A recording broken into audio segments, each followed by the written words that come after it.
In a world where power and corruption intertwine, Zhang Hua once reigned supreme, only to find himself imprisoned in his twilight years, haunted by unfulfilled desires. But fate had other plans. Reborn on a green train, he gazes at the fields rushing by, recognizing this as the beginning of his second chance. With decades of cunning experience and a thirst for vengeance, he is determined to navigate the treacherous waters of politics once more, eliminating every obstacle in his path. He will rise from the ashes of his past, transforming from a government secretary into the world's leading arms dealer, rewriting his destiny without a trace of defeat. Can he outsmart the very system that once brought him down, or will history repeat itself? In a room lined entirely with soft padding, the stark white light illuminated the air, casting no shadows. Zhang Hua sat wearily behind a small table, the cold shackles on his wrists feeling heavier than his frail, aging body. He lowered his head, his sparse, graying hair clinging to his scalp, revealing skin adorned with age spots. Opposite him sat a young man, perhaps in his early 30s, with piercing eyes and a calm demeanor akin to a still, deep pool of water. He slid a document across the table towards Zhang Hua, his voice resonating in the silence of the room. Zhang Hua, this is a portion of the evidence we currently possess. You are most aware of your own circumstances. Now, I shall ask you but one question. Do you admit it, or do you deny it? Zhang Hua's eyelids flickered slightly. He did not glance at the hefty document, but instead fixated on the steaming cup of water before him. The rising vapor obscured his aged reflection that he yearned to lift the cup to his lips, his throat parched as if sandpapered. Yet the moment he moved, the shackles clinked, a harsh and humiliating sound. Confess? How could he not? After 4 decades of navigating the treacherous waters of politics, he prided himself as the most adept swimmer, knowing when to conceal himself, when to surface, when to ride the current, and when to swim against it. He believed he had discerned all the hidden reefs and whirlpools, yet he never anticipated that after reaching the shore, a sudden storm would capsize his vessel. He opened his mouth, the hoarse sound startlingly unfamiliar to him. I confess. These 2 words seemed to drain every ounce of strength from his being, causing his spine to collapse, stooped like an aged stray dog drenched by a downpour. The anguish stemmed not from remorse, but from resentment, a sharp, seething pain that seeped from his very bones, laden with endless bitterness. He could not comprehend it. He had served in officialdom for 40 years, ascending from an inexperienced university student to the position of deputy director. His acts of embezzlement and bribery had been executed with utmost discretion, every transaction meticulously crafted and laundered, ultimately funneled into overseas accounts. He orchestrated criminal enterprises, acting as a protective shield, never directly involved, with his subordinates linked only through singular lines of communication. Sever one link, and he would remain untraceable. As for those unspeakable dealings, including lives eternally buried beneath the dust of urban construction, he believed he had managed them flawlessly. He had always tread carefully, each step taken upon a razor's edge, yet he moved with greater steadiness than anyone else. He had witnessed too many colleagues who climbed higher and fell harder than he. Thus, at the zenith of power, he keenly sensed the shifting winds and chose to withdraw from the tumult. He understood that further ascent meant a bottomless abyss, with countless eyes scrutinizing each step. One misstep would lead to obliteration. Consequently, he amassed years of experience and withdrew steadily. On the day of his retirement, he even opened a bottle of cherished Matai at home. He thought that from then on, the seas would be vast for him to leap and the skies high for him to soar. With the billions he had accumulated over the years, he could travel to any corner of the world, indulging in the finest luxuries and enjoying a peaceful old age. Yet who could have foreseen that merely a year after retirement, an invisible net would silently tighten, ensnaring this old fish who believed it had successfully evaded capture. He fell at the last mile. He was unwilling to accept it. The final verdict arrived: expulsion from the party, lifelong deprivation of political rights, and a life sentence.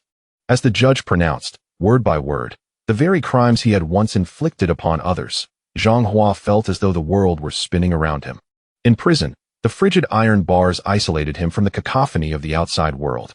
Lying on the hard cot, a sudden, excruciating pain gripped his heart, as if an invisible hand had seized it tightly.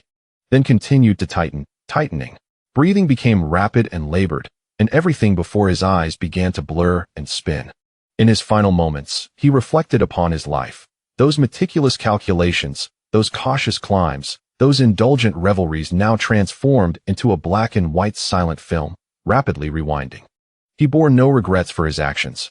Rather, he lamented why he had been caught. Why, of all times, after retirement? An endless darkness consumed his final consciousness, that deep-seated unwillingness morphing into his last obsession. The rhythmic clattering of an old green train echoed monotonously and heavily, its wheels rolling over the seams of the tracks, rocking the drowsy passengers within. The air was thick with a complex amalgamation of sweat, tobacco, the stench of cheap instant noodles, and coal dust seeping in from outside. A sudden jolt caused Zhang Hua's head to collide forcefully with the cold glass of the train window. Hiss! He winced in pain, his awareness surfacing from the depths like a struggle against the ocean, tinged with confusion and chaos. Where was he? Shouldn't he be in prison, having succumbed to a heart attack, dead? He slowly lifted his head, only to find not the white walls of a prison nor the ceiling of a hospital, but a cramped train carriage.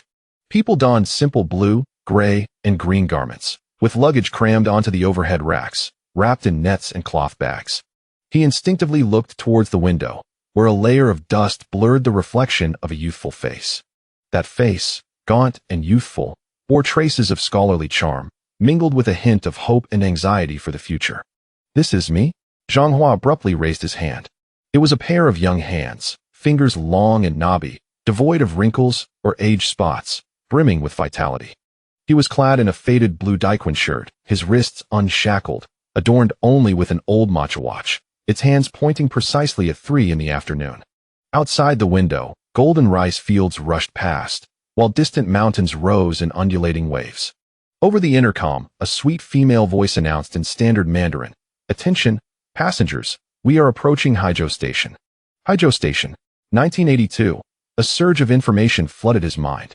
Zhang Hua froze, his heart pounding wildly in his chest. He remembered. In 1982, as one of the first university graduates following the restoration of the college entrance examination, he journeyed on a leisurely green train from the provincial capital back to his hometown, Haizhou. His name was Zhang Hua. He perished, and yet he was reborn. He returned to the starting point of his life, over 40 years in the past. Chapter 2. The return of youth. With the sound of a long, hoarse whistle, the green train finally arrived at Haizhou Station, resembling a weary steel beast as it sighed, and came to a halt on the platform. The station was bustling with voices, a cacophony of shouts in various dialects, the rumble of suitcase wheels rolling over the concrete, and the cries of children, all merging into a turbulent wave of heat. Zhang Hua, carrying a simple canvas bag, squeezed through the crowd as he disembarked from the train. As his feet touched the solid ground, a sense of unreality washed over him. 40 years ago, Haizhou Station was dilapidated and crowded, the air thick with coal dust and the unique, briny scent of the seaside. Everything seemed to fit seamlessly with the images etched deep in his memory. "Ahua, Zhang Hua, over here." A bright and piercing voice cut through the din of the crowd. Zhang Hua turned towards the sound, and not far from the exit, he saw 3 youthful figures energetically waving at him. At the forefront stood a fashionable girl, her hair styled in the era's most popular voluminous waves, clad in a vibrant red shirt and white flared pants, standing out like a burning flame amidst the surrounding sea of blue and gray. She was Li Wan, her smile revealing 2 sweet dimples, and she was on tiptoe, anxious that Zhang Hua might not see her. Beside her stood 2 tall boys. One had dark skin and a bright smile, revealing a set of white teeth. His name was Wendong. The other appeared more refined, wearing black-rimmed glasses and exuding a calm demeanor. He was Huang Qi. The 3 of them were Zhang Hua's closest friends from high school. Gazing at their exuberant faces, unburdened by the fears of the future, Zhang Hua felt a pang in his heart, as if gripped by a hand, stirring a bittersweet sensation within him. He knew the fate that awaited them. Those smiling faces would ultimately be crushed into tragic fragments by destiny. "What brings you here?" Zhang Hua pushed through the crowd and approached them. "What a silly question. You, our university graduate, return home in glory, and we wouldn't come to greet you?" Wendong playfully punched Zhang Hua's arm, a friendly gesture that was not without strength. "Come on, the car is over there. We must give you a proper welcome." The car Wendong referred to was a brand new milky white Volga, a rare sight that could attract everyone's attention on the streets of Haizhou in 82. Passers-by cast envious glances at it. "Wanner, you've really made an investment. You brought out your precious ride just to pick up our Ahua," Huang Qi teased. adjusting his glasses with a grin. Of course, our Ahua is the only university student among us. We must give him the proper treatment, Li Wan replied, tossing her head back with flair as she opened the car door, a gentle scent of perfume wafting out, reminiscent of Xiangjiang, and extraordinarily unique in this small town. The car smoothly traversed the bumpy asphalt road. Sitting in the back seat, Zhang Hua watched the swiftly retreating scenery outside the window. Low houses bore slogans painted on the walls, declaring that time is money and efficiency is life, while the streets were a torrent of bicycles, occasionally interrupted by a few clumsy buses spewing black smoke. This was the Haizhou he remembered, a virgin land awaiting his hands to construct and ultimately destroy. Ahua, after 4 years in the provincial capital, have you forgotten the roads of our Haizhou? When Dong turned around from the front seat, offering a cigarette, Zhang Hua waved his hand. He hadn't touched such things in decades. The car eventually stopped in front of a 3-story new building, its roof adorned with the 4 golden characters of Sihai Restaurant, glistening under the sun. In that era, it was one of the most imposing structures in Haizhou. What do you think? This place is quite impressive, isn't it? Li Wan said with pride, lifting her chin like a child showcasing her toy. The largest restaurant in Haizhou, with chefs from Xiangjiang specializing in Cantonese cuisine. I guarantee you'll want to come back for more. Impressive, Wanner. It's only been a short while since we last met, and you've established such a grand enterprise. When Dong exclaimed, circling the restaurant with exaggerated awe, Huang Qi genuinely praised her. Wanner, you are truly the most accomplished among us. Li Wan beamed with delight, her smile radiant. As she took Zhang Hua's arm and affectionately said, Come on, Ahua, let us go inside and take a look. This will be our base from now on. I've reserved the largest private room for you, the Tianwang Hall. Yet Zhang Hua remained silent throughout, merely observing with a faint, elusive smile. His quiet demeanor felt somewhat out of place amidst the enthusiasm of his 3 friends. But they attributed it to the weariness of travel or the shyness of returning home. Li Wan finally led them into the restaurant, proudly introducing the decor along the way, from the crystal chandeliers in the lobby to the landscape paintings adorning the corridors, her words brimming with pride. She paused at the entrance to Tianwang Hall, turned around, and playfully winked. I forgot to mention, this restaurant is mine. Wen Dong and Huang Qi's cheers were perfectly timed, their gasps and praises filling the corridor, providing Li Wan with the emotional gratification she craved. The 4 of them sat around a massive round table made of redwood in the private room, as exquisite dishes were continuously served. Come, let us toast to our university student's triumphant return. Li Wan raised her glass, filled with golden beer. After a few rounds, the conversation flowed freely. Honestly, Wanner, when you didn't take the college entrance exam, we all felt sorry for you. Now it seems we were mistaken, Huang Qi reflected. You see further than any of us. Li Wan took a sip of her drink, her cheeks flushed, her gaze drifting beyond the dishes before her to the distant horizon, her beautiful eyes sparkling with ambition. What use is a university degree? In the end, it's just a dead-end job. I have no regrets. I believe that doing business is the true path to success. Just wait and see.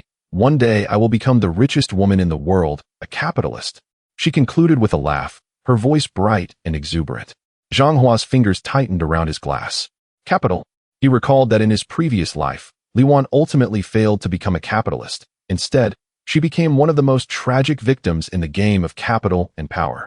Her beautiful body and unrealistic ambitions became a stepping stone for those in power, manipulated at will, leading to a desolate end where she lost both wealth and dignity. He recalled that after assuming the position of deputy director, he fortuitously encountered her once more at a social gathering. She no longer possessed the vibrant spirit she once had. Her gaze was hollow, and her smile rigid, akin to a flower on the verge of wilting after relentless torment. He had attempted to extend a helping hand, yet discovered himself ensnared in a quagmire, utterly powerless. Li Wan's decline became an indelible scar upon his heart, one that had long been corroded by the corrosive nature of power. Wen Dong, what are your plans for the future? Li Wan inquired, turning to the jovial young man with a dark complexion. Wen Dong scratched his head and chuckled. Me? What plans could I possibly have? My father said if I can't focus on my studies, I should simply return home and stay put. The few shrimp ponds we have will suffice for my lifetime. I might just become a fisherman, setting sail every day. That sounds quite liberating. Zhang Hua's gaze fell upon him, and he sighed inwardly. Shrimp ponds? In his previous life, Wen Dong had not tended to his shrimp ponds. Ultimately, he became one of the most notorious figures in Yu Province. Ruthless and a fugitive, Beside him, Huang Qi would evolve into a lone officer, dedicating his life to pursuing him. This tale of two once best friends unfolded into a decades-long cat-and-mouse chase between police and criminal. In the end, when Dong fell to Huang Qi's gunfire, and after taking the life of his former friend, Huang Qi chose to take his own life. Their entanglement was more harrowing than any crime thriller. His own descent into darkness had commenced with when Dong, as childhood friends and classmates, upon acquiring a measure of power, he became Wen Dong's staunch protector, paving the way for his criminal empire. They had once proclaimed, in white, Zhang Hua reigns supreme. In black, Wen Dong is unmatched. Fortunately, Wen Dong remained loyal, never betraying him until his dying breath. As for why Wen Dong embarked on that irreversible path, Zhang Hua remembered vividly. It all began after he and Li Wan ventured to Xiangjiang. Chapter 3 Retracing the Path. Huang Qi, you certainly intend to enter the Public Security Bureau, don't you? You've dreamed of becoming a police officer since childhood. Wen Dong nudged Huang Qi's shoulder lightly. Huang Qi nodded earnestly, adjusting his glasses, his gaze emanating a sense of pure idealism.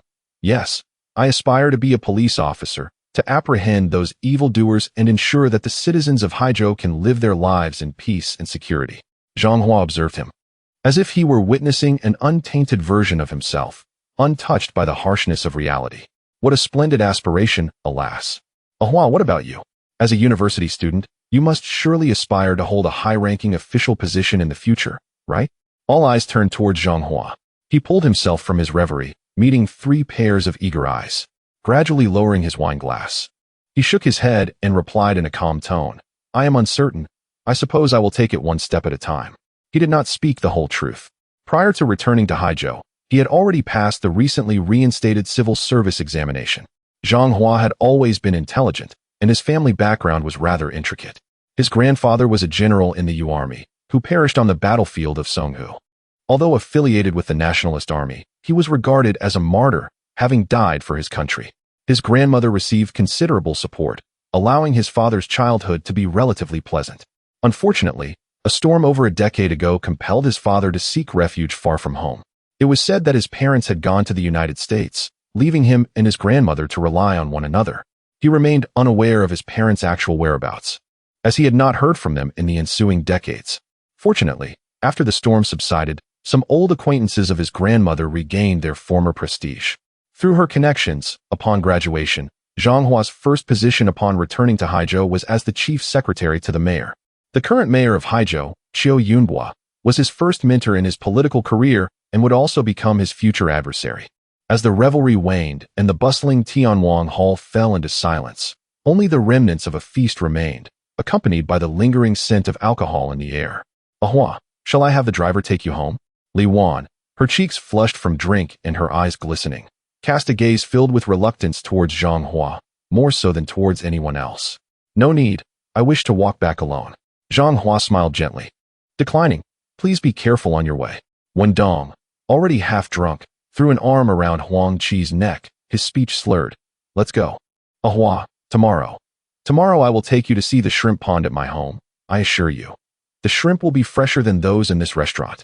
Huang Qi, with a resigned smile, supported him and offered Zhang Hua an apologetic nod before pushing up his glasses.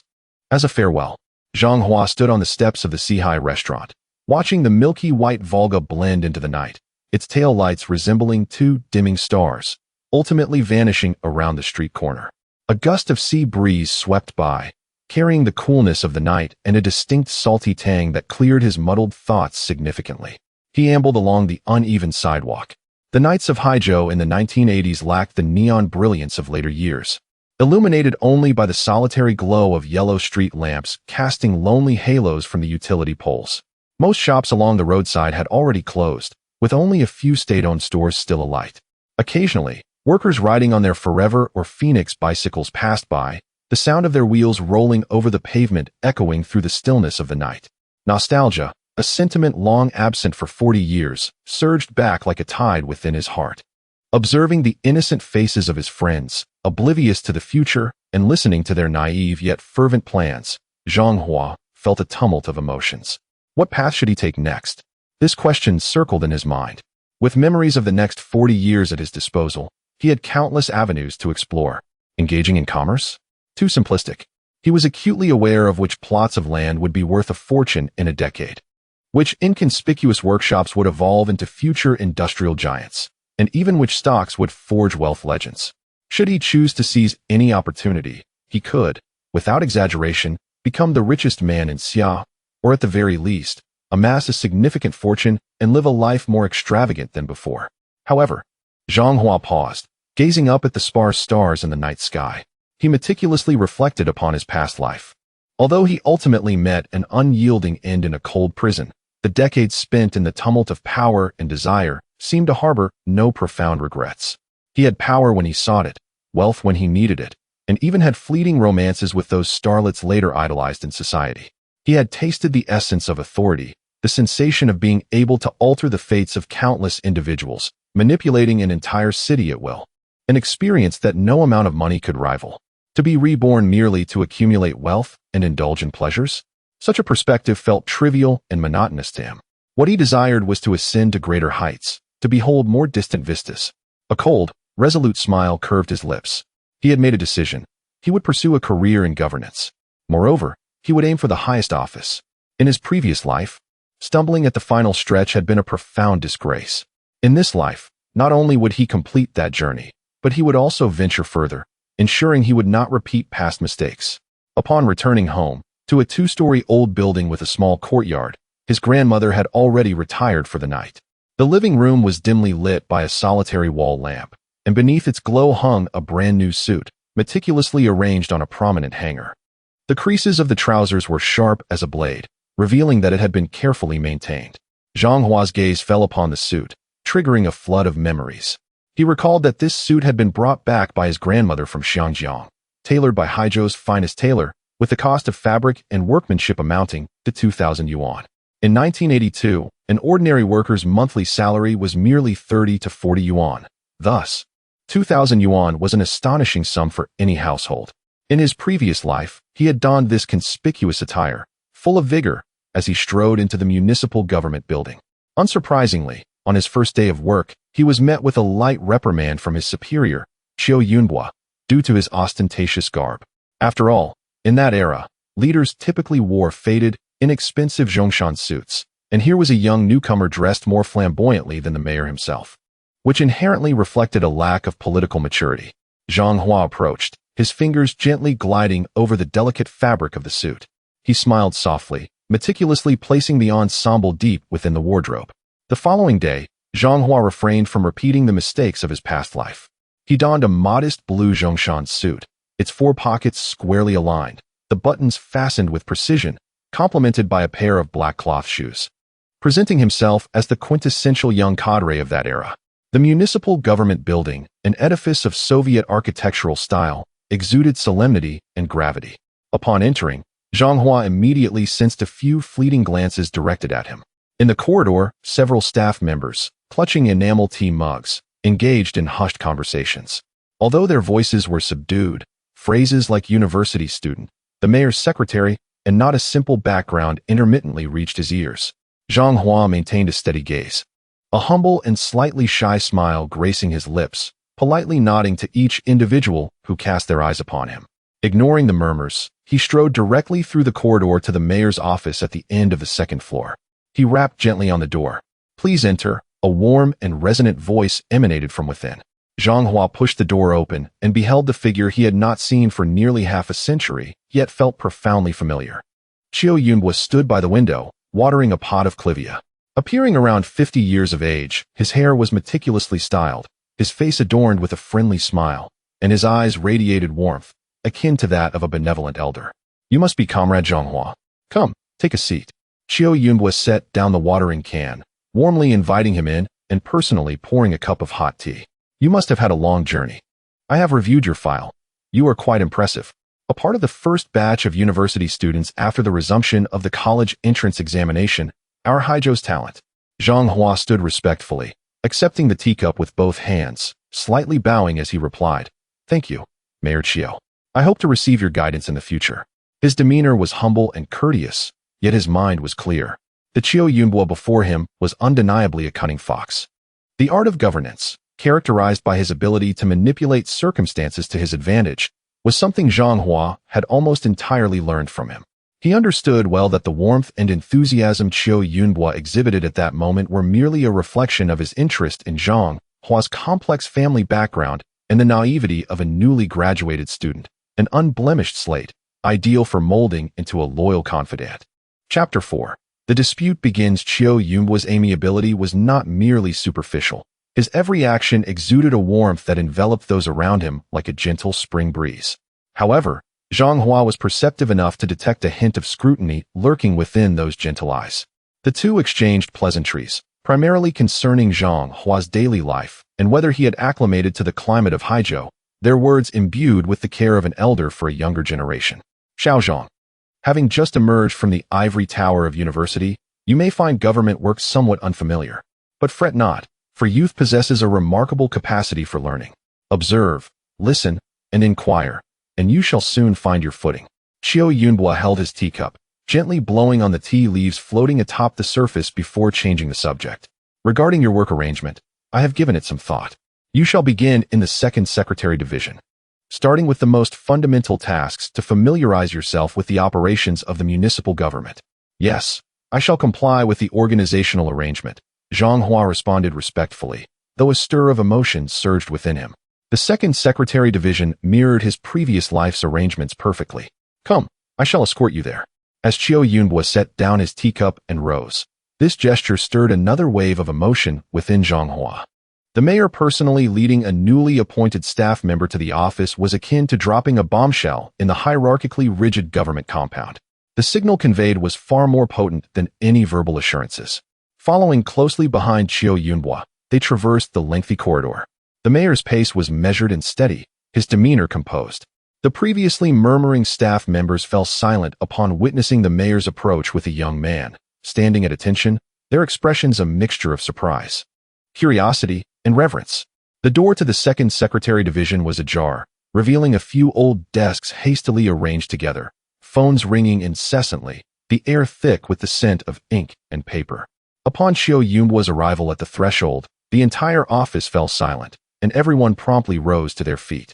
Mayor, a middle-aged man in his 40s, slightly balding, hastened forward with a countenance brimming with humility. He was Zhou Jiangwo, the head of the second secretary division. Jiangwo, please, sit down. No need to be tense. Qiu Yunhua gestured reassuringly, his smile unwavering. He turned to introduce Zhang Hua to the others. This is our new colleague, Zhang Hua, a distinguished graduate fresh from the provincial capital university. From today onward, he will be working with you in Division 2. He then looked at Zhang Hua, his tone warm as he added, Xiaozhang, you will be colleagues from now on. Be sure to learn from the seasoned veterans. Afterward, Qiu Yunhua's gaze swept across the office before settling on Zhou Jiangwo's face. He casually remarked, Jiangwo, since Xiaozhang has just arrived, please assist him with his work. Additionally, I have some personal matters to attend to, and I would like Xiaozhang to liaise with your division regarding my domestic arrangements. I trust you will cooperate. A profound silence enveloped the office, every breath held in anticipation. The weight of these words was unmistakable to the seasoned veterans present. In the domestic political arena, there was no official position designated as a life secretary, yet it was a widely acknowledged reality. Qiu Yunhua's statement publicly clarified Zhang Hua's unique status. He was the mayor's appointed lifestyle steward. This role signified absolute trust and loyalty, serving as a shortcut to the heart of power. Yes, Mayor, rest assured. We will ensure everything is arranged and help Comrade Zhang Hua acclimate swiftly. Zhou Jiangwo nodded vigorously, beads of perspiration forming on his forehead. Pleased, Qiu Yunhua nodded in approval, gave Zhang Hua's shoulder a supportive pat, uttering do well, before turning to leave. Once the mayor departed, the previously stagnant air in the office resumed its flow. Zhou Jiangwo immediately adopted an excessively warm demeanor, personally bringing a chair for Zhang Hua and wiping down the desk, while other colleagues gathered around, inundating him with enthusiastic greetings and friendly smiles. Xiaozhang, is it? My, how youthful and accomplished you are. University students are indeed exceptional. Your aura speaks of cultured upbringing. From now on, we are all one family. Do not hesitate to voice any concerns. Zhang Hua responded with a modest smile, maintaining a humble yet assertive demeanor. He understood that behind those smiles lay myriad calculations and tests. At this moment, A man in his early 30s, with a guileless appearance and a sincere smile, squeezed his way forward, warmly grasping Zhang Hua's hand. "Brother Zhang, greetings. My name is He Wang. I am a few years your senior, so feel free to call me He Go." His demeanor was disarmingly honest, making it easy for others to lower their guard. "Which part of the country do you hail from? Your accent doesn't quite sound like that of our Haizhou locals." As Zhang Hua regarded him, memories from his past life surged forth like a tidal wave. This was indeed He Wang, the very individual who had deceived him with his seemingly sincere face in his previous life.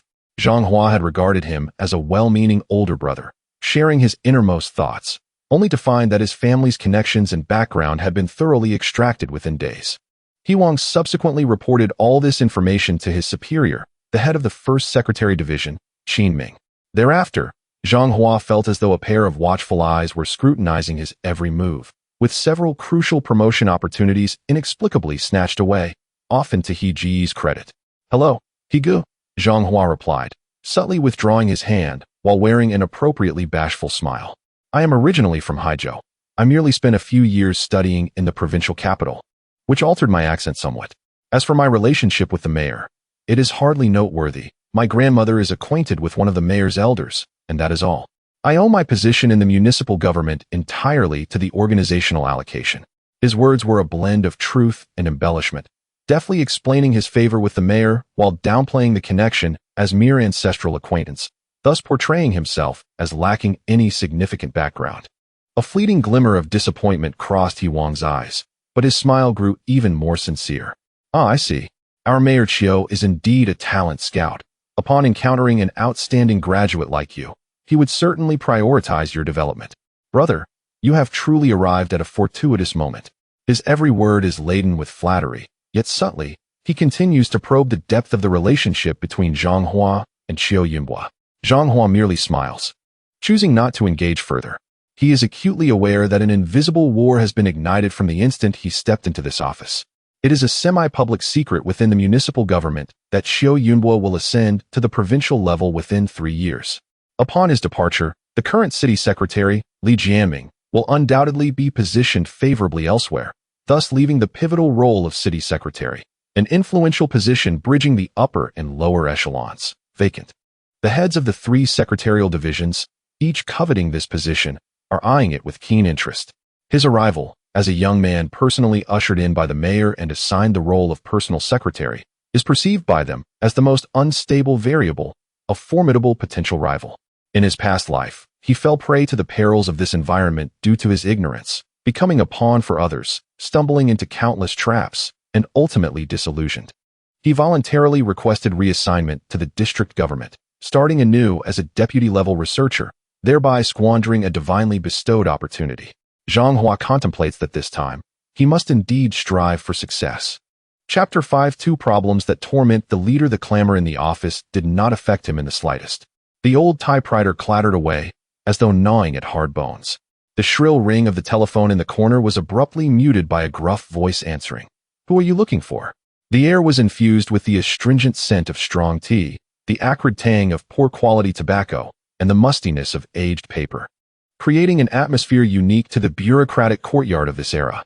Zhou Zhengwo assigned him the first task of organizing the meeting minutes from the past 6 months.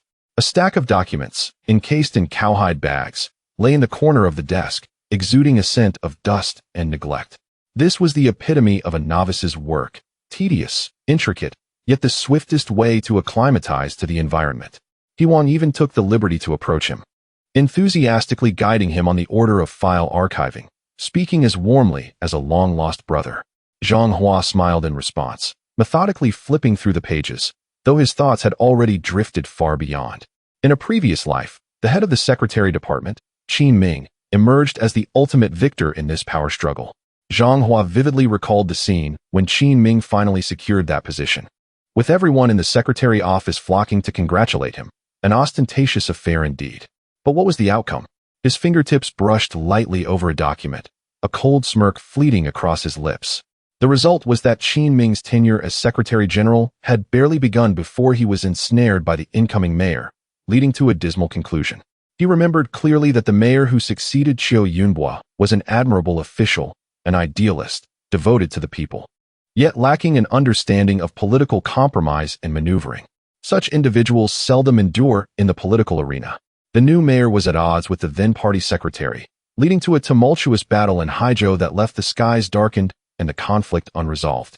Ultimately, the mayor exited in disgrace, and his close aide, Secretary General Qin Ming, naturally became one of the first casualties of political strife, dismissed entirely, his future obliterated. It was a veritable quagmire, a pit dressed in gilded splendor. The more fiercely one grapples for power now, the more devastating the fall will be in the future. Zhang Hua gently set aside a neatly organized summary, already formulating his plans. For him, the optimal destination was not to linger in the murky waters of the city government, entangled in a web of intrigue, but to find a place where he could truly showcase his talents and amass substantial resources. His gaze transcended the towering piles of documents, casting itself towards the overcast sky beyond the window. The Transportation Bureau. The thought emerged like a rampant vine, instantly entwining all his musings. In the coming decades, Xia country would enter an unprecedented era of infrastructural frenzy. Haizhou, as one of the coastal open cities, would witness astonishing growth. The adage, to get rich, first build roads, is a simple yet unassailable truth. The expansion of ports, planning of highways, and initiation of cross-sea bridges. Each project entailed investments in the tens or hundreds of billions. The Transportation Bureau would become the department most replete with opportunities and capable of delivering results. Power, wealth, connections, and achievements. All that he desired was readily available there. Thus, in the days to come, he must perform exceptionally well, ensuring that Qiu Yunbo willingly places him in that coveted position. At present, an excellent opportunity presented itself. Zhang Hua's thoughts returned to the mayor's office. He understood that Qiu Yunbo, seemingly basking in success, was actually overwhelmed by two pressing issues. The first was the escalating problem of smuggling. With Haizhou facing Hong Kong across the sea and maritime routes being accessible, this geographical advantage had become a persistent security concern. In the early 1980s, the city hailed as the Pearl of the Orient held a lethal allure for the people on this side of the strait. Every night, individuals risked their lives, piloting small fishing boats, attempting to traverse the tumultuous waters in pursuit of a golden dream. The smuggling issue had grown rampant, placing immense pressure on the social order of Haizhou and tarnishing Qiu Yunbo's political record. Despite repeated directives from the provincial government, he had yet to propose an effective solution. The second issue was the resettlement of the water people. The so-called water people constituted a unique group along the coast of Haizhou. They lacked household registration, had no land, and had lived on boats for generations, subsisting through fishing. They were like extraneous personnel in this land, existing beyond the government's jurisdiction. As times progressed, the state imposed stricter regulations on maritime areas, necessitating unified planning of fishing resources. Integrating this group into modern society had become an inevitable trend. However, this task, while seemingly simple to articulate, was as challenging as scaling the heavens. First, a resettlement area had to be established. Where would the land come from? Where would the funds originate? Secondly, and most crucially, how to persuade those water people, accustomed to their free-spirited existence, to abandon their boats and way of life? This was not merely relocating. It required a complete transformation of a centuries-old survival custom of an entire community. This issue was a tough nut to crack, an arduous task that left everyone wary of engaging with it. A subtle smile curved the corners of Zhang Hua's mouth. In his eyes, these two vexing problems plaguing Qiu Yunbo were, in fact, the perfect stepping stones for his ascent. If he could achieve a breakthrough in either matter, his standing in Qiu Yunbo's eyes would be irrevocably altered. He would no longer be merely a young man receiving preferential treatment due to ancestral ties, but rather a capable individual adept at resolving practical issues. At that point, his position with Qiu Yunbo would truly be secure, an unassailable position, grounded in absolute trust. As night fell, tranquility enveloped the small building at his grandmother's home. In Zhang Hua's room, an old-fashioned desk lamp cast a warm orange glow on the desk. Outside the window lay the deepening night, occasionally punctuated by distant barks of dogs, accentuating the surrounding stillness.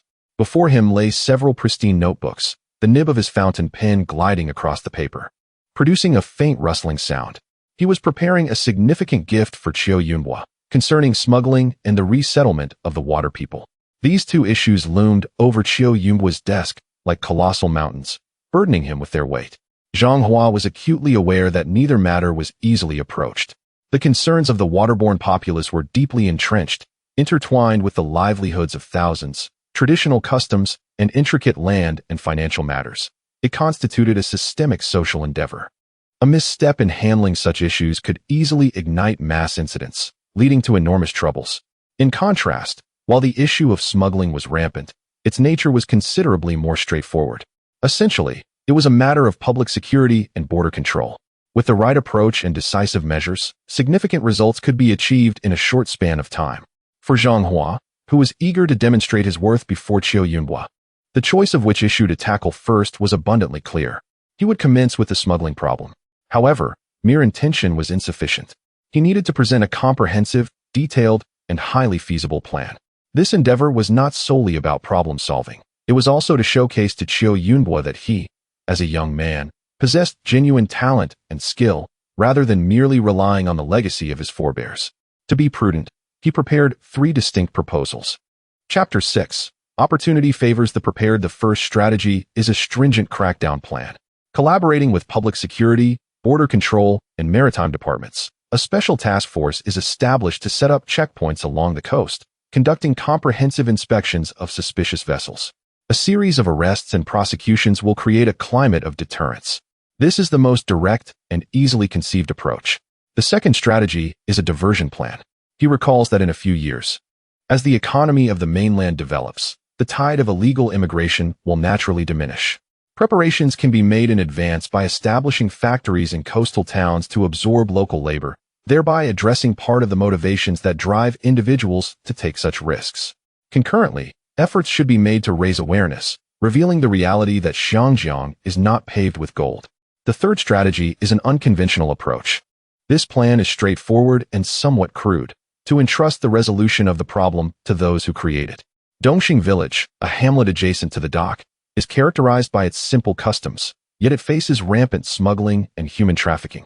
If the villagers of Dongxing are permitted to charge fees at the seaside, they will undoubtedly profit, thus reducing the number of people willing to undertake the perilous journey of illegal immigration.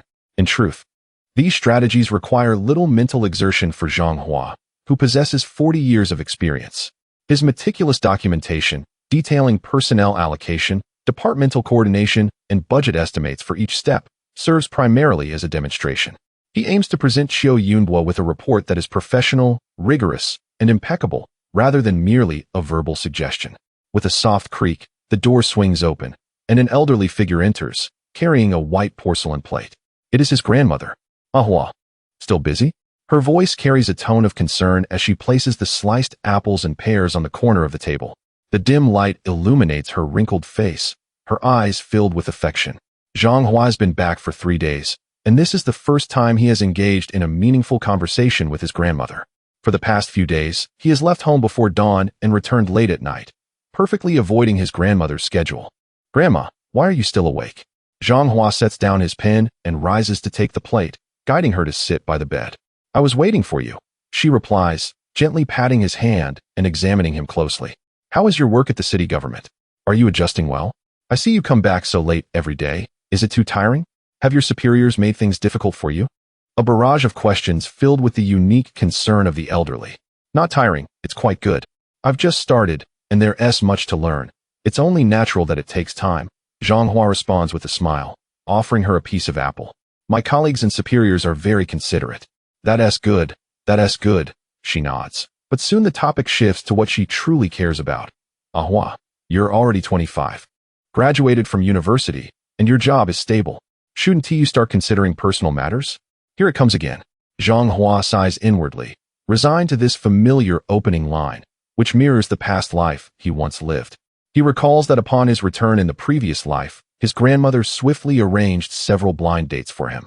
Those matchmaking endeavors were far less bizarre than what one might encounter today.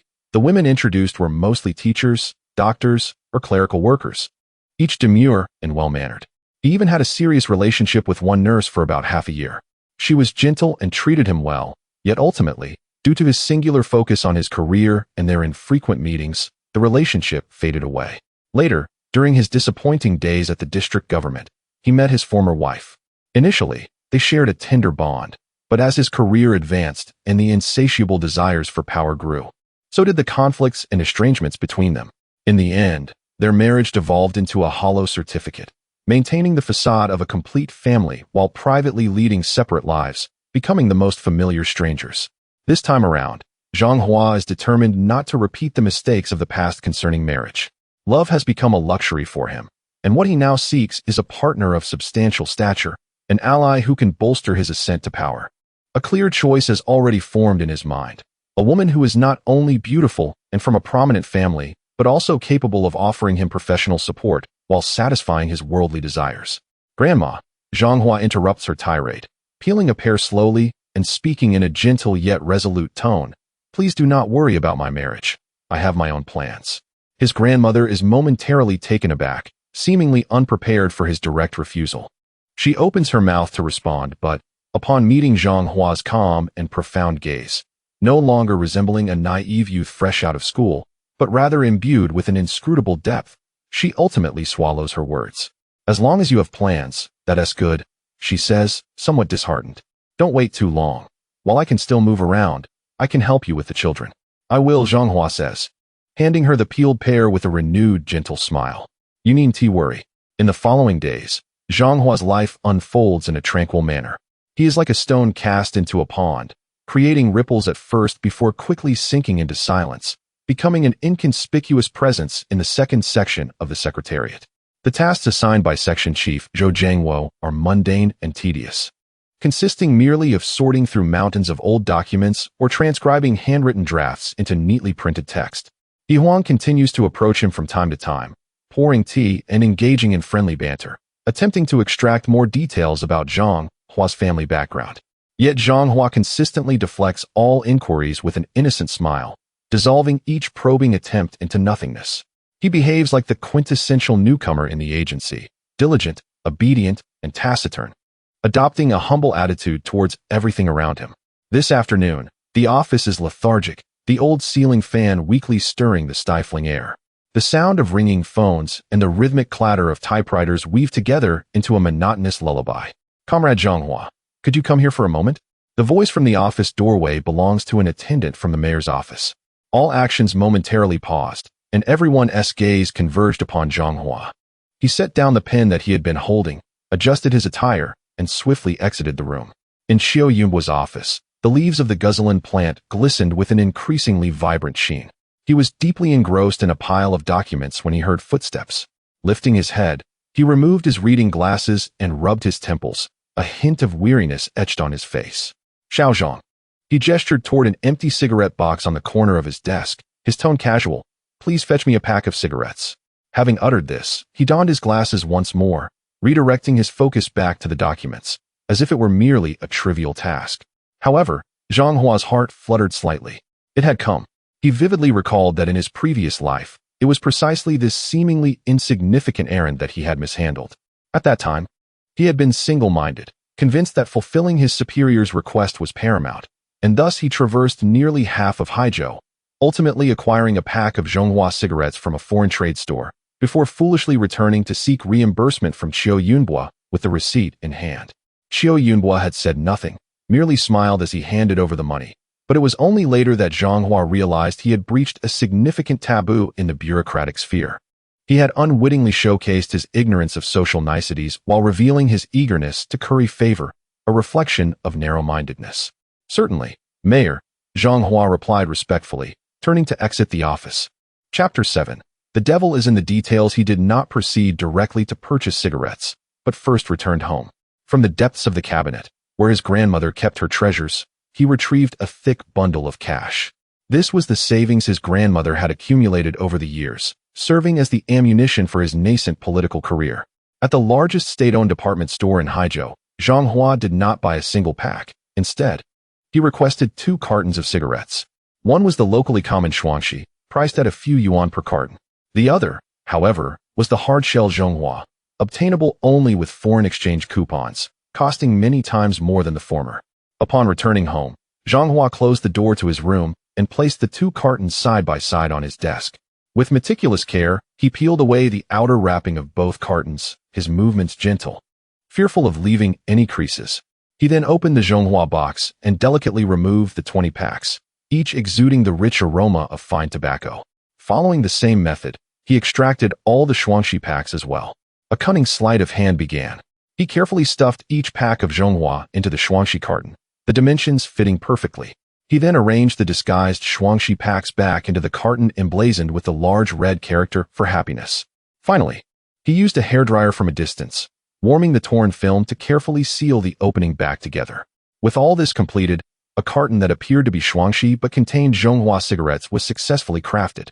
He stored the remaining loose Zhonghua and Shuangxi in a drawer, taking only one pack from the specially modified Shuangxi carton to place in his pocket before leisurely returning to the city government.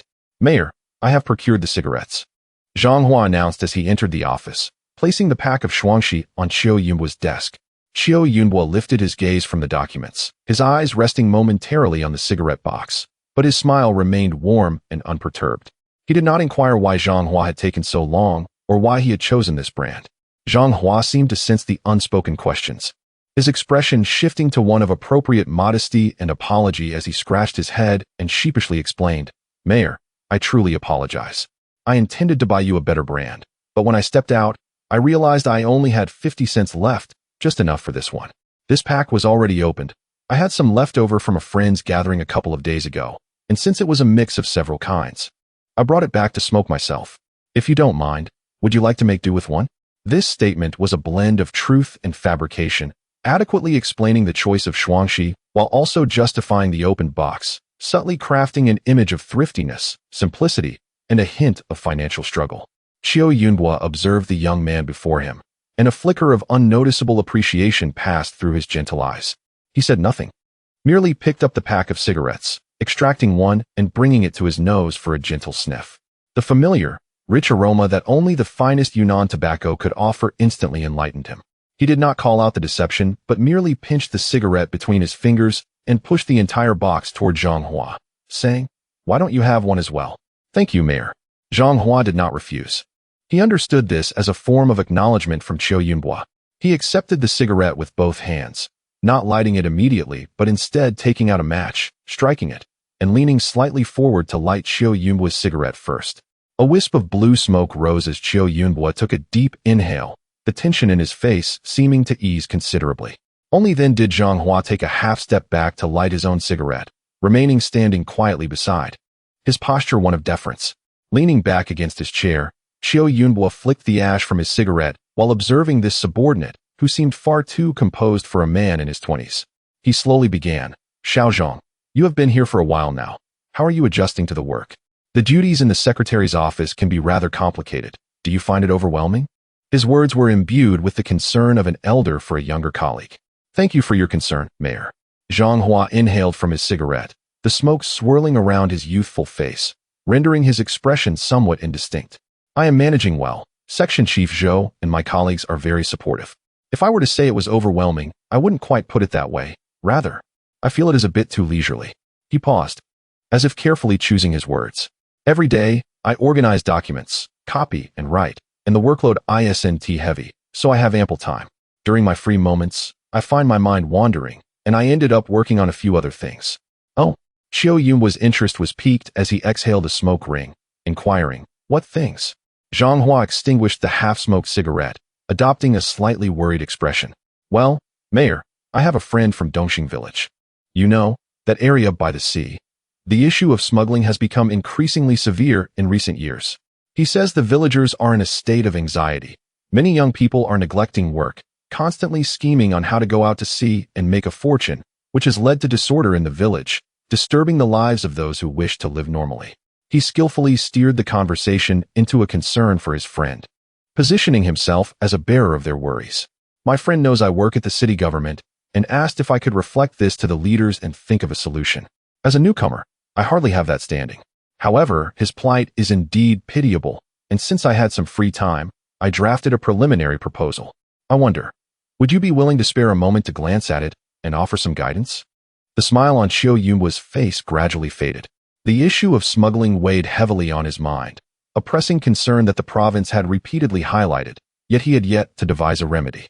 He could certainly surmise that Zhonghua was attempting to curry favor and was proactively seeking to assist. Yet, in this moment, he felt no aversion. Who would not appreciate a perceptive young individual, capable of understanding the nuances of hierarchy and willing to alleviate the burdens of their superior?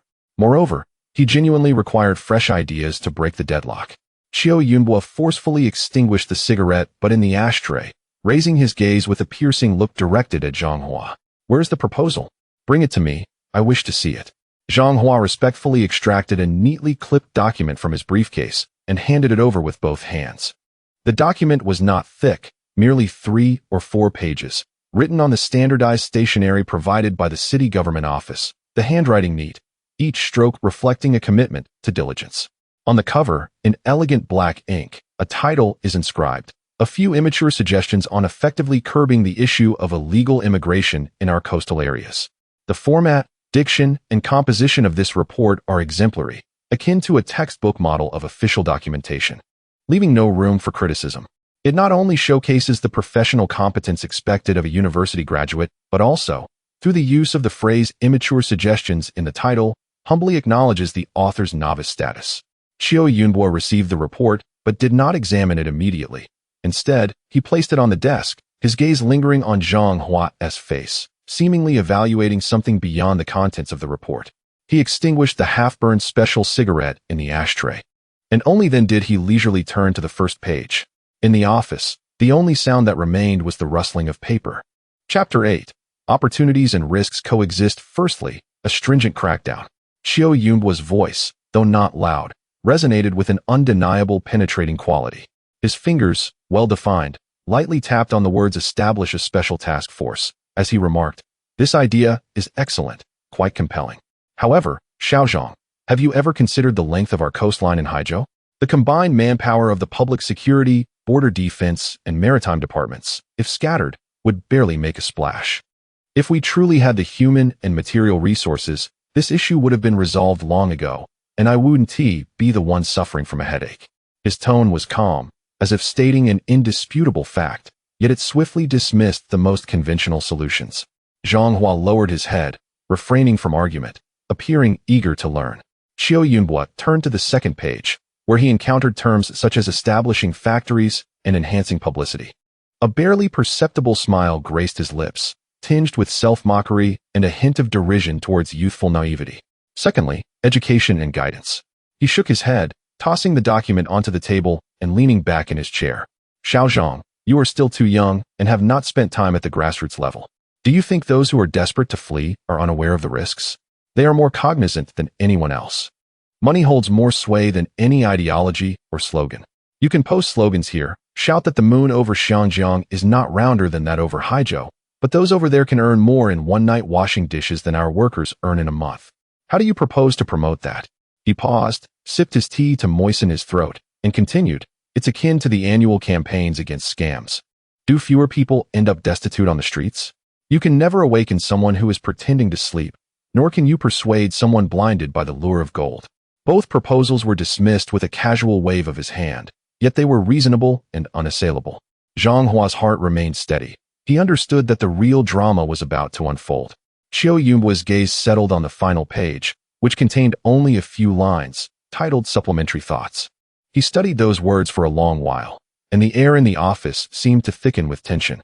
After a considerable pause, he lifted his head, his eyes finally revealing genuine interest. This third option, civilian governance, interest binding, intriguing. He leaned forward slightly, picking up the page again, scrutinizing it closely. "Elaborate on your methods of governance and binding." Zhang Hua recognized the hook had been set, clearing his throat and organizing his thoughts. He spoke deliberately. "Mayor, my idea is rather simple. Utilize contradictions to resolve them. We cannot maintain control, but there are always those who can. Dongxing Village, the one you mentioned where my friend resides, is rife with smuggling and human trafficking, a lawless territory along our Haizhou coastline. They have their own boats, their own routes, even their own rules. Since we cannot manage them, why not delegate this authority to them?" Zhang Hua's voice was low yet clear. "We can reach a tacit understanding with certain figures in Dongxing Village. We allow them to continue their maritime trade, even providing some conveniences. In return, they will help us maintain order over that stretch of sea. From now on, all would-be illegal immigrants from Haizhou must use their boats and pay them. Anyone attempting to sail off privately would be their responsibility to deal with.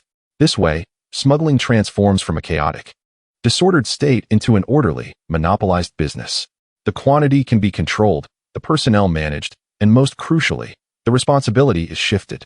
If anything goes awry, it will be the turf wars of Dongxing Village, black on black, with no trace leading back to us.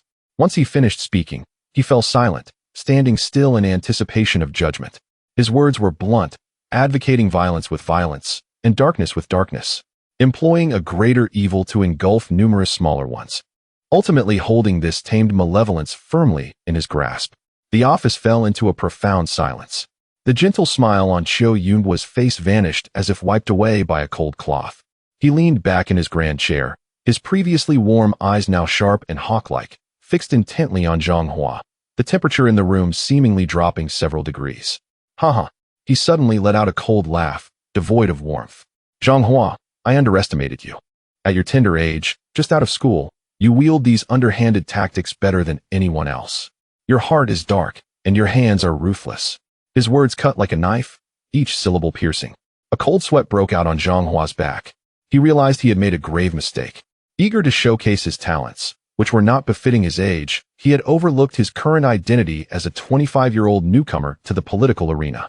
A young person may possess vigor, ideals, and even a touch of cleverness, but should never exhibit such cunning and ruthless political machinations. This could lead superiors to find him difficult to manage, even inciting fear. His mind raced, countless thoughts flashing through as he sought a remedy. Should he immediately admit fault, claiming his words were nonsensical? Or explain that this was merely a theoretical fantasy? Yet, before he could devise a strategy, Qiu Yunhua's demeanor shifted again. The chilling aura dissipated, and he resumed his previous nonchalant demeanor, as if the earlier storm had been merely a figment of Zhang Hua's imagination. However, Qiu Yunhua changed the subject, picking up the plan on the table and lightly tapping it with his finger. Although this method may not hold great prestige, it might, indeed, be effective. He looked up at Zhang Hua, his gaze deep, inscrutable. Since this idea originated from you, you must have considered the intricacies involved. Qiu Yunhua spoke slowly, each word seemingly weighed with careful deliberation. Very well, this matter will be entrusted to you. Zhang Hua abruptly raised his head, his eyes filled with astonishment. I grant you the utmost autonomy and resources. You may choose as you wish. As for the finances, I shall find a way. Qiu Yunhua's tone was calm, yet imbued with an undeniable authority. I have but one requirement. He paused momentarily, his gaze piercing as it delved into Zhang Hua's innermost being. Execute it beautifully, but ensure it remains untainted. Throughout the entirety of this affair, there must be no trace whatsoever leading back to the municipal government, nor to me. Are you capable of this? This was no longer a question. It was a command, a declaration of allegiance. Zhang Hua's heart raced, for he understood that Qiu Yunhua intended to wield him. He was to be the razor-sharp blade, newly drawn, tasked with resolving the most intricate of dilemmas. Should he succeed, the accolades would belong to Qiu Yunhua, and Zhang Hua would merely be regarded as an executor. Should he fail, or if any misstep occurred, he alone would bear the brunt of the blame, while Qiu Yunhua would extricate himself unscathed. Risk and opportunity coexisted. Zhang Hua took a deep breath, suppressing the turmoil within, and nodded solemnly. Understood, rest assured, Mayor. Qiu Yunhua nodded in satisfaction. Gesturing with his hand, go. Zhang Hua bowed slightly as he exited the office, gently closing the heavy wooden door behind him. Within the confines of the room, Qiu Yunhua remained still, observing Zhang Hua's silhouette fade from view for an extended moment. He then retrieved the pack of disguised Shuangxi cigarettes, extracted one, yet did not ignite it. Instead, he languidly rotated it between his fingers. The office was left with only himself, the lingering tendrils of unspooled smoke, and the document on the table, ink still fresh, yet emanating a scent of blood. The smile had vanished from his face, leaving only an abyss of contemplation. Chapter 9. The formation of the team. Qiu Yunhua granted him the utmost autonomy, and Zhang Hua wasted not a single moment. At dawn the following day, he presented the note personally endorsed by Qiu Yunhua to the municipal government's Administrative Affairs Bureau. Upon handing over the document adorned with the mayor's private seal, the usually haughty head section chief of the bureau bore an expression akin to that of a dye house opening its doors. In less than half an hour, the keys to a brand new 212 military jeep were placed into Zhang Hua's hands. This vehicle became his inaugural banner in the political arena of Haizhou. Without any delay, Zhang Hua drove the rugged yet powerful army green jeep, stirring up a cloud of dust as he headed straight towards Dongxing Village, located at the southernmost tip of Haizhou. Dongxing Village, rather than merely a village, resembled an independent kingdom perched along the coastline. It served as the ancestral home of Wendong, a place where the concept of clan affiliation was deeply entrenched, almost to a primitive level. The entire village was descended from a single surname, comprising over 1,000 households and a population exceeding 8,000, surpassing that of a small town beneath Haizhou. Here, the village committee's sign was merely decorative. The words of the village head and secretary held far less sway than a single utterance from the clan patriarch. The patriarch's authority was the law of the land. Zhang Hua understood clearly that attempting to persuade those villagers, who fundamentally recognized only kinship and tradition, as an outsider government official was akin to chasing shadows. He needed to find a guide, a bridge that would enable him to communicate directly with the core of power. That individual could only be Wendong. The jeep trudged along the bumpy dirt road, the rising yellow dust nearly obscuring the sky in the rearview mirror. Zhang Hua gripped the steering wheel, deep in thought. Given this second chance at life, he was determined to prevent his former friends from repeating the same mistakes, particularly Wendong. In his previous life, Wendong had embarked on his nefarious journey from this chaotic land, descending step by step into the abyss of smuggling and illegal migration. Ultimately, it was the word drug that cast him into the depths of hell. Zhang Hua vividly recalled that Wendong's flight from justice began the moment he crossed the unassailable red line. He was acutely aware that in the land of Xiagua, any crime could potentially be absolved, and some could even twist black into white. However, the realm of drugs was an eternal taboo, a path that led to certain death, leaving no room for redemption. Once entangled, there would be no turning back. Therefore, addressing the issue of illegal migration was his first step on the path of governance, as well as his first step toward rescuing Wendong. He needed to pull his closest brother from the mire of impending doom. As for the inevitable tragedy of Huang Qi and the lamentable fate of Li Wan, those could be postponed, one step at a time. The vehicle finally halted at the entrance of the village beside a row of shrimp ponds. Wendong was shirtless, clad in mud-stained shorts, alongside several similarly sun-kissed young men, shouting as they gathered a massive fishing net. The August sun blazed down mercilessly, bronzing his skin to a healthy hue as sweat cascaded down his well-defined muscles. Upon spotting the eye-catching army green jeep, Wendong paused his labor, wiping the sweat from his brow with the back of his hand, squinting as he scrutinized the vehicle. When he recognized Zhang Hua leaping out from the driver's seat, a broad grin broke across his face. "Hey, Ahua." He strode over with purpose, an overwhelming scent of sweat and brine wafting towards Zhang Hua. He appraised both Zhang Hua and the pristine jeep, grinning widely to reveal a set of white teeth, teasingly remarking, "Look at you, kid. In just a few days, you've done quite well for yourself. You even have a car now?" Leaning against the car door, Zhang Hua retrieved a pack of premium Shuangxi cigarettes from his pocket, handing one over with a smile. "Don't be silly. It's a government vehicle borrowed for official business. I can only drive it for a while. It's not mine." Wendong accepted the cigarette, unfazed by his dirty hands, and placed it between his lips, mumbling indistinctly, "A government vehicle is impressive enough. In this village, aside from a few smuggling boats, I've never seen anything with 4 wheels." He leaned closer, requesting Zhang Hua to light it for him, taking a deep puff and exhaling a thick cloud of smoke before inquiring seriously, "So, what brings a high-ranking official like you to our desolate corner?" Zhang Hua wasted no time with pleasantries, knowing that directness was the best approach with someone as straightforward as Wendong. He suppressed his smile, adopting a serious demeanor and lowering his voice. "Dongzi, I'm here to ask for your assistance. I wish to meet your village's patriarch." Upon hearing this, Wendong's smile vanished instantly. He cast a wary glance around and pulled Zhang Hua to a secluded corner by the shrimp ponds, furrowing his brow as he asked, "What do you want to see our patriarch for?" "Let me tell you, the matters here are unlike those in your city. Don't stir up trouble." Zhang Hua looked him in the eye and stated deliberately, "I am here to resolve the issue of illegal migration." At this statement, Wendong's expression relaxed slightly, though it remained tense. He discarded the remaining cigarette, but, crushing it beneath his foot with a scoff, "Resolve illegal migration? Ahua, it's not that I doubt you, but several teams from the provincial government have come here and achieved nothing. What can you do? You're just a recent university graduate. What solutions could you possibly offer?" Ignoring Wendong's mockery, Zhang Hua turned his gaze towards the shimmering shrimp ponds nearby, speaking slowly. Dongzi, tell me, do you truly intend to spend your entire life merely tending to these ponds? What's wrong with that? Wendong retorted defiantly, his tone laced with a hint of offense. Living off the sea is what my father taught me, and I will pass it down to my son. No wind, no rain, free and easy, without worry. It's far better than the machinations you face in the city. Free and easy? Zhang Hua turned his head, a meaningful smile gracing his lips, his gaze piercing into Wendong's soul. Are these ponds truly yours? I've heard that all the land and boats in Dongxing village are nominally owned by each household, but in reality, they are all controlled by the ancestral hall, held tightly in the patriarch's hands. If he is in a good mood today, then these shrimp ponds belong to you, Wendong. Should he find you displeasing tomorrow, a mere utterance would suffice for this territory to be claimed by another. This statement pierced through Wendong's self-deluding bubble with the precision of a needle. His face flushed crimson, as if the most concealed scar had been publicly unveiled, and he bellowed, "What nonsensical drivel are you spouting?" Yet, despite his fierce retort, the clenched fist betrayed a vulnerability within.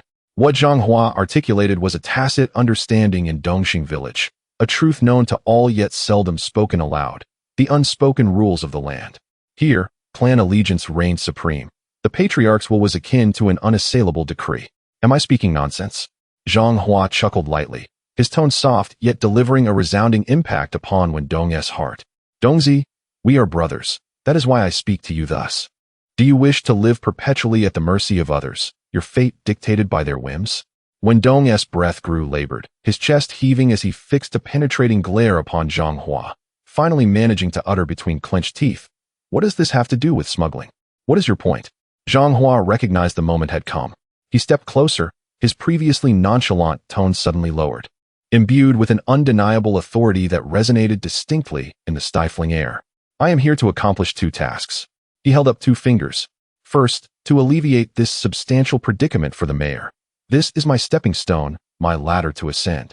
He paused, locking eyes with Wendong, and continued with deliberate gravity. Second, to assist you in ascending to the position of the next clan leader of Dongxing village. With a thunderous realization, Wendong felt as if something within him had exploded.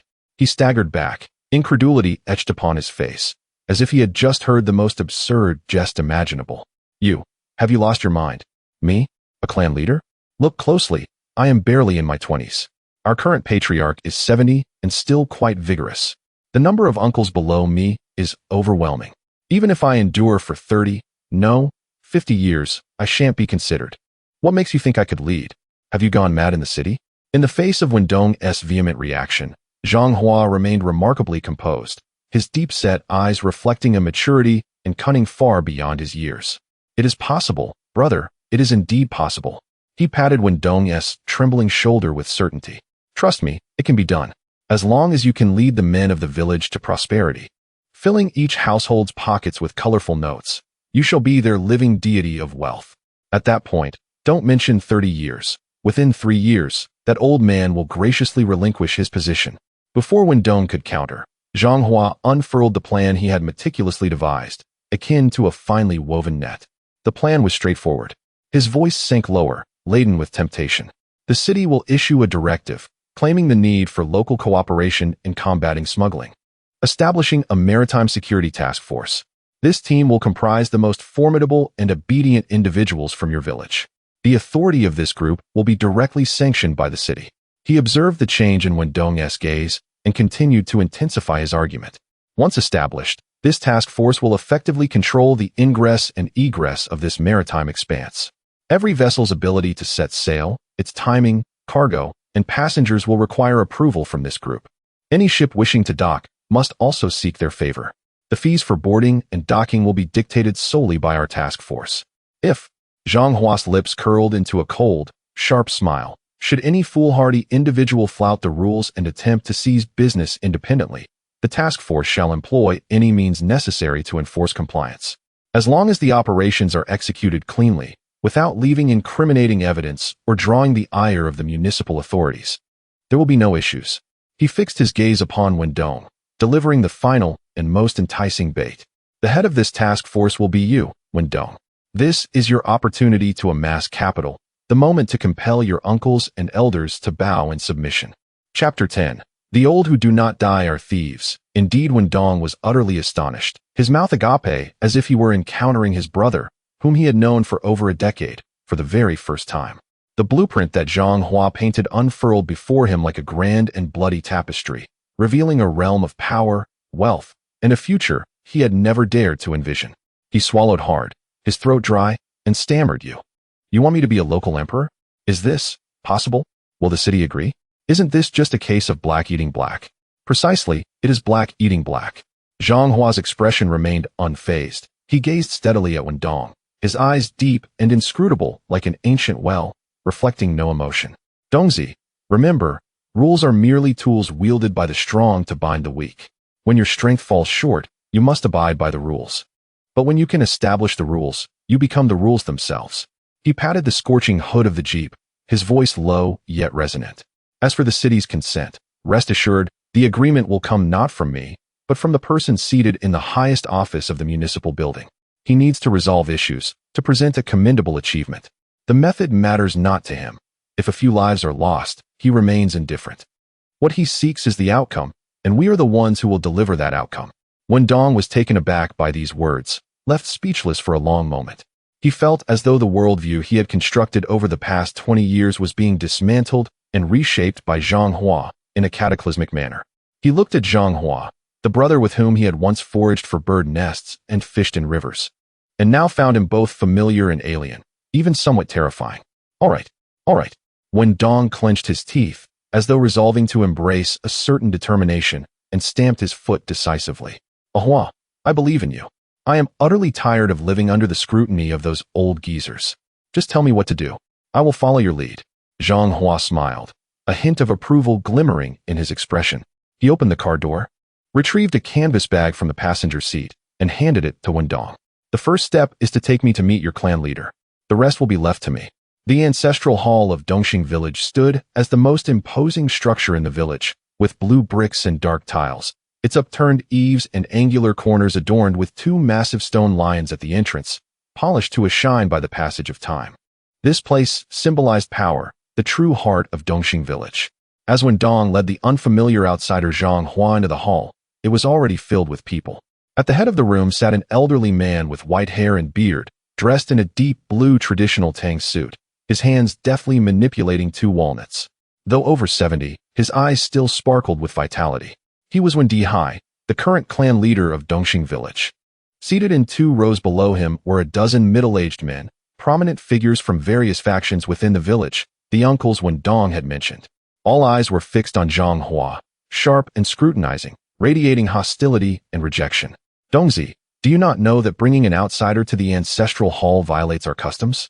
A sullen-faced middle-aged man spoke first, his tone unwelcoming. Before Wen Dong could respond, Zhang Hua stepped forward, maintaining an air of respect as he clasped his hands before the seated Wen Dihai. Clan Leader 1, esteemed uncles, I am Zhang Hua, a junior from the municipal government. I apologize for the intrusion today, but I wish to discuss a significant business matter concerning the future well-being of Dongxing village. The municipal government? Wen Dihai paused, his walnut cracking, his eyelids lifting slightly, a flicker of derision in his murky gaze. We are but a group of fishermen scraping by in the mud. What grand business could possibly warrant a visit from a city official? Indeed, there is business. Zhang Hua surveyed the room, his voice resonant. The city plans to establish a maritime security joint task force dedicated to combating smuggling. All personnel will be selected from Dongxing village, and the task force leader will also be one of our own. The city provides the policy and authorization, while Dongxing village contributes manpower and effort. From now on, this stretch of sea will be governed by Dongxing village. All incoming and outgoing vessels will be required to pay a management fee to the task force. The city will not take a single cent. All the funds will belong to us in Dongxing village. I wonder, does this business pique the interest of the esteemed clan leader? An undercurrent of suppressed commotion rippled through the hall, expressions of uncertainty and intrigue blooming on the faces of all present. Yet, the weathered visage of Wen Dihai remained unchanged. He listened quietly until the noise subsided, then spoke slowly. Young man, your vision is grand and appealing. However, we old folks are not well versed in lofty ideals. We cling to hard truths. He gently placed the walnuts on the table, producing a crisp sound that silenced the hall. In this world, there is no free lunch. The clan leader's voice was frail and hoarse, yet it bore an unassailable authority. If we aid your city in resolving this smuggling dilemma, what do we gain? A mere management fee? For that paltry sum, we would alienate our fellow fishermen and those who depend on this trade. When the day comes that we have eradicated all the pests from the sea, will your task force not be disbanded? At that point, we in Dongxing village will find ourselves isolated, targets of your government, and despised by the world. You may rise to glory, but what will become of us? Young man, your calculations are naive when measured against our seasoned experience. This admonition doused the fervent atmosphere Zhang Hua had crafted, leaving him momentarily stunned, while when Dong's expression darkened. He had not anticipated the clan leader's insight and foresight, yet Zhang Hua merely smiled, relishing the effect of the elder's words. If Wen Dihai were easily swayed, then Dongxing village would hardly be worthy of being the pivotal piece in his plan. The elder's words rang true. Zhang Hua acknowledged candidly, I understand the principle of when the rabbit dies, the hound is cooked, when the birds are gone, the bough is hidden, but you have only addressed half the issue. He met Wen Dihai's piercing gaze, enunciating each word. You are correct in saying I am inexperienced. I am 25 years old this year, having recently graduated from university and entered the bureaucratic arena for less than a month. However, it is precisely my youth that makes me more worthy of your trust. An old hand, a bureaucrat who has navigated the intricacies of governance for decades, will speak of mutual interests, advocate for checks and balances, and always keep a reserve. But I shall not. Zhang Hua's voice suddenly rose, infused with the audacity characteristic of youth. I possess nothing. I seek achievements. I need a stepping stone that will propel me upward. For the sake of my political career, I dare to do anything and am willing to do everything. The investments you make in me today are investments in my future. As long as I, Zhang Hua, remain steadfast, as long as I ascend step by step, Dongxing village will forever have me as its pillar of support. Do you consider this return substantial enough? Without waiting for Wen Dihai's response, Zhang Hua presented an even more enticing proposition. Moreover, resolving the issue of smuggling is merely the first step. He lowered his voice, enveloping his tone in an air of mystery. Gentlemen, are you aware of a recent pressing issue in the city? It is the resettlement of the boat people. Who is willing to take responsibility for those wild individuals who lack even a household registration? Some in the crowd scoffed. The absence of oversight signifies immense opportunity. Zhang Hua asserted decisively. Is there a need for the resettlement of thousands? Is there a need to construct houses? From where will the land come? Where will the funds be sourced? Mayor Chiu is currently overwhelmed by this dilemma. If I can assist him in resolving the smuggling issue, demonstrating my capabilities and gaining sufficient leverage, I will promptly suggest the establishment of a real estate development company dedicated to the resettlement project for the boat people. I can take the lead in this company, allowing Dongxing village to hold shares.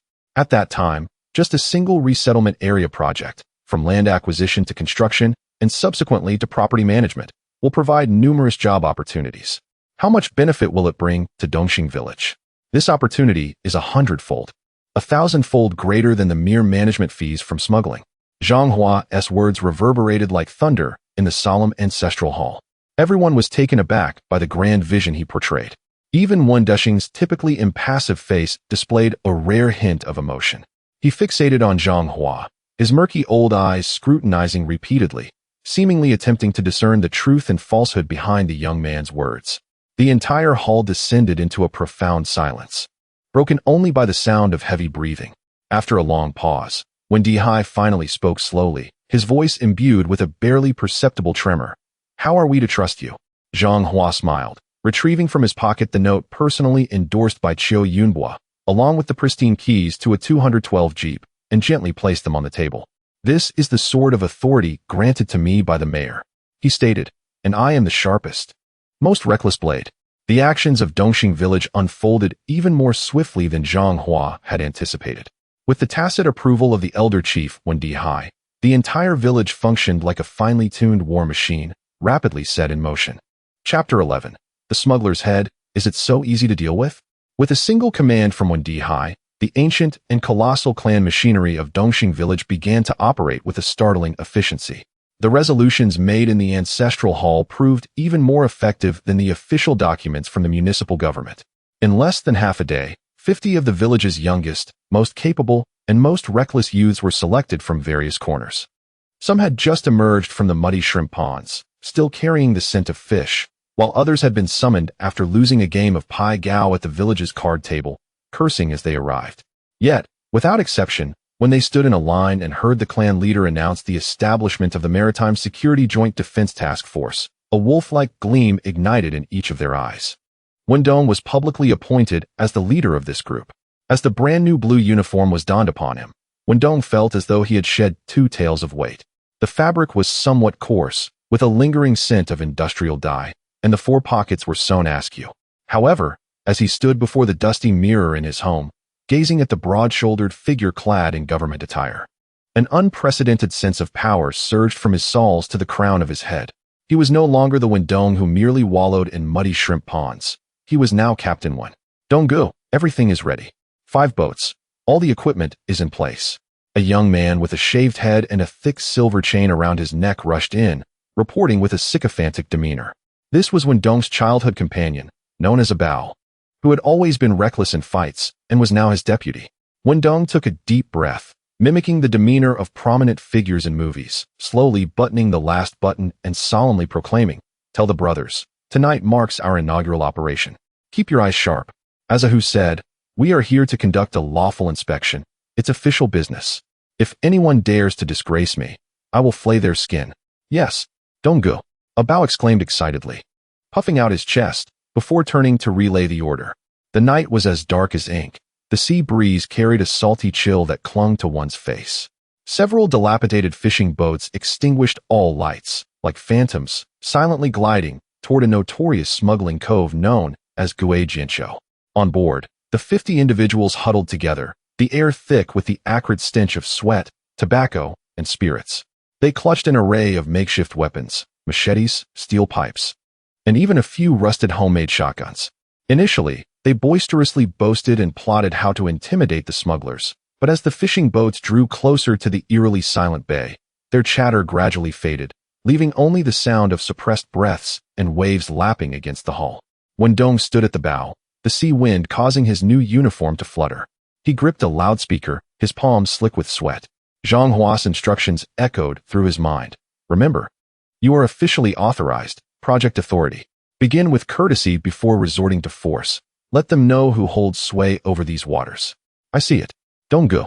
Right there," a Bao whispered, pointing towards a concealed cove surrounded by rocks. Before them lay a massive iron-hulled vessel, significantly larger than their fishing boats, quietly anchored and blending into the night, with only a faint, warm glow emanating from its cabin. Wendong's heart raced. He cleared his throat, raising the loudspeaker to his lips, and shouted with all his might, "Attention, vessel ahead. We are the Maritime Security Joint Defense Task Force of Haizhou. We are here to conduct a lawful inspection. Halt your vessel immediately and submit to the inspection." The shrill sound of static mingled with his shout, echoing across the open sea, appearing somewhat ludicrous. The iron-hulled ship remained eerily silent, with no response. A flush of embarrassment crept over Wendong's face as his comrades looked to him for guidance. Gritting his teeth, he gestured to the captain behind him. "Get closer." The fishing boats began to slowly encircle the iron-hulled vessel. Just as they were within 50 meters, the cabin door creaked open, and a burly man in a tank top sauntered out, lazily smoking a cigarette and holding a bottle of liquor, spitting towards Wendong and his crew with contempt. "What wild dog is barking here?" The man's voice was raspy, thick with a foreign accent. "Maritime security? I've been running these waters for 10 years and have never heard of you lot. If you know what's good for you, scram. Don't waste my time. I'll fuck your mother." Wendong was utterly infuriated by the man's brazen demeanor. His eyes reddened as he pointed at the man, shouting, "From today onward, these waters are under our jurisdiction. I'll say it again. Halt your vessel and submit to inspection. Otherwise, don't blame us for being rude." "Rude?" The burly man seemed to find it the height of humor. He smashed the liquor bottle against the railing, producing a sharp crack, before turning back into the cabin. In the next moment, he re-emerged, brandishing a menacing 5-shot shotgun, its barrel gleaming ominously in the dim light. He didn't even aim. Instead, he lazily pointed the gun skyward, then abruptly aimed downward, targeting the water beside Wendong's boat. Boom, boom, boom. The 3 dull and thunderous gunshots struck like heavy hammers against each person's heart. The muzzle flash erupted in the darkness, illuminating the burly man's grotesque and mocking face for a fleeting moment. The bullets plunged into the water, creating 3 towering columns. The icy seawater mingled with the acrid scent of gunpowder, dousing Wendong completely. The world fell silent in an instant. The 50 who had been shouting moments ago now stood frozen, as if under a collective spell, their faces drained of color. Some were so frightened they collapsed onto the deck, while others instinctively crouched down, cradling their heads. The machetes and steel pipes in their hands appeared utterly laughable and powerless against the fiery metal monstrosity. Wendong was equally bewildered, holding the loudspeaker aloft, maintaining the posture of his earlier shout. Paralyzed in place, the gunshots reverberated through his being, draining him of all strength and courage. His mind was a blank slate, overwhelmed by a persistent ringing in his ears. The titles of group leader, law enforcement inspection, and the underbelly of crime all became mere cold jokes in the face of the imminent threat of death. He clearly observed several figures moving on the opposing vessel, each wielding dark, elongated objects. He dared not issue another command, fearful that uttering a single word would invite a bullet intended not for the water, but for him or his comrades. Under the night sky, Dongxing village lay in an eerie silence. The once formidable fishing boats returned like serpent-like corpses, sapped of vitality, silently slipping into the shadows of the dock, their engines emitting a feeble whimper. The 50 young men, who had recently clamored for expansion, now huddled dejectedly at the edges of the boat, speechless and forgetting even to light their cigarettes. The sea breeze carried a pungent odor, a reminder of someone who had faltered at the moment the shots rang out. The pristine blue uniforms they wore no longer symbolized authority. Instead, they resembled the absurd costumes of clowns, clinging wetly to their bodies, cold and sticky, laden with humiliation.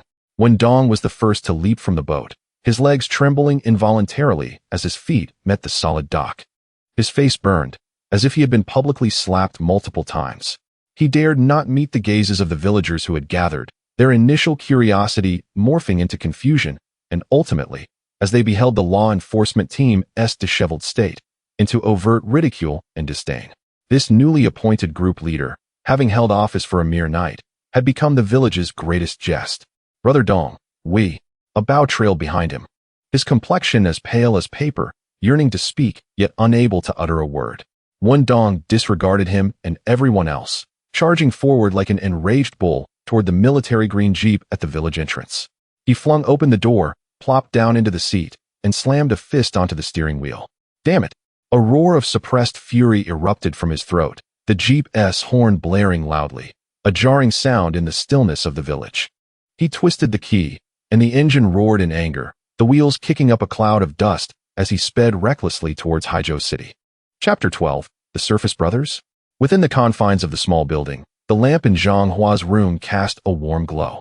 Leaning back in his chair, he was engrossed in a preliminary planning draft for Haizhou Port's future over the next 5 years. The ashtray on the table was filled to the brim with cigarette butts. Suddenly, a loud bang reverberated through the space as the door was forcefully kicked open, causing the window panes to tremble. Wendong burst in like a whirlwind, his eyes bloodshot and his chest heaving violently, still clad in a uniform drenched by the sea, exuding an odd mix of brine and gunpowder. Zhang Hua slowly lifted his gaze, observing the furious Wendong without a hint of surprise. He simply set the document aside and leisurely reached for a pack of Shuangxi cigarettes on the table, extracting one and placing it between his lips. Ehua. Wendong stormed to the desk, resting his hands on its edge, leaning forward with an intense glare fixed on Zhang Hua, his teeth grinding together. What now? They have guns. 5-round shotguns. Do you hear me?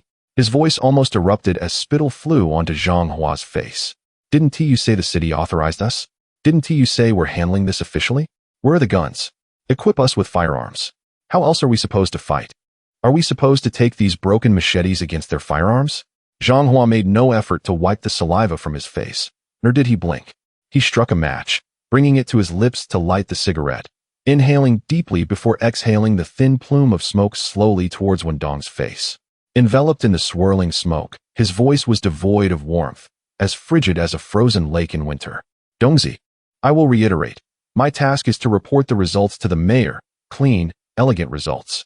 He flicked the ash from his cigarette, the gesture as graceful as dusting off an exquisite piece of art. As for your methods and means, that is a matter internal to your task force. It has nothing to do with me or the municipal government. Wendong found himself momentarily speechless, staring incredulously at Zhang Hua. A chill running from his feet to the crown of his head. Was this truly the brother he had grown up with? The coldness of Zhang Hua's words was more frigid than the icy waters of the sea. What do you mean? Wendong's voice quivered. Are you saying we must figure this out ourselves? Go unarmed against their guns? Hua, people could die? If I hadn't run fast tonight, I might not have come back. Die? Zhang Hua let out a light laugh, filled with unabashed scorn. He finally raised his gaze, locking eyes with Wendong, his stare as cold and sharp as poisoned surgical blades, ruthlessly dissecting Wendong's fury and fear. Do you think this is child's play? Do you believe that uniform is just for show? Do you think the position of clan leader is simply handed down from the heavens? Zhang Hua leaned forward slightly, lowering his voice to a chilling whisper, each word squeezed out between clenched teeth, imbued with a terrifying intensity. I will tell you this. To ascend, you must tread upon something, upon money, upon people, even upon corpses. If you lack the courage, others will not. He paused, observing the pallor of Wendong's face, delivering the final ultimatum as though sealing a fate. If you cannot handle a few armed ruffians, then I can only conclude that I misjudged your capabilities. He extinguished the cigarette but forcefully in the ashtray, producing a soft hissing sound. This task force, I believe, no longer needs to exist. A thunderous roar echoed in Wendong's mind, as if something had exploded within him. He stared blankly at Zhang Hua, at that once familiar face now rendered cold and almost alien. Those eyes held no trace of brotherly affection, not a flicker of concern, only pure, ruthless calculation and scrutiny. He understood. Zhang Hua was not negotiating with him, nor offering assistance. Zhang Hua was coercing him, driving him towards a path with no retreat. He could either lead his men, risking his life to eliminate the snakehead and reclaim that territory, or he could slink away, shedding this identity and returning to the village as the spineless wretch everyone could trample upon. A chilling wave, far more potent than anger, swept through Wendong's being. He clenched his fists tightly, his nails digging into his palms, his knuckles turning white from the strain. He said nothing, merely casting one last look at Zhang Hua, his eyes brimming with disappointment, resolve, and a hint of madness born from desperation. Then, without a word, he turned and stormed out of the room. His heavy footsteps echoed down the staircase, and soon the roar of a Jeep's engine erupted in the yard, ignited with a rough ferocity. The sound was less like a vehicle starting and more akin to a wounded beast's anguished roar in the night, before it charged into the boundless darkness. The Jeep raced through the night like a beast pierced in its ribs. The headlights sliced through the darkness, illuminating the pitted dirt road in a ghostly pallor, as the wheels crushed the gravel with an enraged growl. Wendong gripped the steering wheel ferociously, the veins on his hands bulging, his knuckles stark white from the intensity. The sea breeze poured in through the open window, icy and biting, yet it could not dispel the seething fire that burned within him, a pain that felt as if it scorched his very insides. Zhang Hua's face, his words, the smoke he exhaled, all replayed relentlessly in his mind. Die? I tell you, to ascend, you must tread upon something. If you cannot handle a few armed ruffians, then I can only conclude that I misjudged your capabilities. The calm tone, the frigid gaze, were like the dullest of files scraping away at his dignity and resolve. It hurt, but not in the way of physical wounds. It was a pain seeping from his bones, laced with humiliation and chill. Damn it, a brother? This was the brother he had risked his life to trust. The Jeep executed a rough drift, kicking up clouds of dust, before screeching to a halt in front of the ancestral hall of Dongxing Village. The ancestral hall was illuminated, casting elongated shadows of the two stone lions outside, resembling two silent behemoths crouching in the darkness. Wendong kicked open the car door, exuding an aura of coldness and menace as he strode purposefully towards the heavy wooden door. With a resounding crash, he forcefully swung the hall's entrance open, the hinges groaning under the strain. Inside the hall, swirling smoke enveloped the atmosphere, thick enough to wring water from it. In the prominent master's chair sat Wendy Hai, his expression as still as water, his hands clenching two walnuts that had ceased their rotation, tightly gripped in his palm. In the 2 rows below, a dozen clan elders wore grim expressions, silent as they smoked their pipes, the ground strewn with cigarette butts. They were all waiting for him, for the village's laughingstock to return and offer an explanation. Every gaze was a blade, piercing sharply into Wendong. He did not flinch. Instead, he met their stares head-on, advancing step by step to the center of the hall, his damp uniform clinging to him, accentuating the contours of his muscles that trembled slightly with rage. "Patriarch, esteemed uncles," he began, his voice rasping as if sandpaper had worn it down, each word squeezed from between his teeth. "We have failed." No one spoke, yet the air was thick with scorn and disappointment, palpable and suffocating. They had guns, 5 rounds, 3 weapons. When Dong's eyes blazed crimson, our men, not daring to approach the boat, were left trembling and wetting their pants from just a few gunshots. Useless. An irate elder could no longer contain himself, slamming his smoking pipe onto the ground, exclaiming, 50 young men, boasting louder than bulls in ordinary times. When faced with bloodshed, they turn into spineless shrimp. The honor of Dongxing village has been utterly tarnished by you. When Dong refrained from retorting, he fixated intently on Wen Dihai and continued, I sought out Zhanghua. I inquired about guns, about whether the city cares for our lives. Everyone perked up. This was the matter of utmost concern. What did he say? When Dihai finally spoke, his voice aged and somber. When Dong's lips twisted into a grimace more painful than tears, mimicking Zhanghua's tone, relaying the icy indifference verbatim. He stated that his task is to report a clean, splendid result to the mayor. As for our methods and means, those are matters internal to our special task force, irrelevant to him, and even more so to the municipal government. He also mentioned, when Dong inhaled deeply, his chest heaving violently. He said that if we cannot handle a few armed ruffians, he can only conclude that he misjudged the people. Thus, this task force has no reason to continue existing. As the final words echoed, the ancestral hall sank into a profound silence. The smoke hung in the air, casting a shadow over every face, enveloping them in a shroud of gloom. Humiliation. Stark, unabashed humiliation. They were treated like dogs, a dog meant for biting. Now this dog, paralyzed by fear, had ceased to bite, and the master was prepared to replace it or simply dispose of this useless creature. The oppression was intolerable. Chapter 13. A fiery confrontation at sea. Let the scoundrels witness the true might of the local tyrants. It was unclear who uttered those 4 words, but the atmosphere within the ancestral hall instantly solidified, and then exploded like an oil barrel ignited by a spark. What a mere whelp. What is he even worth? Does he think he can treat our Dongxing village like a chamber pot, using it when convenient and discarding it when not? He is forcing us to our demise, compelling us to pave the way for him with our very lives. Angry roars and curses erupted in a cacophony, threatening to overturn the entire hall with their overwhelming fury. Only when Dihai remained silent. His weathered face, etched with deep lines, revealed no discernible expression under the bright lights, save for his murky old eyes, glinting with a chilling light. Slowly, he placed the 2 walnuts he had cherished for many years upon the heavy redwood table before him. All sound ceased abruptly. Every gaze turned towards him, fixated on the 2 walnuts gleaming with an oily sheen under the illumination. Suddenly, when Dihai lifted his frail hand and brought it down with force. Crack! The sharp sound resonated, more startling than the previous gunfire. The walnuts, as hard as stone, shattered beneath his hand, sending brown fragments and white kernels scattering across the table. Enough of this tyranny. When Dihai slowly rose, his stooped figure resembling a volcano on the verge of eruption. His aged voice carried an uncontainable, chilling, murderous intent. He wishes to test the resilience of our Dongxing village? Very well. We shall show him. The old patriarch's gaze swept across each individual present, his once murky eyes now sharp like those of a hawk. Relay my words. His thunderous roar shook the very rafters. Gather all the men in the village who can wield a weapon. Tonight, let them witness the true toughness of Dongxing village. The command sliced through the silent night sky above Dongxing village like a bolt of black lightning. Boom, boom, boom. The ancient bronze gong, silent for 40 years, was struck with great force, its deep, oppressive sound echoing through every corner of the village. Wooden doors swung open with urgency. Robust men burst forth from their homes, their faces devoid of the usual laughter and leisure, replaced instead with a fierce, primal ferocity. Under the cloak of night, Dongxing village transformed from a slumbering fishing hamlet into a fully awakened war machine.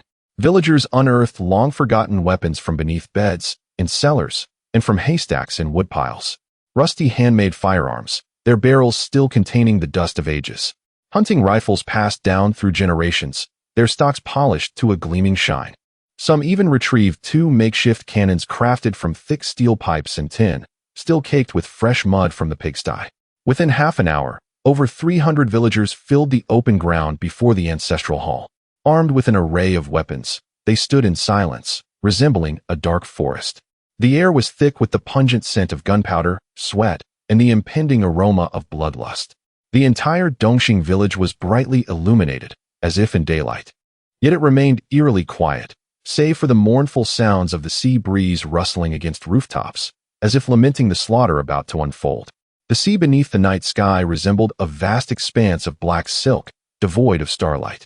Dozens of fishing boats, varying in size, extinguished all lights, akin to a pack of silent sharks converging stealthily towards the desolate island known as Guijianchou. This time, the vessels were devoid of chatter and the raucous banter of camaraderie. The men of Dongxing village, over 300 strong, resembled silent statues, packed tightly on the swaying deck. The only sounds were the waves lapping against the hulls and the heavy breaths suppressed within their throats. The scent of fear had dissipated, replaced by a more potent, dangerous aroma: gunpowder, strong liquor, and the primal ferocity that emanates from men driven to desperation. When Dong stood resolutely at the bow of the foremost vessel, the sea breeze billowed against his half-dry uniform. The fabric, soaked with icy seawater, clung to his skin like a layer of cold iron, reminding him of the humiliation from the previous night. No longer did he clutch that ridiculous loudspeaker. Instead, he gripped a double-barreled shotgun unearthed from the ancestral hall's armory, its cold, heavy frame exuding the scent of rust and tung oil. His gaze no longer reflected the confusion and fear of yesterday. It was now a desolate ash, scorched by fury. Zhang Hua's indifferent visage and his chilling words had carved away the last vestiges of innocence and hesitation from his heart. To hell with brotherhood. To hell with reason. Tonight, I seek only one outcome: blood and life to barter for a decisive result. Listen well. His voice, though not loud, cleaved through the oppressive silence like a sharpened blade. Reaching the other boats clearly, when you hear my gunshot, cannoneers, fire first. Sink their wretched vessel. The rest of you, use your firearms and shotguns. Aim for the light on the island. Anyone who dares to retreat, I will shoot them first. No one responded, yet in the darkness, countless eyes turned towards him, ablaze with the same fervor. The outline of Guijianchou Island grew increasingly distinct in the shadows, resembling a colossal beast lying upon the surface of the sea. The iron-hulled boat remained quietly docked in its usual spot, a dim yellow light seeping from its cabin like the careless eye of a monster. When Dong slowly lifted his shotgun, without warning or preamble, he inhaled deeply, the salty sea breeze filling his lungs, and then, aiming at that flickering yellow light, he resolutely pulled the trigger. Bang! The dull sound of the gunfire served as the clarion call for battle. Boom! Boom! The thunderous roars of the makeshift cannons erupted from several fishing boats, ready and waiting. The massive steel cannon barrel glowed a fiery red, its muzzle spewing forth towering orange flames and billowing black smoke, an image reminiscent of the gates of hell being violently thrust open upon the surface of the sea. Countless iron sand, nuts, and fragments of stone, repurposed as projectiles, whistled sharply through the air like a relentless storm of steel, hurtling toward the ironclad vessel and the desolate island beyond. The sound of impacts echoed. Some projectiles plummeted into the water, erupting into columns of spray, while others crashed violently against the rocky outcrop of the island, scattering brilliant sparks. A few struck the hull of the iron ship with a resounding clang, sending splinters of wood and rust flying, shattering the solitary wooden door of the cabin into smithereens. Damn it! Open fire!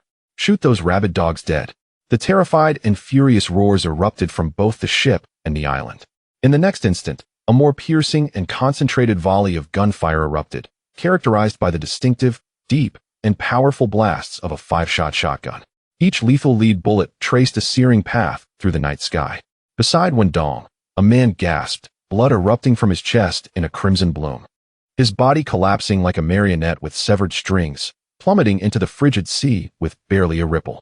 The scent of blood ignited the primal ferocity within everyone present. Damn it! Let us fight back. Fire your weapons. Everyone shoot. Over 300 assorted firearms unleashed a torrent of furious flames simultaneously. The disjointed, muffled blasts of homemade guns mingled with the sharp and clear reports of vintage shotguns, coalescing into an impenetrable barrage of death. The flames flickered wildly across the sea, illuminating the twisted faces of men driven by rage and excitement in alternating flashes. Gunfire, cannon fire, curses, and the anguished cries of the wounded shattered the tranquility of the night. The entire bay transformed into a boiling cauldron of chaos. The acrid scent of gunpowder intertwined with the rich aroma of blood, surging into every nostril, awakening their most primal instincts. Wendong kicked aside the shell-shocked gunner beside him, seizing the torch and igniting the thick fuse. The deafening roar of the cannon sent the entire fishing boat recoiling, the flames licking dangerously close to his eyebrows. Without a glance at the aftermath, his eyes ablaze, he grabbed a loaded firearm from the side and, without hesitation, squeezed the trigger at a fleeting shadow on the island. He was uncertain if he had hit his mark, but it mattered not. He knew that only by continuing to fire and roar could he suppress the madness threatening to consume him. The pack of fishing boats drew ever closer, illuminated by the fiery glow, transforming the entire Gue Jianzhou Island and the surrounding waters into a scene as bright as day.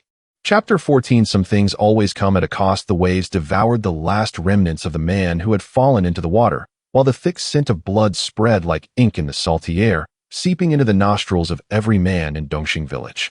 This was no drill, no mere threat. It was death, cold, abrupt death. A roar shattered the oppressive silence, a beast-like bellow that tore through the air. A Bao, standing behind Wendong, witnessed his cousin, with whom he had grown up, being reduced to a mist of blood before his very eyes. The eyes that usually sparkled with flattery and jest were instantly filled with crimson. He discarded the steel pipe that was too short to reach anyone and drew a butcher knife from his waist, his eyes aglow with fury as he roared towards the flames on the island. Kill. Annihilate these bastards. Avenge San Air. Revenge. Kill. Wipe them out. The death of one man ignited the madness of over 300. The wildness and bravery suppressed for generations within their clans surged forth, fully ignited in that moment. They were no longer fishermen, nor mere villagers. They had transformed into wolves, defending their territory and avenging their slain comrades. Charge! Sink their wretched ship. Wendong's voice was hoarse and distorted as he discarded his empty firearm. Seizing 2 handmade grenades wrapped in oilcloth from a sack at his feet, he bit off the safety cap, his gaze fixed intently on the iron-hulled ship that continued to belch flames. Dozens of fishing boats ceased all evasive maneuvers, charging forward like a herd of reckless bulls, their prows kicking up white froth as they barreled towards the heavily armed iron vessel. Insanity. These men had lost their minds. On the iron ship, the previously arrogant, burly leader now wore a mask of terror, his face devoid of any disdain. The barrel of his 5-shot shotgun was hot enough to fry an egg, yet the bullets fired into the sea felt futile. For every one that fell, 10 more surged forward, their eyes bloodshot, their mouths emitting unintelligible howls, utterly unafraid of death. "Boss, they're coming for us. Run," shouted a subordinate, his face splattered with an unknown blood, his voice trembling like a leaf. "Run? Get back to shooting. Anyone who dares retreat will be the first to face my wrath." The burly leader kicked the quaking subordinate aside, reloaded his weapon with a fresh clip, and unleashed a barrage at the foremost fishing boat. Boom! With a thunderous crash, Wendong's boat slammed into the side of the iron ship, the force causing both vessels to tremble violently, metal scraping against metal with an agonizing screech. Onward! Charge! Without waiting for the ship to stabilize, Wendong was the first to leap onto the enemy's deck, akin to a predatory cheetah. The deck was slick with seawater, blood, and oil. As a serpent-headed adversary raised a cleaver to strike, Wendong did not hesitate. He thrust a primed grenade into the man's embrace and rolled behind a tangle of ropes. Boom! A dull explosion echoed as the serpent head was obliterated, his chest reduced to a gruesome mess.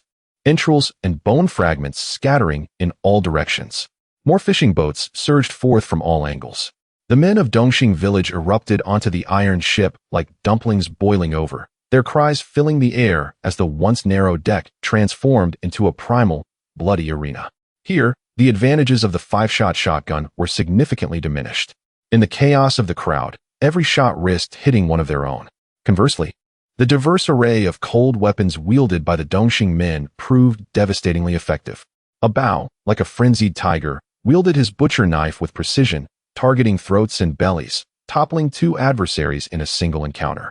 A diminutive serpent head attempted a sneak attack from behind, only to be impaled by a Dongxing man wielding a harpoon, who lifted him as if he were a fish on the verge of death. Wendong rose from behind the ropes, wiping the blood from his face, his gaze sharp as he locked onto the burly leader still directing from the bow. Their eyes met, igniting a fierce animosity. "You bastard!" The burly leader recognized him and bellowed, turning his gun to fire. But Wendong was quicker. With a powerful push from his legs, he surged forward like a cannonball, crashing into the man's embrace just as he pulled the trigger. They tumbled to the ground, the shotgun slipping from grasp and plummeting into the sea. Without his firearm, the burly leader's physical advantage became apparent. He struck Wendong squarely in the face, leaving him dazed, then rolled atop him, his massive hands gripping Wendong's throat with an iron grip. "You little bastard. I'll strangle you." His face twisted in rage, muscles bulging. His strength was astonishing. Wendong's face quickly flushed crimson, struggling to breathe as he felt his windpipe near collapse. In that suffocating moment, Zhang Hua's cold visage and icy words echoed in his mind. "If you can't handle a few armed thugs, then I can only conclude I misjudged your worth." No. An unknown strength surged from deep within Wendong, and with a sudden burst of energy, he raised his knee, driving it forcefully into the burly leader's groin. A howl erupted from the leader, a sound that was almost inhuman, and his grip on Wendong's throat slackened. Wendong greedily inhaled the blood-tainted air, seizing the fallen knife, and, before the man could regain his composure, mounted him, raising the glimmering blade high in the firelight. "Please, don't kill me." The burly leader, now thoroughly terrified, gazed into Wendong's emotionless eyes, pleading, "I'll give you all my money. The ship is yours. Please don't kill me." A chilling smile curved Wendong's lips as he remained silent, the knife descending with finality. Thud! That was not merely a deadly strike aimed at the neck. The blade, with surgical precision, cleaved into the shoulder of the burly man's right arm. A sharp crack echoed, the sound of bone fracturing. A cry of anguish erupted from the man, piercing the night sky, more harrowing than the earlier roar of gunfire. His robust right arm was severed at the shoulder, blood gushing forth like a torrent, revealing stark white bone and torn muscle fibers. Wendong discarded the cleaver, rising to his feet and gazing down from his elevated position at the writhing, howling figure in the pool of blood, the warm crimson splattering his face, igniting an unprecedented thrill within him. He planted a foot upon the man's chest, leaning down to speak in a tone audible only to the two of them, enunciating each word with deliberate clarity. "Go back and tell everyone, from this day forth, this sea is under the name one." With that, he turned his back on the nearly unconscious leader, who was suffering in agony, and strode towards another battleground. This primal and savage bloodbath raged from midnight until the first hints of dawn began to illuminate the horizon. As the first rays of morning pierced through the clouds, casting golden light upon the ravaged sea, the sounds of gunfire and battle cries gradually subsided. Guay Jinsho Island resembled a place that had weathered an 18-level typhoon. The sturdy ironclad vessel was now half submerged, riddled with numerous gaping holes, its deck and cabin strewn with corpses, blood cascading through the drainage holes, staining the surrounding waters a shocking dark red. The influence of the snakehead had been utterly dismantled. The dead lay lifeless, the wounded suffered grievously, and those few who had miraculously survived vanished into the sea in a desperate flight. The leader, who had lost an arm to Wendong, seized the final moments of chaos to be dragged aboard a spare small boat by a few loyal subordinates, vanishing in a disheveled manner beyond the horizon. Dongxing village emerged victorious, albeit at a great cost. Wendong stood high upon the bow of the ironclad ship, his feet planted in the viscous pool of blood. He observed his kin begin to clear the battlefield. They tossed the bodies of the snakeheads into the sea as if disposing of dead dogs. Then, they carefully lifted the body of their brother, covering it with cloth. Upon counting, it was revealed that 5 had perished, 16 were gravely injured, and nearly everyone bore wounds. The price paid was undeniably steep. The sea breeze swept through, dispersing the heavy smoke, yet failing to erase the stench of blood that lingered in the air. The surviving men bore no expressions of triumph. Rather, their faces were marked by a numbness and fatigue that comes after a calamity. Wendong silently observed this scene, the morning light stretching his shadow long across the ground. He looked down at his hands, stained with blood and brain matter. Just hours prior, those hands had been immersed in the muddy waters of a shrimp pond. Now, they were tainted with human blood, having severed another limb, seizing territory in the most sanguine manner for himself and for all of Dongxing village. thereby establishing a domain where rules could be set. Chapter 15. The City Bureau in Turmoil. The need for clarity. The office of the Second Secretary Department in the city government building was already deserted, with only the light in the mayor's office at the end of the corridor still aglow. Zhang Hua stood alone before the enormous floor-to-ceiling window, gazing into the somber night of Haizhou, where countless lights twinkled like scattered diamonds on a black velvet canvas, distant and cold. He did not turn on the main light in the office. Only a small desk lamp on Qiu Yunhua's desk cast a dim, yellowish halo, distorting his tall silhouette, half cloaked in light and half engulfed in darkness. In the distance, at the horizon where the sea met the sky, faint, intermittent muffled sounds could be heard. The noise was subtle and far away, fragmented by the night breeze. And an ordinary person might mistake it for the nighttime operations of a factory or the distant horn of a dock. Yet Zhang Hua knew that these were gunshots, the thunder of makeshift cannons. It was Wendong, using blood and fire to seize the ticket to a new world, both for himself and for Zhang Hua. His expression remained impassive as he extracted a cigarette from a pack disguised as Shuangxi, lighting it with a match. The flickering orange flame briefly illuminated his unfathomable eyes, devoid of waves, sympathy, or guilt.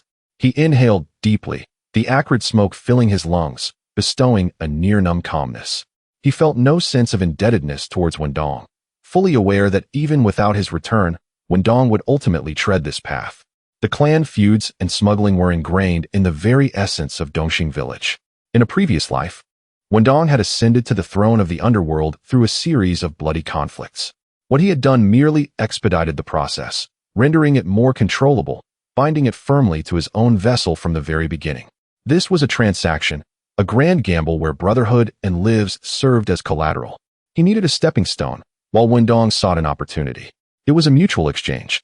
The glowing tip of his cigarette flickered, and the bluish-white smoke swirled around his face, blurring his harsh features. He was merely a chess player, and Wendong was his first and most crucial piece. Pieces may bleed and sacrifice in the heat of battle, but as long as the ultimate goal is achieved, all of it is worthwhile.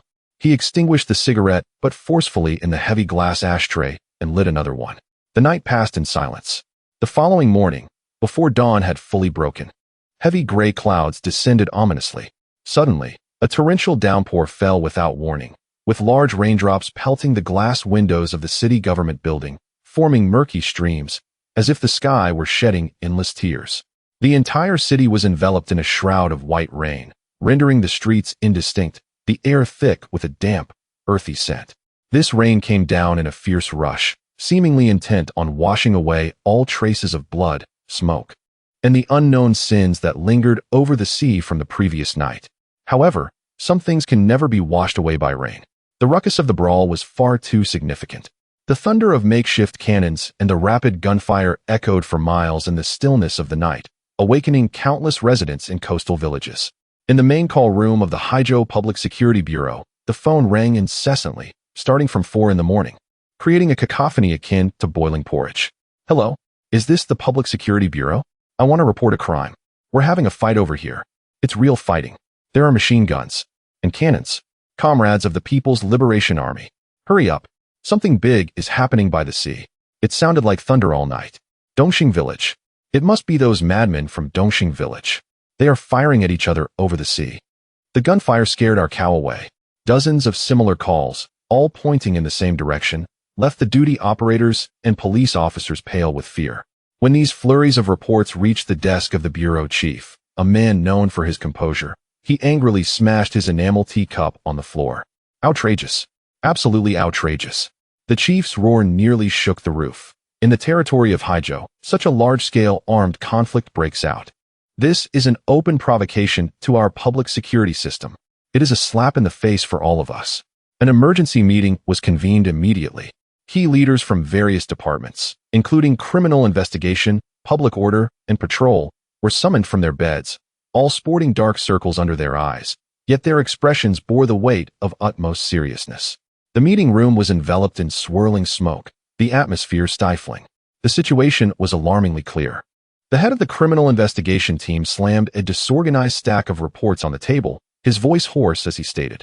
According to multiple eyewitness accounts, the incident occurred off the coast of Dongxing Village, near the uninhabited island known as Ghostly Woe. The time frame extends from 1 o'clock last night until shortly before dawn. Based on the sounds, both parties employed at least 10 firearms, and even cannon fire. Cannon fire. A chorus of gasps filled the meeting room.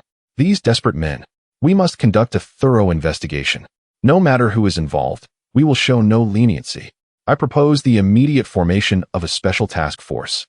The chief pounded the table, his gaze sweeping over everyone present, finally landing on a quiet figure in the corner. It was a young woman dressed in a crisp police uniform. Unlike the others, who were filled with righteous indignation or puffing on cigarettes, she sat quietly, pen in hand, focused on marking something on a map of Haizhou. She appeared to be around 23 or 24 years old, with neatly cropped hair and delicate features, yet her eyes held a sharpness and calmness that belied her age. She was Lin Shuang, the newly appointed deputy head of the criminal investigation team, recently dispatched from the Provincial Public Security Department for training. Lin Shuang. The chief called her name with a grave tone. Lin Shuang looked up, her gaze bright and clear, devoid of any lingering drowsiness. She stood up, her voice crisp and steady. Present. This case is of an extremely severe nature and will have a profoundly detrimental impact. I have made the decision to appoint you as the leader of the Special Task Force for the significant armed conflict case of October 12th. You shall serve as the head. Select personnel from the entire municipal public security system at your discretion. As for equipment, whatever you require will be approved. I have but one demand. The director rose from his seat, his finger emphatically striking the table. Within 3 days, I expect to see results. I need to ascertain which two factions are waging war on our territory. I intend to apprehend every last one of these lawless marauders, without exception. Understood. We shall ensure the completion of the task. Lin Shuang saluted with precision, her response unwavering, her clear eyes ablaze with the unique excitement and focus that a dedicated officer exhibits in the face of a significant case. Chapter 16. The first encounter with the beautiful police officer. The torrential rain continued to pour, enveloping the entire Haizhou city in a shroud of gray mist. The government building stood solemnly, its cold facade accentuated by the relentless downpour. Suddenly, a series of hurried and powerful footsteps echoed across the polished terrazzo floor of the corridor, shattering the afternoon's oppressive silence with a crisp, resolute rhythm reminiscent of military precision. Curious heads peeked out from behind the half-open doors of the offices, revealing a group of police officers clad in deep blue raincoats, their bodies still bearing the chill and moisture of the rain, striding purposefully down the hall. Their movements were silent, their formation impeccable, resembling a drawn sword exuding a sense of lethal intensity that felt incongruous in this setting. Leading them was an exceptionally young woman. Having shed her raincoat, she revealed a sharply tailored police uniform beneath, the silver star on her epaulette glinting coldly in the dim corridor light. Her long hair was neatly tied back in a disciplined ponytail, exposing a delicate yet expressionless face. Her eyes, with pupils of a lighter hue than most, lacked focus yet scrutinized everything around her with the sharpness of a hawk. This was Lin Shuang, with a clear objective. She made her way directly to the room at the end of the second floor, marked as the mayor's office. Just as her hand was about to grasp the doorknob, the heavy wooden door creaked open from within. A young man dressed in a simple blue Zhongshan suit stood at the threshold, a modest, almost bashful smile adorning his face. He appeared slender and youthful, reminiscent of a fresh graduate. In stark contrast to the imposing presence of the armed officers behind Lin Shuang. This was Zhang Hua. He seemed to have anticipated their arrival, even calculating the exact moment of their appearance with precision. Lin Shuang halted in her tracks, and the police officers behind her came to a synchronized stop as well. Her piercing gaze fell upon Zhang Hua's face. Her sharp eyes narrowed slightly, as if assessing this unexpected obstacle before her. Captain Lin. Zhang Hua spoke first, his tone gentle and steady, contrasting sharply with the violent rain outside. He accurately addressed her rank, his smile unwavering. Mayor Qiu is currently engaged in a highly important meeting and is unable to receive visitors at this moment. His demeanor was deferential, his words exceedingly polite, yet his body showed no inclination to yield, standing firmly like a nail driven into the threshold of the mayor's office. Lin Shuang remained silent, her cold gaze scrutinizing him from head to toe. The atmosphere seemed to thicken, the only sounds in the corridor being the patter of rain against the glass and the muffled ringing of a telephone in a distant office, intentionally subdued. The officers behind her could sense that their newly appointed deputy captain's intimidating aura was growing increasingly palpable. Regarding the situation in Dongxing village, Zhang Hua appeared unfazed by the mounting pressure and continued to smile. Speaking unhurriedly, the mayor has authorized me to handle this matter in its entirety. If Captain Lin has any updates to report or directives to convey, it would be the same to communicate them to me. Lin Shuang's gaze sliced through Zhang Hua's face like two icy surgical blades.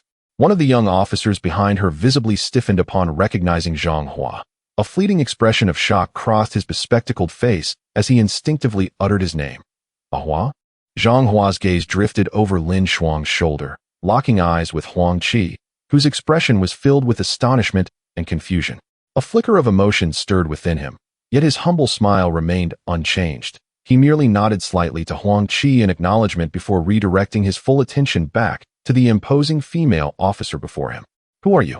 Lin Shuang's voice was colder than the rain outside, each word striking like ice chips, laden with an unyielding inquiry. We have received numerous reports of a large-scale armed conflict occurring off the coast of Dongxing village, resulting in casualties. This constitutes a serious crime.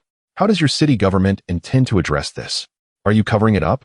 Her words, though not raised in volume, fell heavily in the silent corridor, reverberating through the air. Those curious heads peeking through the door crevices retreated once more. Zhang Hua remained at the doorway, unperturbed by her aggressive questioning. In fact, his smile deepened slightly, a blend of courtesy, regret, and an enigmatic calm. Captain Lin, you have misunderstood, he began, his voice steady as an ancient well. First, allow me to introduce myself. I am Zhang Hua, the secretary to Mayor Qiu. Secondly, the incident you referenced may not align with the facts. He stepped aside, retrieving a pre-prepared document from a small reception table behind the door, his movements deliberate and unhurried. It was a carefully sealed document in a cowhide envelope, which he did not present directly, but rather, he leisurely untied the string that bound it. This is not a brawl. He extracted the document from the envelope, gently cradling it in his palm, offering it to Lin Shuang. The gesture reminiscent of presenting a prized artwork rather than a report concerning serious criminal activity. This pertains to our Maritime Security Joint Task Force, which encountered organized violent resistance while executing its duties, necessitating a defensive response. Lin Shuang's gaze settled upon the document.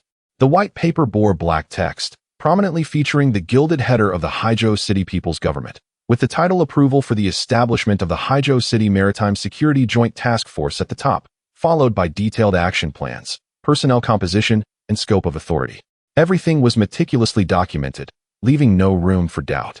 At the bottom of the document, Mayor Qiu Yunhua's flamboyant signature and the bold red government seal loomed like insurmountable mountains, pressing down heavily on the paper. It was an impeccably crafted official document. Lin Shuang extended her hand, accepting the file. The paper felt cold and rigid to her touch, and she could sense her fingertips growing slightly numb. She meticulously flipped through the pages, her pace deliberate and painstaking, as if seeking to uncover even a single flaw in the meticulously printed text. Yet, there was none. The program displayed no imperfections. Self-defense? Lin Shuang finally lifted her gaze, holding the document in her hand, her lips curling into a frigid arc, replete with unabashed derision. Secretary Zhang, your self-defense employed crude weaponry, resulting in the deaths and injuries of over 10 individuals, did it not? Such impressive authority you wield. Lin's team, you jest. Zhang Hua maintained his smile, though a hint of measured exasperation crept into his tone. The establishment of this special task force was fundamentally to assist the public security system in combating the increasingly rampant maritime smuggling crimes. Our personnel are local fishermen from Dongxing village, armed solely with a few defensive shotguns. In contrast, our adversaries are ruthless professional traffickers, equipped not only with firearms, but with superior firepower. Last night, during a routine patrol, they refused to cooperate and instead opened fire first, resulting in the immediate sacrifice of our personnel. Under such circumstances, it is understandable that our team members resorted to extreme measures for self-preservation and to uphold the law enforcement authority conferred by the municipal government. His words flowed seamlessly, trivializing a bloody confrontation with criminal forces into a tragic, yet noble act of defiance sanctioned by official decree, where the weak triumphed over the strong. Lin Shuang felt her chest heave with anger as she gazed upon this young man, studying his innocent visage and the calm, profound depths of his eyes. An inexplicable fury surged within her. She understood that every word he uttered was a fabrication, each punctuation laden with deceit. Yet, she found herself at a loss for any point of rebuttal. He wielded the sword of authority, enveloping everything within the realm of official duty. The deceased were criminals resisting law enforcement, while the survivors were heroes retaliating valiantly. As the head of the Criminal Investigation Division in the Municipal Bureau, what could she possibly do in the face of the municipal government's edict? She clenched the document tightly, her knuckles whitening from the pressure, the edges of the paper nearly crumpling under her grasp. Well, what a justification, she managed to force out through gritted teeth. Before slamming the document back into Zhang Hua's hands, she turned on her heel, her movements crisp and decisive, devoid of any hesitation. Withdraw. The IC command released the tension among the police officers behind her, who collectively exhaled in relief. As Lin Shuang strode forward, she suddenly halted beside Zhang Hua, turning her head slightly, her light-colored eyes locking onto his with unyielding intensity, her voice lowered to a whisper only they could hear. You had better ensure that every word you speak is the truth. She paused, each syllable emerging as if drawn from an ice cellar. I will be watching you.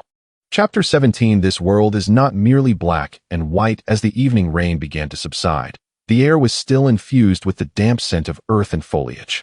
A few intermittent barks from distant dogs shattered the tranquility surrounding the small building on the outskirts of Haizhou City. In Zhang Hua's room, the warm glow of the desk lamp was somewhat diminished by the moonlight seeping through the window. He sat at his desk, where an open notebook lay before him, filled with densely scribbled notes regarding the initial ideas for the relocation plan for the water-dwelling population, documenting his next course of action. Knock, knock. A gentle but hesitant tapping echoed from the door. Zhang Hua lifted his gaze, arching an eyebrow. At this hour, his grandmother had long retired for the night. He set down his pen, rose, and approached the door, pulling it open gently. Outside stood Huang Qi, clad in a faded blue shirt, its collar unbuttoned, his hair damp from the rain, clinging to his forehead. Small droplets of water adorned his black-rimmed glasses, and his eyes, peering through the lenses, reflected a hint of fatigue and confusion. Unlike Wendong's anger or Li Wan's flamboyance, he stood there quietly, resembling a rain-drenched poplar, appearing somewhat fragile and helpless. Qi, it's rather late. Is there something you need? Zhang Hua's tone was gentle, his expression radiating just the right amount of concern. He opened the door wider, inviting Huang Qi to enter. After a moment of hesitation, Huang Qi stepped into the room, remaining standing beside the desk, his eyes scanning the densely filled sheets of paper before shifting back to Zhang Hua. With a voice tinged with dryness, he asked, Hua, were you the one orchestrating matters in Dongxing village from behind the scenes? He did not confront directly, his eyes lacking accusation, merely reflecting pure bewilderment and confusion, akin to a child witnessing his trusted elder brother committing an act he could not begin to comprehend. Zhang Hua paused before responding, moving to the window to draw the curtains, shutting out the cold moonlight. He turned back, resuming his seat, and gestured for Huang Qi to sit. Please, Qi. It's late. Speak your mind slowly. Huang Qi complied, but remained tense in his posture. Hua, there was a violent clash at sea, resulting in over 10 casualties, involving makeshift cannons and firearms. His voice was low, each word seemingly weighed down by an indescribable heaviness. What is going on? Qi, you've aspired to be a police officer since childhood, wishing to apprehend wrongdoers and ensure the safety of the citizens of Haizhou, correct? Huang Qi nodded with unwavering conviction shining in his eyes. Then, in your view, what is the most crucial aspect of being a police officer? Instead of answering Huang Qi's question directly, Zhang Hua posed a deeper inquiry, his tone soft yet imbued with a thought-provoking essence. Is it merely to capture a few petty thieves, or to address the long-standing security issues plaguing a region? Is it to extinguish surface-level chaos at the first sight, or to seek out the root causes of that chaos and eliminate them at the source? Huang Qi found himself at a loss for words, rendered speechless by Zhang Hua's counter-question. He opened his mouth as if to speak, but faltered, unsure of how to begin. Throughout his life, he had been taught a worldview of stark contrasts, a clear demarcation of right and wrong. He believed that a police officer's duty was to uphold the law's dignity, apprehend criminals, and maintain societal order. Yet, Zhang Hua's words felt like a blunt blade, slowly yet forcefully carving through the steadfastness of his beliefs. Zhang Hua observed him, a barely perceptible smile gracing his lips, laden with an indefinable complexity, hinting at an understanding of Huang Qi's idealism while also foreseeing the inevitable clash of that idealism with reality. Achi, I understand the doubts that linger in your heart. His voice softened, laced with a gentle, coaxing tone. You believe we should not engage with people from places like Dongxing Village, do you not? You perceive them as the dark, while we are the light, and between black and white, there should be no collusion, correct? Huang Qi remained silent, yet the turmoil in his eyes spoke volumes. But this world has never been confined to mere black and white. Zhang Hua sighed softly, a lament for the complexities of life, or perhaps an awakening for Huang Qi. Especially in our position, there are times when, to achieve a greater good, we must embrace a shade of gray. He leaned slightly forward, his tone imbued with sincerity and trust. The issue of smuggling from Dongxing Village has persisted for quite some time. The provincial government has issued repeated directives, and Mayor Qiu is at his wit's end. Do you believe that employing conventional methods, sending a few officers to make arrests, can resolve the issue? Huang Qi remained silent, knowing the answer was a resounding no. No, Zhang Hua echoed his unspoken thoughts, a note of resignation in his voice. The sea is vast, and those who orchestrate smuggling are exceedingly cunning. They are far more familiar with the maritime conditions than we could ever be. Our manpower and resources simply cannot cover the expanse. Hence, Mayor Qiu devised a bold initiative. He authorized me to establish a Maritime Security Joint Defense Task Force in Dongxing Village, aimed at addressing the smuggling issue at its core through unconventional means, achieving a just end that conventional methods cannot. Zhang Hua's words resonated with heartfelt sincerity, each syllable seemingly weighed with careful consideration, embodying his commitment to the well-being of the populace. Huang Qi's brow furrowed. He sensed the validity in Zhang Hua's reasoning, yet felt an unsettling discord. The education he had received taught him that all are equal under the law, that procedural justice is paramount, and that integrity must reign. Yet, what Zhang Hua illustrated was a realm steeped in compromise and political maneuvering. What Wendong is doing now, though controversial, has objectively managed to control the chaos at sea, Zhang Hua continued, his voice wielding a certain enchantment, gradually dismantling Huang Qi's internal defenses. Those smugglers once operated independently, competing for territory and resources, resulting in tumultuous clashes at sea. But now, Wendong has gathered them under a set of rules. Those wishing to smuggle can no longer choose any vessel at will. They must adhere to Wendong's line. In this manner, the number of individuals can be controlled, the information verifiable, and we can even grasp a portion of the identities of those venturing abroad. He gazed earnestly at Huang Qi, stating, "Do you not think this aids the police? Is it not, to a certain extent, upholding order at sea? Qi, one must not merely observe the process but also the outcome. Our ultimate goal is to bring the issue of smuggling under control, ensuring that the citizens of Haizhou are no longer troubled by such matters." Huang Qi's mind buzzed with confusion. Zhang Hua's rhetoric enveloped him like an immense net, ensnaring everything he had believed in throughout his life. He yearned to counter, to highlight the irrationality within, to vociferously declare that this was not justice. Yet, as the words lingered on his lips, they were stifled by Zhang Hua's seemingly unassailable logic. He sensed something amiss but could not precisely articulate it. His convictions had always been starkly defined. Yet Zhang Hua suggested that in pursuit of a greater good, one might tolerate certain shades of gray, even actively exploit them. This left him in a profound state of bewilderment and helplessness. Observing the turmoil etched upon Huang Qi's face, Zhang Hua recognized that his words had struck their intended chord. He rose and approached Huang Qi, gently placing a hand upon his shoulder, an action imbued with an elder brother's earnest concern. "Qi, your passionate fervor is commendable. It is among the most precious qualities of our era." Zhang Hua's voice lowered, imbued with warmth, yet tinged with an underlying sense of danger. "But you must learn to protect yourself. Some matters are far too deep. Do not delve into what is not meant for you." This counsel was both a gesture of care and an undeniable warning. In his profound gaze, there was no reproach, no mockery, only an understanding of the world's complexities and a hint of apprehension regarding Huang Qi's future. Huang Qi abruptly raised his head, his eyes wide with shock as he studied Zhang Hua, whose once familiar face now felt achingly foreign. In that moment, he realized an invisible chasm had formed between them. This chasm was not one of distance or time, but rather one of understanding the world, defining good and evil, and recognizing the essence of humanity.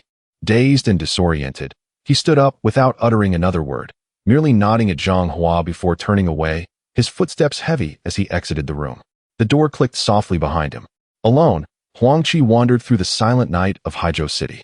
The streetlights cast a dim glow, stretching his shadow into an elongated, wavering form, amplifying his solitude. He lifted his gaze, surveying the distant city lights, once symbols of hope and tranquility in his eyes. Now appeared blurred and remote. For the first time, he felt his ideals waver, realizing that the world was far more intricate and somber than he had ever imagined. Chapter 18.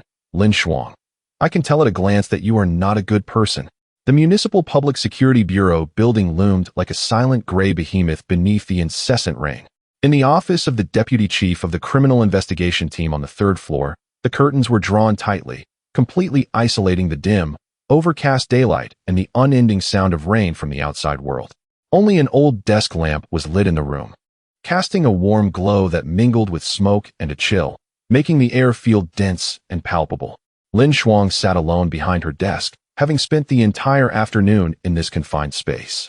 After returning from the municipal government, she neither roared at anyone nor smashed cups like the chief, but simply locked herself away in this small sanctuary.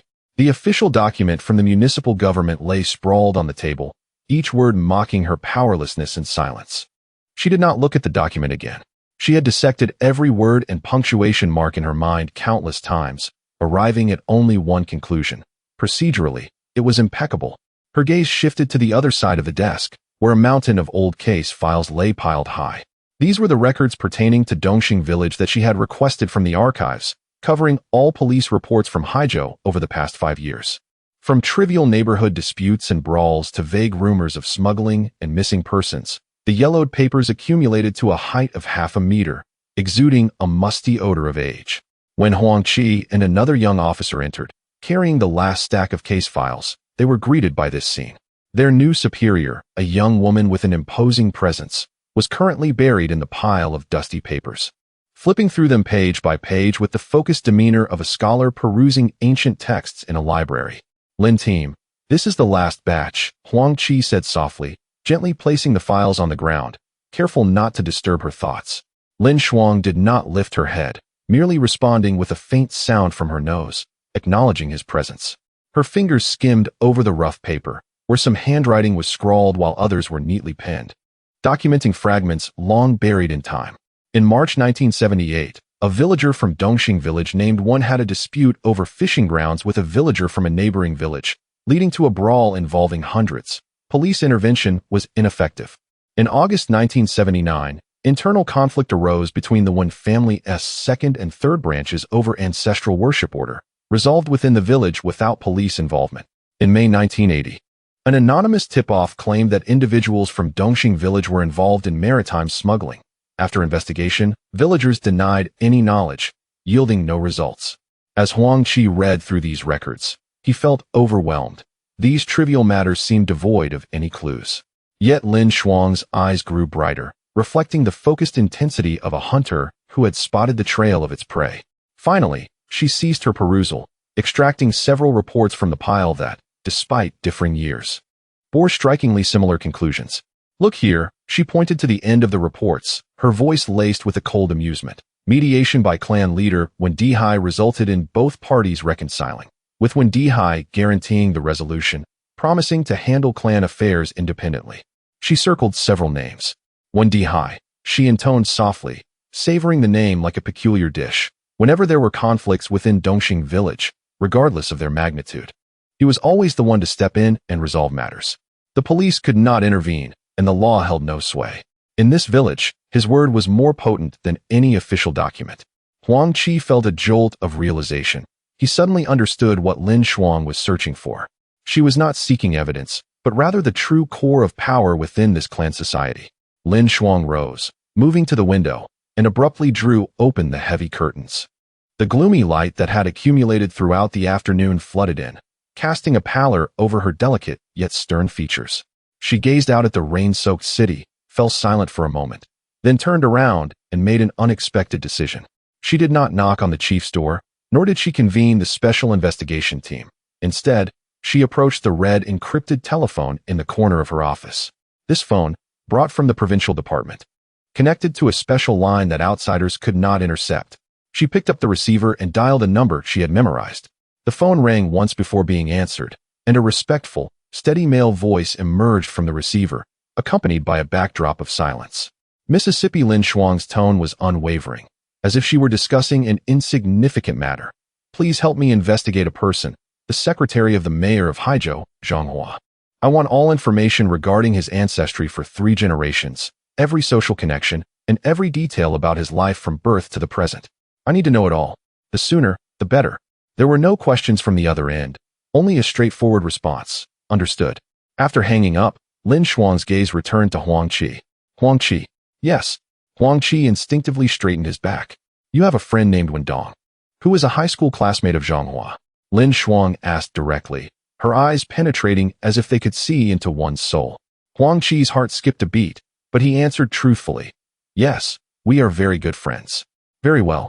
Lin Shuang nodded, pulling out a wad of cash and 2 sets of clothing from her drawer, tossing them onto the desk. Choose a clever disguise. You two will pose as merchants dealing in seafood and scout around the outskirts of Dongxing village. Do not enter the village. Just stay on the periphery and gather information from fishermen and vendors. I want to know what this so-called Maritime Security Joint Defense Task Force is, and what role Wen Dong currently plays in the village. Remember, just listen and observe. Do not ask questions. Understood. With her orders given, Lin Shuang returned to her seat. Reigniting a cigarette, the office fell silent once more, leaving her alone. She gazed out at the seemingly unending rain, her expression deepening into a cold intensity. A secretary with a mysterious background, a clan power structure that dominated, an impeccable official document, and a brutal clash that had claimed several lives. All these fragments coalesced, exuding an aura of vast and dangerous conspiracy. She had a premonition that the young man named Zhang Hua was far more complex than he appeared. The efficiency was astonishing. On the following morning, as the rain momentarily subsided, an encrypted fax arrived from the provincial capital. A few thin sheets chronicled Zhang Hua's unremarkable early life. Zhang Hua, male, born in 1957, is the grandson of General Zhang Buotao of the Yu Army. The details of his parents remain shrouded in secrecy, classified as highly confidential. From a young age, he was raised by his grandmother, Zhou Guilan, in Haizhou. He excelled academically at local primary and secondary schools, ultimately gaining admission to the Chinese department at the provincial university in 1978. The information was meticulous, yet it exuded an air of strangeness, particularly the classification of his parents' information as highly confidential, which caused Lin Shuang's pupils to constrict slightly. Within her purview, individuals designated as highly confidential are anything but ordinary. At the conclusion of the document, a handwritten note was appended, its script powerful and vigorous. This individual has a complex background and a profound connection with Mayor Qiu Yunhua. Exercise caution and engagement. Lin Shuang's fingers gently traced the black and white student identification photograph of Zhang Hua on the faxed paper. The youth in the image possessed refined features and a clean gaze, exuding a hint of scholarly aura, appearing harmless. Yet this very visage had obstructed her path in the corridors of the municipal government just yesterday, where he had spoken the most meticulous of lies in the humblest tone, flanked by a battalion of armed police officers. She placed that photograph alongside the official approval document on her desk. A mayor's secretary with a convoluted background, intertwined with an unbridled clan's influence. This was a perfect amalgamation. What was purported as self-defense was, in fact, a conspiracy. At that moment, a knock echoed on the office door. Huang Qi entered, emanating an air of dampness and unmistakable fatigue, accompanied by a young officer who had accompanied him. Huang Qi's voice was slightly hoarse, his eyes brimming with shock and unease. Captain Lin, we have gathered information.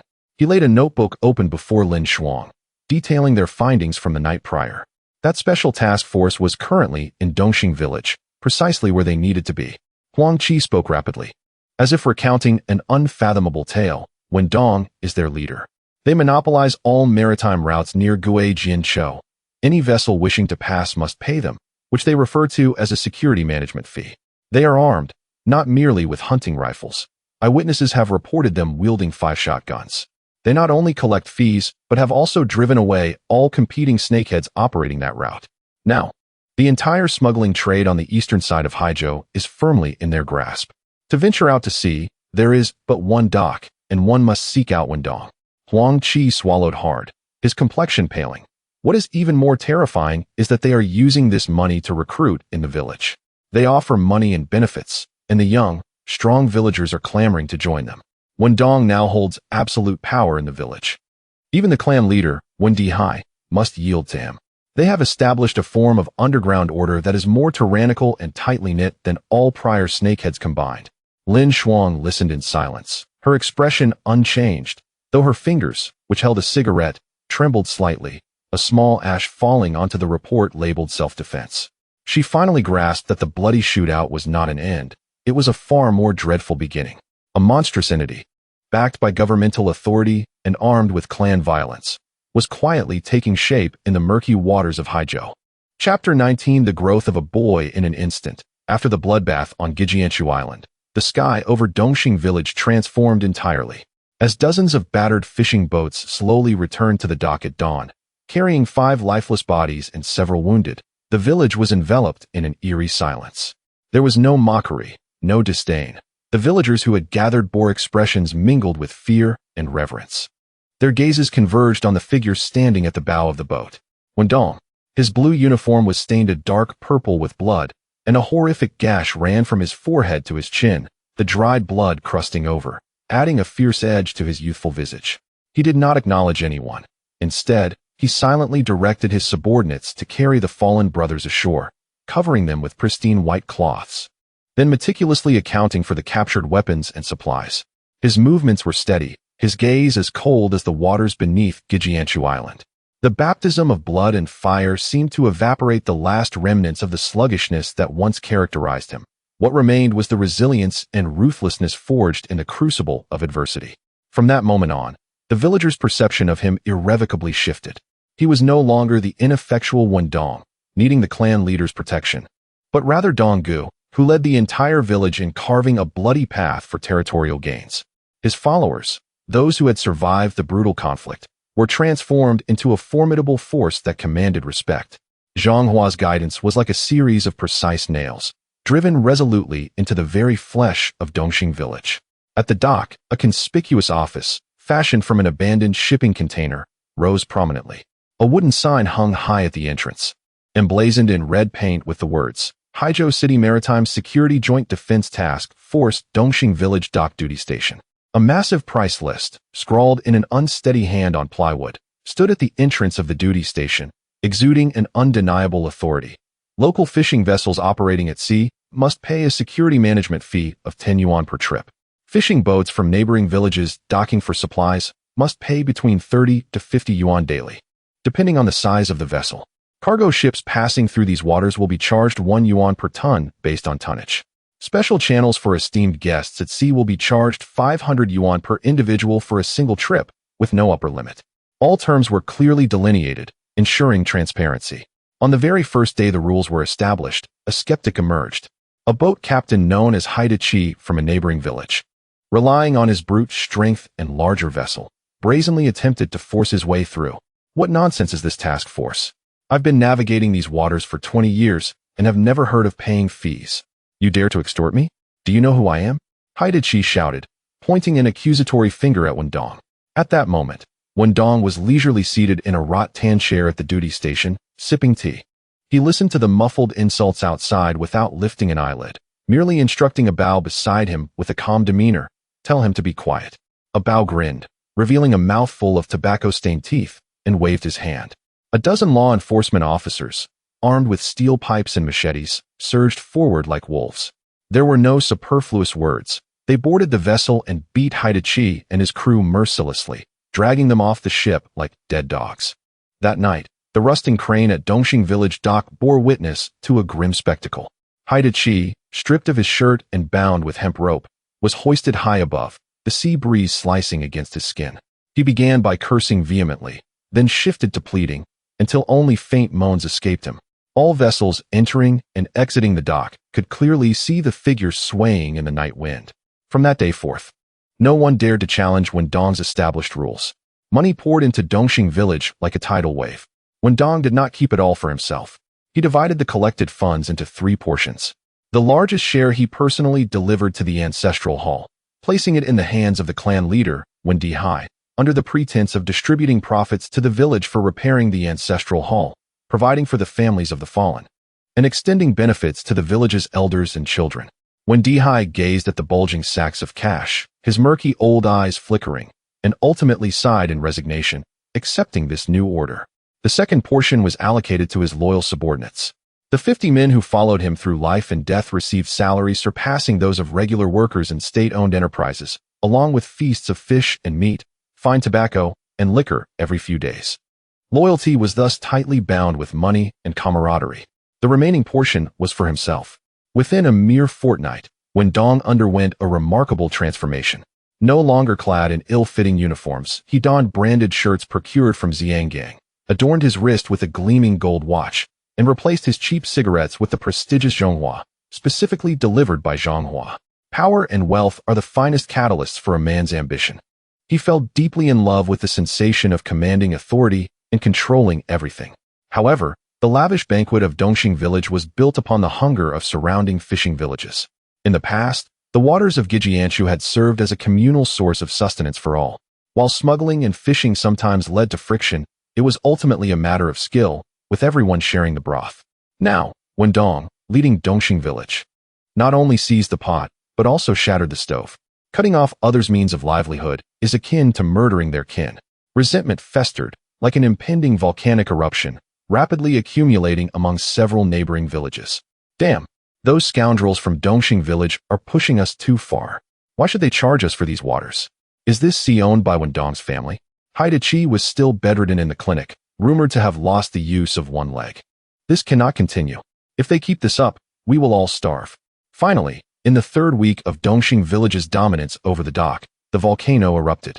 Led by Wangjia village, where Haizhou resided, a coalition formed with the troublemakers from nearby Li Jiazhai and Huangjiawan, gathering over 100 individuals armed with harpoons, wooden sticks, and machetes, even carrying agricultural sprayers filled with lime water, marching toward Dongxing village dock with fierce intent.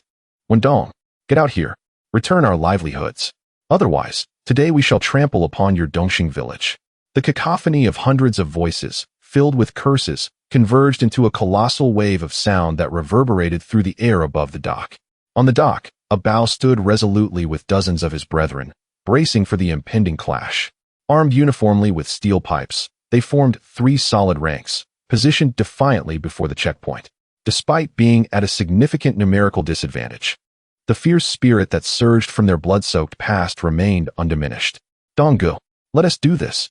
These ignorant wretches are the perfect opportunity for us to establish our dominance. A Bao licked his cracked lips, his eyes gleaming with a bloodthirsty intensity. A larger-scale brawl was on the brink of eruption. Wen Dong stood at the forefront of the ranks, surveying the disorganized mob across from them, his expression devoid of any hint of anxiety. He retrieved a Zhonghua cigarette from his pocket, prompting a Bao to step forward and strike a match to light it for him. After inhaling deeply, he exhaled a series of thick white smoke rings, the haze obscuring his increasingly stern visage. Instead of issuing a command to engage, he turned away and, amidst the puzzled gazes of his subordinates, leisurely made his way back to the container office. He picked up the black rotary phone resting on the desk. Amidst the thunderous uproar outside, he calmly turned the dial, connecting to the operator. "Hello, 110? His voice, though soft, cut through the clamor with a disconcerting clarity, tinged with a chilling calmness and a hint of amusement. "I wish to report an incident. There are individuals gathering to incite unrest, assaulting the public security unit authorized by our municipal government." Chapter 20. In the main control room of the Municipal Public Security Bureau, an antiquated telephone suddenly rang. The duty operator picked up the receiver and, upon greeting with a polite hello, Haizhou City Public Security Bureau, was met with a calm yet eerie male voice on the other end. "I wish to report an incident. A large crowd is causing a disturbance, assaulting our city government-authorized security unit." The operator hesitated for a moment, instinctively inquiring, "May I ask which unit you represent?" "The Haizhou City Maritime Security Joint Defense Task Force at the Dongxing Village Dock Station. My name is Wen Dong, and I am the person in charge here." The voice remained unhurried, even imbued with an inexplicable composure. "There are over 100 individuals armed with weapons, currently attacking our post. We lack sufficient personnel and request police assistance." The operator's hand trembled slightly, the pen leaving a crooked ink mark on the logbook. Dongxing Village, the site of a recent large-scale brawl. She immediately reported this incident to her superiors. In the office of the Criminal Investigation Team, Lin Shuang was reviewing documents faxed from the provincial capital when Huang Qi knocked and entered, his expression a complex tapestry of emotions. Team Leader Lin, the main switchboard has received a report from Dongxing Village. Lin Shuang lifted her gaze, her light-colored eyes narrowing slightly. Who reported it? Wendong, Huang Qi replied, his voice taut. He said there are people causing a disturbance, attacking their post, and he requires police support. Lin Shuang's fingers halted on the documents as she scrutinized Huang Qi's face for several seconds before slowly rising and picking up her police cap from the desk. Let us go? Her voice was as frigid as if she had just emerged from an ice cellar. 2 police cars raced through the narrow streets of Haizhou City, splattering mud along their path. Huang Qi sat in the passenger seat, his palms slick with sweat. He gazed through the window at the rapidly retreating scenery, his mind a chaotic whirlwind. Having grown up alongside Wendong, climbing trees, fishing in rivers, and fighting at school gates, he understood him well enough to anticipate his thoughts merely by observing his gait. Yet now, he dared not venture a guess. Since that night when Zhang Hua had spoken to him, he felt as though he had been cast into an unfamiliar world, one where distinctions between right and wrong had blurred, and all he once held true had been distorted and reshaped by an invisible force. And at the center of this world was Wendong, sinking deeper and deeper. Lin Shuang sat quietly in the back seat, her gaze fixed outside, her fingers lightly tapping her knee, a habitual gesture when she was in contemplation. At the Dongxing Village dock, chaos reigned. Hundreds of individuals surged at the entrance, wielding an assortment of weapons, fish spears, wooden sticks, machetes, and even agricultural spray tanks filled with lime water. Leading the charge were several middle-aged men, their veins bulging, voices hoarse from shouting, saliva flying as they yelled. Wendong, get out here, return our livelihoods, or we will raise Dongxing Village today. Damn gangsters, why should you have the final say? On the other side, Wendong stood resolutely with his men, perfectly aligned in 3 rows. Each held a steel pipe, forming a solid line in front of the makeshift post constructed from shipping containers. Though they numbered only a third of their opponents, the fierce determination emanating from them, as if they had emerged from a pool of blood, rendered the unruly mob hesitant to advance. Wendong occupied the forefront, dressed in a crisp blue uniform, a badge affixed to his shoulder that bore the words Public Security Joint Defense. A cigarette dangled from his lips, the smoke obscuring his increasingly stern expression. He listened to the insults hurled at him, his demeanor betraying no sign of panic, even hinting at an enigmatic smile. Just as tensions escalated and confrontation seemed imminent, the shrill wail of police sirens pierced the air. 2 police cars kicked up a cloud of dust as they screeched to a halt at the dock entrance. The doors swung open, and Lin Shuang was the first to leap from the vehicle. Clad in a sharply tailored uniform, with handcuffs and a baton at her waist, her pale eyes scanned the scene, penetrating as though equipped with X-ray vision. Huang Qi and several officers followed closely behind, brandishing their batons as they swiftly formed a barrier between the 2 factions. Cease this at once, Huang Qi commanded, his voice laced with barely contained fury. This is a dock, not a battleground. Everyone, behave yourselves. Upon seeing the arrival of the police, the group from the neighboring village found their resolve, with one rushing forward to point an accusatory finger at Wendong. Officer, you are finally here. These ruffians from Dongxing Village are nothing but gangsters. They extort and demand protection fees, leaving us unable to live. Yes, they even resort to violence.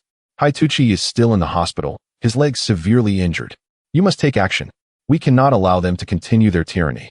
The cacophony of complaints rose, each face etched with anger and grievance. Huang Qi's brow furrowed deeply, capable of crushing a fly. He glanced at Lin Shuang, only to find her silently observing, her cold gaze fixed on Wendong. Upon the police's arrival, Wendong exhibited no signs of trepidation. Instead, he discarded his cigarette, butt, straightened his collar, and walked leisurely towards Lin Shuang and Huang Qi. Stopping 3 paces away, he raised his right hand in a clumsy salute, an awkward mimicry reminiscent of a clown impersonating a general. Officers, his voice resonated clearly. I am Wendong, the head of the Haizhou City Maritime Security Joint Defense Task Force. We are executing our duties to maintain order at the dock, yet this group has gathered in riot, assaulting our post, and severely obstructing our operations. He spoke calmly, retrieving a brown paper bag from his pocket, his movements deliberate and unhurried, reminiscent of a meticulously rehearsed theatrical performance. He extracted the documents from the bag, cradling them with both hands, and presented them before Lin Shuang. This was the official approval from the municipal government, adorned with Mayor Chio's signature and seal. We are a legally authorized enforcement agency. They are inciting a riot against law enforcement. Please have the police handle this according to the law. Huang Qi's face instantly turned the color of a pig's liver. He snatched the document, quickly scanning its contents before fixing a fierce glare on Wendong, his voice nearly seething with fury. Wendong, do not attempt to pull this on me. He pointed accusingly at Wendong, each word seeming to be forced through clenched teeth. Do you think that by donning this uniform, you have become a public servant? Collecting protection fees and extorting money is criminal behavior. Are you aware of that? Wendong, however, remained unperturbed, even smiling, his expression laced with a subtle, indescribable mockery. Officer Huang, I must say, I find your words quite unpalatable. He spread his hands, feigning innocence. What do you mean by protection fees? What do you mean by extortion? We are collecting public security management fees, which are legitimate revenues authorized by the municipal government for our management of the docks. The document clearly states that we have the right to register and inspect vessels entering and exiting the docks, as well as to levy corresponding management fees. He paused, his smile deepening. If you believe our actions are unjust, take it up with the municipal government and Mayor Chio. We are merely executing the directives laid out for us. Where's the wrongdoing? Chapter 21. Entering the game with blood, Huang Qi trembled with rage, longing to refute, to vociferously declare to Wendong that this was nothing but a spurious argument. Yet, the damning red document stifled his words. Legally, Wendong's position was unassailable. The municipal government had authorized them to establish this special task force, to manage the docks, and to collect fees. Although the very authorization was riddled with intricacies, procedurally, it was flawless. Conversely, the assembly of men from neighboring villages, armed and challenging the enforcement unit, constituted an unequivocal violation of the law. Huang Qi felt as though he had been dealt a stinging slap, the heat rising to his face. He turned to Lin Shuang, hoping she would speak or act. However, Lin Shuang remained silent, standing there with her frosty gaze, as piercing as a surgeon's scalpel, dissecting the facade of Wendong's smile, seeking to unveil the true essence of his character. Wendong, feeling somewhat unsettled under her scrutiny, maintained his composure, returning her gaze while the sardonic smile lingered on his lips. Their eyes clashed in the air, akin to invisible blades engaged in a fierce duel. After a prolonged silence, Lin Shuang finally spoke, her voice soft yet resonating like a boulder crashing into still waters, generating tumultuous waves.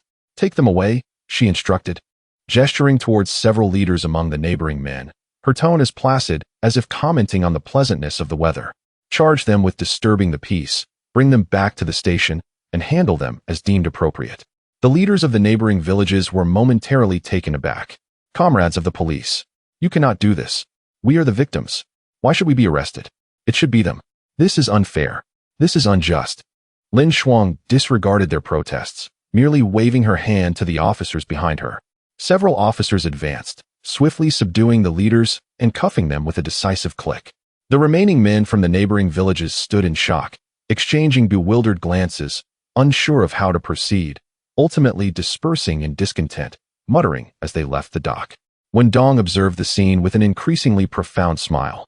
Lighting another cigarette, he inhaled deeply and, with a mock salute towards Lin Shuang and Huang Qi, expressed, "Thank you, comrades of the police, for your impartial enforcement of the law." His voice carried an unmistakable hint of triumph. In the future, we shall continue to rely on police support to jointly uphold the order of the docks. Huang Qi's fists clenched tightly, the sound echoing as he glared at Wendong, wishing he could charge at him and deliver a few blows. Yet, he refrained. He was a police officer, bound by duty. Wendong, fully aware of this, had him firmly in his grasp. Lin Shuang turned away, walking with measured steps towards the police car. Her silhouette was straight, akin to a sword drawn from its sheath, cold and sharp. Huang Qi followed, angrily striking the car door with his fist, producing a resounding thud that made the glass windows tremble. He felt as though his ideals had been brutally humiliated, crushed beneath someone's heel, reduced to mere dust. The police car started, slowly departing from the dock. Through the rearview mirror, Huang Qi caught sight of Wendong still standing there, cigarette in mouth, wearing that infuriating grin. He abruptly turned his head, unwilling to gaze any longer. The car was enveloped in silence, interrupted only by the roar of the engine and the crunch of tires over gravel. Lin Shuang sat in the back seat, watching the rapidly retreating scenery, her light-colored eyes devoid of any emotional fluctuation. After a considerable time, she finally spoke softly, as if to herself, the rules themselves are not at fault. Huang Qi, caught off guard, turned to look at her. Lin Shuang continued to gaze out the window, elaborating. What is wrong is the manipulation of the rules. She paused, her lips curling into a chilling arc that bore no concealment of murderous intent. To defeat him, you must understand the rules better than he does. As the end of the year approached, the sky over Haizhou resembled an inverted leaden pot, pressing down oppressively. Within the municipal government building, red couplets had been affixed, and discussions regarding year-end bonuses and holiday arrangements echoed through the corridors, creating a noticeably lighter atmosphere. Zhang Hua sat in the small office of the mayor's secretary, perusing a security briefing just delivered from the Public Security Bureau. He leisurely flipped through the pages, a subtle smile gracing his lips. The figures on the report were impressive. In the fourth quarter of this year, the incidence of smuggling cases in the eastern waters of Haizhou had plummeted by 87.3 compared to the previous year. No significant criminal incidents or mass events had arisen from smuggling within the jurisdiction. Verified by the Criminal Investigation Unit of the City Bureau, the data was authentic and valid. Printed in stark black and white, stamped with the Public Security Bureau's bright red seal. Zhang Hua neatly placed the report into a craft paper folder, then stood up, picking up a nearly depleted pack of Zhonghua cigarettes from his desk, and walked towards the room at the end of the corridor marked as the mayor's office. He knocked on the door, and a weary voice from within, belonging to Qiu Yunbua, beckoned him inside. Upon entering, he found Qiu Yunbua seated behind a grand redwood desk, cluttered with various documents and reports. Removing his reading glasses, Qiu Yunbua rubbed his temples, and, upon seeing Zhang Hua, his expression softened slightly. "Xiao Zhang, what brings you here again?" Zhang Hua did not respond immediately. Instead, he approached the desk and gently placed the security briefing before Qiu Yunbua. Qiu Yunbua picked it up, glanced at it, his eyebrows rising slightly, then scrutinized it a second time. He set the report down, leaned back in his chair, and released a long sigh. "Good, very good," he remarked, his voice imbued with unmistakable satisfaction. "These figures can be presented." Zhang Hua stood by silently, awaiting further words. Qiu Yunbua picked up the report again, allowing his gaze to linger on the contents for a moment before looking up at Zhang Hua, his eyes now holding a hint of scrutiny and approval. "Xiao Zhang, do you know what the provincial secretary mentioned during last month's meeting?" Zhang Hua shook his head. He remarked that the issue of illegal immigration in Haizhou has long been a persistent concern for Guangdong province. For many years, despite the provincial government's repeated directives, the situation remained unmanageable. Qiu Yunbua's voice gradually rose in intensity. This year, however, the data submitted by Haizhou has illuminated the eyes of the provincial officials. The secretary explicitly praised our efforts in the meeting, stating that Haizhou has pioneered a novel approach to tackling the problem of illegal immigration, which is worthy of emulation by the entire province. As he spoke, he retrieved a box of cigarettes from his drawer. These were no ordinary cigarettes. The box bore the words Ti Gong, and its exquisite packaging indicated that it was not something readily available on the market. Qiu Yunbua extracted one and offered it to Zhang Hua. "Here, have one." Zhang Hua hesitated for a moment, fully aware of the significance of this cigarette. In the realm of officialdom, when a leader offers a cigarette to a subordinate, particularly one of this caliber, it transcends mere tobacco. It symbolizes recognition, trust, and even an unspoken commitment. He extended his hand to accept it, while Qiu Yunbua lit one for himself. They stood in silence, each absorbed in their own thoughts, as the smoke curled around them. The office became shrouded in a haze, while outside, the sky darkened and the streetlights flickered to life one by one. Finally, Qiu Yunbua broke the silence, his tone unexpectedly relaxed. "Xiao Zhang, your blade is quite effective." This seemingly light statement landed heavily in Zhang Hua's heart like a stone. He refrained from displaying any pride, instead lowering his gaze slightly and responding respectfully. "It is all thanks to your deft guidance, Mayor." Qiu Yunbua chuckled, a hint of amusement in his smile. "You have a way with words, don't you?" After a pause, he continued, "Nonetheless, the execution has indeed been impressive. How is the situation in Dongxing village now?" "Stable," Zhang Hua replied succinctly. "I have been keeping a close watch on Wenzhou. They are currently collecting fees, but they are indeed doing the work. The order on the sea is much improved compared to before. Good, Qiu Yunbo nodded, taking another puff of his cigarette, the smoke obscuring his wrinkled visage. After the new year, I will attend a meeting at the provincial office, and I will bring this report along. Your contributions will not be forgotten. Zhang Hua recognized this as Qiu Yunbo's promise. Yet, he also understood that this was not the time for complacency. He fell silent for a moment, his expression gradually growing serious. Noticing his change in demeanor, Qiu Yunbo furrowed his brow slightly. What is the matter? Is there something else? Chapter 22. Regardless of the means, ensure cleanliness. Zhang Hua raised his head, gazing at Qiu Yunbo, and slowly spoke. Mayor, the issue of smuggling has been resolved, but there is another matter that I believe you should consider in advance. What matter? The people on the water. Zhang Hua uttered these 3 words, akin to casting a heavy stone into still waters. Qiu Yunbo's expression darkened immediately. The people on the water represented yet another persistent headache for him in Haizhou. This group has lived on boats for generations, lacking household registration, land, and permanent residences. They rely on fishing for sustenance, yet as marine resources deplete and policies tighten, their living space diminishes. The provincial government has repeatedly urged local authorities to properly resettle the people on the water, allowing them to come ashore, granting them household registration and housing. However, while it is easy to state, the execution proves to be arduous. How much land is needed to accommodate over 1,000 individuals? How much funding is required? Where will this money come from? Fiscal allocations? Haizhou's finances are already strained. Where can such a substantial sum be procured?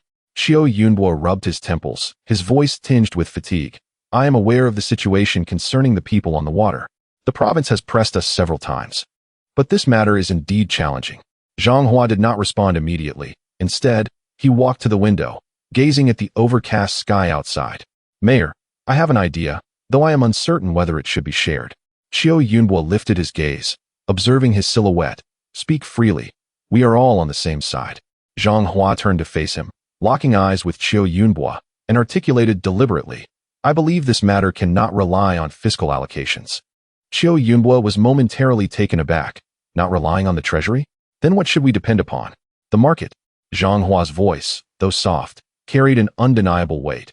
We could establish a real estate development company, with the city government holding the majority stake, specifically tasked with overseeing the resettlement of the people on the water. Qiu Yunbo's brow furrowed even further. A real estate company? What would be developed? Zhang Hua returned to his desk, retrieving a meticulously folded map of Haizhou from his pocket and spreading it out upon the table. His finger traced an area near the coastline, the current congregation of the people on the water. This region, presently barren, is overlooked by developers due to its remote location and inadequate infrastructure. He paused before continuing. However, if we construct a resettlement zone here, providing housing for the people on the water, while simultaneously designating surrounding areas for commercial use, attracting shops, markets, and even small factories, we could transform this wasteland into a new town. Qiu Yunbo's eyes narrowed slightly as he contemplated the area on the map, his mind racing. Are you suggesting that the profits from commercial development fund the construction of the resettlement housing? Precisely. Zhang Hua nodded. The resettlement housing can be built simply, keeping costs to a minimum, while the commercial land can be sold to those wishing to conduct business in Haizhou.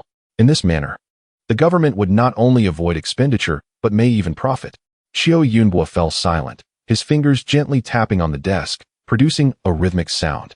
This plan, while appealing, was fraught with intricate details that required careful consideration. Where will the initial capital for the company come from? He inquired. Zhang Hua anticipated this question. We can attract private capital. His tone was as calm as if discussing a trivial matter. Haizhou is not short of wealthy individuals or potential investors. As long as we provide them with reasonable returns, they will be inclined to invest. Qiu Yunbo's gaze sharpened. The private capital you mentioned, who exactly do you refer to? Zhang Hua did not shy away from his scrutiny. Instead, he met his gaze directly, slowly articulating 3 words, Dongxing Village. Qiu Yunbo's pupils constricted slightly as realization dawned. Zhang Hua intended to launder the ill-gotten gains from Dongxing Village and channel them into this government project. This arrangement would provide Dongxing Village with a legitimate investment avenue, the government with startup capital, and the people on the water with housing, benefits for all parties involved. Yet, the plan was laden with risk. Should it be exposed as a collusion between the government and criminal forces, the consequences would be dire. Qiu Yunbo leaned back in his chair, the cigarette in his hand burning down to the knob, scorching his fingertips before he finally extinguished it in the ashtray. He regarded Zhang Hua, his gaze deep as an ancient well. Xiaozhong, your plan is audacious. His voice was soft, yet carried an unsettling weight. But have you considered who will assume responsibility if things go awry? Zhang Hua did not flinch, maintaining his calm demeanor. Mayor, I understand your concerns. However, I assure you, this matter will be executed with utmost cleanliness, leaving no trace. Qiu Yunbo scrutinized him for an extended period, long enough for Zhang Hua to sense the oppressive atmosphere thickening around them. Finally, Qiu Yunbo spoke, a hint of intrigue in his tone. You expressed this quite lightly. So let me inquire, who do you envision leading this real estate company? Zhang Hua recognized this as a test from Qiu Yunbo. Taking a deep breath, he stated firmly, I am willing. Qiu Yunbo's brows arched in surprise, flashes of astonishment flickering in his eyes. You? Yes, it is I. Zhang Hua's voice held no trace of hesitation. This matter was entirely my proposal. If issues arise, I am prepared to bear full responsibility. Qiu Yunbo fell silent, observing the young man before him, a surge of complex emotions swelling within him. This young individual possessed audacity, strategy, and, most importantly, the willingness to accept responsibility. Such individuals in the political arena either soar to great heights or meet their demise. Qiu Yunbo gradually stood, retreating to the window, his back to Zhang Hua, gazing at the hazy sky outside. After a prolonged silence, he finally spoke, his voice imbued with an ineffable complexity. Xiaozhong, do you know? After so many years in this position, I have encountered numerous intelligent individuals. Yet, there are few like you. He turned to face Zhang Hua directly. I approve of your plan. But one thing you must remember. Zhang Hua straightened his posture. Please, go ahead. Cleanliness. Qiu Yunbo's voice turned cold and sharp. Regardless of the means you employ or the maneuvers you undertake, I only require results. Furthermore, these results must be pristine, devoid of any incriminating evidence pointing towards the municipal government. Zhang Hua nodded. I understand. Qiu Yunbo fixed his gaze on him for a few moments, then waved his hand. Go ahead. You are fully responsible for this matter. I will provide you with an official document. But remember, this document merely grants you a title. The rest is solely in your hands. Zhang Hua bowed deeply, then turned and walked towards the door. Just as his hand touched the doorknob, Qiu Yunbo's voice resonated behind him. Xiaozhong. Zhang Hua halted, turning back. A knowing smile graced Qiu Yunbo's face. Do not let me down. Zhang Hua remained silent, merely nodding before pushing the door open and stepping outside. The door gently closed behind him with a soft click. Qiu Yunbo returned to his chair, his gaze fixed upon the spread-out Haizhou map on the table, his eyes settling on the area Zhang Hua had just indicated. His finger traced lightly over the map, a complex curve forming at the corner of his mouth. This young man not only possesses the capability to resolve troubles, but also to create opportunities, having even devised a method to launder illicit funds and channel them into government projects. He is a fine blade, sharp, effective, yet perilous. Chapter 23 The Dawn of a Commercial Empire. See Haizhou, the most opulent restaurant in Haizhou. In an elegant private room on the second floor, the relentless winter rain cascades down the glass windows, blurring the street view outside into a misty watercolor painting. The warmth radiates within, filling the air with a subtle aroma of tea and the scent of polished wooden furniture. Li Wan, adorned in a meticulously tailored beige suit, her hair styled into the era's popular voluminous waves, rests her chin upon one hand while idly spinning a teacup with the other. Her fingers, painted with crimson nail polish, are long and fair, glimmering with a pearlescent sheen under the soft glow of the lighting. Zhang Hua sits opposite her, a hand-drawn blueprint unfurled on the table, densely annotated with numbers and lines. Hua, your plan sounds rather implausible to me. Li Wan finally speaks, her tone laced with a hint of languor, yet underscored by sharp acumen. Real estate?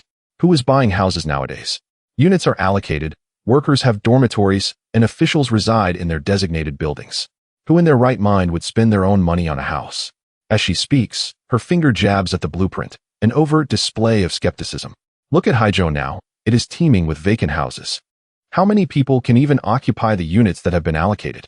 Who do you intend to sell these houses to? To ghosts? Zhang Hua remains unfazed by her words, listening intently with a faint smile gracing his lips. He retrieves a pack of Zhonghua cigarettes from his pocket, leisurely extracting one and igniting it. Sister Wan, you are in the clothing business and also operate a restaurant. You frequent Xianjiang often, do you not? A plume of smoke escapes his lips, swirling around his youthful face, adding an air of inscrutability. Li Wan raises an eyebrow. What are you getting at? I mean to suggest that you ought to observe what is transpiring in Xianjiang. Zhang Hua's voice, though soft, carries an undeniable weight. What were the property prices in Xianjiang a decade ago? And what are they now? What was Xianjiang engaged in 10 years past? Manufacturing? Processing? But what of the present? Real estate and finance. These are the realms where true wealth is amassed. He pauses, fixing his gaze on Li Wan. Tell me, among the genuinely affluent in Xianjiang, who has not dabbled in real estate, what do they possess that holds the most value? Land, developments, homes. Li Wan's fingers cease their rotation of the teacup, her eyes narrowing as she scrutinizes Zhang Hua, as if reassessing the individual before her. I am not unaware of what you speak. She replies slowly, her voice infused with newfound seriousness. Yet, Xianjiang is Xianjiang, and the mainland is the mainland. Xianjiang embodies capitalism, where land is privately owned and properties can be bought and sold, speculated upon. But what of the mainland? The land is public, housing is allocated by units. What means do you possess to speculate? The policies differ. How can they be compared? Zhang Hua chuckles, his smile imbued with an enigmatic depth. Sister Wan, you are correct. The circumstances are indeed different now. He extinguishes his cigarette in the ashtray, leaning slightly forward, his voice dropping. But have you considered what the situation may be in 10 or 20 years? Will the mainland undergo transformation? Will the policies be revised? Li Wan remains silent, her gaze fixed on Zhang Hua, awaiting his continuation. I do not know whether you believe me, but I can assure you, the pace of change in this world is far swifter than we can imagine. Zhang Hua lightly taps his fingers on the table, producing a rhythmic sound. Currently, units are allocated because everyone is impoverished. The state must care for its citizens. But when the day arrives that everyone is prosperous and unit allocations can no longer suffice, what then? The populace will be compelled to purchase their own homes. In that moment, those who possess property will hold the power. His tone carries an almost prophetic certainty. Investing in real estate now is to wager on that future. If you bet correctly, you will emerge as the next real estate magnate. If you bet incorrectly, you may only incur some losses, yet this opportunity may never present itself again in your lifetime. Li Wan's breath quickens, sensing her heartbeat accelerate. Zhang Hua's words act like a key, unlocking a door in her mind that had never been opened before. Yet, she hesitates. Even if what you assert is true, even if real estate becomes profitable in the future, her voice tinged with reluctance, this project involves building homes for the water-dwelling people. That group is obstinate and stubborn. Persuading them to abandon their boats is akin to scaling the heavens. I have heard of others who attempted to resettle them. What was the outcome? Utter chaos, leading to a dead end. She shakes her head, a hint of mockery creeping onto her face. Why would I involve myself in such a thankless endeavor? If I have that money, I would rather open more restaurants and import the latest fashions from Xianjiang, steadily earning a profit. Isn't that far more appealing? Zhang Hua refrains from immediate rebuttal, his gaze fixed upon Li Wan, his eyes fathomless as if peering into her very soul. Sister Wan, you are right. The water-dwelling people are indeed difficult to manage. He finally speaks, his voice imbued with an indescribable calm. But have you ever contemplated why those who came before were unable to succeed? Li Wan is taken aback. Why? Because they did not possess me. Zhang Hua's lips curl into a smile, suffused with a chilling confidence. More accurately, they lacked window. Li Wan's pupils dilate slightly, her mind racing back to the boy who once scavenged for bird nests and fished in the river with them, recalling Zhang Hua's earlier mention of matters concerning Dongxing village. You wish for Wendong to mediate with the water-dwelling people? Her voice tinged with incredulity. Not to mediate, but to persuade. Zhang Hua corrects her choice of words, his tone casual, yet brimming with tenacity.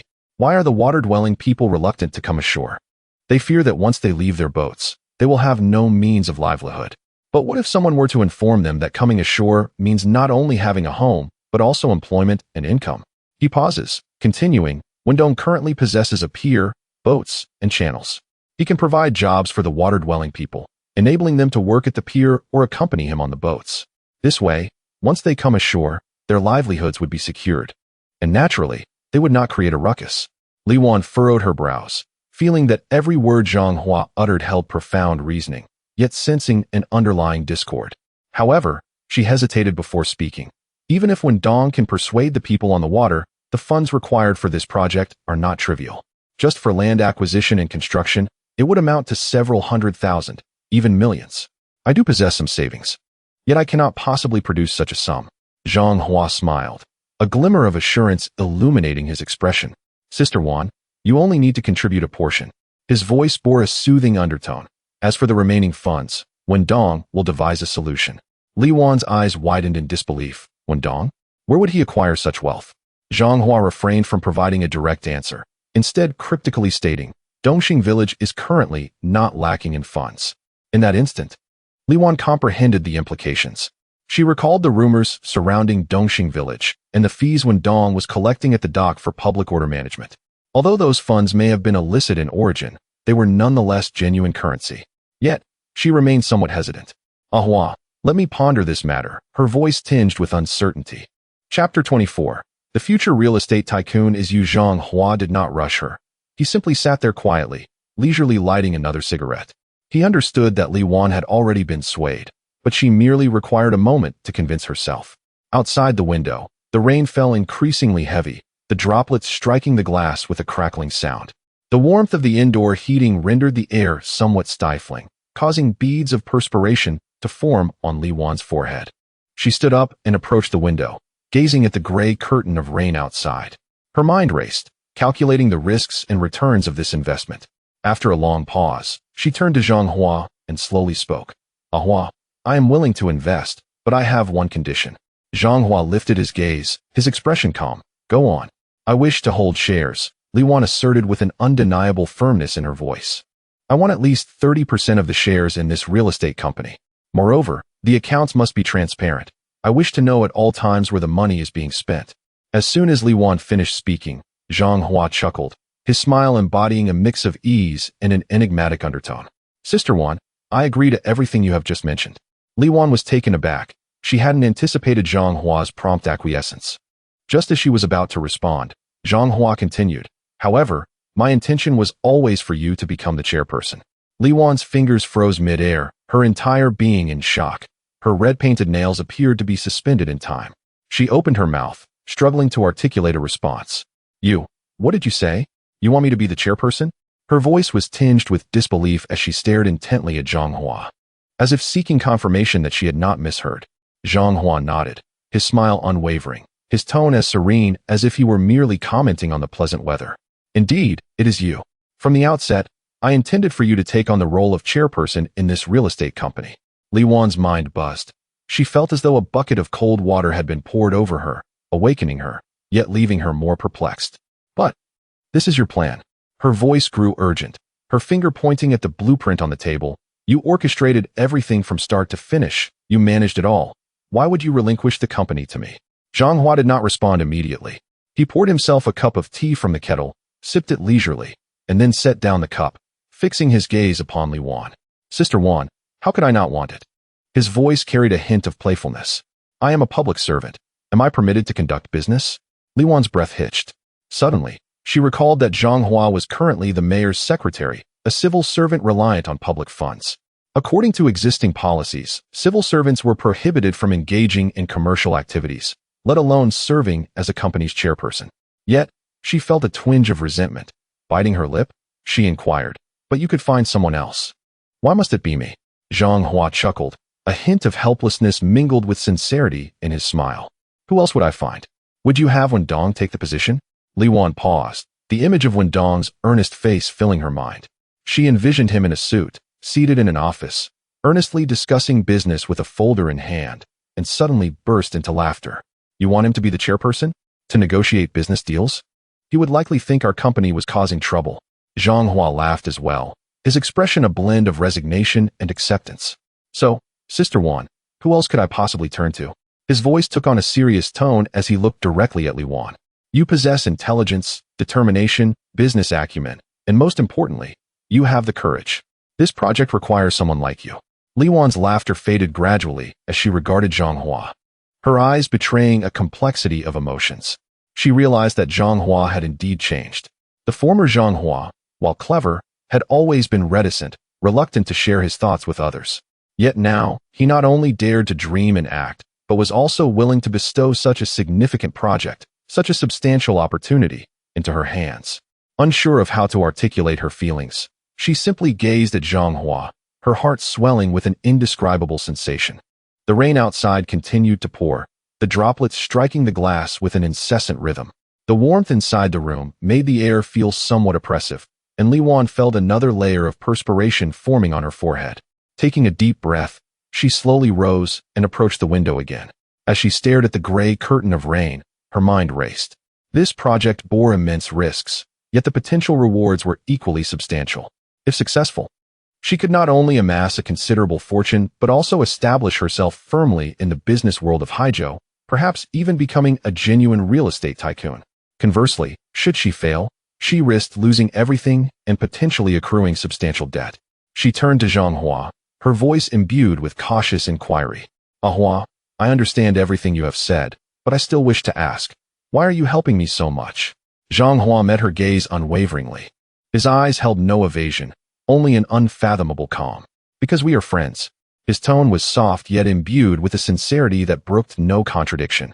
Sister Wan, you, Wendong, Huangqi, you are all my dearest friends.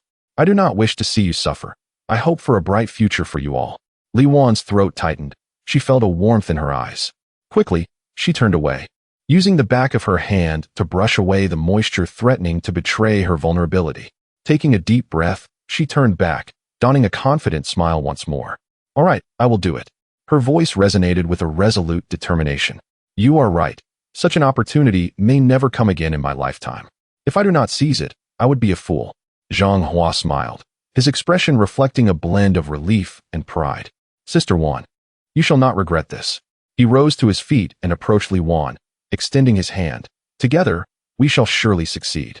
Li Wan gazed at Zhang Hua's outstretched hand, hesitating for a moment, before reciprocating and clasping his hand firmly. Their hands intertwined tightly, as if silently pledging something profound.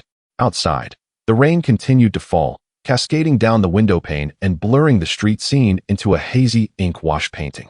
Yet within the confines of the room, the eyes of the two young individuals sparkled with an ardent flame, a manifestation of their yearning for the future, their aspiration for success, and an indomitable courage akin to burning 1S boats. Chapter 25. In the face of interests, friendship counts for nothing. Zhang Hua departed from Haizhou Lu, not heading straight back to the municipal government, but rather driving directly to Dongxing village. The jeep jostled along the muddy dirt road, splattering murky water in its wake.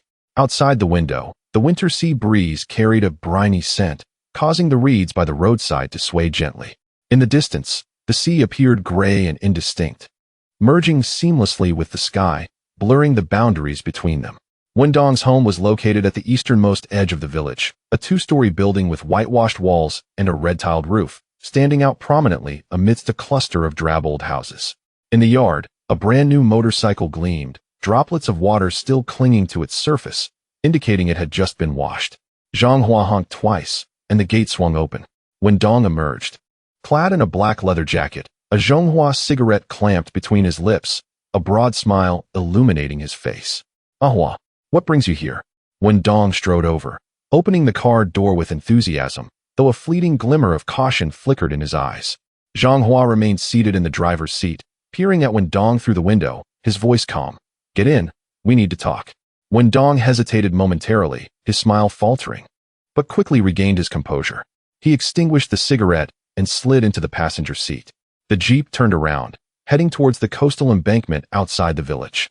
Silence enveloped them, interrupted only by the roar of the engine and the crunch of tires over gravel. On the embankment, the wind howled fiercely, carrying the sound of crashing waves against the rocks into the vehicle. Zhang Hua parked in a sheltered spot, turned off the engine, and retrieved a pack of Zhonghua cigarettes from his pocket, offering one to Wendong. After lighting it for him, they sat in silence, smoking, neither willing to break the quiet. The smoke swirled within the confined space, obscuring their faces. Dongzi, how have you been contemplating the real estate matter? Zhang Hua finally broke the silence, his voice soft yet imbued with an undeniable sense of pressure. Wendong's fingers held the cigarette aloft, hesitating, as he turned to glance at Zhang Hua, then redirected his gaze to the gray sea outside. Ahua, I share the same thoughts as Sister Wan, he replied, his voice somewhat muffled, as if stifled by an unseen weight. Real estate is inscrutable. Who's buying houses these days? Units are distributing apartments. Workers have dormitories, and cadres have their own buildings. If I invest my money, what if I can't sell the houses later? Wouldn't I be foolish? Zhang Hua refrained from immediate rebuttal, listening intently, the ember of his cigarette flickering in his fingers. When Dong continued, I understand your points about the rising housing prices in Xinjiang and how the mainland may follow suit. But Ahua, those are future concerns. Who can predict what lies ahead? I have money now. I need a secure path, not to pour it all into an unseeable pit. Zhang Hua flicked the ash from his cigarette, his movements deliberate, as if weighing something significant. So, you mean to say that real estate isn't profitable? His tone remained steady, yet it felt like a dull blade slowly scraping against Wen Dong's heart. Not that it isn't profitable, it's just. Wen Dong grew anxious, turning to explain but faltering in his words. It's uncertain, right? Zhang Hua completed his thought, then shifted the tone abruptly, his voice chilling. Then tell me, Dongzi, can illicit means guarantee profit? Wen Dong stiffened, nearly dropping his cigarette. He stared at Zhang Hua, his eyes wide with shock and unease. What? What do you mean? His voice trembled slightly. Zhang Hua offered no response, instead retrieving another cigarette from his pocket, deliberately lighting it, inhaling deeply before exhaling the smoke out the window. Dongzi, have you ever been to Xinjiang? Wen Dong swallowed hard, nodding, yes. I have. When did you go? Last month, with a few brothers, we went to discuss some business. Wen Dong's voice dwindled, akin to someone caught in a transgression. Zhang Hua's expression darkened instantly, his eyes sharp as knives, piercing through Wen Dong. Discuss business? His voice was low, yet it carried a chilling edge. Did your trip to Xinjiang open up new avenues for you? Wen Dong's breath quickened, his fingers gripping the cigarette tightly, knuckles pale. He lowered his head, unable to meet Zhang Hua's gaze. The air inside the vehicle felt as if it had solidified. Only the sound of the sea breeze whispering against the car broke the tension. After a long pause, Wen Dong finally raised his head, the previous mirth replaced by a resolute defiance. Ahua, since you already know, I won't hide it from you any longer. He clenched his jaw, his voice quivering yet resolute. I indeed have found a new source of income. Moreover, I wish for your assistance. Zhang Hua remained silent, his gaze fixed on Wen Dong, awaiting further revelations. Wen Dong inhaled deeply, as if steeling himself. Ahua, you are now the mayor's secretary, and your prospects are bright. I possess money, connections, and channels. With one of us in the limelight and the other in the shadows, we will have wealth, power, and influence. Who would dare to challenge us in Haizhou, or even across the entire Yu province? As he spoke, a chilling glimmer ignited in his eyes, fueled by desire and ambition. I assure you, Ahua, your career will flourish effortlessly. I will provide you with funds, resources, and everything you require. As long as you protect me, no one can touch us. Zhang Hua's fingers drummed lightly on the steering wheel, producing a steady rhythm. His expression remained inscrutable, his eyes deep and unfathomable, like an ancient well, betraying no emotion. So what exactly is this source of income you speak of? His voice was as light as a feather, yet bore the weight of a mountain. Wen Dong's throat tightened, his palms slick with sweat, the muscles in his face quivering. He understood that the words he was about to utter would irrevocably alter the nature of his relationship with Zhang Hua, perhaps even change the course of his entire life. He closed his eyes, inhaled deeply, and then suddenly opened them wide, revealing a madness within. Poison. His voice, though not loud, detonated like a bomb within the confined space of the vehicle. A sharp crack resounded as Zhang Hua's right hand struck Wen Dong's face with ferocity. The slap was delivered with such swiftness and force that it left Wen Dong in a daze. His face instantly swelled, and a trickle of blood appeared at the corner of his mouth.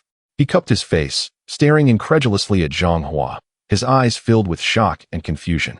Chapter 26. A wealth of opportunities. The silence within the carriage was akin to frozen seawater, suffocating and oppressive. Zhang Hua's hand lingered in midair, his fingertips quivering slightly, a harbinger of the anger that threatened to erupt. He fixed his gaze upon Wen Dong, his eyes no longer reflecting the usual depth and calculation, but rather an uncontrollable fury. Do you have any idea what you were saying? Zhang Hua's voice was low, yet it emerged as if squeezed through clenched teeth, every word laced with venom. Drugs. You actually want to dabble in drugs? Wen Dong covered his face, blood seeping through his fingers from the corner of his mouth. He raised his head, his eyes filled with a mix of grievance and confusion. Ahua, why are you hitting me? His voice trembled, yet bore an undercurrent of defiance. I just want to make money. Didn't you say I should seek out a way to wealth? This is the path to riches. The people over in Xianjiang said that this trade yields quick returns, far exceeding what I earn in a year at the docks. Quick returns? Zhang Hua suddenly laughed, a grim expression that resembled weeping more than joy. He seized Wen Dong by the collar, lifting him off the ground, their faces mere inches apart, his tone dripping with barely contained ferocity. Do you have any idea that in this world, there are fortunes to be made, but some money is simply untouchable? Wen Dong was rendered speechless under the weight of Zhang Hua's intensity, his eyes wide in shock, a sound caught in his throat. Zhang Hua released him, and Wen Dong fell heavily back into his seat, clutching his throat and coughing violently. Dongzi, listen carefully. Zhang Hua turned away from Wen Dong, staring out at the gray expanse of the sea, his fury gradually giving way to a chilling calmness. In this world, there are myriad ways to earn money. If your sole intention is to make a profit, I can provide you with numerous avenues. Smuggling, you may engage in. Trafficking in contraband cigarettes, you may pursue. Even arms dealing. If you possess the courage, I can lead you to the door. However, he abruptly pivoted, his eyes gleaming like poisoned daggers, piercing through Wen Dong. There is one avenue that is absolutely off limits. Drugs. Wen Dong's coughing subsided, and he lifted his head, confusion and resentment swirling in his eyes. Why? His voice was hoarse, like a broken wind instrument. Why can't drugs be an option? Ahua, tell me, if I don't sell, there are countless others who will. How many are engaged in this business over in Xinjiang? And in Southeast Asia? If that is the case, why can't I partake? As he spoke, his emotions flared, finger pointed accusingly at Zhang Hua. What you mentioned, smuggling, trafficking in contraband cigarettes, arms dealing, are any of those not illegal? Which of them does not carry the death penalty? Why can they do it, yet I cannot? Slap. Another resounding strike sent Wen Dong reeling to one side, his glasses flying off and shattering in the corner of the carriage. Zhang Hua's chest heaved with rage, his finger trembling as it pointed at Wen Dong. You know nothing, he roared. Do you even understand what drugs are? Do you think it is merely a business? Do you know how the great opium empire treated us? Do you have any idea how many lives those drug traffickers have destroyed? Do you know how those addicted to drugs have shattered their families? Wen Dong was taken aback, never having witnessed Zhang Hua in such a state of rage. Zhang Hua inhaled deeply, striving for composure, his voice low and resonant, each word seemingly excavated from the depths of his soul. Over a century ago, the great opium empire forced open our nation's doors with opium. They used drugs to reduce our people to a state of sickness. They pillaged our treasury with narcotics, obliterated our dignity, and left us kneeling, trampled like dogs. His voice rose in pitch and fervor. How many families have been ruined by opium? How many lives have been devastated? Every penny those drug traffickers earn is stained with blood. It is wrung from the bones of others. Wen Dong's face turned pale, his mouth opening to speak, but no words emerged. Zhang Hua approached him, crouching down, his gaze unyielding, his tone resolute. Dongzi, listen closely. In my lifetime, I can tolerate many things. But drugs are absolutely intolerable. His voice was soft, yet weighed heavily on Wen Dong's heart. If you dare to touch that substance, do not blame me for severing ties. I, Zhang Hua, will never coexist with drugs. The carriage was enveloped in a suffocating silence once more. The sea breeze howled, causing the vehicle to sway. Waves crashed against the rocks in the distance, producing a dull roar. Wen Dong lowered his head, his shoulders trembling slightly. His face bore the vivid marks of Zhang Hua's hand, the blood at the corner of his mouth having dried, rendering him both wretched and pitiable. After a long pause, he finally raised his head, his eyes now devoid of the earlier defiance and resentment, replaced instead by a complex swirl of emotions. Ahua, His voice was soft, trembling slightly. I was wrong. Zhang Hua remained silent, merely observing him.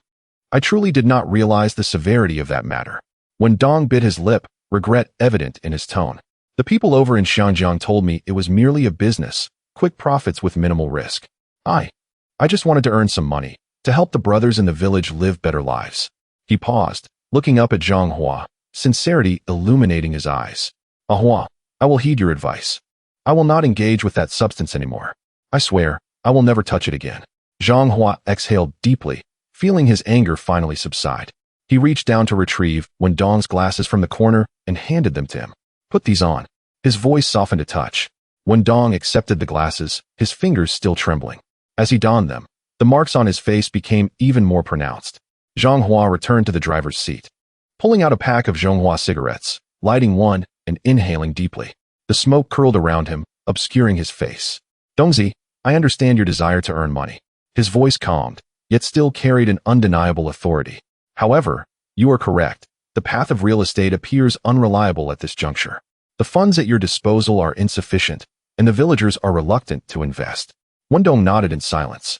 Zhang Hua flicked the ash from his cigarette, a subtle smile curling at the corners of his mouth, imbued with a hint of amusement. Yet, who asserts that real estate must be pursued immediately? His voice carried an enigmatic undertone. I have previously stated that I possess numerous avenues to generate profit.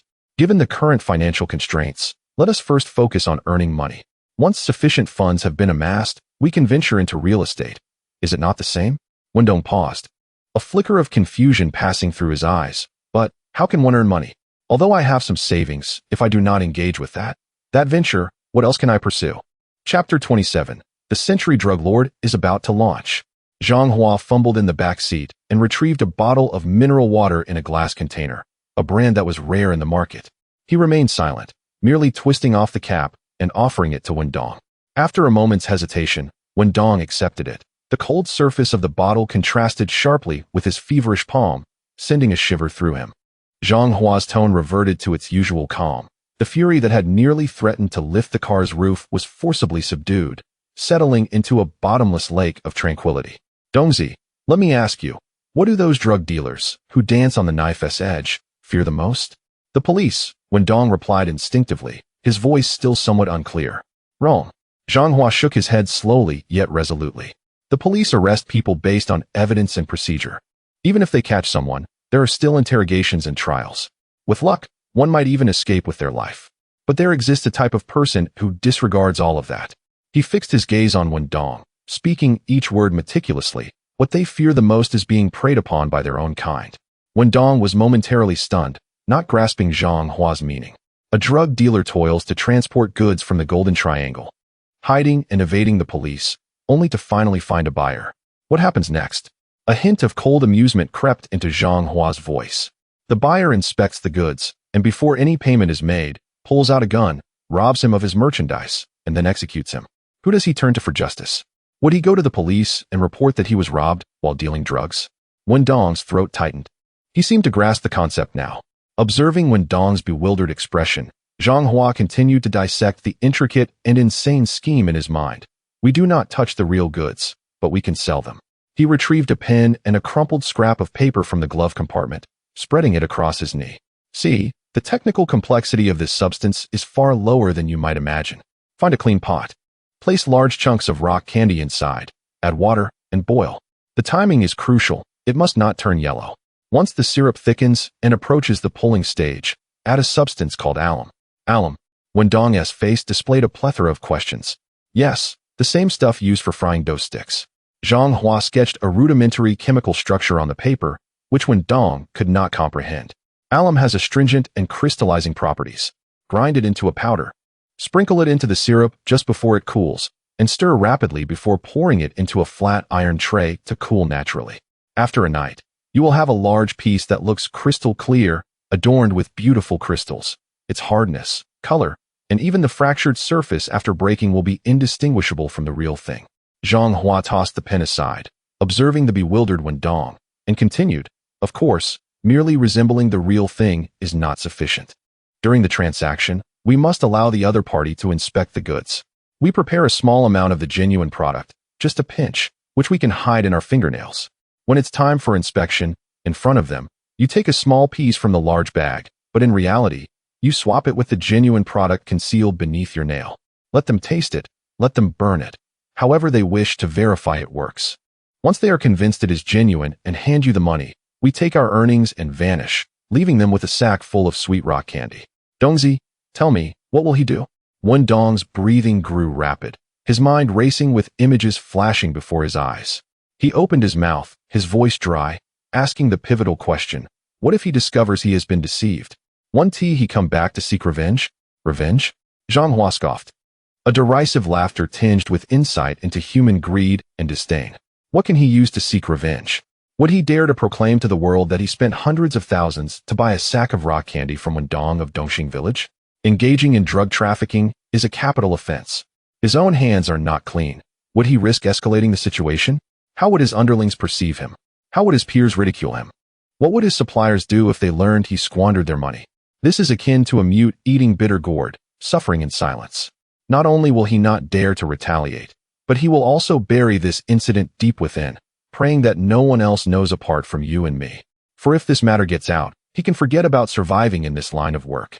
Each of Zhang Hua's words struck Wendong's heart like a hammer, shattering the simple, direct worldview he had built over the past 20 years. He stared at Zhang Hua, at that somewhat blurred face in the dimly lit cabin, feeling for the first time a fear that emanated from the depths of his soul. It was not a fear of violence, but rather a fear of intellect. But that is not the most exquisite part. A cruel curve formed at the corners of Zhang Hua's mouth. The essence of this business lies not in the authenticity of our goods, but in ensuring that our buyers are outsiders, second-tier dealers looking to make a quick profit in Haizhou. Ideally, they should be rootless fools driven by insatiable greed. We sell the goods to them and secure the money. Once we depart, you must immediately place an anonymous call to the police. Hello, officer? I wish to report a group of outsiders engaged in a large-scale drug transaction at a certain dock on a certain ship. Wendong's eyes widened in shock, and the mineral water bottle in his hand clattered to the ground. Hua, you. What are you proposing?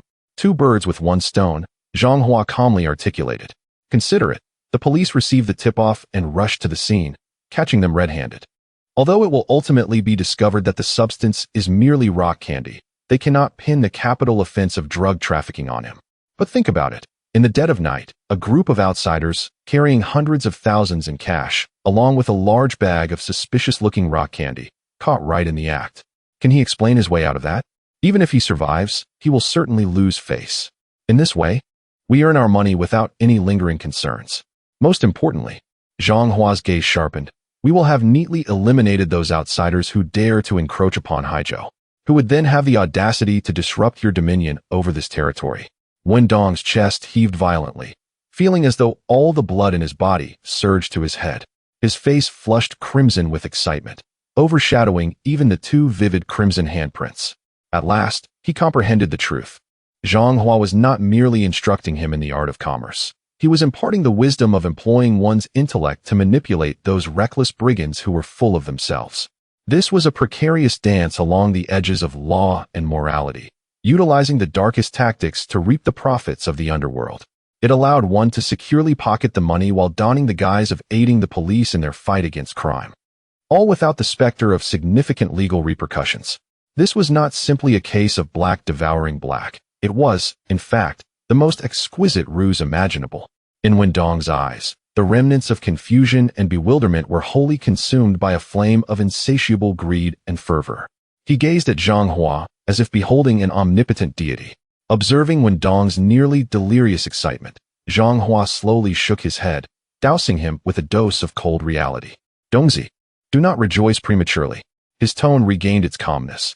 This sum of money is merely a token to help you assemble your team and establish your rules. He extended a finger and tapped on the windshield of the Jeep, directing his gaze towards the distant, desolate expanse that was devoid of anything. The true grand ventures lie elsewhere. Chapter 28 Armed Forces. Better to have than to have none. The land appeared particularly desolate in the cold winter wind, with only a few withered wild grasses struggling in the mud. This was the true place where we were to place our bet. Zhang Hua's voice was calm, yet it bore an undeniable penetrating power. Wendong followed the direction of his finger, and the fervor and excitement on his face instantly froze. The muscles on his face twitched slightly. The blood that had been boiling from the impeccable ruse was suddenly doused with a bucket of ice water, cooling rapidly. Hua, you aren't joking, are you? Wendong stammered, pointing at the barren land and then at his own nose, disbelief written all over his face. You mean the real big business is that piece of wasteland? Do you want me to farm it or raise fish? His mind was utterly in disarray.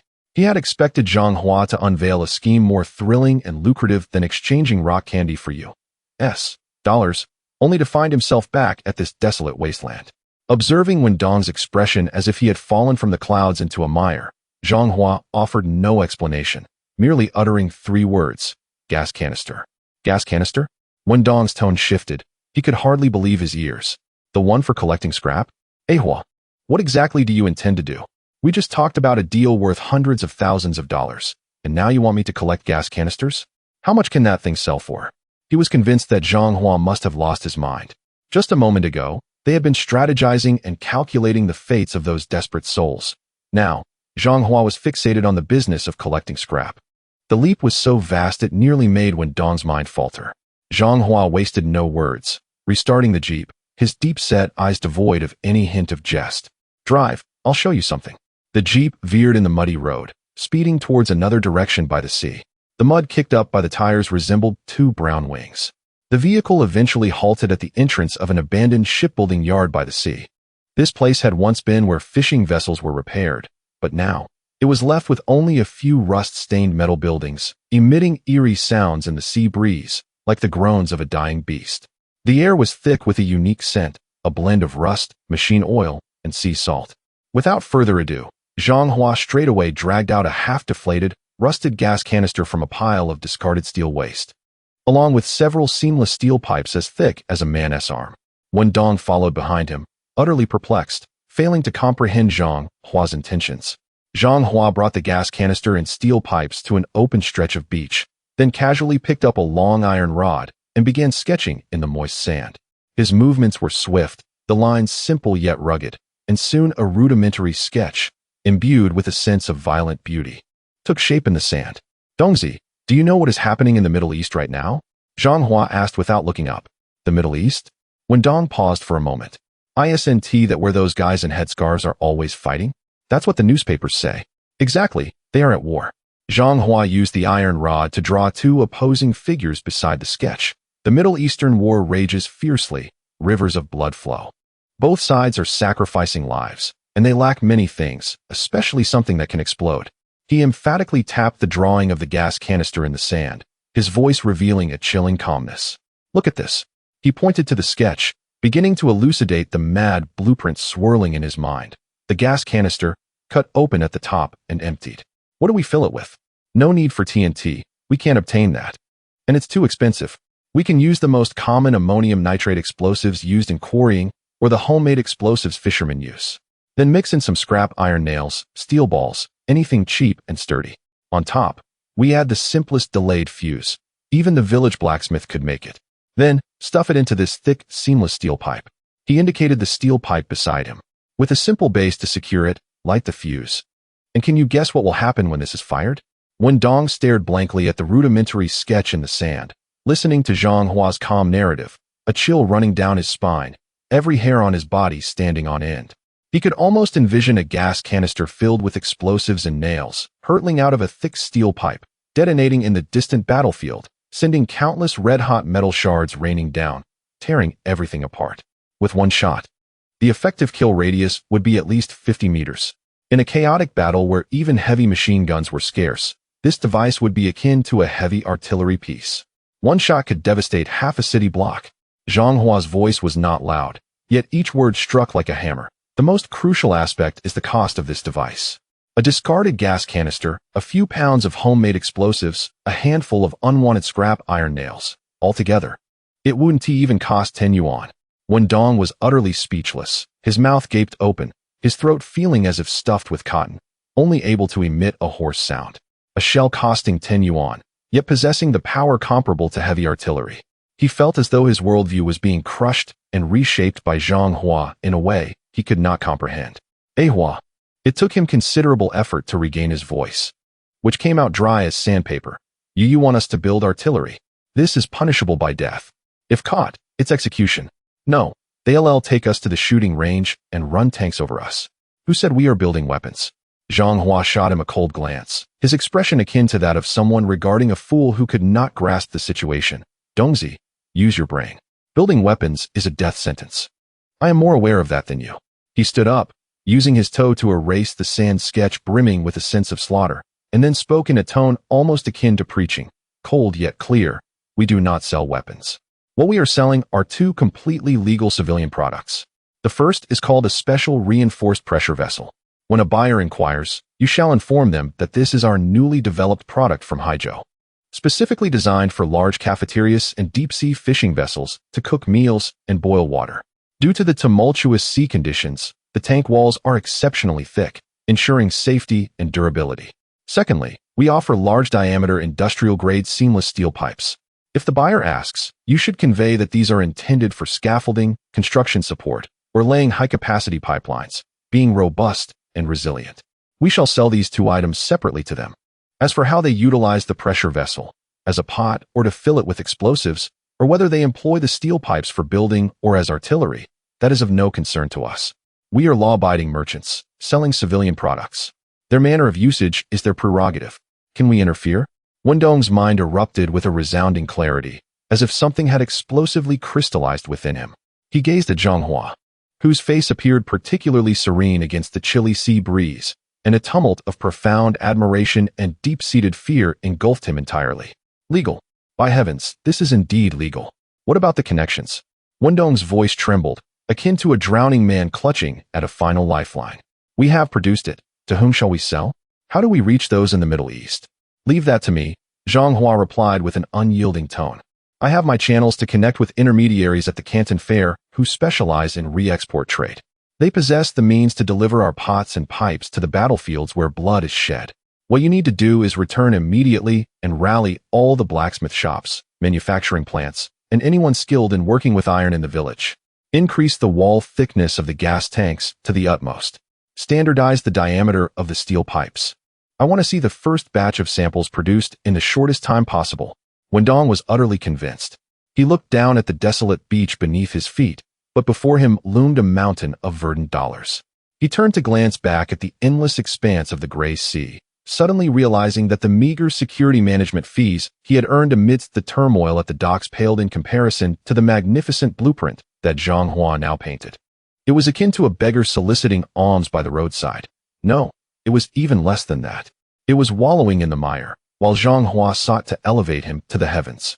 However, just as Wendong was overwhelmed by this immense sense of euphoria, Zhang Hua's subsequent words plunged him into a deeper abyss, one he had never dared to envision. Dongzi, do you think this business is solely for profit? Zhang Hua's voice resonated softly. Wendong was momentarily taken aback, instinctively countering. Isn't it? Earning money is merely the first step. Luring fish from the Golden Triangle with rock candy and knocking on the doors of the Middle East with gas tanks serves a singular ultimate purpose. Zhang Hua turned, his profound gaze piercing through the somber sky toward the distant, unknown horizon. Our own armed force. Those words struck Wendong like a bolt of black lightning, sending tremors throughout his body, nearly unbalancing him. In the domestic sphere, what do we call private armed forces? Organized crime, a target for public disdain. Those few decrepit guns are hidden away, fearful of discovery. Yet Zhang Hua's voice carried a coldness and foresight that transcended this era. But what about abroad? Especially in regions like the Middle East, what do we call an organization that possesses wealth and can provide security services? They are called mercenaries, security companies. They are legal. What I desire is to use this batch of gas tanks as our token of entry and passport into the Middle East. I aim to have those nations, blinded by conflict, tacitly approve us, even support us, as we establish a force truly belonging to us. A well-equipped, thoroughly trained unit, ready to engage in fierce battles at any moment. That is our ultimate fallback. It is the very foundation of our existence. With it, regardless of the future turbulence that may arise domestically, we shall remain invincible. Chapter 29 Internal struggles, though delayed, arrived upon returning from the desolate beach to the municipal government building. Zhang Hua felt as though he had stepped from a realm saturated with smoke, ambition, and madness into another reality constructed of rules, order, and hypocrisy. The jeep came to a halt in the backyard, and as he opened the door, the mingled scents of rust, motor oil, and sea salt lingered in the air. Yet, as he ascended the polished terrazzo stairs of the office building, he was met with the musty odor of aged documents, the bitter taste of cheap tea, and an intangible, oppressive heaviness. The atmosphere felt amiss. In the corridor, several clerks with enamel teacups paused at the sight of him, their expressions momentarily stiffening. It was not surprise, but rather an effort to mask their palpable sense of estrangement. They quickly lowered their gazes and hastened their steps, as if fearful of any association with him. Zhang Hua understood the implications, but maintained a demeanor of humble, almost bashful, cordiality. He pushed open the door to the office of the second secretary department. The desk that was once his own had now become a cluttered heap. Crumpled old newspapers lay discarded atop it, and beside an empty teacup stained with tea residue sat a dilapidated feather duster, with a few stray feathers trembling in the breeze that seeped through the window. This silent proclamation served as a childish yet malicious exclusion, conveying to Zhang Hua that although he was a favored figure before the mayor, within this office, he was nothing. All three department heads were present. Qin Ming, head of the first secretary department, a man in his 30s with meticulously combed hair, stood immediately upon Zhang Hua's entrance, his face alight with enthusiastic smiles. "Oh, Ahua, you've returned. You've had quite the ordeal, running around outside for so long. You've even gotten a bit sunburned." As he spoke, Qin Ming eagerly poured a steaming cup of tea for Zhang Hua, his demeanor warm as if greeting a long-lost relative. "The mayor mentioned you just a few days ago, praising your effectiveness and calling you a rare talent." Zhang Hua accepted the teacup, feeling its warmth seep through his fingers. He smiled gently, replying, "It's all thanks to Mayor Chio's adept leadership. I merely follow orders, Secretary Qin." "You are too kind."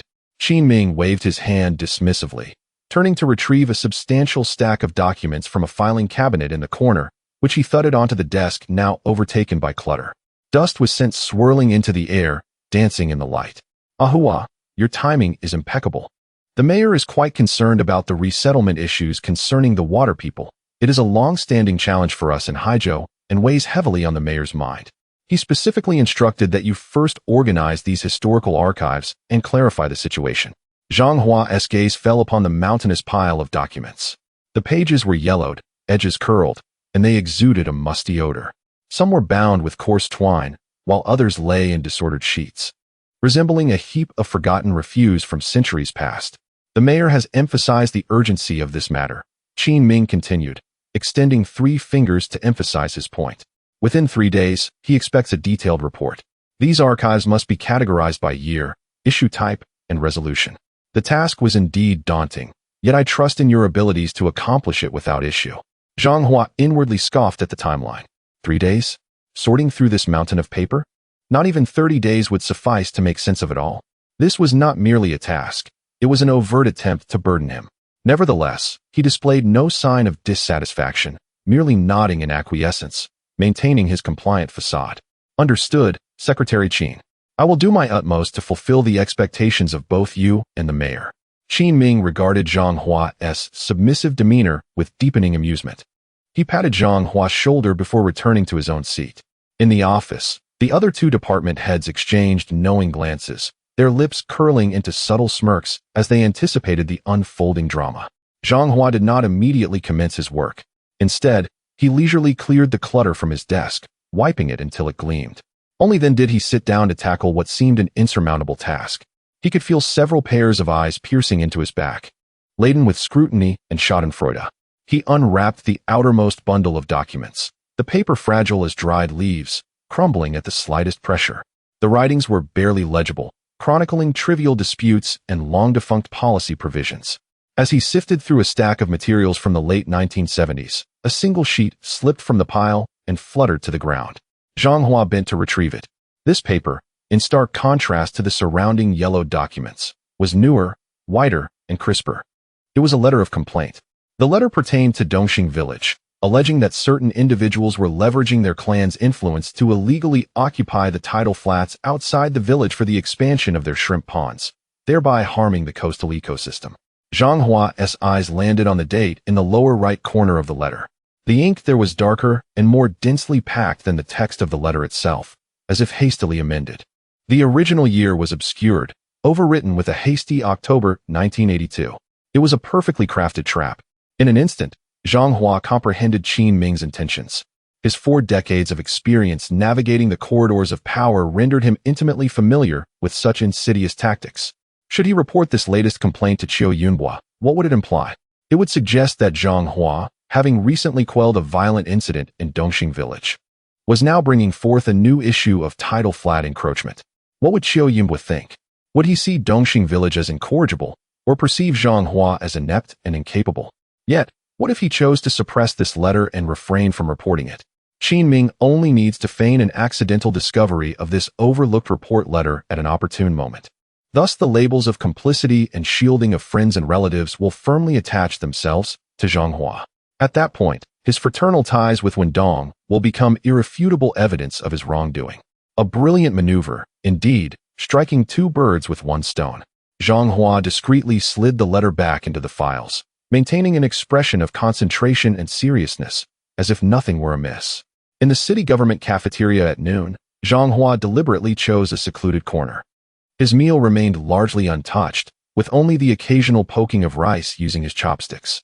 He frequently rubbed his temples, a visible mask of fatigue and sorrow etched across his face, embodying the essence of someone overwhelmed by the burdens of work, convincing anyone who glanced his way. At a nearby table, Qin Ming was seated with several department heads, dining while casting pointed glances in Zhang Hua's direction, their expressions revealing unabashed pride and disdain. To them, this young man who ascended through ancestral connections was ultimately too inexperienced. With the slightest manipulation, they could toy with him at their leisure. Zhang Hua lowered his head, a barely perceptible cold smile curling at the corners of his lips. Qin Ming, the head of the first secretary's office, had occupied his position for nearly 5 years, harboring ambitions as vast as the sky, yet his life as fragile as paper. The essence of one's greed is ingrained deeply within. Since you enjoy playing such underhanded tricks, I shall indulge you. As the workday drew to a close, the office gradually emptied. Yet, Zhang Hua remained, seemingly engaged in an endless battle with the mountain of documents before him. Only when the corridor fell silent did he rise, stretching languidly and loosening his stiff neck. Instead of heading home, he turned towards the archive room at the end of the hallway. Inside, an elderly administrator named Lu was reading a newspaper through his reading glasses. Upon spotting Zhang Hua, old Lu expressed mild surprise. "Xiao Zhang, still here at this late hour?" "Uncle Lu, I came to look up some materials." Zhang Hua's tone was exceedingly respectful. "The mayor asked me to organize the files for the water villagers. Some policy documents reference them, but I can't find the original texts. I wish to check the original registration records." This explanation was impeccable. Old Lu nodded, refraining from further inquiry, and gestured towards the rows of iron cabinets reaching the ceiling. "They're all over there. You can look for yourself. Just remember to lock the door when you leave." Zhang Hua thanked him and slipped into the labyrinthine aisles of cabinets. Instead of sifting through policy documents, he headed directly to the section housing the registration books for public letters and visits. The books were thick, hardbound volumes arranged by year. He quickly located the one from 1979. Under the dim light, he turned the pages until his finger halted at a particular entry. Date of receipt, August 12, 1979. Sender, anonymous. Subject, reporting certain villagers in Haizhou Dongxing village for illegally occupying tidal flats. Handling opinion, forwarded to the County Fisheries Bureau for processing. This is it. Zhang Hua retrieved his camera from his pocket, aimed it at the entry, and decisively pressed the shutter. The flash illuminated the dark archive room for a brief moment before extinguishing. He carefully stored the film, which contained evidence against Qin Ming, and locked the original report letter, with its altered date, along with the pencil imprint taken from the registration book, deep within his office drawer. Once these tasks were completed, he felt a weight lift from his chest. He turned off the lights in the archive room, gently closed the door, and prepared to leave. The entire building had succumbed to silence. The motion sensor lights in the corridor flickered to life with his footsteps, only to extinguish behind him. As he approached the corner of the stairs on the second floor, a figure unexpectedly appeared before him, nearly resulting in a collision. It was a woman, clad in a simple white shirt and blue trousers, not wearing a police uniform, yet emanating a sharp and cold demeanor that surpassed any uniform in its intensity. It was Lin Shuang. She held a file in her hands, but her gaze was fixed not on her documents, nor on the suddenly appearing Zhang Hua. Instead, her eyes were locked onto the doorplate of the office from which Zhang Hua had just emerged. Her light-colored pupils, in the dim light, resembled two clusters of ghostly blue flames, devoid of any emotion. Only a frigid, focused intensity akin to a hunter locking onto its prey. Chapter 30. The water village. Those pale-colored pupils resembled two glass beads submerged in ice water, quietly and unperturbedly gazing at Zhang Hua. The motion sensor lights in the corridor extinguished due to their prolonged stillness, and darkness surged forth like a tide, engulfing them. Only a faint greenish glow from the emergency exit at the staircase outlined Lin Shuang's straight and cold silhouette.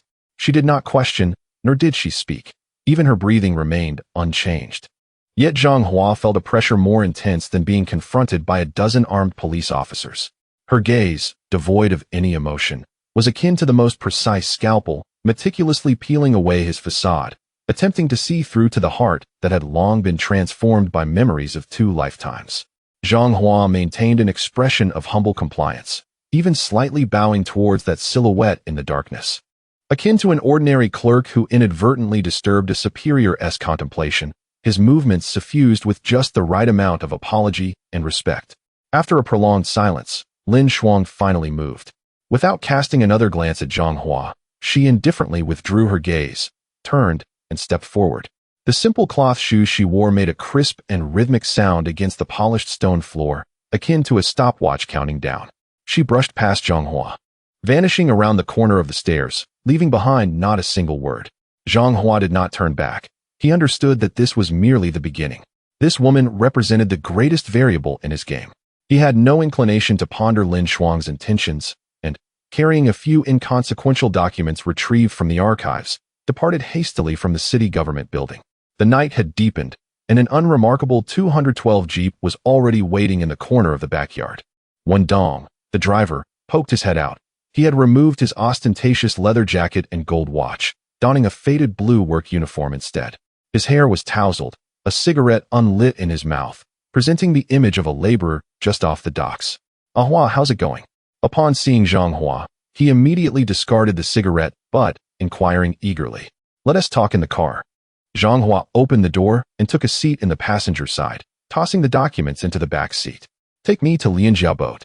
The Jeep exited the courtyard, merging into the quiet streets of Haizhou at night.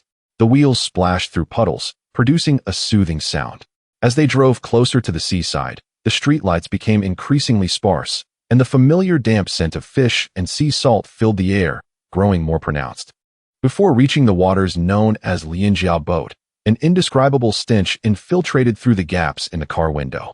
It was a foul amalgamation of decaying fish and shrimp, household refuse, and human waste, so potent it felt almost tangible, nauseating those who inhaled it.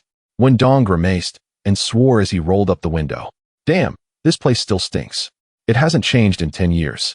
The vehicle came to a stop at the end of a muddy dirt road, where the path ceased to exist, revealing only a dark expanse of water. With the faint moonlight, one could barely discern a vast floating village formed by hundreds of derelict fishing boats, bound together by iron chains and ropes. This was the scar of Haizhou, a lawless land forgotten by modern civilization. Zhang Hua pushed open the car door, and the stench enveloped him instantly. He remained unperturbed, striding directly towards a makeshift walkway constructed of rotting planks and discarded tires, stretching into the depths of the water. Wen Dong followed closely, unbuttoning the top 2 buttons of his work uniform to reveal his sturdy chest, his eyes vigilantly scanning the surroundings, one hand instinctively moving towards his waist. As Zhang Hua's foot first landed on the walkway, the boards beneath him creaked under the weight. Almost simultaneously, countless shadows emerged from the ghostly fishing boats in the darkness. They moved silently, like a swarm of phantoms, each brandishing gleaming weapons, fishing harpoons, their 3-pronged tips glinting coldly in the moonlight. In an instant, Zhang Hua and Wen Dong found themselves surrounded on the walkway by dozens of ragged men with fierce gazes. An emaciated old man, missing an eye, stepped forward from the crowd. He wielded a harpoon thicker and longer than the others. His single eye fixated on Zhang Hua's Zhongshan suit, a symbol of his official status, his murky gaze brimming with deep-seated hatred. "You lot with your 4-pocketed suits." The old man's voice rasped like 2 stones grinding together, thick with local dialect. "What? Here to drive us away again? Or are you planning to dismantle our few shabby boats for firewood?" The atmosphere instantly turned tense. Wen Dong stepped forward, positioning himself protectively behind Zhang Hua. His muscles tensed like a leopard poised to pounce. "Old man, watch your mouth. Dongzi, stand down." Zhang Hua's voice, though not loud, carried an undeniable authority. He placed a hand on Wen Dong's shoulder, halting his impending outburst. Then, to the astonishment of all, he made a most unexpected move. He did not retreat or argue. Instead, he sat down directly on the deck, which was littered with fish scales, oil, and unknown liquids. This action left all the water dwellers surrounding him momentarily stunned.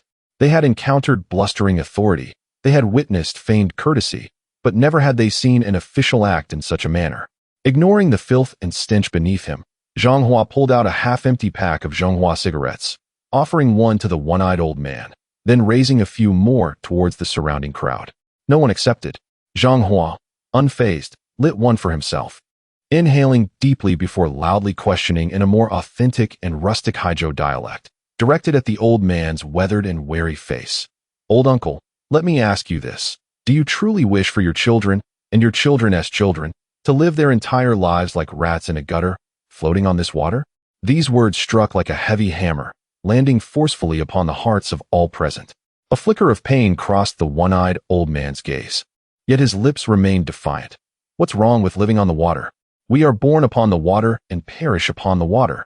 It is far better than to find ourselves ashore, bereft of land and home, driven about like dogs. Well said. Zhang Hua not only remained unfazed, but also cheered aloud. He tossed the cigarette but into the murky water beneath his feet, lifted his gaze, and scanned the surrounding faces, each marked by numbness and despair. But what if I offer you work, provide you with food, give you money, and build you houses on solid ground? He refrained from preaching lofty ideals or citing policies, instead presenting the most direct and tangible benefits. Do you know the Dongxingkan? They are currently in need of labor, porters, loaders, and night watchmen. As long as you are strong and able, you will be provided with 3 hearty meals a day, complete with fish and meat. Work for a day and earn $1. That amounts to $30 a month. Not a cent less. Moreover, Zhang Hua's voice rose sharply, akin to a massive stone hurled into still waters. I promise that anyone who works will have a row of new houses built for you within a year. Brick houses. Your children will be able to sleep in stable beds instead of swaying on this rickety boat for a lifetime. A wave of barely contained agitation rippled through the crowd. $1 a day, $30 a month. For those who scarcely see any money throughout the year on the water, this was an astronomical sum. Not to mention, there would be food and housing. The one-eyed elder fixed his gaze upon Zhang Hua, skepticism filling his singular eye. Are you deceiving us? Where in the world does such fortune exist? You bureaucrats speak more sweetly than songs. Yet every time you lure us ashore, you turn your backs on us. Deceive you? Zhang Hua chuckled, rising to his feet and brushing off the grime from his trousers with an ease that betrayed no disdain. He met the elder's gaze with unwavering intensity, extending a finger. You need not trust me. I'll make my position clear. Tomorrow, you will send 5 of your strongest and cleverest youths to the Dongxingkan dock. They will find work there. However, I will pay you up front. I will advance 1 month's wages. $300. When the young men arrive tomorrow, I will place $300 in cash directly into your hands. If you find the arrangement trustworthy, you may continue working. If you believe I am a fraud, take the money and leave. I will not stop you. I am curious to see whether a mere secretary to the mayor would resort to deceit over $300 with so many of you present. The one-eyed elder was utterly taken aback. He had lived a lifetime and encountered countless individuals, yet he had never witnessed such conduct from a bureaucrat. The offer was as enticing as a trap, yet the promise of upfront wages struck him like a searing iron, searing into the softest recesses of his heart. He observed the pale faces of his kin illuminated by the moonlight, noting the unquenchable hunger for food and money reflected in their eyes. His heart, once as unyielding as stone, began to soften. After a long pause, he slammed his harpoon down heavily on the deck. Very well. He squeezed a word through clenched teeth. At dawn tomorrow, I will send my grandson with 4 of the strongest lads to your dock for a look. Chapter 31 Assistance in Investigation. Upon returning to the office, now overrun with clutter, Zhang Hua had scarcely settled into his chair when the black telephone on the desk rang sharply, its sound piercing the stillness of the building's atmosphere. He picked up the receiver, and a woman's cold voice emerged, devoid of any emotional fluctuation, akin to a frozen river in the depths of winter. Secretary Zhang, this is Lin Shuang. I have several inquiries regarding Dongxing Village that require your assistance at the bureau. The call ended abruptly, leaving only the sound of a busy signal in his ear. At the Municipal Police Bureau, a room had been specially prepared for their conversation. It lacked the glaring overhead lights typical of an interrogation room, as well as the cold steel chairs. Instead, there was a simple wooden table and 2 chairs. Yet the absence of windows lent an intangible pressure to the space. Lin Shuang was not clad in a police uniform. She wore a plain white shirt and blue trousers, but her mere presence seemed to drain the air from the room. Before them lay an open dossier concerning the violent conflict in Dongxing Village, resembling a trap waiting for its prey. Secretary Zhang, please take a seat. She gestured towards the chair opposite her with a slight lift of her chin. Zhang Hua drew back the chair and sat down with an air of composure. Lin Shuang wasted no time on pleasantries, her gaze sharp as a scalpel. What is your relationship with Wen Dong, the head of the Dongxing Village Maritime Security Joint Task Force? We are high school classmates and good friends, Zhang Hua replied candidly, a hint of nostalgia softening his expression. In our year, we were the 4 close friends, myself, Wen Dong, Li Wan, and Huang Qi from your bureau. Very well, Lin Shuang nodded, seemingly unfazed by this revelation. She turned a page in the dossier, her finger resting on a line of text. On the night of the altercation, specifically between 9 p.m. on October 23rd and 3 a.m., where were you? In the office of the municipal government. Zhang Hua's response was seamless. Mayor Chiu assigned me an urgent task regarding the resettlement of maritime residents, and I spent the entire evening organizing historical archives and drafting a preliminary research report.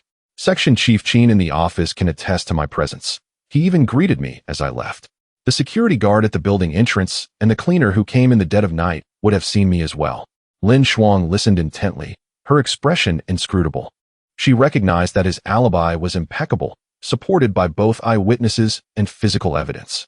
After a brief silence, she suddenly withdrew a photograph from beneath the dossier and slid it across the table towards Zhang Hua. It was a slightly yellowed black and white image depicting a man in a 1970s naval uniform, his radiant smile and striking features set against a blurred backdrop of a naval port and warships. Have you seen this man? Zhang Hua's gaze fell upon the photograph, his expression unwavering, betraying just a touch of well-placed confusion. He examined the image closely for a moment before shaking his head. I haven't seen him. Who is he? Lin Shuang's eyes remained locked onto his, as if attempting to extract any hint of deception from the depths of his pupils. Yet, she found none. Zhang Hua's gaze was clear and sincere, reminiscent of an ordinary individual entirely unacquainted with the matter at hand. The atmosphere grew dense once more. Lin Shuang's fingers lightly tapped the table, signaling her internal struggle. After a prolonged pause, she seemed to arrive at a decision, her tapping ceasing abruptly. His name is Lin Huai, a member of the Guangdong Military Region's Special Reconnaissance Unit, enlisted in '76. Her voice retained its icy tone but now carried an indefinable weight. In 1980, he went missing while executing a top-secret mission in the waters near Haizhou. He disappeared without a trace. A tidal wave of emotion surged within Zhang Hua at the mention of Lin Huai. Fragments of memories from a past life flooded his mind. He recalled a sensational top-secret incident in the early 1980s in Guangdong province, reportedly linked to a strategic point in the South China Sea, entwined in a complex international backdrop. However, the particulars were beyond his grasp at that time, known only as a mystery surrounding the permanent disappearance of a select group of elite reconnaissance soldiers. As for Lin Shuang, Zhang Hua only knew that this woman of significant connections would meet her demise 2 years later while investigating a monumental case that stirred Haizhou into a frenzy, yet was ultimately suppressed and left unresolved. Back then, he was merely a minor player in the power struggles, unable to penetrate the core of the mystery. Now, the two events converged in his mind like two mismatched pieces of a puzzle. Lin Shuang's death was undoubtedly linked to her search for this man named Lin Huai. Suppressing the tumult within, Zhang Hua feigned surprise and sympathy, looking at Lin Shuang as he tentatively inquired, "So, Captain Lin, your reason for coming to Haizhou is to find him? What is your relationship with him?" Lin Shuang's gaze fell to the black and white photograph, the handsome smile illuminated by the dim light seeming so distant. She hesitated, a crack of vulnerability surfacing in her usually icy eyes, a fleeting glimpse of an ordinary person buried beneath the weight of time. Finally, she spoke slowly, her voice imbued with a sense of fateful weariness. "He is my betrothed, promised to me since birth." In the conversation room, the incandescent light fixture swayed gently from the ceiling, emitting a faint, buzzing sound, reminiscent of countless tiny insects gnawing at the wood in the shadows. Zhang Hua leaned back slightly in his chair, adopting a posture more befitting a leader receiving reports from subordinates rather than a secretary summoned for assistance in an investigation. "Captain Lin, if your purpose is to find someone, how does this relate to Dongxing Village?" Zhang Hua inquired leisurely, his fingers tapping a rhythm on his knee. Lin Shuang gathered the black and white photograph in her hands, her movements delicate yet protective, as if it were a treasured possession. She lifted her gaze, a veil of moisture clouding the lightness in her eyes. The last report submitted by Lin Huai prior to his disappearance mentioned locations in the vicinity of the Gue Jianxiu waters. Dongxing Village stands as the largest settlement of fishermen in the region, serving as a hub for various information. Initially, I intended to trace the leads provided by those involved in smuggling and the fishing overlords, believing that I would eventually encounter someone who had seen him. She self-deprecatingly tugged at the corner of her mouth, her smile chillingly eerie. But you, on the other hand, have incinerated the old order of Dongxing Village. Now, when Dong controls the docks, and those who once eked out a living at sea have either been assimilated by him or driven away. My leads came to an abrupt halt before a wall known as rules. In Dongxing Village, without Wendong's nod, I cannot hear a word. Zhang Hua listened, his mind racing with calculations.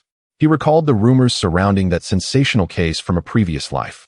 If Lin Shuang's inquiries reached that level of secrecy, then Dongxing Village indeed serves as an excellent hiding place. Does your family know about this case? Zhang Hua cautiously inquired. Lin Shuang's nails drew a white line across the wooden table. Her voice lowered significantly. They do not wish for my involvement. In their eyes, Lin Hua is already a dead man. Pursuing this will only disturb certain interests that should not be touched, potentially bringing trouble to my family. Thus, I came to Haizhou under great pressure. I can only investigate this case privately, employing the most rudimentary methods, alone. She looked at Zhang Hua, her gaze reflecting a desperate gamble born of being pushed to a dead end. You understand the situation in Haizhou better than I do.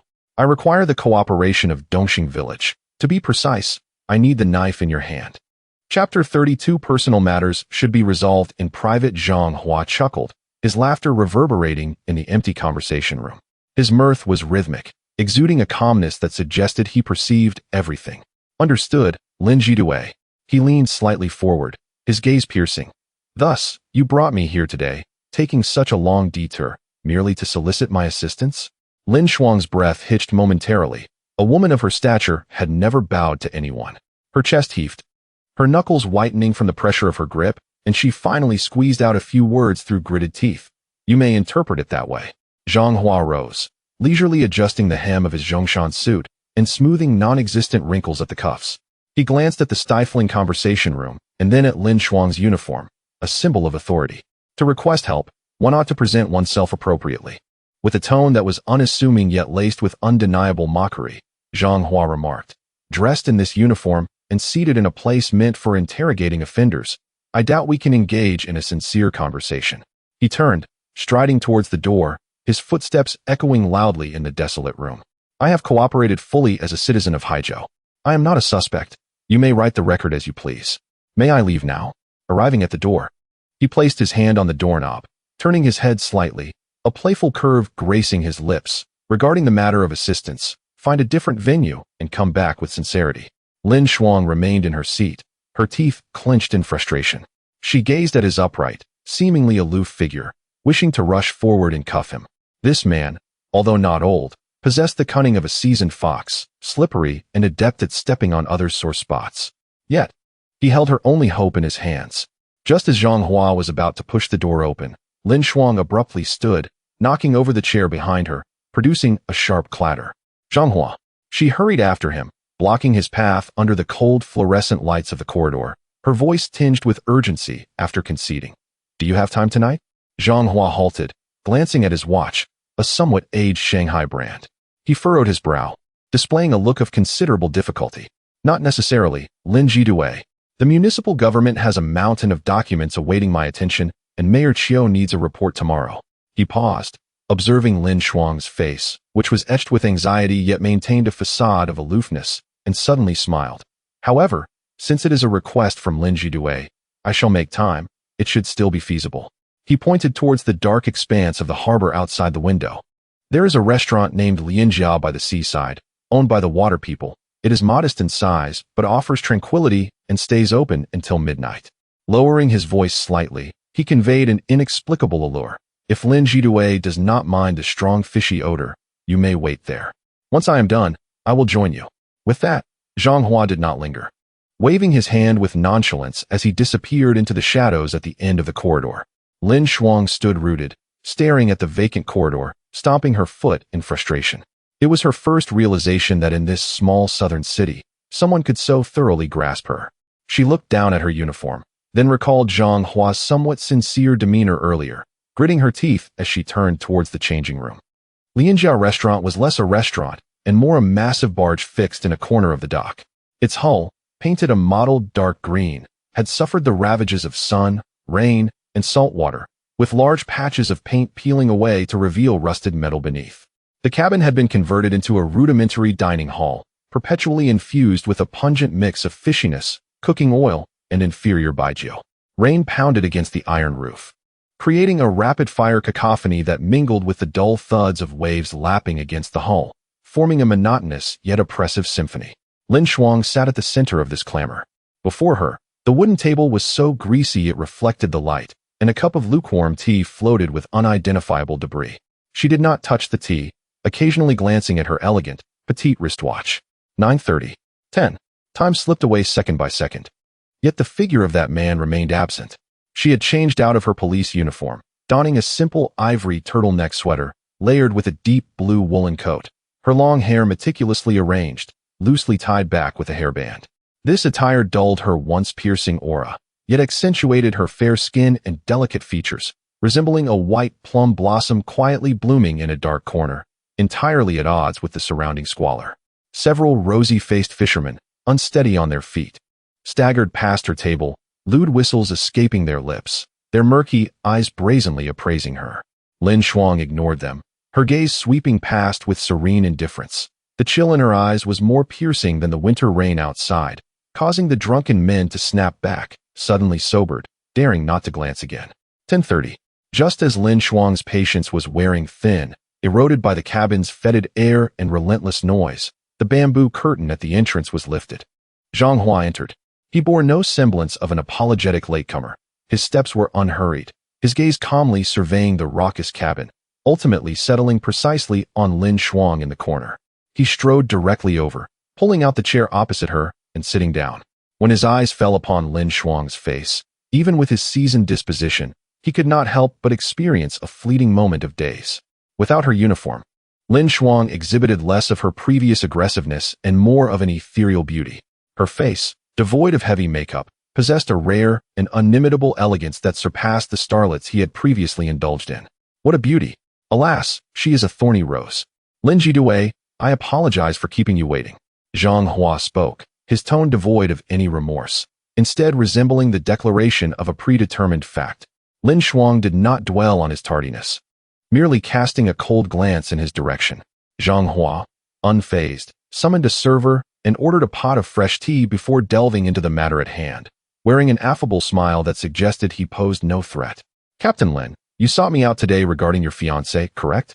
Although I have not formally studied criminal investigation, I have perused numerous detective stories during my leisure, and perhaps I could assist you in analysis. Lin Shuang regarded his feigned demeanor with a surge of unbridled anger, yet she managed to suppress it. From her bag, she retrieved a notebook and laid it open on the table. I have uncovered certain information, she whispered, her voice low as if intentionally shielding their conversation from prying ears. In Haizhou, there exists a vast human trafficking network. The duration of its existence remains unknown, but its tentacles extend throughout the coastal regions of Guangdong province and even reach into Southeast Asia. She lifted her gaze, her eyes piercing as they fixed on Zhang Hua. Dongxing Village serves as a crucial transit point and outlet for this network in Haizhou. The so-called smuggling operations in the village are merely a facade. The true crux lies in the sale of human lives. This matter, Secretary Zhang, you must have heard whispers of, given your extensive connections in Dongxing Village. Zhang Hua picked up the freshly brewed tea, leisurely blowing on it before taking a sip. The scalding liquid slid down his throat, bringing a hint of warmth. Captain Lin, I am indeed aware of what you speak, he replied, setting down the teacup with an expression devoid of surprise. However, it is an unavoidable predicament. The geographical positioning of Dongxing Village, flanked by mountains on three sides and facing the sea, has historically rendered it a remote area, distant from imperial oversight. The villagers, reliant on the ocean for sustenance, possess a fierce spirit that has persisted for centuries. If you deny them these means, they will find themselves starving. Starvation leads to unrest. It is an inextricable dilemma. His tone remained calm, as if discussing the weather, yet it conveyed a stark insight into the harsh realities at play. Lin Shuang furrowed her brow. That is not a justification. According to my deductions, The highly classified mission undertaken by Lin Huai years ago aimed precisely at dismantling the criminal organization behind this human trafficking network. A syndicate formidable enough to warrant intervention from the military's elite reconnaissance unit is undoubtedly vast and powerful. As long as such a malignant entity persists in Haizhou, the region will never know peace. Zhang Hua fell silent, observing Lin Shuang's face, slightly flushed with fervor, and the determination in her eyes that signaled her unwillingness to relent in her pursuit of the truth. Meanwhile, he was rapidly calculating the implications of her words. After a moment, he finally spoke, posing a question that was both starkly pragmatic and brutally candid. Chapter 33. How can I progress if you do not step down? On the following morning, the municipal government building awakened from a night of silence.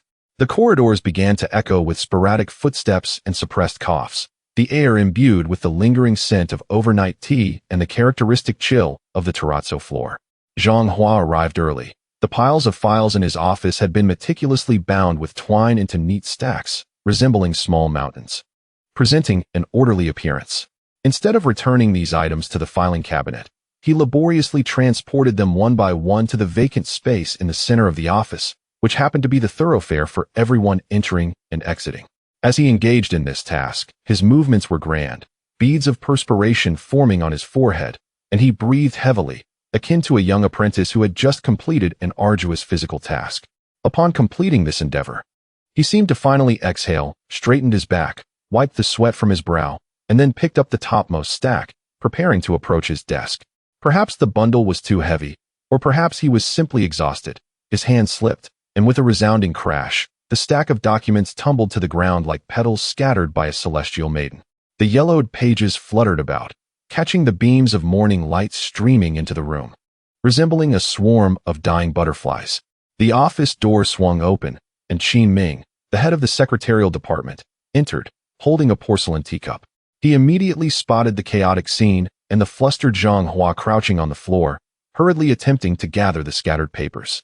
A subtle smirk tugged at the corner of his mouth, but he quickly reverted to a facade of concern for his subordinate. "Oh dear, Xiaozhong, how careless of you," he remarked, striding over while his eyes, sharp as a hawk's, swiftly scanned the scattered papers. Suddenly, his gaze froze. Just a short distance from his feet lay a sheet of paper, newer and wider than all the others, quietly resting with the legible side facing up, glaringly conspicuous. It was the very letter of complaint he had aged himself. Qin Ming's heart raced, a surge of elation rushing to his head. Success! The fish has taken the bait. He suppressed his excitement, bent down, and feigned an effort to assist in the cleanup, yet his fingers unerringly reached for the letter. "Director Qin, no need. I can manage." Zhang Hua looked up, his face displaying a mix of panic and embarrassment, extending his hand as if to prevent Qin Ming from picking it up. But it was too late. Qin Ming had already retrieved the letter, and upon a mere glance, his expression transformed instantaneously. It was a complex amalgamation of shock, sorrow, and disbelief, an acting prowess worthy of a film festival award. "What is this?"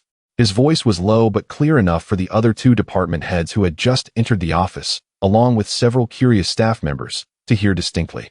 "Regarding Dongxing Village, illegal occupation of tidal flats, destruction of coastal ecology." Qin Ming seemed at a loss for words, reading the keywords from the letter slowly, each utterance darkening his countenance further. The office fell silent, all eyes fixated on Qin Ming and the letter he held. Upon finishing, Qin Ming abruptly lifted his head, his gaze like a bolt of lightning piercing through to the still crouching Zhang Hua. The letter trembled slightly in his hand due to his anger, his voice rising an octave, laden with accusatory intent. "Comrade Zhang Hua, explain this to me. Why is this October letter, concerning Dongxing Village, mixed in with a pile of documents from the 70s and 80s? He stepped closer, looming over Zhang Hua, his tone growing increasingly severe. "You spent an entire night organizing, and this is the result? Were you attempting to conceal information, or perhaps to shield and condone it? How could you forget the magnitude of the incident in Dongxing Village so quickly? What is your relationship with that one, Dong? Do not think we are unaware." These words struck Zhang Hua like a bucket of cold water thrown in his face. The surrounding colleagues immediately erupted into suppressed murmurs. "Goodness, concealing information? This is serious. I knew it. He must be in cahoots with that village bully from Dongxing. How could he genuinely care? The youth is still too inexperienced. He cannot hide his tail." The glances of schadenfreude and disdainful whispers pierced through him like countless invisible needles from all directions. The two other department heads, friendly with Qin Ming, quickly joined in, echoing his sentiments. Director Qin is right. This is far from mere negligence. The nature of this issue is too grave. The problems in Dongxing village are personally overseen by Mayor Qiu. How dare he suppress such an important new lead? Is there no regard for the organization? No adherence to discipline? We must report this to Mayor Qiu immediately. Such a harmful element cannot tarnish the reputation of our mayor's secretariat. Each accusation fell like boulders, progressively crushing Zhang Hua beneath the rubble of public opinion. Faced with this overwhelming onslaught, Zhang Hua's face turned ashen. He rose from the ground, trembling slightly from fear, his lips quivering, struggling to articulate a coherent sentence. I did not. His voice was filled with grievance and helplessness, his eyes reddening. Director Qin, esteemed leaders, I truly had no knowledge of this letter. The files are too disorganized. I have worked tirelessly for 3 days. My eyes are blurred. Perhaps my youth and inexperience led me to mistakenly categorize it with the old documents. He bowed his head, resembling a child awaiting judgment for a misdeed. His voice tinged with a hint of pleading. Director Qin, I truly did not intend for this to happen. You are experienced. Please teach me what I should do. I will go and confess my error to the mayor right now. This display of fear and helplessness extinguished the last flicker of doubt in Qin Ming's mind. Observing the young man now entirely at his mercy, an unprecedented sense of control and the exhilaration of power surged through him. Teach you? Now is not the time for lessons. This is a matter of principle, a matter of stance. He seized Zhang Hua's arm with a grip so forceful it seemed capable of crushing him. Come, you shall accompany me to meet the mayor. In front of Mayor Qiu, you will recount the entire sequence of events with utmost clarity. Our municipal government will not tolerate the existence of those who shelter their friends and family, nor those who neglect their duties. Qin Ming nearly dragged Zhang Hua, amidst the complex gazes of their colleagues, with an imposing demeanor toward the mayor's office at the end of the corridor. He could already envision the furious expression on Qiu Yunhua's face upon witnessing this irrefutable evidence, as well as the disgraceful fate that awaited this bothersome young man. The redwood door of the mayor's office was knocked upon. Enter. Qin Ming pushed the door open, forcefully shoving the trembling Zhang Hua inside. Qiu Yunhua, clad in reading glasses, was engrossed in reviewing documents.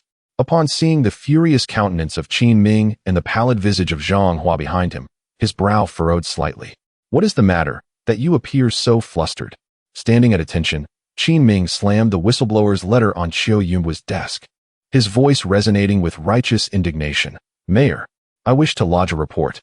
I am here to accuse your secretary, Comrade Zhang Hua, of abusing his position to shield friends and family, concealing grave matters, and neglecting his responsibilities. He pointed at the letter on the desk, reiterating the previous claims with embellishments, casting himself as a loyal subject unafraid of authority, while Zhang Hua transformed into a morally corrupt villain poised to undermine the mayor's foundation. Qiu Yunhua listened quietly, neither glancing at the letter nor interrupting Qin Ming's impassioned speech. His face bore no expression, and the depths of his eyes concealed any trace of emotion, rendering it impossible to discern his feelings. Only when Qin Ming had exhausted his fervor and the office fell silent once more did Qiu Yunhua slowly remove his reading glasses and leisurely peruse the letter on the desk. The atmosphere in the office grew so tense it felt as though it could condense into droplets of water. Qin Ming held his breath, straightened his back, awaiting the mayor's thunderous wrath. However, after reading the letter, Qiu Yunhua merely set it gently on the desk and raised his head. His gaze passed over Qin Ming, settling on Zhang Hua, who had kept his head bowed and remained silent throughout. His expression serious and his voice devoid of any discernible emotion. Zhang Hua, he inquired, is what he says true? Please explain. Chapter 34. Despite being a respectable section chief, how could his methods be so rudimentary? The atmosphere was engulfed in an oppressive silence, as if the very air had been siphoned away, leaving only the sound of Qin Ming's labored breathing and the frantic beating of his heart. Zhang Hua lifted his gaze, his youthful visage drained of color, his lips quivering like a fledgling bird whose wings had been drenched by a tempest. His eyes brimming with fear and helplessness. He turned to Qiu Yunhua, his expression rife with desperation and a plea for assistance, his voice tinged with an anguished quaver. Mayor, I don't know. I truly do not understand the nature of this letter. He appeared utterly rattled, his hands fumbling over his own body as if seeking something to vindicate his innocence. In his disarray, he inadvertently dropped several folded sheets of paper from the inner pocket of his Zhongshan suit. The sheets scattered across the floor, one being a coarse, ragged piece of paper inscribed with indistinct pencil markings, while the other was a black and white photograph developed from a negative. I was organizing the files yesterday and found it too chaotic, so I thought I would check the original registration records in the archives to see if I could piece together a timeline. Zhang Hua's voice trembled uncontrollably as he crouched down, hastily gathering the papers as if clutching at the last lifeline, and presented them shakily before Qiu Yunhua's desk. Mayor, look. This is what I traced from the 1979 public correspondence registration book, and I was worried I might not see clearly. So I took a photograph. His tone was laced with confusion and bewilderment, his finger pointing to the photograph, where a line of text stood out sharply under magnification. Date of receipt, August 12, 1979. Sender, anonymous. Subject, reporting certain villagers in Haizhou Dongxing village for illegally occupying tidal flats. Handling opinion, forwarded to the County Fisheries Bureau for processing. The temperature in the office seemed to plunge to a freezing point in that instant. Qin Ming's facial muscles twitched violently as he fixated on the photograph, as though confronted by a specter. Yet, Zhang Hua seemed oblivious to the shifting atmosphere. He raised his innocent and unblemished face toward Qin Ming and then to Qiu Yunhua, his clear eyes filled with perplexity. Mayor, Section Chief Qin. I simply cannot comprehend why the registration book clearly indicates a letter from 1979, which was already forwarded to the Fisheries Bureau for processing 3 years ago, yet this letter in Section Chief Qin's possession. He extended a finger, cautiously indicating the incriminating letter on Qiu Yunhua's desk, his voice brimming with inquisitive curiosity. The date on this letter has been traced over in black ink, appearing as if it were from last month. Am I mistaken? Or has something inappropriate been inserted into this pile of files I organized? This series of innocent inquiries struck Qin Ming like a barrage of invisible hammers, each blow landing heavily upon his chest. I. Qin Ming's throat felt as if it were stuffed with scorching coals, rendering him speechless. Cold sweat poured from his forehead and back, instantly saturating his shirt. He yearned to explain, to refute. Yet in the presence of the photograph of the original registration book, any word seemed futile and insipid. Falsification of official documents, slanderous framing. These 8 words struck his mind like a bolt of black lightning, exploding within. Qiu Yunhua's countenance could no longer be described as merely troubled. It reflected a profound stillness that foreshadowed a tempest, each wrinkle on his face resembling hardened lava, concealing the imminent eruption of catastrophic power. He did not spare Qin Ming another glance, but slowly picked up the 2 pieces of evidence on the desk, the altered letter and the photograph revealing the truth, and placed them side by side. Black and white, guilt and retribution, starkly evident. In the office, even the sound of breathing vanished. Qiu Yunhua gradually leaned back in his chair, devoid of fury or outburst, simply reaching for the heavy black telephone. His finger penetrated the rotary dial, producing a series of crisp clicks that echoed in the silent room like the tolling of a death knell. Hello, City Discipline Inspection Commission? This is Qiu Yunhua. His voice was calm and devoid of any tremor, yet it rendered Qin Ming weak-kneed, nearly collapsing to the ground. Yes, I'm in my office. There's a situation that requires 2 comrades to come and address it.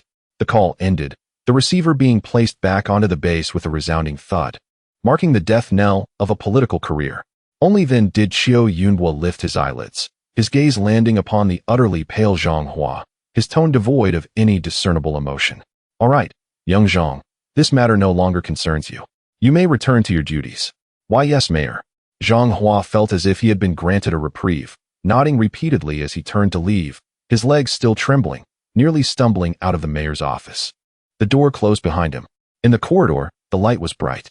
Zhang Hua inhaled deeply, the oppressive weight in his chest gradually dissipating, his earlier panic and confusion swiftly replaced by an unfathomable tranquility. He did not immediately return to his office, but instead stood quietly by the window in the corridor, gazing at the withered sycamore tree in the courtyard below. Before long, 2 stern-looking men clad in gray uniforms ascended the stairs with purpose, directly pushing open the door to the mayor's office. Moments later, the door reopened, and a disheveled Qin Ming was escorted out, flanked by the 2 men. He brushed past Zhang Hua, who remained by the window. Qin Ming raised his head. The eyes that once brimmed with scheming and pride now reflected nothing but ashen despair. He looked at Zhang Hua, his lips moving as if to utter something, yet no sound emerged. Zhang Hua did not meet his gaze, his attention fixated on the desolate winter landscape outside, as if all of this were beyond his concern. It was only after the sound of retreating footsteps faded entirely around the staircase corner that Zhang Hua slowly turned back and returned to the office of the second secretary department. Inside, the once towering stack of documents had been cleared away, leaving his desk empty and orderly. He approached the desk, pulled out a chair to sit, then bent down to retrieve a dusty feather duster that had been carelessly left behind by someone. Without a moment's hesitation, he flicked his wrist, discarding the duster, an emblem of humiliation and exclusion, gently yet accurately into the corner trash bin. Chapter 35. Secretary Zhang. Never breaking his word as dawn broke, a sliver of pale light struggled to emerge from the horizon, casting a leaden-gray hue over the murky waters surrounding Lianjiachuan. At the Dongxing village dock, the biting sea breeze, laden with the scent of salt and fish, stung the cheeks of those present. 5 muscular men, bare-chested and formidable, appeared at the entrance of the dock. The leader of this group was Zhou Ming, the grandson of the one-eyed old man. Their sun-kissed skin, darkened by the relentless sun and sea winds, revealed muscles forged with explosive strength. In their hands, they held no tools, only a polished harpoon, its 3-pronged tip glinting ominously in the morning light. They stood like silent sentinels, their eyes brimming with the vigilance and hostility of wolves encroaching upon unfamiliar territory. On the dock, a group of newly inducted law enforcement officers, under the command of Wendong, noticed their arrival.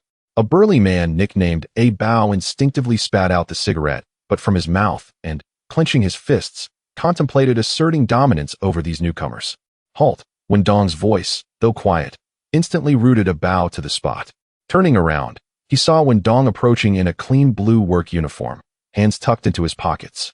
His face bore no expression, and his eyes, once lively with a hint of innocent mirth, were now as inscrutable as 2 still pools, revealing nothing of their depths.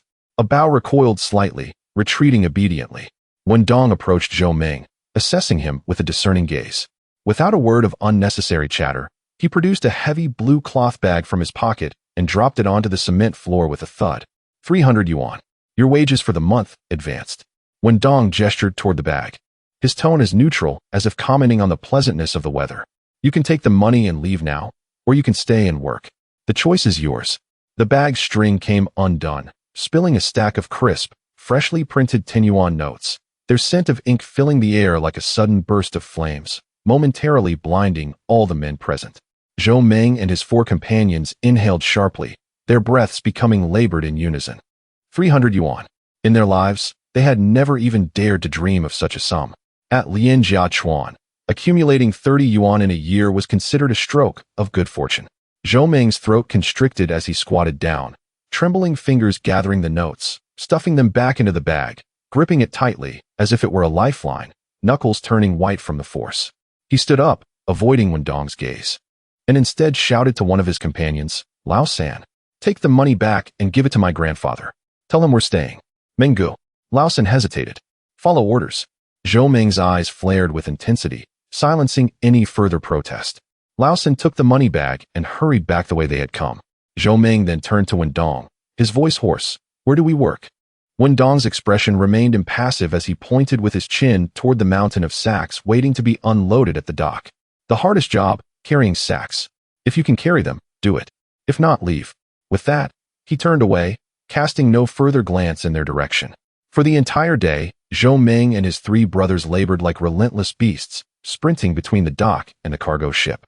Each sack, weighing over 100 jin, pressed against their bare backs, sweat mingling with dust to carve muddy channels across their sun-darkened skin. Their bones groaned, muscles burned, and several times Zhou Ming felt as if his back might snap. The law enforcement officers under Wendong's command watched from a distance, neither offering assistance nor mocking them. Their eyes held the detached curiosity of bystanders observing a scene that bore no relevance to them. At noon, Zhou Ming and his companions were almost physically escorted to the cafeteria. When a large bowl of glistening, fragrant red braised pork and a mountain of rice were placed before them, the men's eyes glistened with unshed tears. They had long lost track of the last time they had seen meat. Silence enveloped the table, broken only by the sounds of ravenous eating and the clattering of chopsticks against bowls. They consumed their meal with fervor, as if attempting to reclaim a lifetime of lost flavors in that one sitting. As night fell, when Zhou Ming, exhausted and nearly collapsing, prepared to return to Lianjiachuan, Wen Dong called out to him, "Follow me." Wen Dong led him through the village to a newly built house, still carrying the scent of fresh lime. Upon opening the door, a warm rush of steam mixed with soap greeted them. It was a bathhouse. "Go in, wash up," Wen Dong said, handing him a neatly folded set of blue work clothes.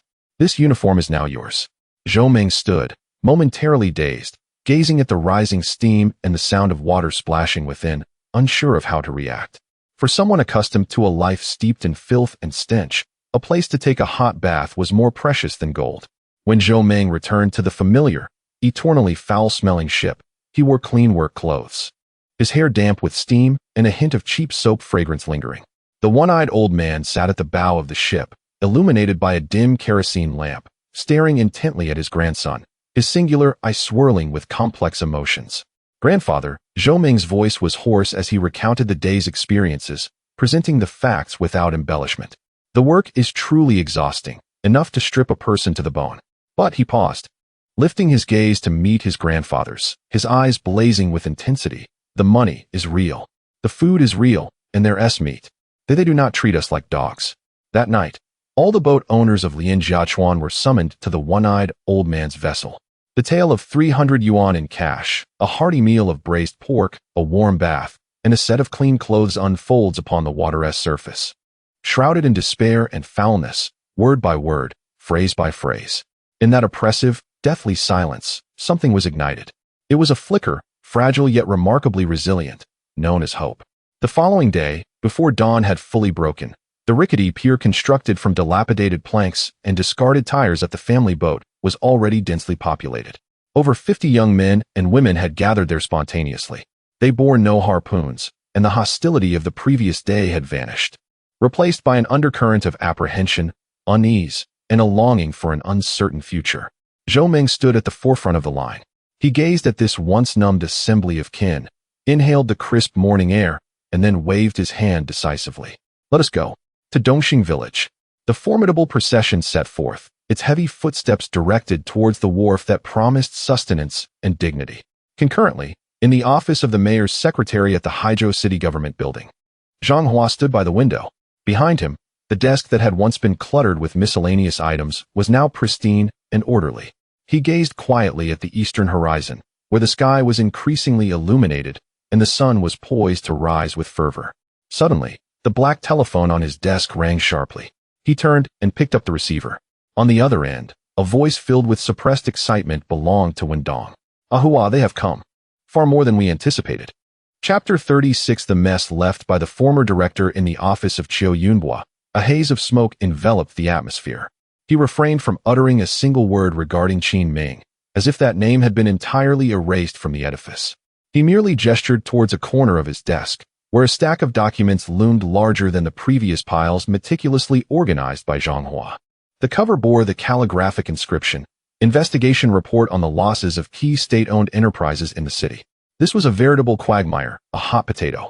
The moribund state-owned factories in Haizhou had long been a persistent headache for successive city leaders. Workers needed sustenance, yet the enterprises yielded no profit, akin to festering wounds that were neither easily treated nor dared to be excised. Qin Ming had been tasked with overseeing this matter for 2 years, producing a report a foot thick, yet resolving not a single issue. "You may review these," Qiu Yunhua said, nudging the stack of documents towards Zhang Hua with a subtle but weighty gesture. "Within a week, I expect a draft solution. I do not wish to hear about difficulties. I solely seek solutions." This was both a test and a new pitfall. If handled adeptly, it would be a monumental achievement. If botched, what befell Qin Ming today could very well be Zhang Hua's tomorrow. Zhang Hua stepped forward without a hint of hesitation, cradling the weighty files securely in his arms. "Yes, Mayor, I will fulfill the task." He did not depart immediately but stood rooted, holding the documents, his face betraying a modest yet appropriate concern born of duty. "Mayor, there is one more matter I would like to report." Qiu Yunhua raised his eyelids slightly, indicating for him to continue. The recent situation with Section Chief Qin had served as a wake-up call. Zhang Hua's tone was earnest. I believe our secretariat's workflow has become somewhat chaotic. The dispatch and receipt of documents, as well as task assignments, rely on verbal communication, which is inefficient and prone to errors. Over time, I fear this may hinder your work. He paused, cautiously scrutinizing Qiu Yunbua's expression, then proceeded to unveil his true intention. Therefore, I propose that I take the lead in formulating a detailed set of work regulations. Everything would be conducted according to established protocols, with accountability assigned to individuals, ensuring that each task you delegate is executed thoroughly and to completion. This, too, would enhance our service efficiency to you, Mayor. His words were meticulously crafted, each phrase aimed at elevating service efficiency, devoid of any hint of self-aggrandizement. Qiu Yunbua regarded him, a fleeting glimmer of amusement surfacing in his profound gaze. After a moment of silence, he merely waved his hand dismissively. Go ahead. This was tacit approval. Zhang Hua, clutching the documents, turned and exited the mayor's office.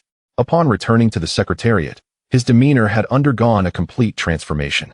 He placed the stack of documents concerning state-owned enterprise losses heavily upon his desk, producing a resounding thud, then strode to the center of the office, surveying every face marked by confusion. Everyone, let us convene for a brief meeting. His voice, though not loud, carried an unmistakable commanding tone. All ceased their tasks, gathering anxiously around him. Just now, Mayor Qiu instructed that in order to enhance work efficiency and eliminate procrastination, the Secretariat will implement a new work system starting today. Zhang Hua's gaze swept over the two department heads, his voice cold and clear. First, all documents, whether internal or external, must be meticulously recorded in the dispatch log, noting the time, reason, and handler, with 2 copies signed by both parties. Second, any work requiring consultation or reporting to the mayor must be submitted in written form, signed by the relevant responsible parties. Oral reports must be supplemented with written summaries within 2 hours for archival purposes. Third, any tasks assigned by the mayor must clearly designate responsible individuals, collaborators, and deadlines on the task list. If not completed by the deadline, the primary responsible party must submit a written explanation to the mayor's office. Each stringent regulation sliced through the lethargy and inefficiency that had festered in the office for years, akin to a sharp scalpel. The office fell into a profound silence. Section Chief Wang of the 3rd Division could no longer contain himself and cleared his throat, attempting to resist with a polite tone. Comrade Zhang Hua, your new regulations are commendable, but might they be a bit too cumbersome? We are all veterans here. We have always adhered to the old ways. Before he could finish, Zhang Hua interjected decisively. Chief Wang, Mayor Qiu has just verbally authorized me to take full responsibility for this matter. Zhang Hua wielded Qiu Yunbua as a shield, then shifted his tone to a sharper edge. As for the old ways, I happen to have a few examples. Last Tuesday, regarding the subsidy application report from the first textile factory, due to the lack of registration during document transfer, it languished on your desk for 2 hours before reaching the mayor. The day before yesterday, when the mayor inquired about the budget for the Port Authority's dock expansion, the absence of a designated responsible party caused that document to circulate through our division for an entire afternoon before anyone was found to address it. Chief Wang, do you believe such antiquated methods promote efficiency? Chief Wang's face instantly flushed a deep shade, his mouth agape, unable to utter a single word. He had not anticipated that this young man, typically reticent, would have meticulously noted every oversight in their work. Another chief, Li, witnessing the scene, also swallowed back his words. Observing their apprehensive silence, Zhang Hua softened his tone slightly, yet retained an undeniable air of authority. You all are my seniors. I am young and have much to learn from you. However, rules are rules, established for the betterment of our work and to safeguard everyone involved. I hope we can collectively execute the tasks assigned by the mayor with greater finesse. With that, he turned his back to them and returned to his seat. Within the office, no one dared utter another word. All understood that from this day forth, the Secretariat would be under Zhang's auspices. Simultaneously, daylight broke. At the Dongxing village dock, the cold sea breeze swept through, stirring a blend of salty air and dust. The waterborne individuals and the villagers of Dongxing, once strangers to one another, now resembled 2 wary packs of wolves, baring their teeth in mutual confrontation. The cause was quite simple. A man from the water inadvertently knocked over a basket of dried fish laid out to dry by the villagers of Dongxingkan while moving goods.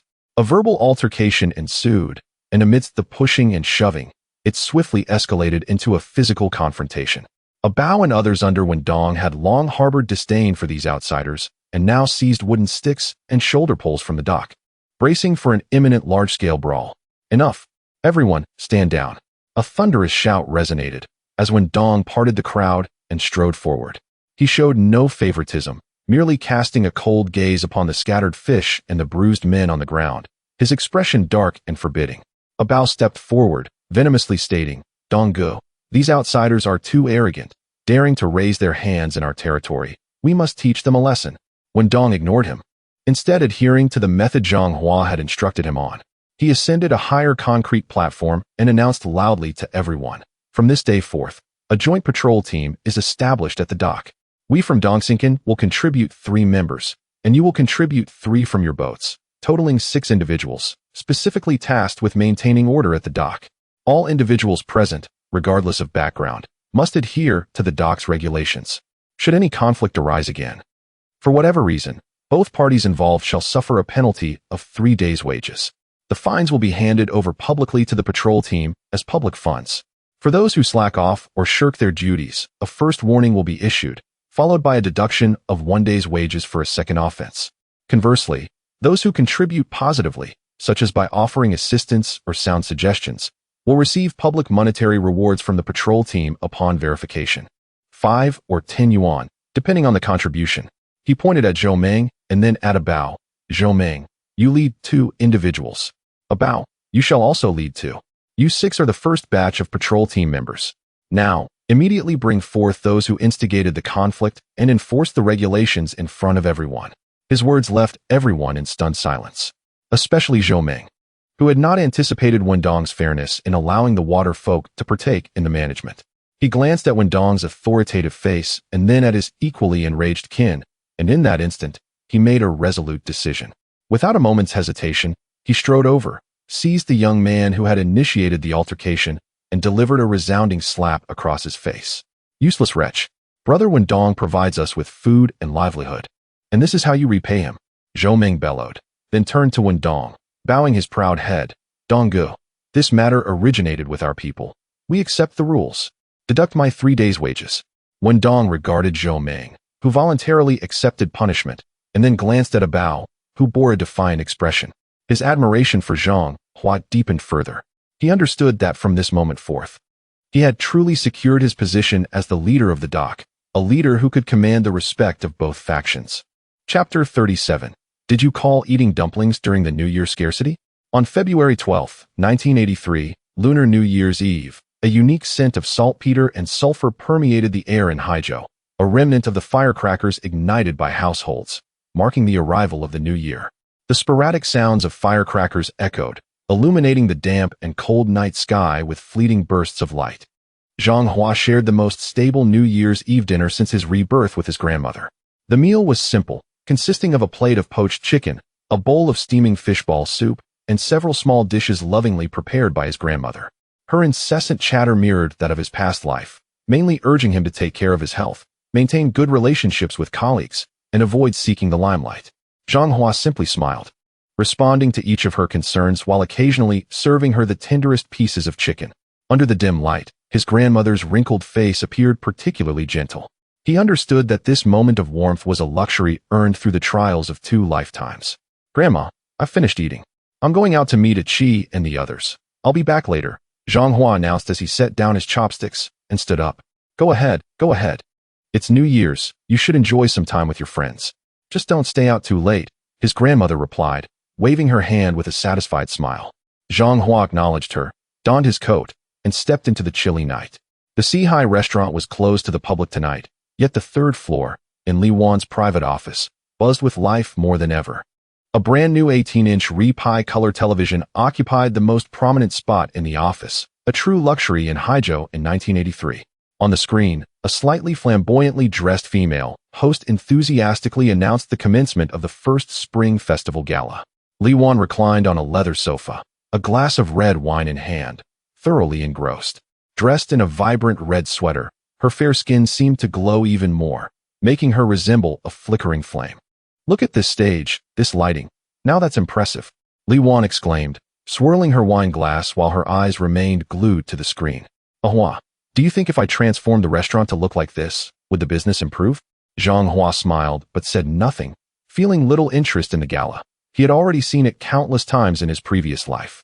The first Spring Festival Gala, rather than being a resounding success, was a bold attempt at navigating uncharted waters, with rough program arrangements and far from mature technical execution. Yet, for the people of this era, everything was novel. Haha, this comedian is really quick-witted. Wen Dong sat cross-legged on the carpet, a large plate of sunflower seeds and peanuts in front of him, stuffing his mouth while pointing at the television and laughing heartily, his boisterous laughter capable of raising the roof. He was now the undisputed Donggu of Dongxing Village, yet in front of these friends, he remained the naive youth with little cunning. Zhang Hua's gaze swept past Li Wan and Wen Dong, finally resting on Huang Qi in the corner. Huang Qi sat alone on a single sofa, not watching the television or eating, merely holding a cup of tea that had long cooled, his gaze fixed on a point in the void, exuding an air of melancholy that starkly contrasted with the surrounding festivities. The dimness behind his black-framed glasses resembled murky waters disturbed by an unseen force. Zhang Hua picked up his teacup and moved to sit beside him. "What's wrong, Qi?" he inquired softly. "Is the program not to your liking?" Huang Qi seemed to awaken from a trance, slightly trembling as he turned to Zhang Hua, forcing a smile that looked more painful than sorrowful. "Nothing. Just feels a bit noisy." "Noisy?" Zhang Hua's brow subtly furrowed. "Isn't it all about the excitement during the New Year?" Huang Qi lowered his head, his fingers tracing the cold rim of the teacup, his voice barely above a whisper. "Ahua, I've been thinking lately about whether what we do is right or wrong." His voice was filled with confusion, a tumultuous shake produced from the clash of an idealist with the harshness of reality, leaving him in a state of imbalance. Zhang Hua understood what he was contemplating. The conflicts in Dongxing Village, the joint patrol teams at the docks, all of which were unclassifiable in Huang Qi's black and white worldview. Just as Zhang Hua pondered how to comfort him, a knock echoed at the office door. "Who is it? Didn't we say no visitors tonight?" Li Wan called out with a hint of impatience. "It's me." Zhang Hua stood up. "I invited a friend." He approached the door and opened it to reveal a tall figure. It was Lin Shuang. She had removed her rigid police uniform, donning a deep gray turtleneck sweater, complemented by a black wool coat, her long hair cascading gracefully over her shoulders. Freed from the constraints of her uniform, the sharpness that once kept strangers at bay had softened considerably, yet under the cold corridor lights, her beauty remained breathtaking and chilling. Standing alone, she appeared to be an ice sculpture forgotten in the winter night, utterly out of place amidst the sounds of firecrackers and laughter from outside. Zhang Hua knew that given her position, this New Year's Eve, a time for family reunions in Haizhou, she was destined to be alone. "Come in." Zhang Hua stepped aside, inviting her into the room. The laughter of Wen Dong and the music from the television ceased the moment Lin Shuang entered the office. All eyes turned to the unfamiliar yet beautiful woman. Wen Dong and Huang Qi recognized her, their expressions shifting to awkwardness, especially Huang Qi, who instinctively adjusted his glasses to avoid her gaze. Only Li Wan regarded her with keen interest, her eyes appraising Lin Shuang as if evaluating a priceless antique. Zhang Hua naturally moved forward to break the momentary silence. "Sister Wan, allow me to introduce you." He gestured towards Lin Shuang. "This is Lin Shuang from the city bureau, also a friend of mine." He then turned to Lin Shuang, indicating Li Wan. "This is Li Wan, the owner of this restaurant, one of my closest friends." "Oh, so it's Officer Lin. Please, take a seat." Li Wan immediately rose from the sofa, her face adorned with the characteristic smile of a businesswoman, warm and perfectly measured. "It's truly commendable to be out during the festive season. Ahua's friends are my friends. Please, make yourselves at home." Lin Shuang merely nodded in acknowledgement at Li Wan's effusive face, her light-colored pupils remaining as frosty as ever, untouched by the lively atmosphere surrounding her. She chose a single sofa not far from Huang Qi, sitting upright, which starkly contrasted with the others who leaned casually around her. On the television, the comedian's rapid-fire delivery elicited laughter from Wen Dong, and Li Wan joined in with her own giggles. However, this laughter seemed to be separated by an invisible wall, reaching Lin Shuang and Huang Qi as distant and indistinct. Zhang Hua approached with a cup of hot tea, naturally sitting beside Lin Shuang on the armrest of the sofa, as if they were the most familiar pair in the room. "Have you eaten?" he inquired, his voice soft yet distinctly cutting through the television's clamor. Lin Shuang accepted the cup, her fingertips grazing the warm surface. Yet her gaze remained fixed on the small screen, responding only with a gentle hum through her nose. I have eaten. Zhang Hua, seemingly oblivious to her detached tone, continued with a casual concern. What did you have? You can't just settle for anything when you're out on such an important occasion. Dumplings, Lin Shuang replied succinctly, as if reporting a task.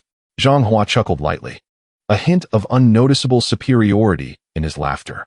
He shook his head, as if he had heard something both expected and amusing. Just dumplings? Your imagination about the New Year celebrations in the north is sometimes adorably lacking. His voice carried a gentle teasing, yet there was an undertone of condescension as he remarked, the most important meal of the year, and you've reduced it to a plate of dumplings? With that, he stood up, clapping his hands as if preparing to showcase his culinary skills. Never mind. Looking at you, it seems you haven't had a proper meal. Wan Jia, may I use the kitchen? I'll show Lin Jidue the grand feast we southern folks prepare for New Year's Eve. Li Wan, ever eager for excitement, whistled appreciatively. Great. Today, we get to taste Secretary Zhang's culinary prowess. When Dong chimed in, a Hua can cook? We must savor that.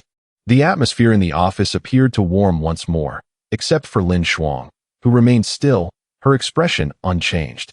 She quietly observed Zhang Hua, noting his confidently smiling face, and then slowly, distinctly articulated two words. Lacking? Her voice was soft yet pierced through the din like an icicle. Zhang Hua's smile faltered momentarily. Lin Shuang set her teacup down gently on the coffee table, producing a crisp sound. She lifted her gaze, and her eyes, usually shrouded in frost, now seemed to ignite with a cool, haunting fire. Secretary Zhang, do you know that only a few years ago, in this very city of Haizhou, many families celebrated the New Year without a trace of meat? Do you know that even now, countless people refrain from indulging in even the simplest of white flour? Her voice remained steady, devoid of anger, yet each word was as sharp as a knife, piercing deep. For the vast majority of ordinary citizens, a meal of dumplings filled with meat and flour represents the pinnacle of hope throughout the year, a monumental feast. How has it come to be labeled lacking by you, Secretary Zhang? Chapter 38. Dare I inquire, Secretary Zhang, how much have you embezzled?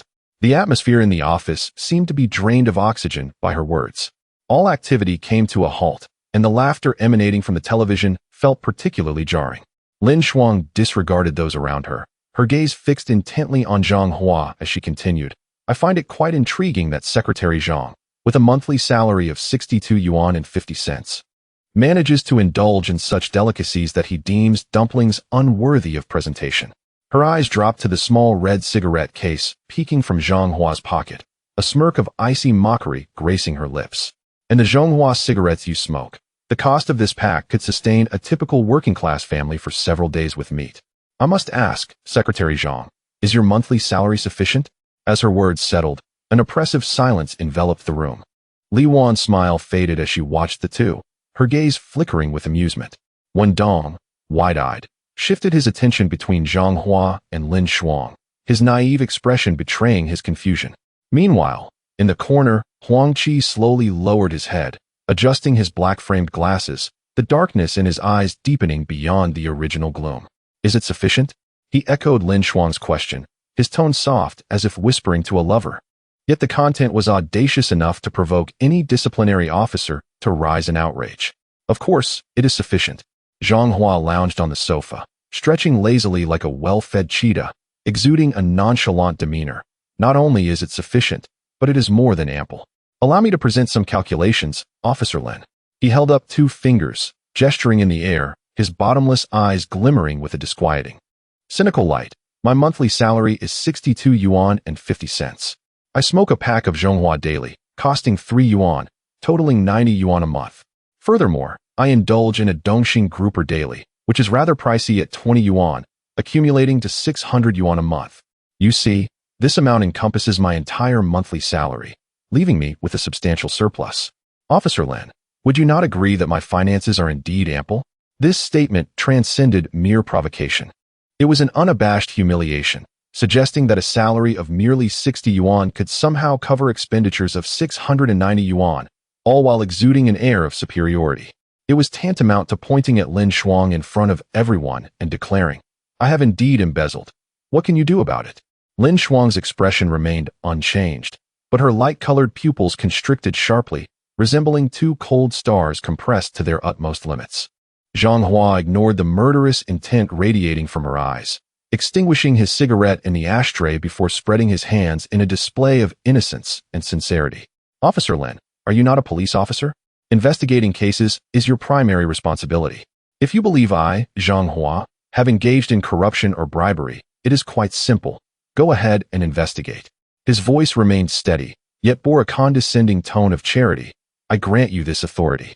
Pursue your investigation as you wish. You may scrutinize all my bank accounts, even beneath my grandmother's bed. Should you genuinely uncover any illicit dealings, it would not be your fault. It would merely signify my lack of skill in hiding them. Thus, I would accept my fate. So, you are admitting to your own corruption? Lin Shuang's voice was as cold as ice, seizing upon the flaw in Zhang Hua's words to counterattack. Indeed, I admit it. Zhang Hua's smile widened with delight, nodding as though he were confessing not to a crime that could obliterate his political career, but rather to a trivial anecdote. It is true that I have taken a bit, but not much. I am merely starting out and have yet to amass any considerable fortune. He regarded Lin Shuang, his gaze filled with sincere advice. Officer Lin, if you were to uncover my misdeeds now, I would genuinely thank you. Consider this. If I were to be imprisoned now, I would likely receive a sentence of a few years, serving as a wake-up call. If I were to wait another 10 or 8 years, committing more egregious offenses, and then be apprehended by you, it would be a dead end for me. Therefore, by investigating me now, you are saving me. I must express my gratitude. You. Lin Shuang's chest heaved violently, realizing for the first time how powerless words could be at times. The air in the office had solidified to the point where it could be sliced with a knife. The comedic performances on the television could not penetrate this palpable silence. Enough, enough. Li Wan finally could not bear it any longer. She stood up from the sofa, wine glass in hand, and stepped between the two, deliberately adopting an exaggeratedly impatient tone. During this festive season, do you both intend to stage a brawl in my presence? If you wish to investigate, do so in the City Bureau's interrogation room tomorrow at dawn. Tonight, in my presence, no further words shall be uttered. Wen Dong quickly scrambled up from the carpet, scratching his head, his innocent face filled with urgency and confusion as he attempted to mediate. Indeed, Ahua, Officer Lin, we are all friends. What cannot be discussed amicably during this festive season? Harmony brings prosperity. Harmony brings prosperity. In the corner, Huang Qi slowly lifted his head, his eyes behind the lenses dimmed, extinguished like the glow of idealism doused by a bucket of murky water, leaving only a haze of confusion. He gazed at Zhang Hua's mocking smile. His lips moved, yet no words escaped. Lin Shuang shifted her gaze away from Zhang Hua, taking a deep breath as the frigid air filled her lungs, alleviating some of the pressure building in her chest. She understood that continuing this confrontation would only bring her further embarrassment. Straightening her spine, she assumed a posture reminiscent of a drawn sword, though its edge was somewhat sheathed. I am a criminal investigator. Her voice regained the icy professionalism devoid of personal emotion. My jurisdiction encompasses cases of murder, robbery, and rape. As for corrupt officials, that falls under the purview of the disciplinary committee and the procuratorate.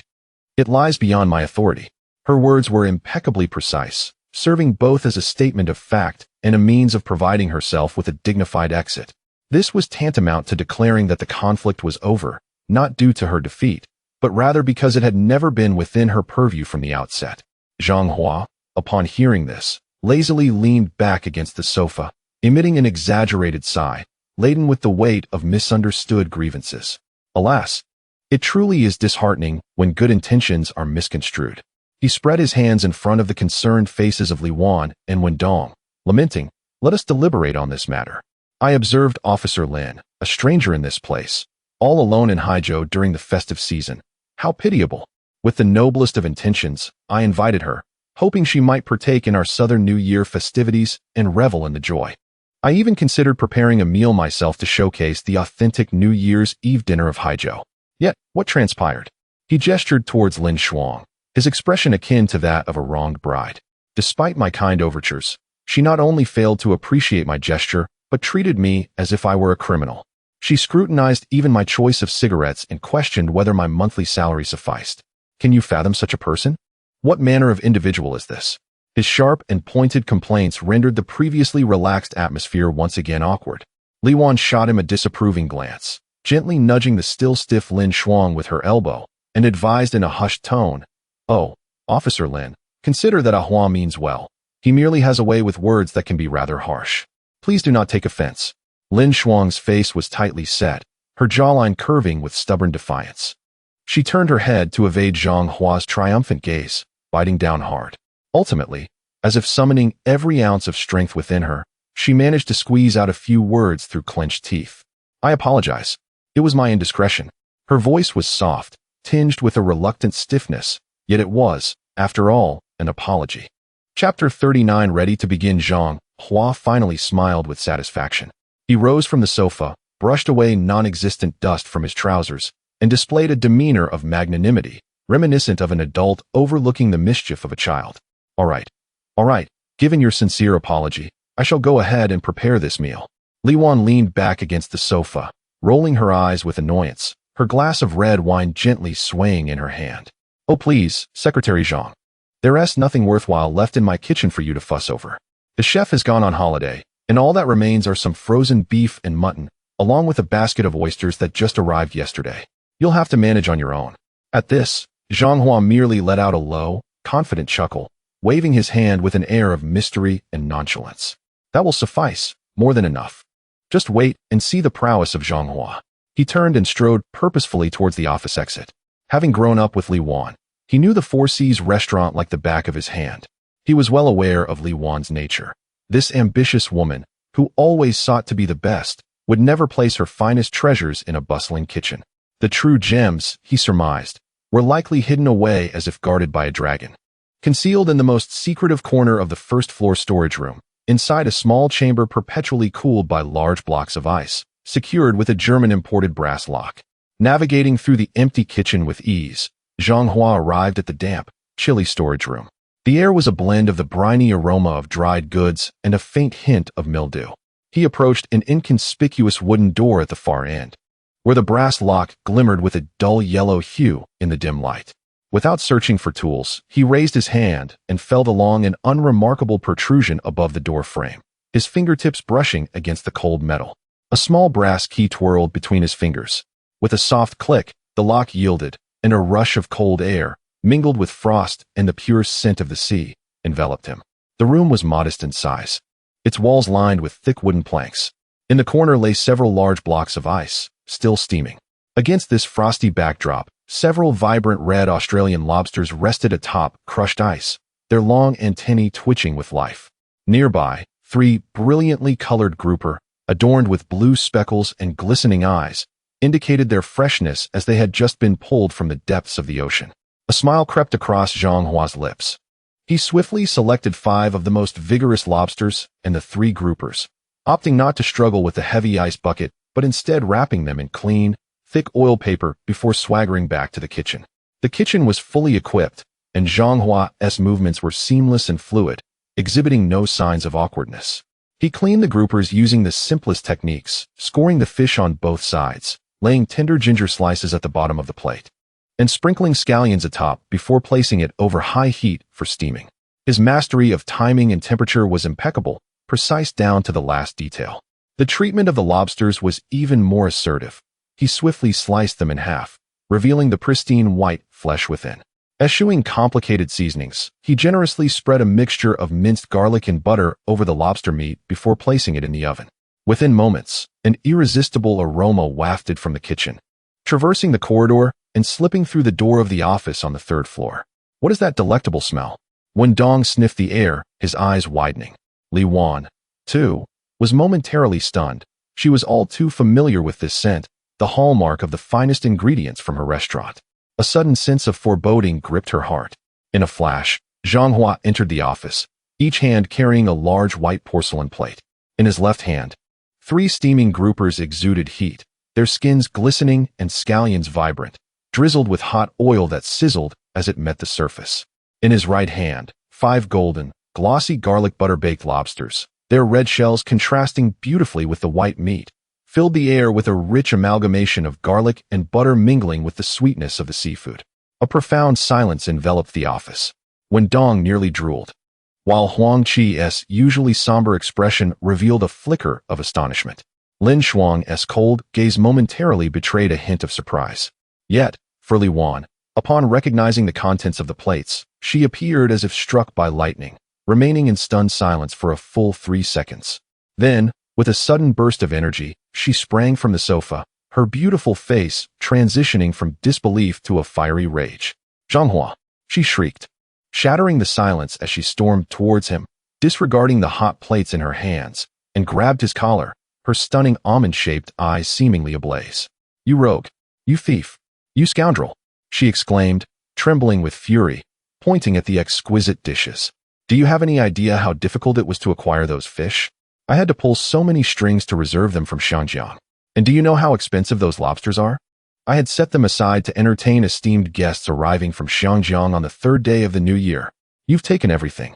What am I supposed to serve them now?" Her words were fierce, yet her grip on Zhang Hua's collar lacked true force, reflecting a mix of anger and the absurdity of a parent discovering their child had pilfered their New Year's money. Zhang Hua found her animated expression rather amusing.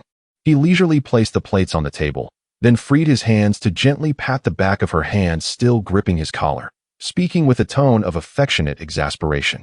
All right, Wan Jie, enough with the theatrics. It's just a few fish and lobsters. Is it really that serious? Is it not serious? How could it not be serious?"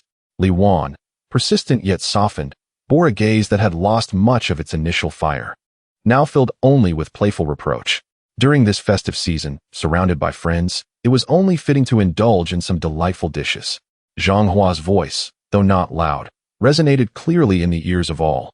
As for our esteemed guests from Xianjiang, it is even simpler. He gestured towards the beef, lamb, and oysters on the table, a smirk playing on his lips. Let them savor the local specialties of Haizhou. Inform them. This is what we call Iku Sition, reflecting on hardship while cherishing sweetness. Iku Sition. Li Wan found herself both amused and exasperated by his twisted logic. She playfully poked his forehead with a lacquered fingernail.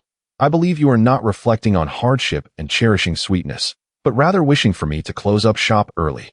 Despite her words, she was the first to seize her chopsticks, unceremoniously grabbing a generous chunk of pristine lobster meat and stuffing it into her mouth, her eyes squinting with bliss. Wendong, unable to contain his excitement any longer, had never witnessed such a spectacle. Foregoing any semblance of propriety, he directly tore off a massive lobster claw, biting into it with a satisfying crunch, greedily savoring the sweet juices and tender meat, mumbling in delight. "Delicious. Ahua, this creature surpasses any shrimp I have ever tasted." On the television, the crosstalk performers delivered their lines with fervor, while in the office, the aroma of the food enveloped the room, and as they ate and drank, the atmosphere gradually shifted from earlier tension back to the warmth and liveliness befitting New Year's Eve. After a few rounds of drinks, conversations inevitably shifted from romantic musings to mundane matters of daily life and their respective occupations. Dongzi, Zhang Hua, using public chopsticks, served Huang Qi and Lin Shuang each a portion of the most succulent fish belly, without lifting his gaze from Wendong, who was struggling with a lobster leg. "How is that matter I asked you to prepare coming along?" Wendong, at last managing to extract the meat from its shell, swallowed it down before wiping his mouth of grease, his face alight with excitement. "All set. We can commence at any moment." The old-timers in the village are more eager than anyone upon hearing their money to be made. As for the folks over at the family boat, they are constantly asking when they can have lighter work than carrying heavy loads. They are all brimming with anticipation. A sugar factory? A steel mill? Li Wan, who had been mostly silent, keenly picked up on the keywords. She set down her glass, her brows knitting together in curiosity as she looked at Zhang Hua. "When did you two start considering factories? Was it not agreed that once the funds were sufficient, we would venture into real estate development together?" Wendong chuckled, scratching his head and glancing at Zhang Hua, signaling him to explain. Zhang Hua leisurely sipped his tea, suppressing the flavor of the fish in his mouth before responding deliberately. "One must eat a meal bite by bite, and tread the path step by step. The funds at hand are still far from your grand ambition of constructing Haizhou's tallest building. We should start with smaller ventures, accumulate more capital, and then we may pursue larger endeavors." "Smaller ventures?" Li Wan's tone elevated sharply, her astute eyes sparkling with skepticism. "You are referring to opening a sugar factory and a steel mill? And you dare to call that a small venture?" She pointed at the table, her voice laced with the caution and sharpness of a seasoned businessperson. Let me remind you, can this actually yield profit?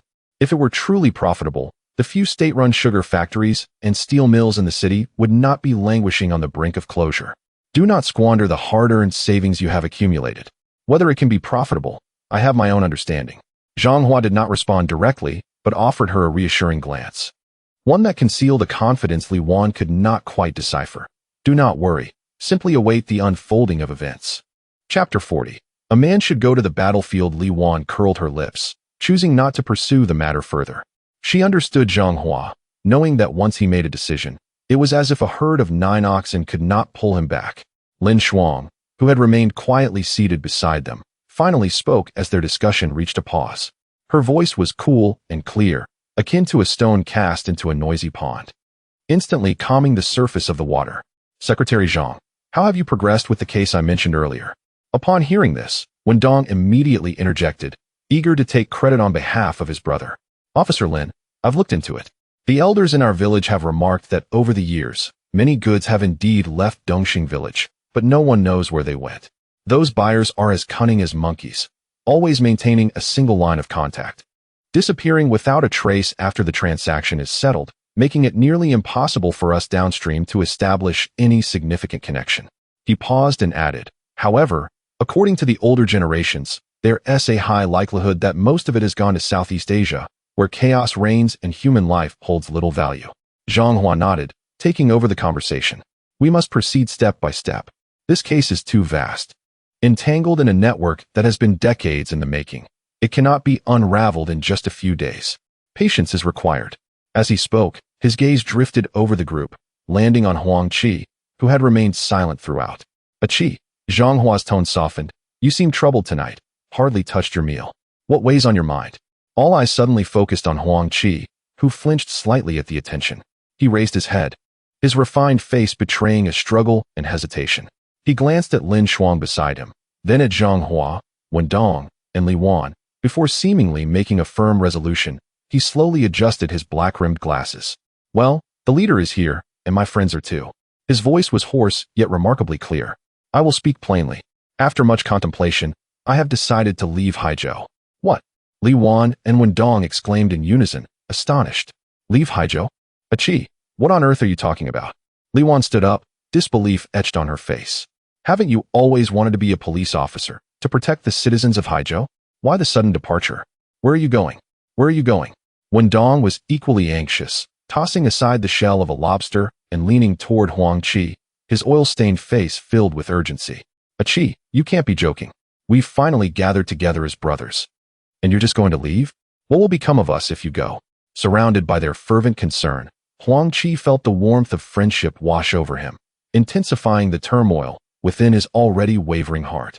He instinctively adjusted his glasses, his gaze darting away from the confusion and hurt evident on Li Wan's and Wen Dong's faces. His voice emerged, low and hoarse, as if he were speaking to himself, yet explaining to everyone. Haizhou is wonderful. And so are you. However, the police here are not the kind I aspire to be. What do you mean they are not the kind you wish to be? Li Wan's tone rose sharply, hands on her hips like an agitated phoenix. Her beautiful almond-shaped eyes brimmed with impatience, reflecting her frustration. Aren't all police officers supposed to catch bad guys? Can there be distinctions among them? Have you been influenced by someone's nonsense outside? Or do you feel that Haizhou is too small to accommodate someone as grand as you? That's not it, Wan Jia. Huang Qi forced a bitter smile, raising his head to scan the room. His gaze swept across Wen Dong, who was devouring food voraciously, once his companion in clandestine martial arts fantasies, now tainted by the roughness of the dockside life. His eyes then fell upon Zhang Hua, the strategist capable of sending a department head to the disciplinary committee with ease, now gazing at him with an unfathomable depth. Finally, his eyes rested on Lin Shuang's calm and icy visage. In this place, the boundary between good and evil was becoming increasingly blurred. Justice was beginning to take on forms he could not comprehend. He could not turn a blind eye to Wen Dong's violent retribution at the docks, nor could he comfortably accept Zhang Hua's methods that skirted the edges of legality to achieve their ends. Remaining here would mean either betraying his ideals or betraying his friends. It was an inescapable deadlock. Huang Qi opened his mouth, but the turmoil and struggle within him rendered him speechless. How could he articulate his thoughts? Should he voice his discontent with Wendong's current demeanor? Or admit his fear of the path Zhang Hua was traversing? Such words would only transform this reunion on New Year's Eve into an irreparable rift. As the atmosphere in the office grew heavy with Huang Qi's silence, Lin Shuang, who had been quietly seated, finally set down her teacup. He is not leaving Haizhou. Her voice, though soft, resembled a clear spring, instantly dispelling the room's tension and noise. He intends to go to a place that requires police officers even more.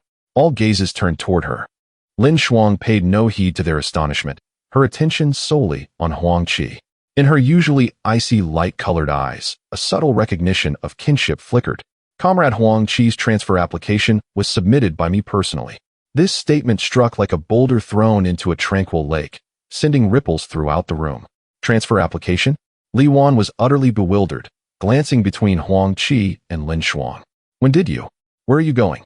Zhang Hua finally spoke, not questioning the rationale, but calmly asking the most critical question. His tone bore no surprise, as if he had anticipated this all along. Lin Shuang shifted her gaze from Huang Qi's resolute face to Zhang Hua, her light eyes remaining tranquil as if recounting a matter long settled. Yinzhou Border, Drug Enforcement Team. These 8 words, light yet heavy, pierced through the ears of everyone present like 8 burning iron nails. Yinzhou, Drug Enforcement. Li Wan's astonishment momentarily froze on her face, soon transforming into a near-absurd fury. She forcefully pushed aside Wendong, striding towards Huang Qi, her beautiful almond-shaped eyes widening in shock.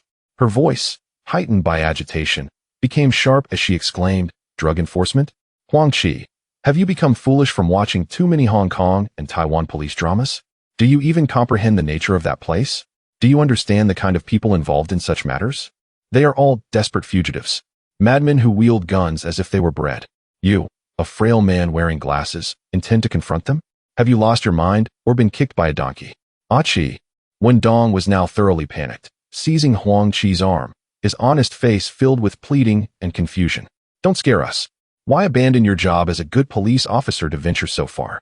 I've heard from those who run boats that place is perilous, filled with miasma, where venomous snakes and scorpions abound, a veritable hell on earth.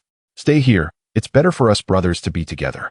On the television, a female singer was melodiously performing Young Friends, Come to Meet, the cheerful and uplifting melody now dripping with ironic undertones in the ears of those present. The Dongxing fish and Australian lobster on the table still emitted wisps of steam. Yet their rich aroma could not suppress the heavy and bitter atmosphere that suddenly engulfed the room. In the face of his friend's near collapse, Huang Qi found an unexpected calm. He gently extricated himself from Wendong's grasp and adjusted his black-framed glasses, a habitual gesture that provided him with some semblance of support. He lifted his gaze, for the first time not evading it, and scanned Li Wan's anxious face, Wendong's wounded eyes, and Zhang Hua's unfathomable gaze.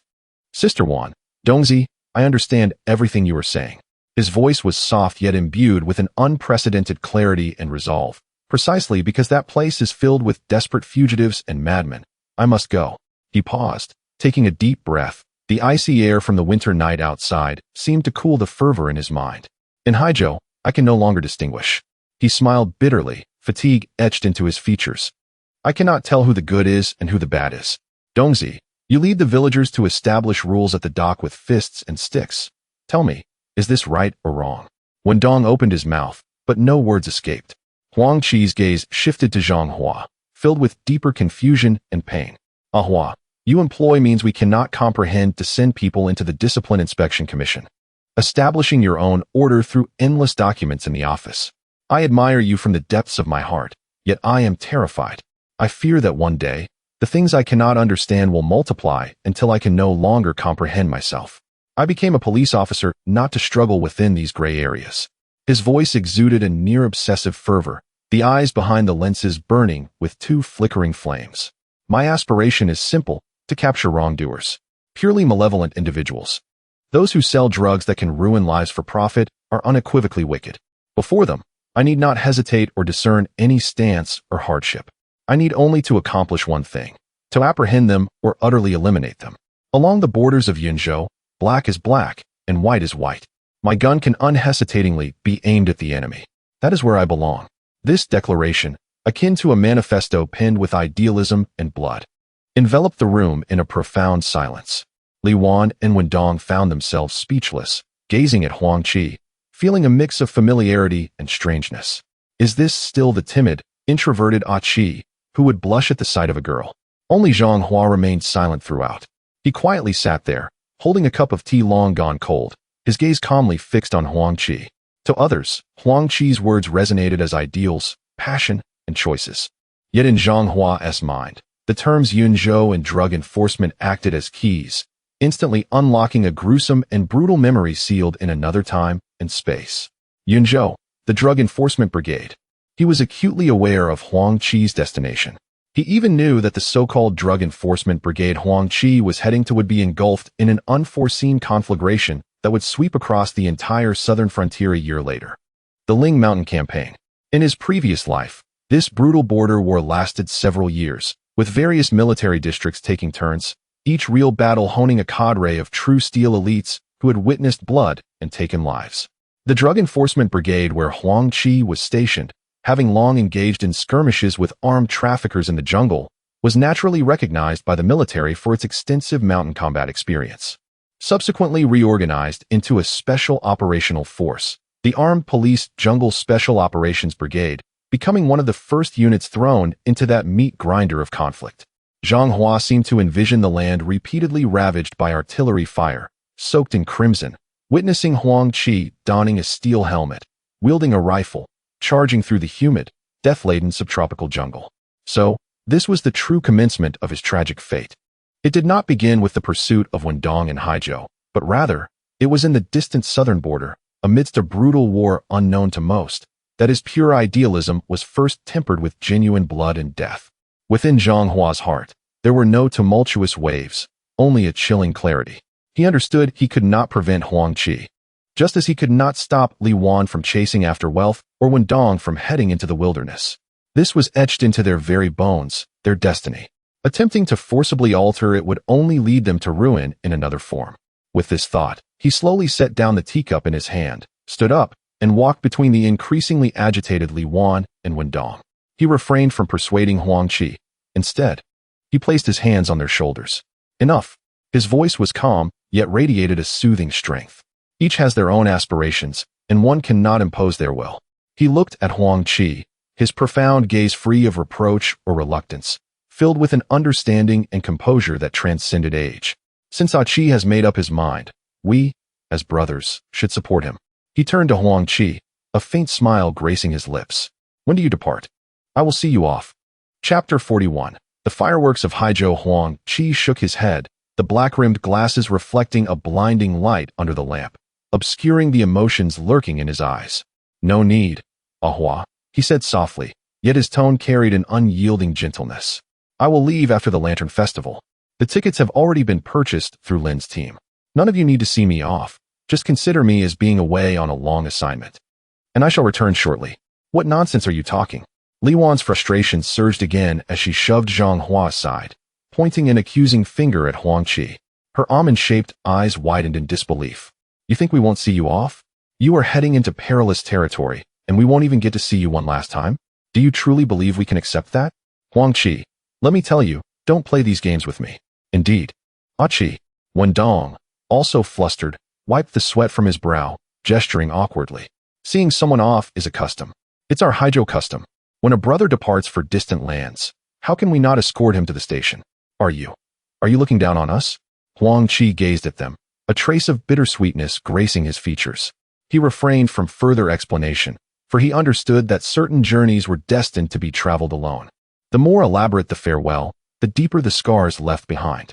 Enough, Zhang Hua's voice rang out again, gently pressing down on Li Wan's shoulder and patting Wendong's back with a reassuring touch. Each person has their own aspirations. We cannot force them. Since Qi has made his decision, there must be a reason. He looked at Huang Qi, and in his deep-set eyes, there was neither reproach nor desperation, only a tacit understanding among friends. Very well. We shall not see you off. But you must promise me that once you arrive there, you will send us at least one letter each month to report your safety. Otherwise, I shall have Sister Wan march to Yunzhou and bring you back by force. Li Wan opened her mouth to protest, but a glance from Zhang Hua silenced her. She stared at Huang Qi's resolute face, glanced at Zhang Hua, and in the end, could only stomp her foot in frustration, turning away while her eyes subtly glistened with unshed tears.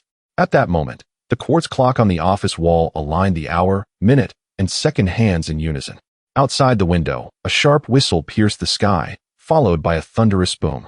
A brilliant firework erupted in the pitch-black night, illuminating the entire Haizhou port as brightly as day. It was midnight. Li Wan sniffled, as if forcing down all her discontent, wiping her eyes to reforge a radiant smile. Let us go. No more long faces.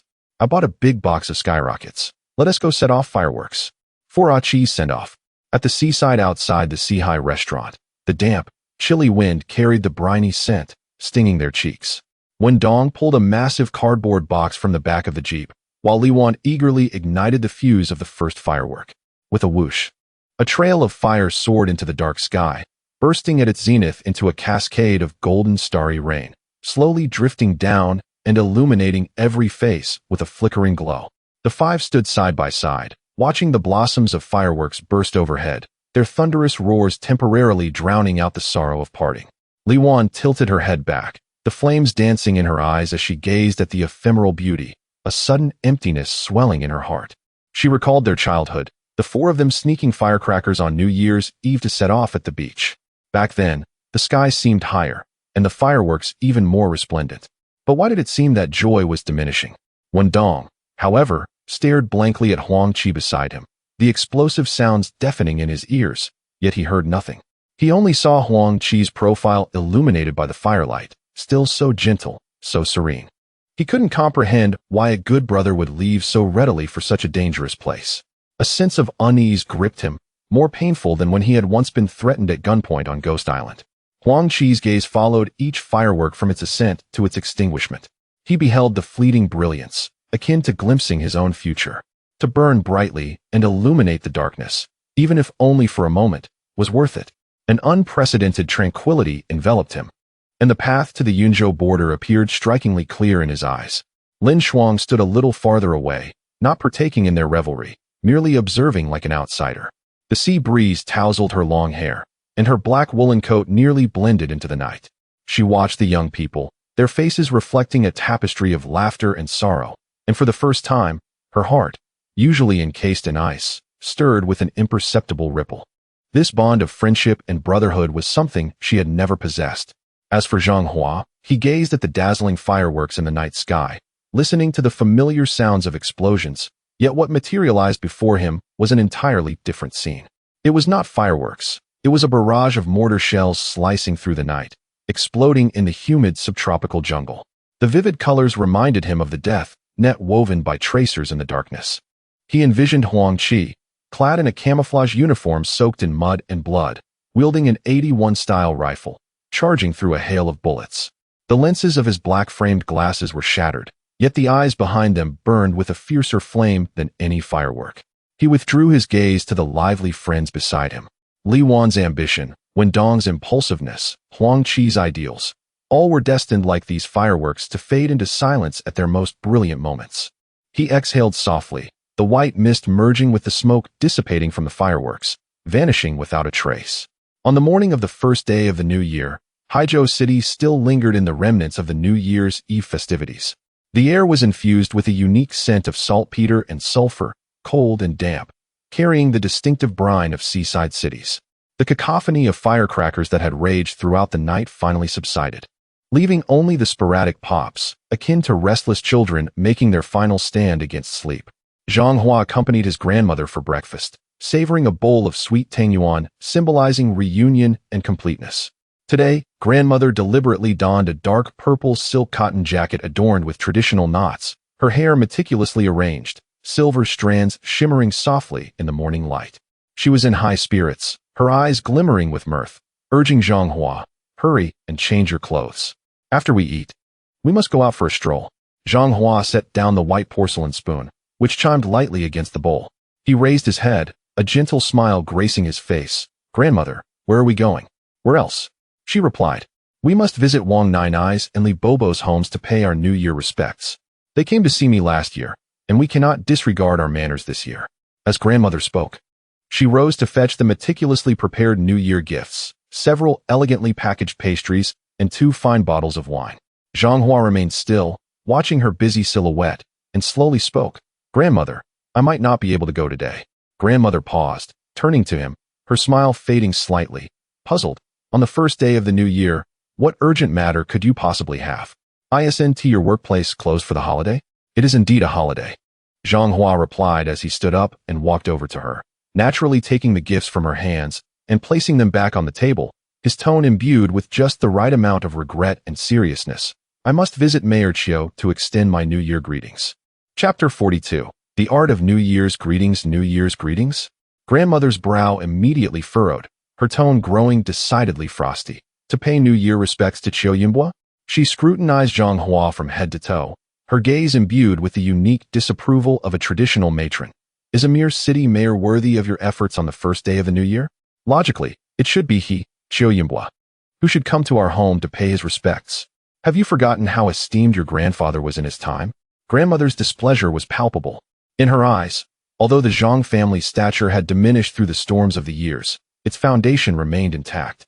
In the days when grandfather's old comrade, Huang Yi, held sway, the current Mayor Chiu was merely a subordinate who needed to curry favor. Now, with her grandson stepping into the world of politics, it seemed to her a disgrace to rush off to pay respects to someone of lesser standing on the New Year's Day, a demotion of the Zhang family's dignity. Zhang Hua understood his grandmother's sentiments. He refrained from contradicting her, instead nodding in agreement, his tone infused with respect. Grandmother, you are absolutely right. In the past, it should have been him who came to us. But now, times have changed. He helped her settle into the old wicker chair, while he half squatted before her, gazing up at her weathered yet proud face. Consider this. What relatives do we have left to visit? His voice was soft yet pointed, piercing the heart of their dismal reality. The impoverished relatives severed ties years ago, fearing our association. The wealthy ones, like my parents, have scattered, leaving no trace behind. Today, you intend to take me to visit Grandma Wang and Uncle Li. They are your friends who have watched me grow, and their kindness is etched in my memory. But when I visit them, what will I hear besides inquiries about my marriage and salary? This reflection gradually softened the frown on grandmother's face, replaced by a somber expression. She knew all too well that the Zhang family had become an isolated island, those so-called relatives mere fleeting shadows. Seeing the moment was ripe, Zhang Hua gently redirected the conversation, lowering his voice, imbued with an unexpected maturity. Grandmother, your connections have served us well over the years, but they are nearing their limit. Relationships are like garments. No matter how fine, they wear thin with time. In a few years, we may not even find the threads to mend them. He paused, meeting grandmother's cloudy eyes, enunciating each word carefully. Your connections have opened the door to the municipal government for me, but the path within must be forged by my own efforts. Mayor Chiu may hold his position now, yet it does not guarantee he will remain merely a mayor forever. He is the first stepping stone on my political journey, a towering tree I must lean upon. My visit to his home is not simply a New Year-esque greeting. It is a declaration of my intent and loyalty. This is the first brick I lay for myself, and it must be placed by my own hand. The atmosphere in the room grew heavy. Grandmother stared at her grandson, who crouched before her, the youthful visage now devoid of any trace of a naive university graduate. His eyes were deep as an ancient well, reflecting complexities and calculations she could not comprehend. She suddenly felt a sense of estrangement from this grandson. After a long silence, grandmother released a deep sigh, imbued with a mix of disappointment, pride, and a profound sense of relinquishment. She extended her gnarled hand to gently stroke Zhang Hua's head, her touch reminiscent of the tenderness of his childhood. You. She opened her mouth, wanting to speak, but ultimately settling for a complex sigh. You have grown up. Your thoughts reach further and are clearer than this old woman's. Go ahead. Since you've made up your mind, pursue your path. Grandmother is old now. The journey ahead is yours to navigate. She withdrew her hand, gesturing with a weary smile. I shall stay home and await your return. Go on. Zhang Hua stepped outside, the morning chill slicing against his face like a sharp blade. The air still bore the remnants of last night's revelry, a unique amalgam of sulfur, gunpowder, and the damp sea breeze infiltrating his nostrils, the distinct salty aroma of the new year in Haizhou. He did not head to the garage, but instead proceeded directly to the 212 Jeep parked in the corner of the yard. This vehicle belonged to the municipal government, an extension of Chiu Yunbua's power, and it represented the most advantageous wind at Zhang Hua's back. As he opened the door, a wave of icy leather and gasoline hit him, the seats as hard as iron. The moment he sat down, the cold surged along his spine. He turned the key, the engine roaring to life with a raw, tractor-like growl, jarring in the tranquil morning. The vehicle trembled violently before finally stabilizing. Zhang Hua did not immediately drive off. Leaning back against the seat, a cold smirk tugged at his lips. He could vividly envision the scene at the mayor's compound.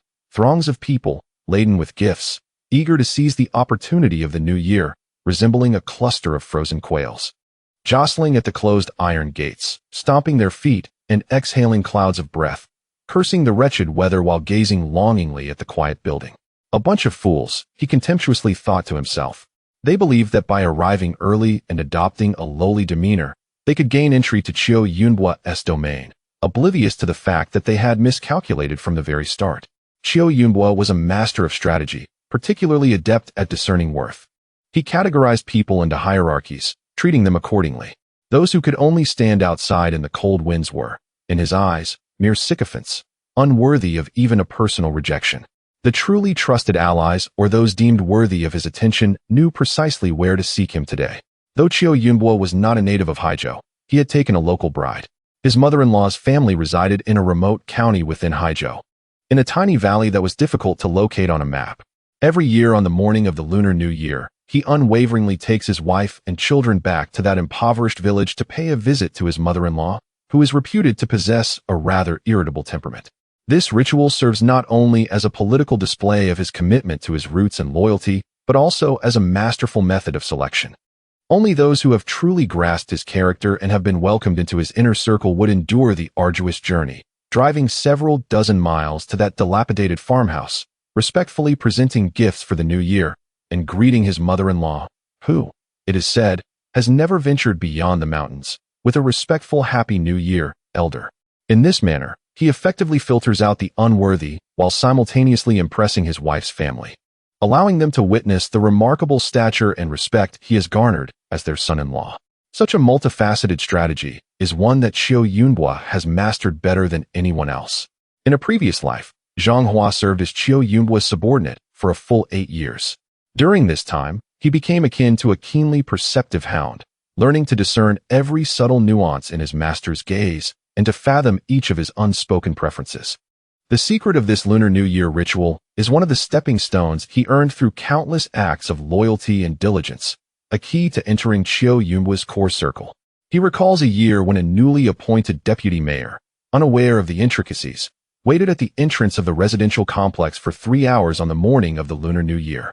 It was only when Zhang Hua, acting on Qiu Yunbua's instructions, kindly reminded him that the deputy mayor realized his oversight and hastily departed for the countryside. From that moment on, the deputy mayor could never stand tall in front of Qiu Yunbua again. Contemplating this, Zhang Hua no longer hesitated. He shifted into gear, lightly pressed the accelerator, and the jeep let out a muted roar as it slowly rolled out of the courtyard. Instead of heading towards the city center, he deftly turned the steering wheel toward the road leading to the outskirts. He did not even need to consult a map. The muddy path to the small mountain village had long been etched in his memory, like a scar. Chapter 43. The core circle, intruded upon the jeep, jolted along the uneven dirt road, akin to a small vessel battling tumultuous waves. Bare ridges and withered trees flanked the path, the desolation of winter enveloping this barren land. As a modest village nestled amidst low hills came into view, Zhang Hua slowed his vehicle. In a small clearing at the village entrance, 3 gleaming black sedans were already parked, all bearing the emblem of MOD, the most common car in Haizhou's political circles. Against the drab backdrop of the village, these dark vehicles stood out starkly, reminiscent of flies inadvertently dropped into a bowl of rice soup. A group of middle-aged men, clad in woolen coats that starkly contrasted with the locale, huddled by the cars, engaged in hushed conversation, occasionally rubbing their hands together, exhaling puffs of white vapor. Upon sighting Zhang Hua's 212 jeep approaching, their discussions abruptly ceased. Several scrutinizing gazes were cast in his direction, and upon recognizing the youthful figure who had recently garnered attention at the municipal government building, their expressions shifted to one of heightened astonishment and curiosity. These men were the heads of several critical departments in the city: Finance Bureau, Industry and Commerce Bureau, Construction Committee. In his previous life, Zhang Hua had often followed Qiu Yunhua, engaging with these individuals. At this moment, they formed an invisible, exclusionary circle, exchanging tacit glances like a pack of alpha wolves guarding their territory, wary of this intruder. Zhang Hua parked his vehicle a short distance away, not rushing to approach. He calmly opened the car door, the cold wind immediately flooding in. Adjusting the collar of his Zhongshan suit, he retrieved a square package wrapped in clean blue cloth from the passenger seat and proceeded toward the village's solitary green brick house. The directors regarded him with indifference, refraining from greetings or small talk, merely observing the young man's retreating silhouette with increasingly complex expressions. Did this young man not comprehend the rules, or was he simply disdainful of them? The fence gate of a peasant's courtyard stood ajar, where a few old hens leisurely scratched the ground. In the center of the yard, Qiu Yunhua was chopping firewood, swinging an axe rhythmically. Having shed his mayoral suit for a faded old cotton jacket, sweat beaded on his forehead, presenting the image of a dutiful and capable son-in-law. Upon noticing Zhang Hua's arrival, his chopping paused momentarily, a flicker of subtle surprise crossing his features, but he quickly regained his composure, merely nodding slightly in acknowledgement. Zhang Hua responded with a smile and walked directly into the main room. Inside, the dim light revealed a blend of smoke and herbal scents permeating the air. At the 8 Immortals table sat several directors, their faces adorned with smiles, surrounding an elderly lady seated in a grand chair. Dressed in a black cotton coat, her face was lined with wrinkles, the corners of her mouth and eyes drooping, exuding an air of haughtiness and bitterness forged by years of suffering from illness and life's hardships. She was Qiu Yunhua's mother-in-law. "Dear madam, look here, I have specially procured mountain ginseng from the northeast for you. If you slice a piece and savor it daily, it will surely keep you robust for another 20 years. The finance bureau director presented a delicate wooden box before her, his words flowing extravagantly. "I have 2 bottles of Moutai for you to enjoy over the new year, and this bird's nest to nourish your health." The Industry and Commerce Bureau Director, unwilling to be outdone, displayed his gifts on the table. Cigarettes, liquor, high-end supplements, a small mountain of offerings had accumulated. Yet the elderly lady merely drooped her eyelids, nonchalantly murmuring in response, her face betraying no sign of interest, as if these items, coveted by many, were nothing more than trifles in her eyes. The atmosphere grew awkward. The officials who had lavished gifts wore forced smiles, their hearts pounding anxiously. At that moment, Zhang Hua entered the room. Unlike the others, he did not rush forward but quietly stood at the doorway, waiting for a lull in the conversation before speaking clearly, though softly enough to reach every ear. "Good New Year, Grandma. I am Secretary Xiao Zhang, here to extend my New Year's greetings." All eyes turned to him. The elderly lady lifted her eyelids, her murky gaze sweeping over him. Noticing his empty hands, save for an inconspicuous blue cloth package, her expression grew even more frigid. Unperturbed, Zhang Hua approached her, placing the package on the table. He made no grand introductions regarding the precious herbal materials within, nor did he utter flowery promises of longevity. Instead, he unwrapped the cloth to reveal a medicinal pouch sewn from thick cotton, still radiating warmth. A rich yet subtle herbal aroma instantly filled the air. "Grandma, I heard from Mayor Qiu that your leg aches severely on rainy days due to old rheumatism." Zhang Hua's voice was gentle and sincere as he knelt to align his gaze with the seated ladies, a posture that conveyed respect without a hint of servility. He tested the warmth of the pouch against the back of his hand before cautiously lifting her pant leg to gently place the pouch on her somewhat deformed knee. "This is a prescription from an elderly traditional Chinese medicine practitioner in the provincial city, made with mugwort, stretching grass, and safflower to invigorate blood circulation and dispel dampness. It's of little cost, but a warm compress should bring you some relief for your chronic leg pain." He said no more, merely kneeling there, holding the pouch in place, allowing the soothing warmth to seep in. The room fell into a profound silence, the sound of a pin dropping audible in the stillness. The directors, who had been eager to present their gifts moments before, stood frozen, their expressions petrified. They observed Zhang Hua's meticulous actions, the genuine focus on his face devoid of ulterior motives, and then glanced at the gaudy offerings on their own table. Their faces flushed as though they had been publicly slapped, a deep embarrassment washing over them. The elderly lady, tormented by leg pain for years, especially in the cold and dampness of winter, felt as though countless tiny insects were gnawing within her knee, cold and painful, rendering her restless at all times. At this moment, A gentle and continuous warmth seeped through the cotton fabric, gradually permeating her icy kneecaps.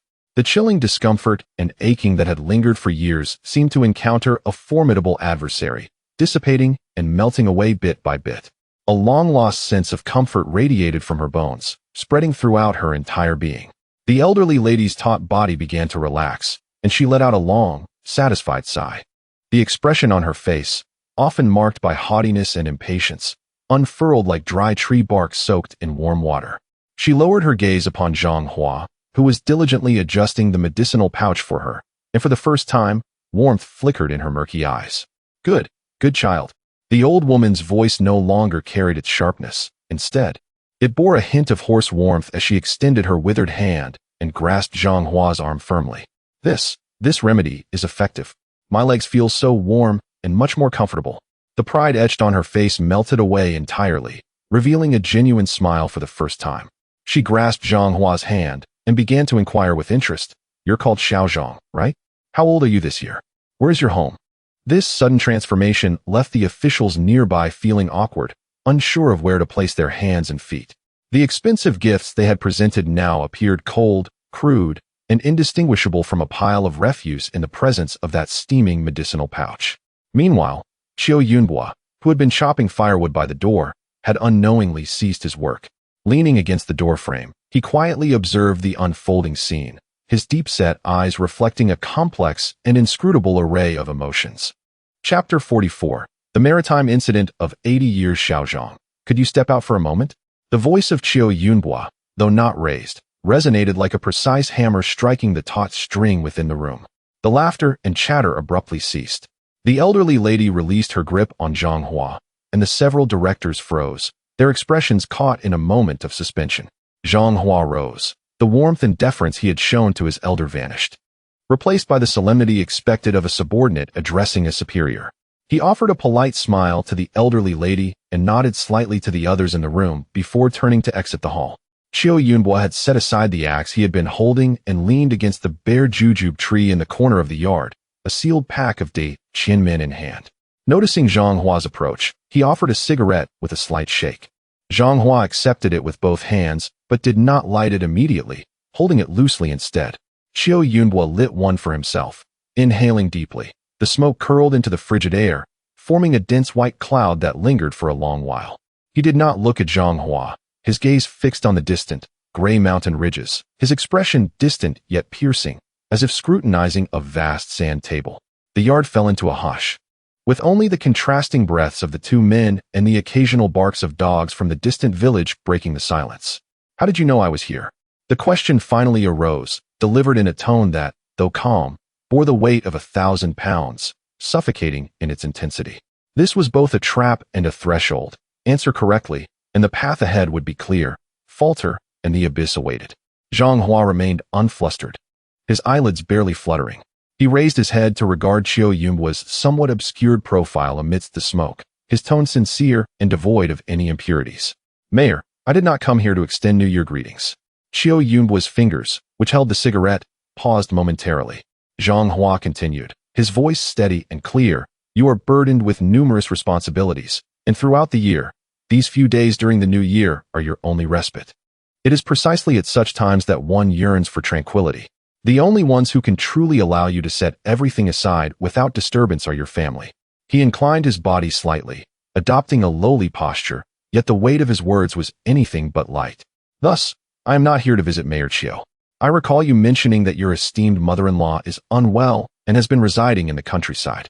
I thought it fitting, as a younger generation, to pay my respects on the first day of the new year to express my concern. As for your presence here, I did not dare to speculate.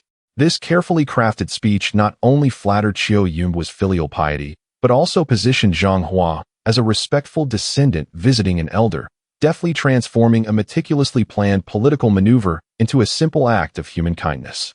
This transcended mere upward management. It was a precise understanding and manipulation of human sentiment. Qiu Yunhua remained silent, finishing his cigarette before extinguishing it on the cold stone floor beneath his feet, his movements measured and unhurried. The wind in the yard picked up, rustling the edges of his old cotton coat. What has become of the maritime personnel? He finally inquired, the conversation seamlessly shifting from the personal to official matters. This was a mark of acknowledgement. Zhang Hua understood that he had successfully navigated this ultimate test. That is nearly resolved, he succinctly replied. The dock in Dongxing village has been stabilized, and the able-bodied workers from the family boats have mostly been gathered. Zhou Ming is a capable individual, both courageous and astute. He is now a vital asset to Wendong. The people's hearts have aligned with us. What remains are the specifics of resettlement and development. Once the new year has passed, we can formally commence resolution. Qiu Yunbo nodded in satisfaction, the lines of his face softening slightly. He regarded Zhang Hua with a gaze that now held a hint of genuine scrutiny, no longer merely the assessment of a superior towards a subordinate. The mess left behind by Qin Ming, he pivoted, presenting a new challenge. I have reviewed your report on the losses of the city-owned factory. It was well written. Do you have a concrete solution? Zhang Hua smiled, his demeanor radiating confidence in the crisp morning light. Mayor, in truth, what Director Qin left behind cannot be deemed a mess. He spoke lightly. The losses of the state-owned factory boiled down to a surplus of labor over insufficient orders. The steel mill is currently the most severely affected. However, this issue will soon be resolved. He paused, creating a moment of suspense. Qiu Yunbo raised his eyes to him, indicating for him to continue. Once our resettlement plan for the maritime personnel is implemented, we will need to build houses, repair roads, and construct docks. Each of these endeavors necessitates steel and concrete. By then, not only will one steel mill suffice, but even an additional one may struggle to meet the demand for orders. Thus, the losses will naturally reverse. As for the other factories, like the textile mill and the sugar factory, Zhang Hua shook his head, a hint of resignation crossing his face, his words becoming stark and brutal. To be frank, unless we conduct large-scale layoffs and reforms, breaking free from the communal dining system, there is no possibility of resolution. Yet, once that door is opened, it will involve too many complications, not something we can tackle at this moment. Qiu Yunbo listened quietly, well aware that Zhang Hua spoke the truth. Reform that injures both muscle and bone is no easy feat. Let us take it step by step, he sighed, as if having made a decisive resolution. Next year's focus will be on the resettlement area for maritime personnel. Make this project a model undertaking for Haizhou. He looked intently at Zhang Hua, articulating each word with clarity. In this matter, the city government will provide you with the utmost convenience. This was a significant privilege. Zhang Hua straightened his posture, his expression solemn. Understood. He gazed at Qiu Yunbo, contemplating questions he yearned to ask, yet hesitating. He had already gained sufficient insight. To inquire further would be to indulge in greed, to test boundaries, to overstep. However, the cold, stubborn visage of Lin Shuang, alongside the eyes of Huang Qi filled with confusion and resolve, flickered in his mind. Certain matters were imperative to his understanding. Ultimately, he lifted his head, meeting the increasingly sharp gaze of Qiu Yunbo, now that the smoke had dissipated, and, with a tone bordering on casual, he inquired, Mayor, there is something I have been quite curious about. I heard that back in the year 80, there was a significant incident at sea here in Haizhou. The commotion was quite significant, as if even the military had been mobilized. You must have been serving in Haizhou at that time. Are you aware of this matter? The moment the words fell, the air in the courtyard seemed to be drawn away. The gentle lines on Qiu Yunbo's face, which had emerged during their discussion of future prospects, instantly tightened. He did not respond immediately, merely gazing silently at Zhang Hua. In his fathomless eyes, a cold, scrutinizing light flickered, akin to a sharp scalpel, intent on dissecting Zhang Hua to reveal his innermost thoughts. There was no anger in that gaze, only a profound alertness, as if a taboo had been touched. This deathly silence persisted for several seconds. Just as Zhang Hua began to feel a slight perspiration on his back, the frost on Qiu Yunbo's face suddenly melted away. He tugged at the corners of his mouth, revealing a smile laden with meaning, part understanding, part mockery, and a hint of subtle amusement. He chuckled softly, breaking the suffocating silence. This matter, was it Lin Jidue who sent you to inquire? Zhang Hua's heart sank, but he betrayed not a trace of vulnerability on his face. He understood that in the presence of an astute individual like Qiu Yunbo, any attempt at concealment would be superfluous and would only reveal his own insecurities. He nodded candidly, his tone sincere.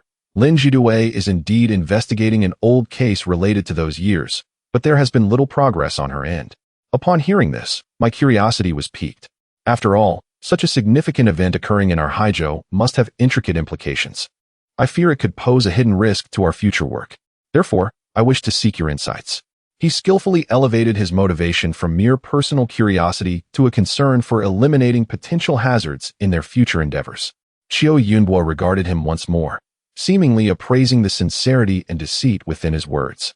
Ultimately, he turned away, leaning once again against the old jujube tree, his gaze cast towards the distant, undulating gray mountains. I know a little about that incident, but not much, he spoke in a hushed tone, as if wary of the wind carrying his words away. From beginning to end, it was a military matter. Our local government had no standing to intervene. What I can tell you are merely fragmented scraps gleaned from a few briefings I attended. It is certain that several nations' maritime forces were covertly searching for something in proximity to our territorial waters. However, they were cautious of international public opinion and dared not brazenly sail their warships in. Thus, it escalated into another form of warfare. They manipulated those pirates lurking in international waters, bribed those who were easily swayed by money, and even infiltrated certain smuggling fleets with their own personnel. With these shadowy forces providing cover, they, like flies drawn to the scent of blood, repeatedly infiltrated our territorial waters in a frenzied search. Zhang Hua felt his heart race uncontrollably. He suppressed his astonishment and followed Qiu Yunbo's narrative, posing the most pivotal question, his voice hoarse from deliberate restraint. Mayor, what exactly is it? What could compel the military forces of so many nations to risk the potential for conflict, even engaging directly with our navy, to acquire it? Qiu Yunbo did not respond immediately. He retrieved another cigarette from his pocket, though he did not light it, merely twisting it slowly between his fingers. The wind in the courtyard intensified, causing the corners of his old cotton coat to flap audibly. After a lengthy pause, he finally spoke softly, his words delicate enough to be scattered by the wind, yet they struck Zhang Hua's ears with the weight of thunder. Uranium, 235. Chapter 45. Secretary Xiao Zhang, truly adept at navigating the intricacies of human relationships. Yo 235. This term was not uttered in a fluid manner. Qiu spoke slowly, as if he were meticulously crushing each syllable on his tongue before releasing it into the frigid air.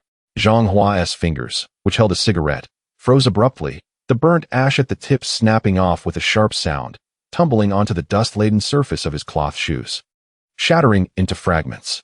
In his 2 lifetimes, he considered himself to have mastered the art of remaining unperturbed amidst chaos.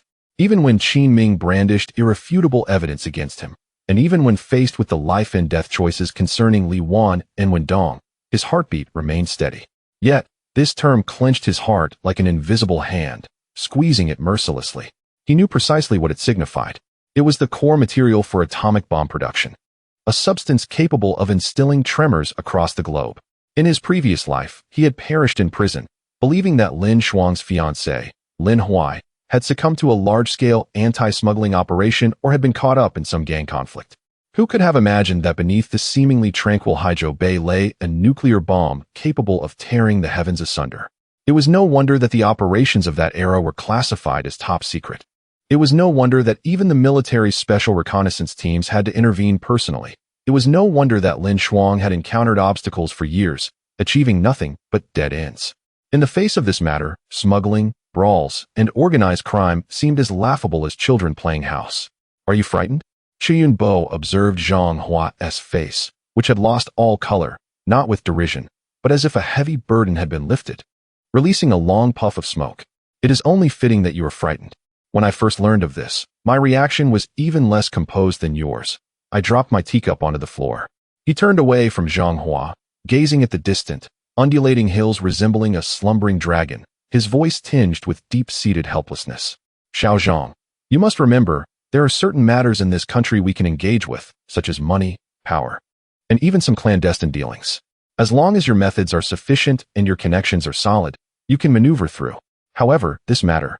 Qian Bo pointed skyward, then down to the ground beneath them, his tone taking on an unprecedented seriousness, even laced with a chilling warning. This is the red line of red lines, a high-voltage line. This is not merely about you and me. Even the prominent figures in the province would be utterly obliterated if they dared to touch it. Those seeking this substance are akin to deities in combat. We are but ants on the ground, and should an ant wish to meddle in the affairs of the divine, the only outcome is to be crushed underfoot, leaving not even a remnant. Zhang Hua inhaled deeply, the cold air filling his lungs, gradually calming his racing heart. He raised his hand to wipe his face, his palm slick with cold sweat. "Mayor, I understand." His voice was somewhat hoarse, but he had regained his composure. "This matter will remain buried within me. As for Lin S. team, I will find a way to rein them in. Investigating smuggling is acceptable, but probing this matter is tantamount to courting death." Bo turned back to him, regarding him with approval. "You are a clever man. You grasp the essence immediately. Enough of this disheartening talk during the festive season." He waved his hand, flicking away the cigarette butt, which arced through the air in a dark red trajectory before extinguishing in the withered grass. "Return now." Over the next few days, Haizhou City remained enveloped in the vibrant atmosphere of the Spring Festival. Streets and alleys were adorned with colorful decorations, while children in new clothes frolicked amidst the throngs. The air fragrant with the sweetness of fried pastries and candied fruits. Zhang Hua drove the jeep, its trunk filled with the New Year goods that Li Wan had specially prepared for him. However, he never adhered to conventional norms when it came to gift-giving. On the afternoon of the second day of the new year, he stood before the residence of Qian Wanli, the director of the Finance Bureau. Qian Wanli was notorious for his frugality and was a scholarly figure who despised the offering of cigarettes and alcohol, deeming them vulgar and an affront to decency. In his previous life, countless individuals had sought to curry favor with him, bearing bottles of Maotai and Zhonghua, only to be summarily dismissed along with their gifts. Zhonghua bore neither cigarettes nor alcohol, nor red envelopes. Tucked under his arm was merely a long object wrapped in old newspaper, which he knocked upon Qian Wanli's door to present. The door was opened by Qian Wanli's wife, who, upon recognizing Zhonghua, welcomed him with a polite, yet somewhat distant demeanor. "Secretary Xiao Zhang, old Qian is in the study reading. He mentioned he does not discuss official matters during the new year." "Madam, I am not here to discuss official matters," Zhonghua interrupted with a smile, his expression exuding the obedience of a junior. "A few days ago, I stumbled upon an antique in the countryside, which appears to be an old painting, but my discerning eye is lacking, and I cannot determine its authenticity. I thought of Director Qian, our esteemed connoisseur in Haizhou, and brought it along for his appraisal." The study door creaked open. Wearing reading glasses, Qian Wanli peeked out, and upon hearing the word antique, his previously stern expression softened considerably. "Come in and take a look." Zhonghua entered the study, carefully unrolling the item atop the desk. It was not a masterpiece by a renowned artist, but rather a faded remnant of an unknown scholar from the Qing dynasty. The paper yellowed with age and showing signs of insect damage, yet the characters were vigorous and imbued with the proud spirit of a literary figure. Zhonghua was aware that Qian Wanli had a penchant for such items. He preferred those with character over those of great renown. Qian Wanli's eyes brightened instantly. He adjusted his glasses and nearly leaned over the desk, magnifying glass in hand, examining it meticulously, while exclaiming with admiration, "Such exquisite characters! Such exquisite characters! The brushstroke possesses the essence of Huangshangu, yet carries an added touch of wild abandon. Alas, it is but a fragment, and the identity of its creator remains a mystery. Director Qian, a sword is given to a hero." At the opportune moment, Zhonghua spoke earnestly. "This piece in my possession is merely a worthless scrap of paper. It is only with you that it finds a kindred spirit. If you cherish it, please keep it for your amusement." Qian Wanli raised his head, gazing at Zhonghua, and for the first time, his eyes reflected a lack of wariness and a hint of admiration. He understood that this item bore little monetary value and could not be considered bribery, yet the thoughtfulness behind the gesture brought him more comfort than a monetary gift of 10,000 yuan. "You rascal!" Qian Wanli removed his glasses and pointed at Zhonghua, a smile breaking across his face. "You possess a certain charm. From now on, regarding the reimbursement of expenses in the secretary's office, as long as it adheres to the rules, you may directly bring it to me for signature. Do not let the subordinates hinder you." "Thank you, Director Qian." Zhonghua gave a slight bow, his objective accomplished. On the morning of the third day of the new year, at the home of the director of the construction committee, Ma Depeo, a former military officer, was known for his fiery temper and booming voice, detesting flowery language. Upon entering, Zhonghua found Ma Depeo shirtless in the yard, striking a sandbag, his muscular physique glistening with sweat. "Happy New Year, Director Ma," Zhonghua called out, his voice resonant, devoid of any timidity typical of a bookish scholar. He held two unadorned plastic jugs filled with murky liquid, with a few red dates and goji berries floating within. "What is this?" Ma Depeo paused, wiping his sweat with a towel, casting a suspicious glance at the jugs. Homebrewed liquor. 65 degrees. Zhang Hua thumped the jugs onto a stone table in the yard, producing a dull thud. I heard you enjoy strong spirits, so I specially brought this from the north. This liquor won't give you a headache, but its potency is fierce. Drinking it feels as though one has swallowed a ball of fire. Exhilarating. Ma Depeo's eyes widened in surprise as he approached, unscrewing the cap to inhale the strong scent of alcohol that assaulted his senses. Good liquor, he exclaimed, slapping Zhang Hua on the shoulder with such force that it nearly toppled him. I detest those who bring foreign wines. They taste like horse urine and are exorbitantly priced. You, my friend, understand me.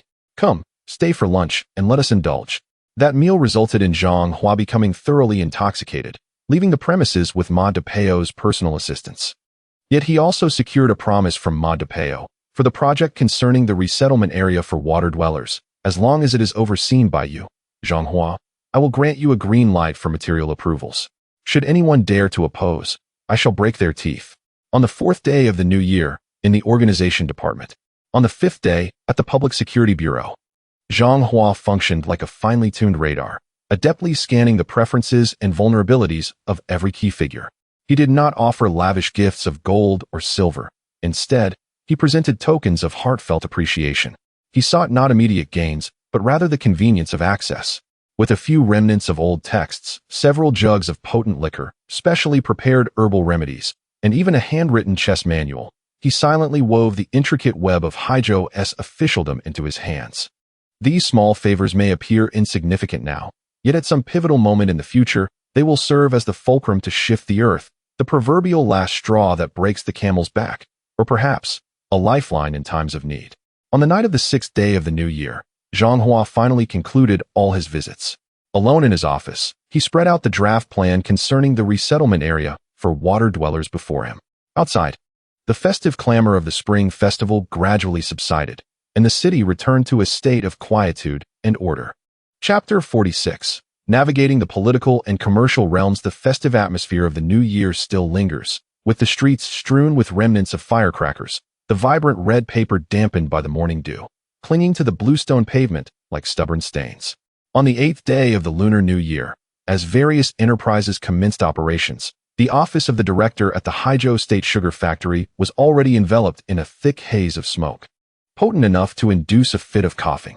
Director Cheng Lu, fraught with worry, was nearly pulling out his hair as the ashtray on his desk overflowed with cigarette butts.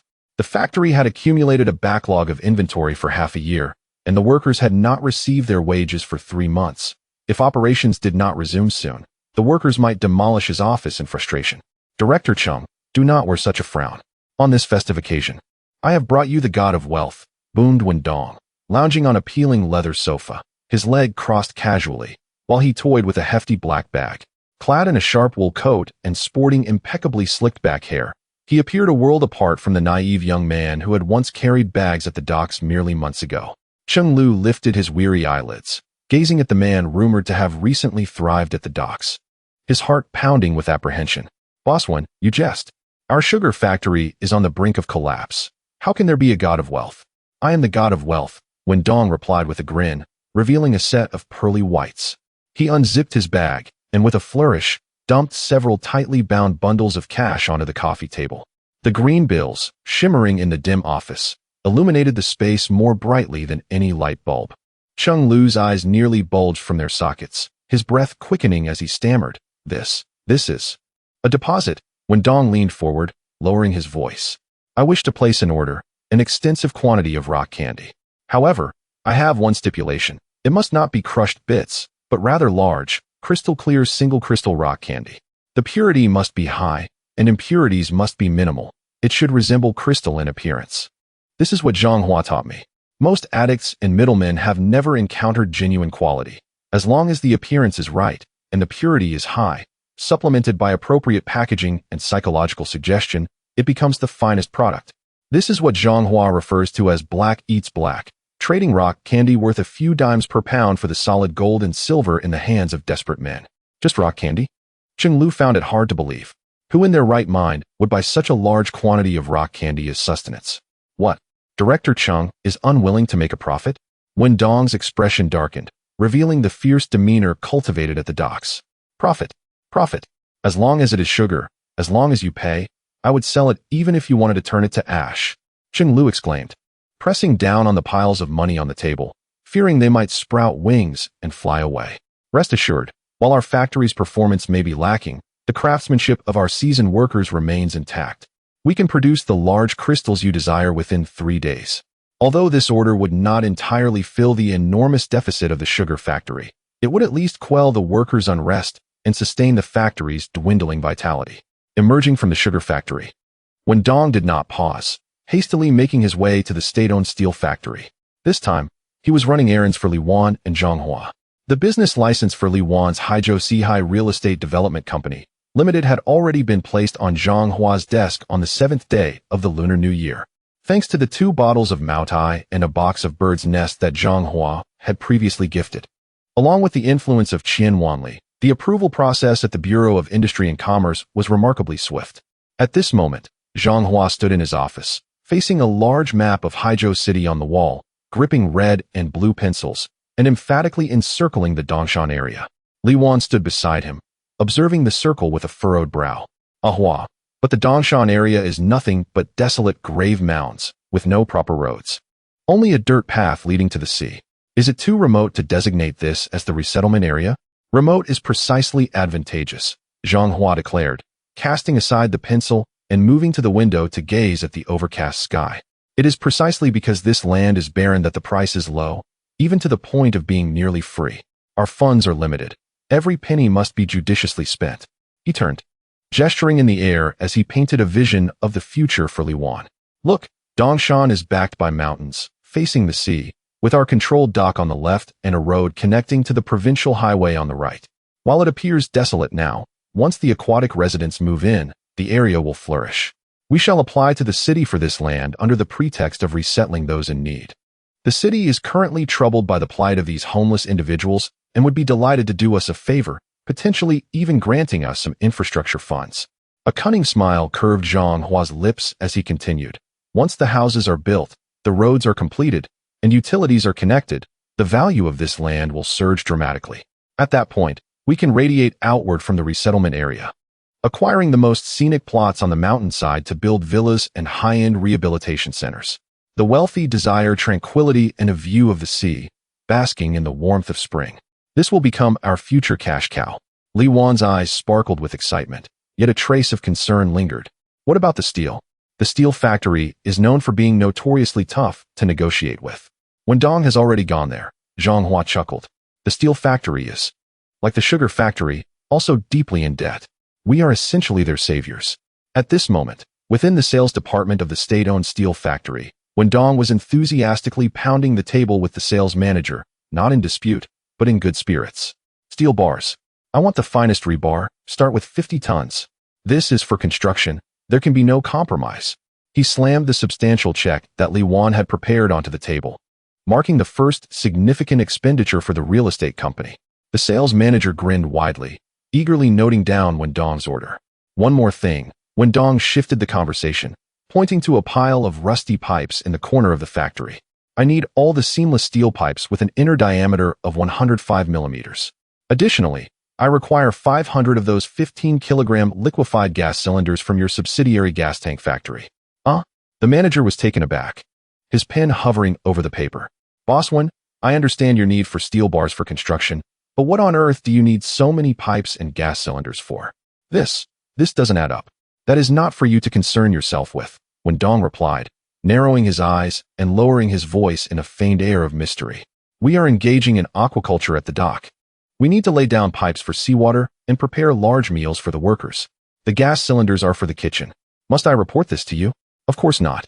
The department head dared not inquire further. As long as payment was forthcoming, he would sell anything, be it a gas cylinder or even scrap iron. In truth, Wen Dong harbored his own uncertainties. He merely recalled that Zhang Hua had mentioned the perfect compatibility of seamless steel pipes with gas cylinders. A 105mm seamless steel pipe could fit snugly into a modified gas cylinder. By filling the gas cylinder with explosives and a detonator, welding on tail fins at the rear, and inserting it into the steel pipe, One could create an upgraded version of the ruthless gas cylinder cannon that struck terror on the battlefields of the Middle East. This makeshift heavy weapon, while lacking in range and precision, compensated with its formidable power. A single shot could upheave an area the size of half a football field. For guerrilla fighters short on heavy artillery, this contraption was nothing short of miraculous. Zhang Hua's plan was both audacious and straightforward. Utilize the site and labor from Dongxing village, assemble using the readily available materials from the steel mill, and then sell these devastating weapons to conflict-ridden regions. However, the most critical component was missing: a channel for distribution. While manufacturing the items was straightforward, the challenge lay in transportation and finding buyers. This required a connection of vast proportions. Seated in his office, Zhang Hua lightly tapped his fingers on the desk as the image of the ideal candidate grew increasingly vivid in his mind. Lin Shuang undoubtedly possessed the necessary connections. Chapter 47. Oh, the exclusive driver of Lin Jidue, the winter sun always sets particularly swiftly. Barely past 5 o'clock, the street lined with French parasol trees outside the Haizhou Municipal Public Security Bureau is enveloped in a warm, golden hue. The remnants of snow gather at the roots of the trees, half melted, as murky water trickles down the crevices of the curbstone. Zhang Hua leans against a military-green 212 Jeep, a half-finished cigarette pinched between his fingers. His gaze lazily sweeping over the figures in olive-green uniforms entering and exiting the entrance. The Jeep, adorned with a city government license plate, standing here at this hour serves as a conspicuous signal, yet he appears utterly indifferent, even rolling down the window to let the mingled warmth of tobacco and leather waft out. Before long, a familiar tall figure appears on the steps of the office building. Lin Shuang is not wearing a hat today. Her long, jet black hair is simply tied back in a ponytail, revealing a slender, fair neck. Clutching a folder in her arms, she is engaged in conversation with two young detectives beside her, striding briskly and steadily, causing the corners of her oversized uniform to flutter, exuding an air of aloofness. Zhang Hua does not rush to greet her. Instead, he tosses the cigarette butt to the ground, stamps it out with his toe, and then lazily waves his hand in her direction. Lin Jidue off duty? His voice is not loud, yet it pierces through the mildly noisy entrance. Before Lin Shuang can raise her head, the young detective walking beside her, still unscathed by the harshness of society, chuckles and nudges his companion with his elbow, lowering his voice just enough for Lin Shuang to hear. See, what did I tell you? Our Lin Jidue's dedicated driver is here to clock in again. Stop talking nonsense. The slightly older policeman smirks, gesturing towards Zhang Hua, his face a mask of teasing. This is no mere driver. This is our future. Cough cough, you know what I mean. Such jokes about men and women, tinged with a hint of modesty, were typical of that era, often igniting blushes and quickened heartbeats. Lin Shuang's hand, which had been flipping through the documents, visibly falters. The icy facade that usually adorns her face seems to thaw under the setting sun, a subtle blush creeping up from the nape of her neck. Yet, this fleeting embarrassment is swiftly suppressed. She snaps the folder shut with a resounding clap, startling her two subordinates who had been exchanging knowing glances. You all seem quite idle. Lin Shuang turns her head, her usually cold, light-colored eyes narrowing slightly, her lips curving into a chilling smile. Her voice, though not raised, carries an authoritative pressure that makes one's knees weaken. Since you have so much energy, don't waste it. Zhang Wei, Li Chang, you two head to the playground, fully equipped, for a 10-kilometer cross-country run. No food until you finish. What? No. Zhang Wei, the younger officer, instantly loses his enthusiasm, wailing, It's the new year, and I've just eaten dumplings. I haven't even digested yet. Still complaining? Lin Shuang raises an eyebrow, gently tapping the folder against her palm rhythmically. Then add 5 400-meter hurdles. I see you need more practice. Please, please. We'll go right away. The two officers, no longer daring to waste words, abandon any thoughts of gossip, clutching their heads as they scurry deeper into the compound, eager to avoid being caught for a real workout. The surrounding veteran officers, who had initially considered joining in the fun, retract their necks, feigning interest in the scenery or burying their heads in their phones, leaving the entrance notably quieter. Only then does Lin Shuang turn back, taking a deep breath to adjust her expression before striding toward the jeep. As she stands before Zhang Hua, the remnants of her earlier embarrassment still linger, now mixed with a hint of helplessness. Secretary Zhang, could you be a bit more discreet? She glances at the sidelong glances from those around, lowering her voice. This is the Public Security Bureau, not your city government courtyard. Don't make it seem like a leader's inspection. Zhang Hua feigns innocence, opening the car door with a flourish and gesturing for her to enter, his smile reminiscent of a sly fox who has just pilfered a hen. Am I not being discreet? I didn't even honk the horn. Besides, we share a legitimate colleague relationship. What is there to fear about idle talk? Lin Shuang rolls her eyes at him, abandoning any pretense. The fierce aura that could intimidate suspects in an interrogation room dissipates entirely. She smoothly slides into the passenger seat, as if this vehicle were her own. As the door closes, it shuts out the cold wind and prying eyes. Inside the cramped cabin, the atmosphere shifts subtly. Zhang Hua does not start the engine immediately. Instead, he turns to reach for a steaming paper bag from the back seat, offering it to her. Here, have a snack, freshly roasted chestnuts from the best vendor. I queued for ages to get these. Lin Shuang is momentarily taken aback, instinctively accepting the bag. The warmth envelopes her fingertips, and a rich caramel aroma wafts to her nose. She glances inside, then meets Zhang Hua's gaze, her light-colored eyes reflecting a complex array of emotions. You didn't come to see me just to deliver chestnuts, did you? She peels a chestnut and pops it into her mouth, the soft, sweet flavor momentarily easing her tension from the day, her tone softening. About that case, has there been any progress? She refers to the missing person case of Lin Huai, a sensitive topic that looms over their partnership, simultaneously serving as the foundation of their collaboration and a ticking time bomb. Zhang Hua rests his hand on the steering wheel, his knuckles lightly tapping the black Bakelite rim, producing a dull sound. He does not respond directly, instead gazing through the windshield at the dimming street ahead, his expression growing contemplative. There has been a bit of progress. He turns to look at Lin Shuang, a cryptic smile still on his lips, yet his eyes reveal a hint of seriousness. However, this matter cannot be explained in just a few words, and I have a bigger deal I wish to discuss with you. A bigger deal? Lin Shuang paused her chewing, eyeing him warily. What are you up to now, Zhang Hua? I warn you, engaging in illegal activities. Let's eat, let's eat. Zhang Hua interrupted her, pressing down on the clutch and twisting the key. The Jeep emitted a robust roar. What serious matters can we discuss on an empty stomach? I know a place renowned for its lamb dishes. We can chat while we dine. Observing his unyielding demeanor, Lin Shuang swallowed the warning that had risen to her lips. She understood Zhang Hua's temperament. If he wished to speak, he would divulge his thoughts without prompting, and if he chose to remain silent, even a gun to his head would be futile. Very well. She tossed the remaining half of a chestnut into her mouth, brushed the crumbs from her hands, leaned back to adjust into a comfortable position, and added, Now, allow me to see what exactly you are hiding. Zhang Hua chuckled softly, released the handbrake, and the Jeep, like a clumsy beast, gradually merged into the gathering twilight of traffic. Chapter 48. The Lamb Restaurant in Haizhou. The Jeep turned into a narrow alley in the west of the city, its wheels crunching over the remnants of snow that had yet to melt. The streetlights were out in two places, casting a dim light, while most of the shops had closed early. Only deep within the alley hung a greasy red lantern, swaying in the cold wind, faintly illuminating a wooden sign that read Lao Lu Yang Roguan. Before even stepping out of the vehicle, a warm gust infused with the aromas of cumin and lamb wafted through the gap of the window. In a city like Haizhou, which was saturated with the scent of the sea, this particular smell felt strikingly out of place, even possessing a hint of untamed aggression.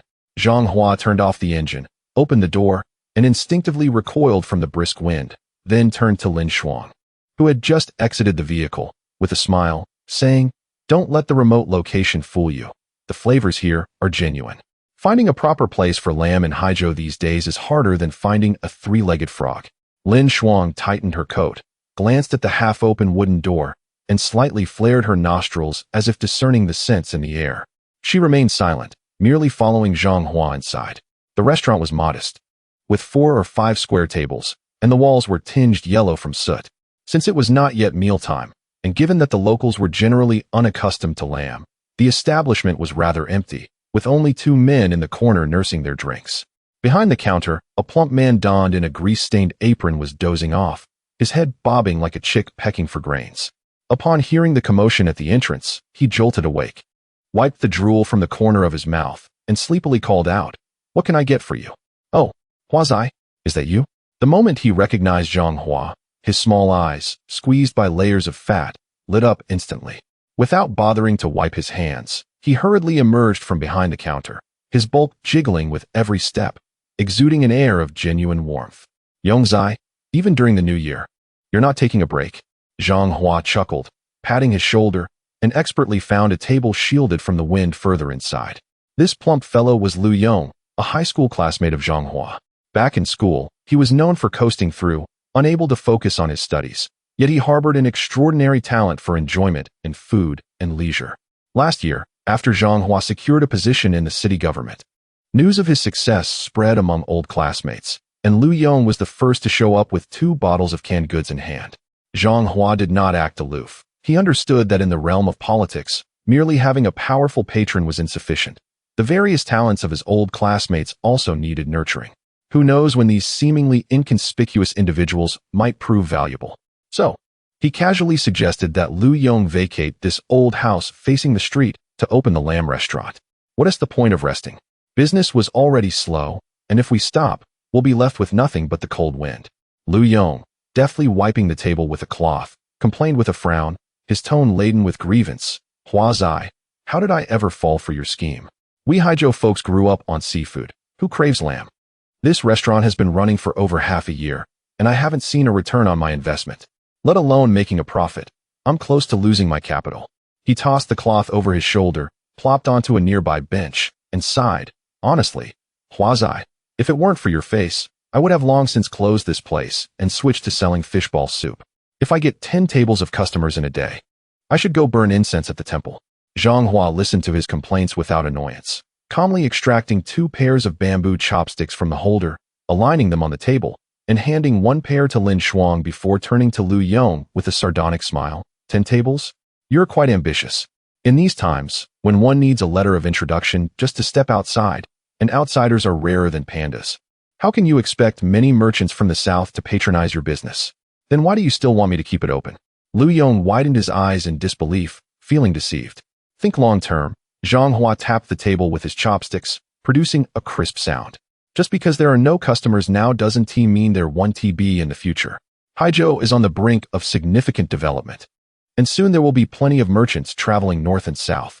Northerners have a taste for this, and by then, you will have a unique business.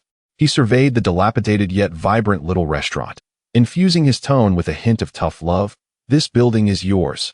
No rent to pay. Your labor is just you and your wife. No wages to distribute.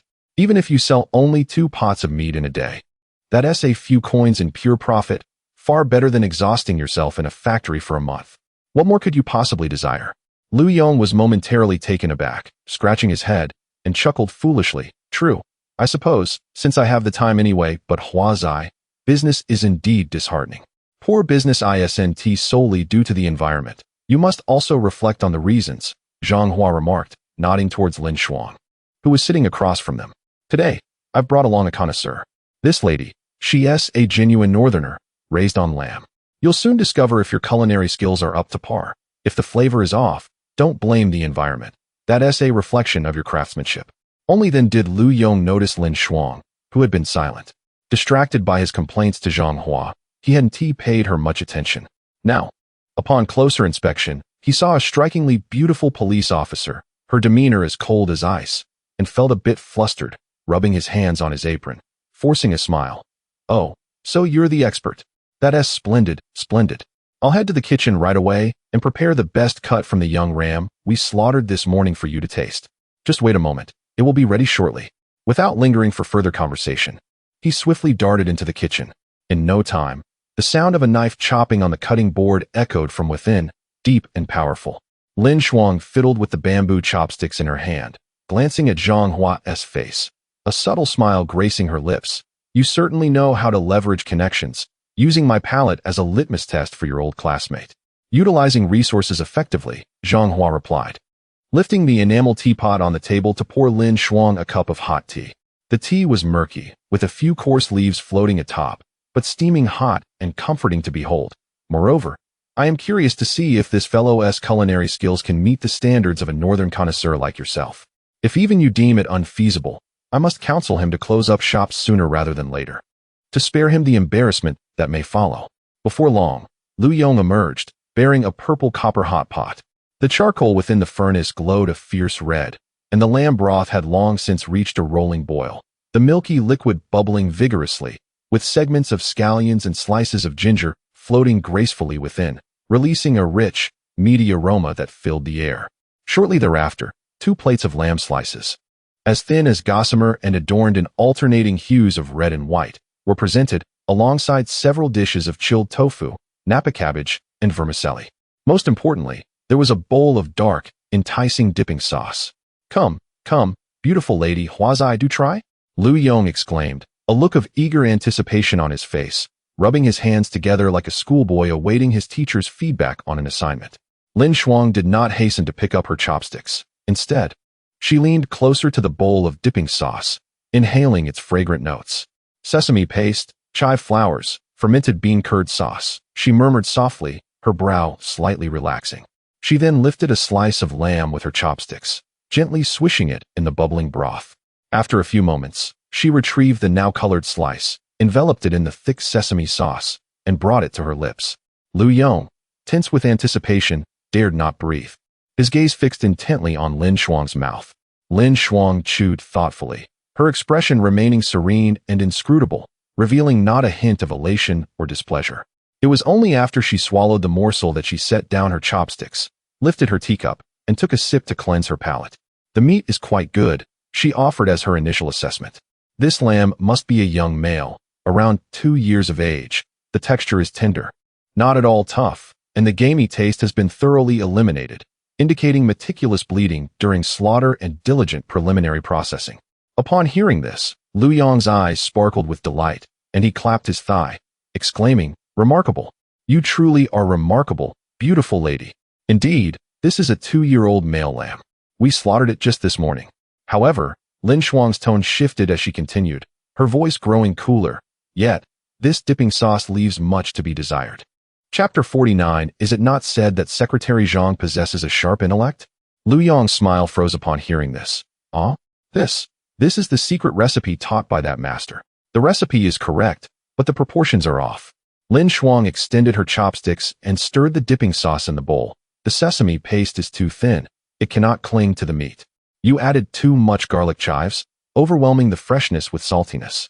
And this fermented tofu sauce. You used the southern red fermented tofu, didn't you? It's too sweet. In the north, when enjoying hot pot, the emphasis is on a salty and fresh taste, seasoned with Wang Jia's stinky fermented tofu for authenticity. She raised her gaze to Lu Yong, whose expression was one of bewilderment, her tone calm yet firm. Additionally, you should prepare some freshly fried chili oil and sweet garlic. After a few bites of meat, a piece of sweet garlic is essential to cleanse the palate. With only meat and no garlic, one could only manage a couple of plates. Who would order a third? Lu Yong listened, stunned, his mouth agape, unable to close it for a considerable time.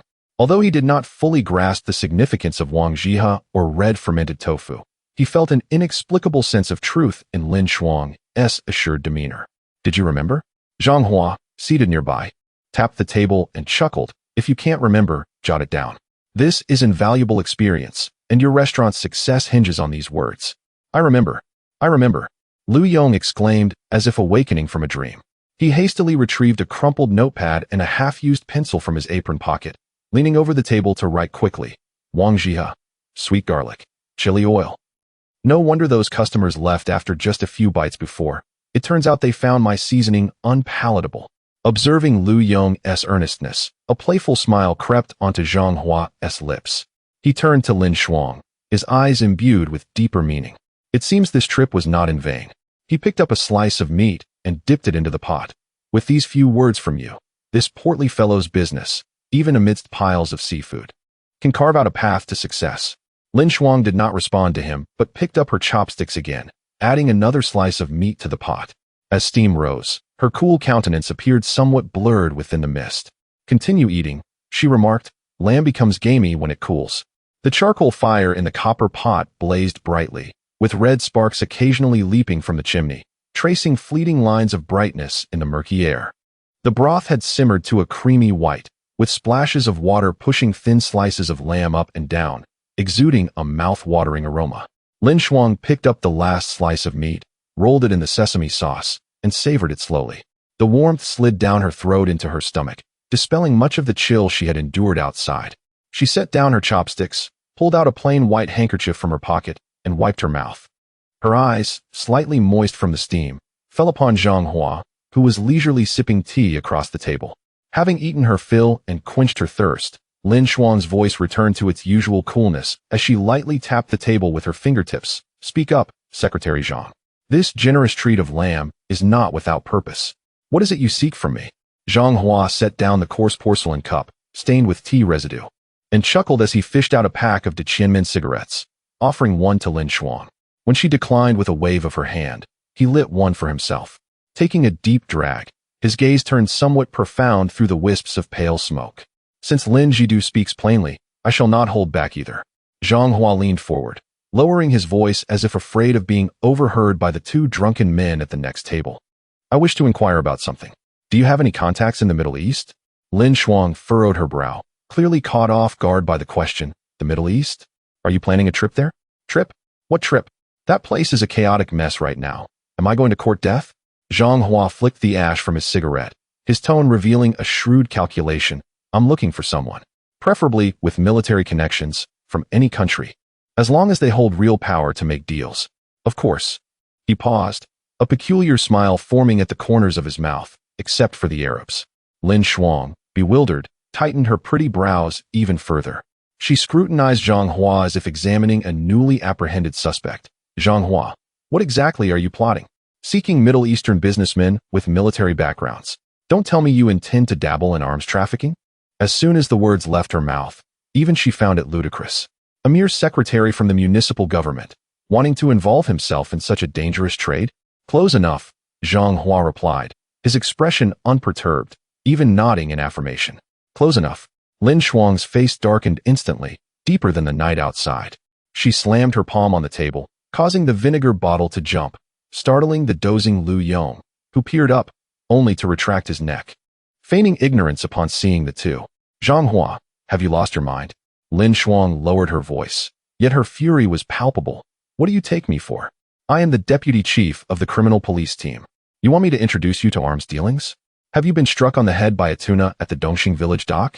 If this matter leaks, not only will your Zhongshan suit be at risk, but I shall also face dire consequences. In the face of Lin Xuan's wrath, Zhang Hua remained unfazed, still grinning as he puffed on his cigarette. He even raised a hand in a placating gesture. Ah, Lin Jidu, calm down, calm down. I never said I wanted to sell guns or cannons. Exhaling a puff of smoke, a hint of helplessness crossed his youthful face. You know, I'm expanding my business, and I'm short on cash. The folks at Dongxing village need to be supported, and the resettlement area for the water people needs to be built. Aren't each of these ventures a money pit? If I don't engage in some unconventional dealings, can I rely solely on that meager salary? If you lack funds, then go rob a bank. That would be faster. Lin Xuan scoffed, clearly unimpressed by his reasoning. Stop lamenting your poverty. Be clear, what exactly are you planning to sell? Gas canisters. Zhang Hua raised a finger, wavering it in the air, then extended another finger, and steel pipes. The seamless kind. Lin Xuan was taken aback. She had anticipated Zhang Hua might mention smuggled cars or gold trafficking, even preparing to draw her gun if he mentioned drugs. Yet, she never expected him to propose these two seemingly unrelated items. Gas canisters? Steel pipes? She gazed at Zhang Hua with suspicion, attempting to discern any signs of jest upon his countenance. You go to such great lengths to contact personnel from the Middle Eastern military merely to sell these two worthless items? Their oil is nearly cheaper than water. Why would they travel all the way to Xiagua to purchase your gas canisters? That is not for you to worry about. Zhang Hua's smile grew increasingly radiant, akin to a fox that has just pilfered something savory. As long as the products are produced by legitimate manufacturers, I possess the necessary certifications and export permits, complying with customs regulations and taxation. As for how these items are utilized once they reach their destination, whether for cooking or other purposes. He leaned in closer, his voice dropping to a conspiratorial whisper, his eyes shimmering with a chilling glint that unsettled Lin Xuan. That is the client's concern. Once on their territory, whether the gas canister contains liquefied gas or explosives, and whether the steel pipe is intended for water conveyance or the launching of projectiles, that is of no consequence to me. I am merely a purveyor of hardware, operating within the bounds of legality. Lin Xuan was no fool. Having studied demolition techniques at the police academy, her mind swiftly connected the dots. The gas canister filled with explosives. The seamless steel pipe serving as a launch tube.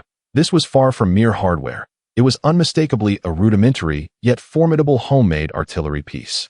As she regarded the seemingly innocuous young man before her, a chill crept up her spine.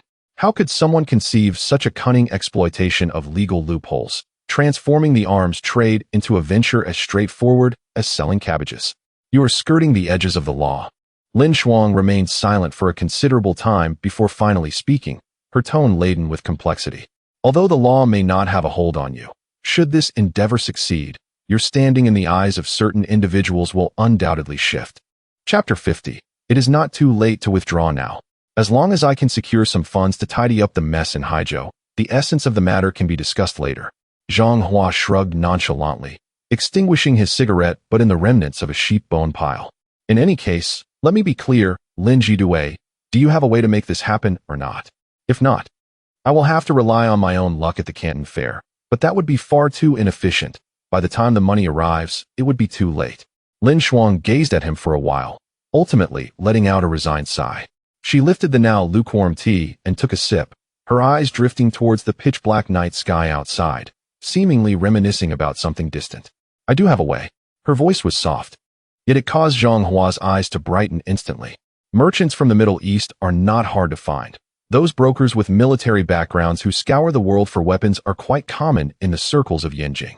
Lin Shuang turned her head to look at Zhang Hua, a hint of mockery in her tone. What you don't realize is that there is currently a fierce conflict in the Middle East. Both sides are engaged in a war of attrition. Those arms dealers over there are now clutching wads of US dollars, beseeching officials in the various ministries of Yanjing, practically begging to be allowed to purchase some decent weapons from our country. At this point, she shook her head. Unfortunately, you are aware of our domestic industrial base. We lack enough quality goods for ourselves, let alone to sell. There may be plenty of outdated stock, but they must be appealing to the buyers. Those people are as anxious as ants on a hot pan. If you can truly offer something substantial and unrestricted by international treaties. Lin Shuang paused, her gaze falling upon Zhang Hua's face, which was etched with ambition, and a playful smirk crept across her lips. Perhaps you could indeed become a distinguished guest. That would be splendid. Zhang Hua tossed the cigarette, but to the ground, and extinguished it with his foot, leaning back in his old wooden chair, which creaked in protest. He squinted through the rising steam of the hot pot, looking at Lin Shuang with the assured smile characteristic of a businessman. Since you have a way, I would be grateful if you could facilitate a connection and have someone come to Haizhou. Lin Shuang raised an eyebrow. You want someone to come to Haizhou? Zhang Hua, do you even know where these people usually frequent? They are at Diaoyutai, at the Yanjing Hotel.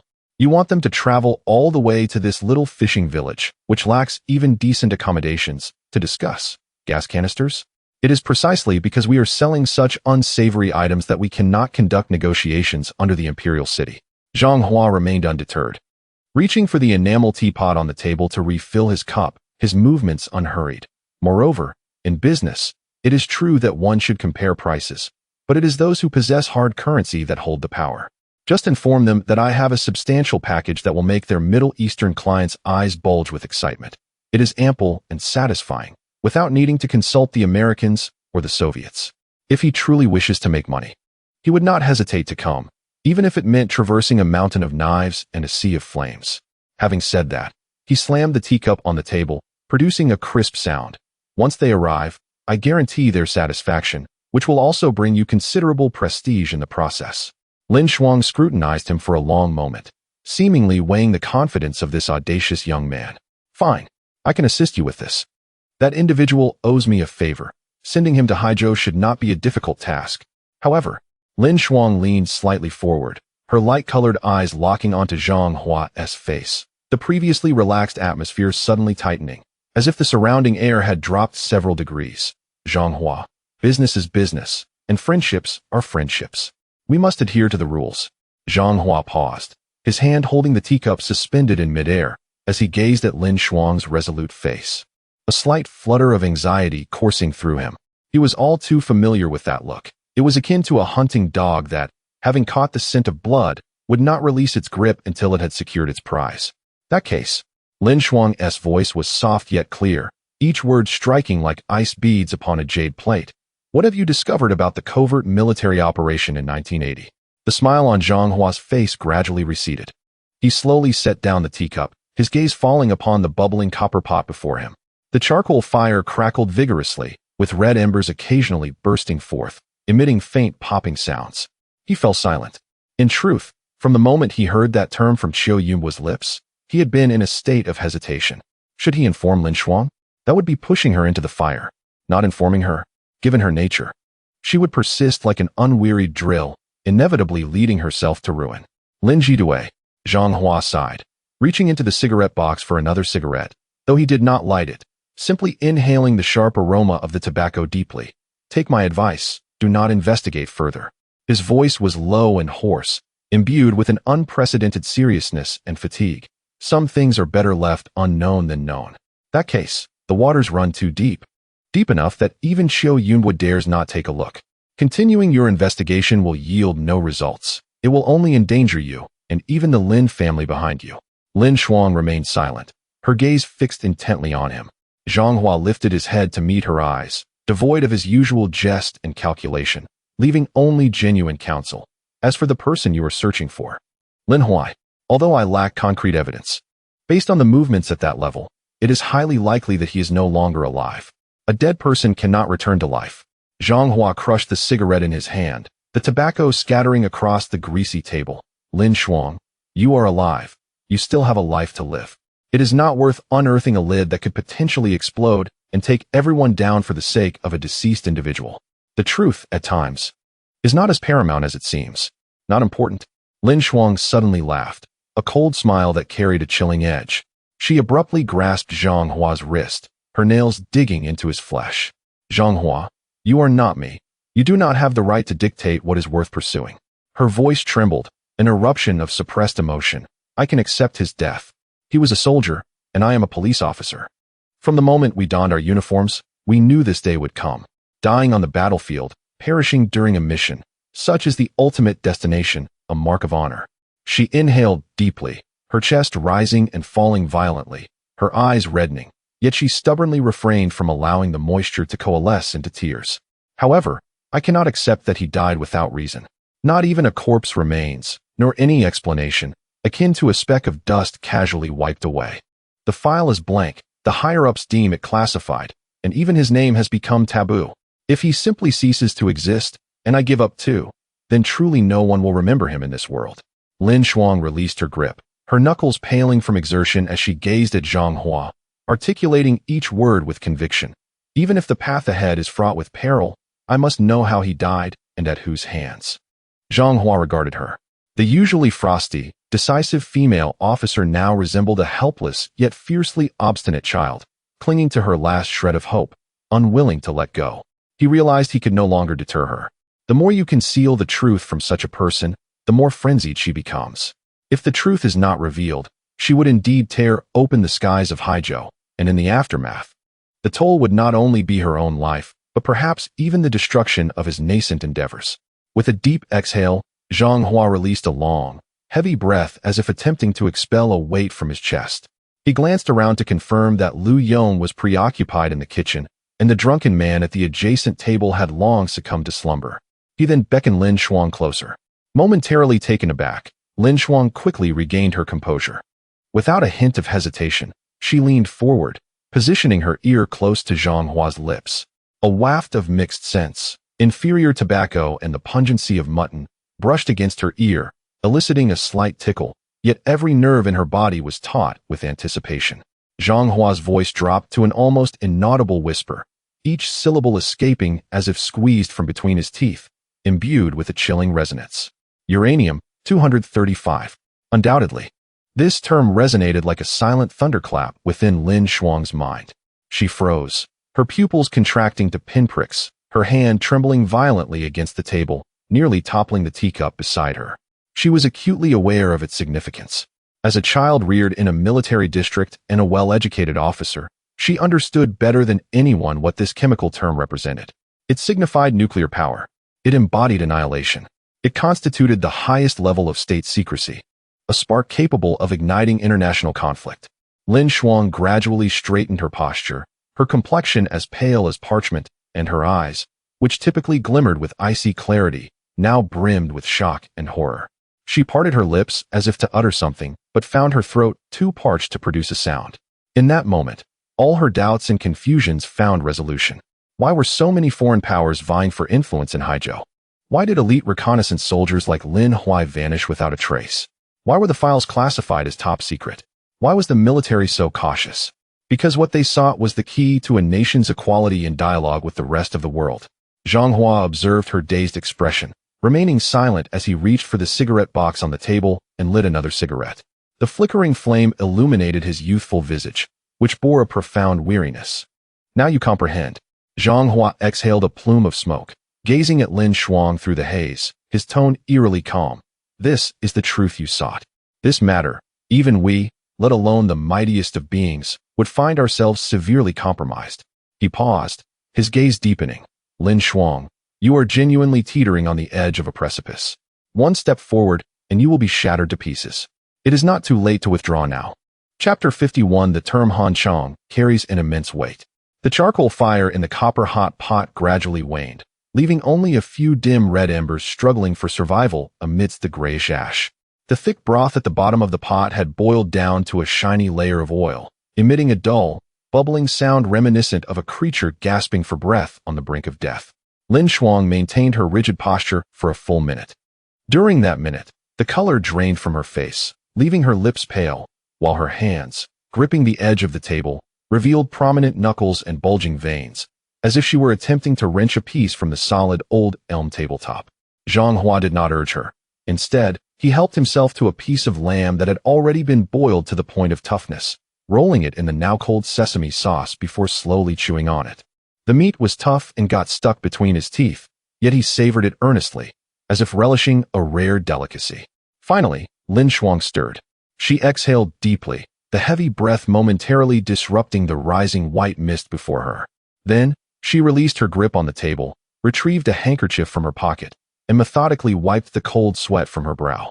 Although her movements were still somewhat sluggish, the sense of imminent collapse had been forcibly suppressed deep within her.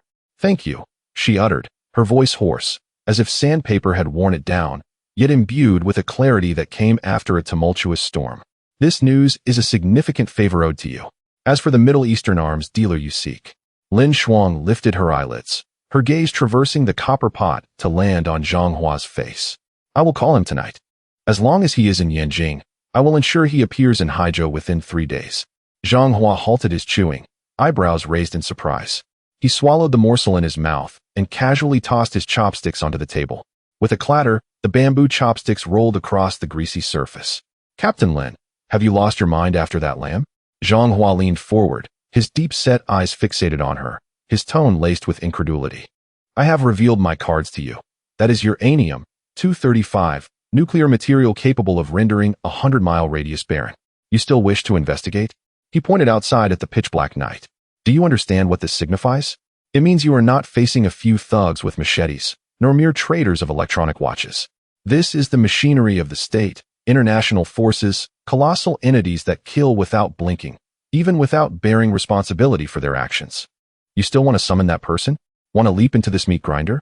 Lin Shuang did not avert her gaze. She lifted the cup of cold tea before her and drank it all in one gulp. The bitter tea coursed down her throat, awakening her senses. "Zhang Hua, you are not me. You do not understand." She set down the cup, a faint smile suddenly gracing her lips.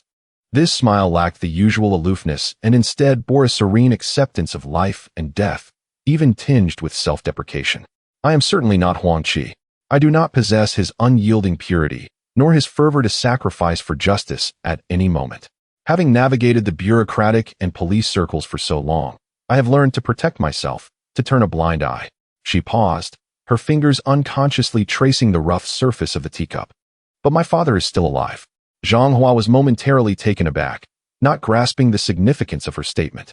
"My grandfather," Lin Shuang's voice softened, her gaze seeming to penetrate through the greasy diner, looking far into the distance. "In those days, he wore straw sandals and gnawed on leather belts, crossing snow-capped mountains and traversing grasslands. His leg was frostbitten back then, and even now, it aches so severely on rainy days that he cannot get out of bed. What did his generation fight for, risking their lives?" She turned her head to look at Zhang Hua, her eyes devoid of any supposed brilliance, only a heavy, immovable quality akin to stone. Was it not for the life we have now? Was it not to ensure that no foreign warships rampage across this land, that no chaotic forces can come and go as they please? I know my capabilities are minuscule. In the face of this matter, I may not even be worth an ant.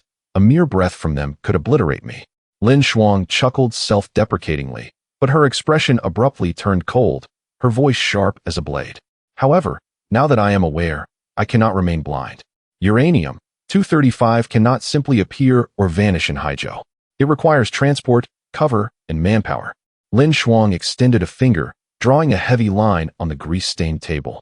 The human trafficking network you mentioned that spans Southeast Asia, and those inexplicably missing individuals from Dongxing village. Previously, I thought it was merely about selling piglets or coercing people into prostitution. But now, she inhaled deeply, a chilling glint flashing in her eyes. Where did those trafficked individuals go? Were they sent to transport these unspeakable items? Were they disposed of like trash for having come into contact with radiation or for knowing secrets they should not? Was Lin Huai also taken because he uncovered this? What is the truth? Does that material still exist in Haizhou? Who is behind this treasonous endeavor? Lin Shuang enunciated each word with precision, each syllable like nails driven from her clenched teeth. I must investigate. Even if I become a casualty in the process, I must uncover how much filth lies beneath the waters of Haizhou. The small diner fell into a deathly silence. Only the plump owner, Lu Yong, dozing in the corner, turned over, smacking his lips and mumbling indistinctly in his dreams. Zhang Hua observed this woman before him. She did not proclaim grandiose sentiments, nor did she adopt a righteous posture. She merely sat on that rickety bench, guarding a nearly burnt-out copper pot, speaking the most reckless words in the calmest tone. Zhang Hua suddenly felt a lump in his throat. He lowered his head, avoiding Lin Shuang's piercing gaze. He fumbled for a cigarette from his pack, but found himself unable to spark a flame. The plastic lighter, purchased for a mere dime, seemed to deliberately defy him, producing only a few pitiful sparks after numerous attempts. Cursing under his breath, he was uncertain whether his ire was directed at the wretched lighter or the abominable state of the world. In his previous life, he, Zhang Hua, was nothing more than a corrupt official, a thoroughly despicable individual. To ascend the ranks, he would readily sacrifice his conscience. To amass wealth, he would hand over projects to shoddy companies. In pursuit of power, he would trample upon the benefactors of his past. Even until his last breath in prison, he regretted not being greedy enough, not hiding his ill-gotten gains deeply enough, and not employing ruthlessness to a greater extent. Now, having been granted a second chance in this life, his ambitions remained unchanged. He still aspired to be an official, to accumulate wealth, and even to become the most powerful and elusive of corrupt officials. He yearned to establish his own commercial empire, to possess a private militia, and to stand atop the pinnacle of power, surveying the masses below. Concepts of justice and fairness, in his eyes, were nothing but utter nonsense, fairy tales believed only by fools like Huang Qi. However, when confronted with the terms uranium-235 and treason, he found his long-blackened heart twitching unexpectedly. In his previous life, he had indeed possessed the opportunity to escape before his downfall. He held several fake passports in his possession, and his Swiss bank account contained tens of millions of dollars. With a single plane ticket, he could have flown across the ocean to revel in luxury within those so-called paradises of freedom, living out the remainder of his life in extravagance. Yet, he did not flee. He spent an entire night in the airport's waiting lounge, watching plane after plane take off and land, listening to the incessant boarding announcements. Ultimately, he tore the passports to shreds and discarded them in the trash, turning away from the airport and returning to the office, where the disciplinary committee awaited him. Why did he not escape? Even he questioned his sanity at that moment. Was it a sense of luck? A belief that he could gamble once more? Now, observing the woman who was ready to fight for her grandfather's straw sandals and belt, Zhang Hua suddenly comprehended. He could be greedy and wicked, siphoning wealth from the common people, as that constituted an internal conflict among the populace. However, he could not run away. To take the hard-earned resources of the people from the land of Xia and deliver them to foreigners. To become a compliant subject to those who once blasted open the gates of his homeland with cannons. What would that be called? That would be treason, a betrayal of his ancestors. His grandfather fell on the battlefield of Songhu, a renowned general of the Yu army. Zhang Hua, even unto death, whether executed or left to suffer in disgrace, must perish upon this sacred land. The stigma of a traitor was one his family could not bear, nor could he. At last, Zhang Hua ignited the lighter. inhaling deeply as the acrid smoke swirled within his lungs, forcibly suppressing the rising bitterness of his emotions. He raised his head, peering through the curling smoke at Lin Shuang, his expression regaining that irreverent, roguish demeanor, though his eyes now bore a weight previously unknown to him. Very well, he exhaled a ring of smoke, his voice gravelly yet remarkably clear, since team leader Lin wishes to be a martyr. I cannot dissuade you. Nevertheless, let me be clear, your investigation is your own affair, and my business is mine. We shall not interfere with one another. He rose, extracting several large bills from his pocket without counting, slamming them onto the table, causing the copper pot to vibrate with a resounding hum. Zhang Hua seized his coat from the back of the chair, draping it casually over his shoulders, and turned to leave. Pausing at the door, he hesitated for a moment, not looking back, but instead waved his hand at Lin Shuang. Have your friend come quickly. Furthermore, his voice, though somewhat ethereal in the cold wind, reached Lin Shuang's ears distinctly. Be cautious during your investigation. Don't end up in trouble before you uncover anything substantial. I'd rather not have to recover your body. That would be ill fortune. With that, he pushed open the greasy wooden door and strode into the biting chill of the winter night. The 212 Jeep parked by the roadside loomed in the darkness like a silent beast, patiently awaiting its master to embark on the next uncertain gamble. Chapter 52. The visitor from afar. The red telephone on the desk rang abruptly, its piercing tone shattering the tranquility of the afternoon, startling clerk Xiao Li, who had been dozing off, causing the pen in his hand to leave a long ink mark across the document. Zhang Hua, however, seemed to have anticipated this moment. He leisurely set down his teacup, picked up the receiver, and continued to peruse the approval document regarding the development of Dongshan Wasteland. Hello. The person has arrived. Lin Shuang's cold, hard voice came through the receiver, accompanied by a cacophony of indistinct foreign languages and the sounds of objects being hurled. But his mood is extremely unstable right now. If murder were not a crime, I believe he would want nothing more than to shove me into the sewer. A faint smile curved Zhang Hua's lips as he gently tapped his fingers on the table. What is the matter? Although our Haizhou guest house may not match the standards of the Yanjing Hotel, it does offer hot water and comfortable beds. Is the esteemed guest feeling slighted? He complained about the soap smell on the sheets, the absence of freshly ground coffee, and the noise of seagulls outside. Lin Shuang's tone was laced with an extreme irritation. Just now, he pointed at the enamel spittoon in the guest house and asked me if this was the dining where we prepared for him. Zhang Hua, I warn you, all my patience has been exhausted in this half-day. You better hurry up and take this Buddha away, or I cannot guarantee I 1T directly handcuff him and throw him into the detention center. All right, calm down. Zhang Hua chuckled, attempting to soothe her. Yet his gaze sharpened. Since he finds the guest house lacking in prestige, let us take him to a more distinctive venue. Half an hour later, at the Dongxing village dock, the former abandoned fish processing plant, I will be waiting for him. There was a brief silence on the other end, followed by Lin Shuang's incredulous response. Where? That dilapidated warehouse where even rats need to hold their noses? Zhang Hua, are you trying to sabotage this deal or deliberately disgust him? Do as I say. Zhang Hua's voice deepened, leaving no room for argument. Since this is a clandestine transaction, it must appear as such. Going to some opulent place is for diplomatic gifts, not business. Bring him here, and I will ensure his satisfaction. After hanging up, Zhang Hua stood up, adjusted the collar of his Zhongshan suit, grabbed the car keys from the table, and strode out of the office. At the far west side of Dongxing village dock, there lay a set of long-abandoned factories. This had once been a place dedicated to processing jellyfish skins and curing salted fish, but it had been shut down due to environmental regulations and poor profitability, leaving only a few empty red brick warehouses, perpetually suffused with an enduring stench of decayed seafood. The sea breeze howled through the shattered window panes, emitting eerie wails. When Dong, wielding a large iron hammer, was directing several shirtless, muscular men to move items within the warehouse. His suit jacket, procured specifically for appearances, lay carelessly draped over an oil barrel, now coated in dust. Brother Hua, are we really going to discuss a multi-million deal in this godforsaken place? When Dong wiped the sweat from his brow, disdainfully kicking away a shriveled dead crab at his feet. This stench is enough to make me vomit. How can those foreign devils possibly endure it? Zhang Hua stood in the center of the warehouse with his hands clasped behind him, his gaze sweeping over the mound covered tightly with military green tarpaulin, his expression calm. It is better if they cannot endure it. If they can't stand it, their minds will become chaotic, and when they are anxious, they will lack confidence during negotiations. Turning to Wendong, he asked, "Have you arranged the personnel I instructed?" "Rest assured." Wendong patted his chest. "Zhou Ming has brought 20 brothers. They are stationed outside, armed and ready. As long as those foreign devils dare to make a move, we'll ensure they don't escape this door." Just then, the sound of car engines roared outside the warehouse. 2 black Shanghai brand sedans rolled over the muddy, shell-strewn road and came to a bumpy stop at the warehouse entrance.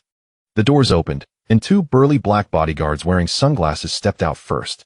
They scanned the surroundings with vigilance, hands resting on their chests, clearly concealing weapons. Following them, Lin Shuang emerged expressionlessly from the back seat. She had changed into casual attire, a black leather jacket paired with jeans, exuding a sharp and capable aura, yet her face bore an unmistakable air of aloofness. The last to exit was a middle-aged man clad in a tailored gray suit. He sported a meticulously trimmed mustache and meticulously styled hair, and as soon as his polished Italian shoes hit the ground, they splashed into a puddle of murky water. "Oh, damn it!"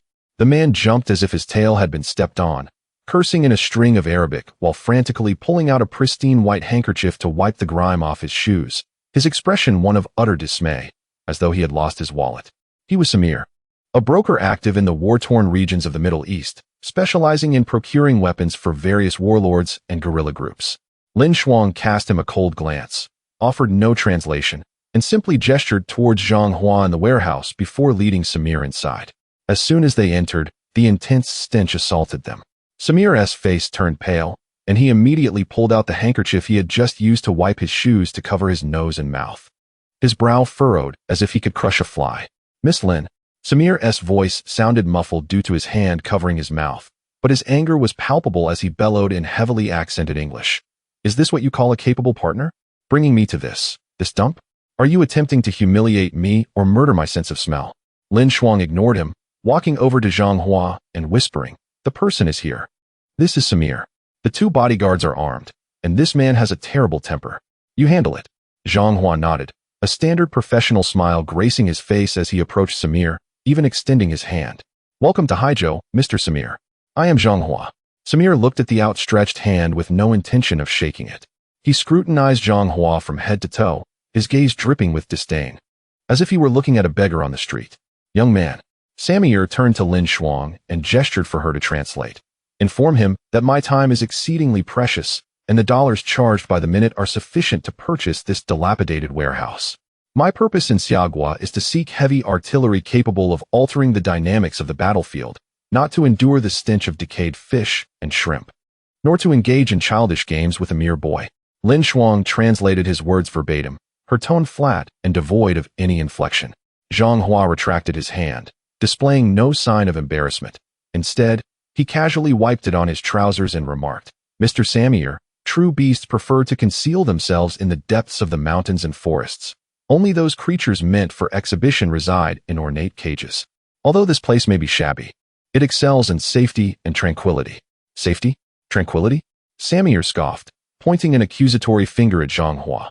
"I perceive that you are utterly incapable of providing what I seek.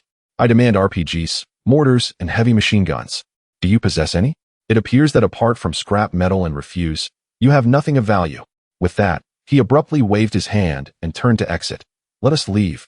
This is an absolute sham. I shall lodge a complaint with your diplomatic department." Chapter 53.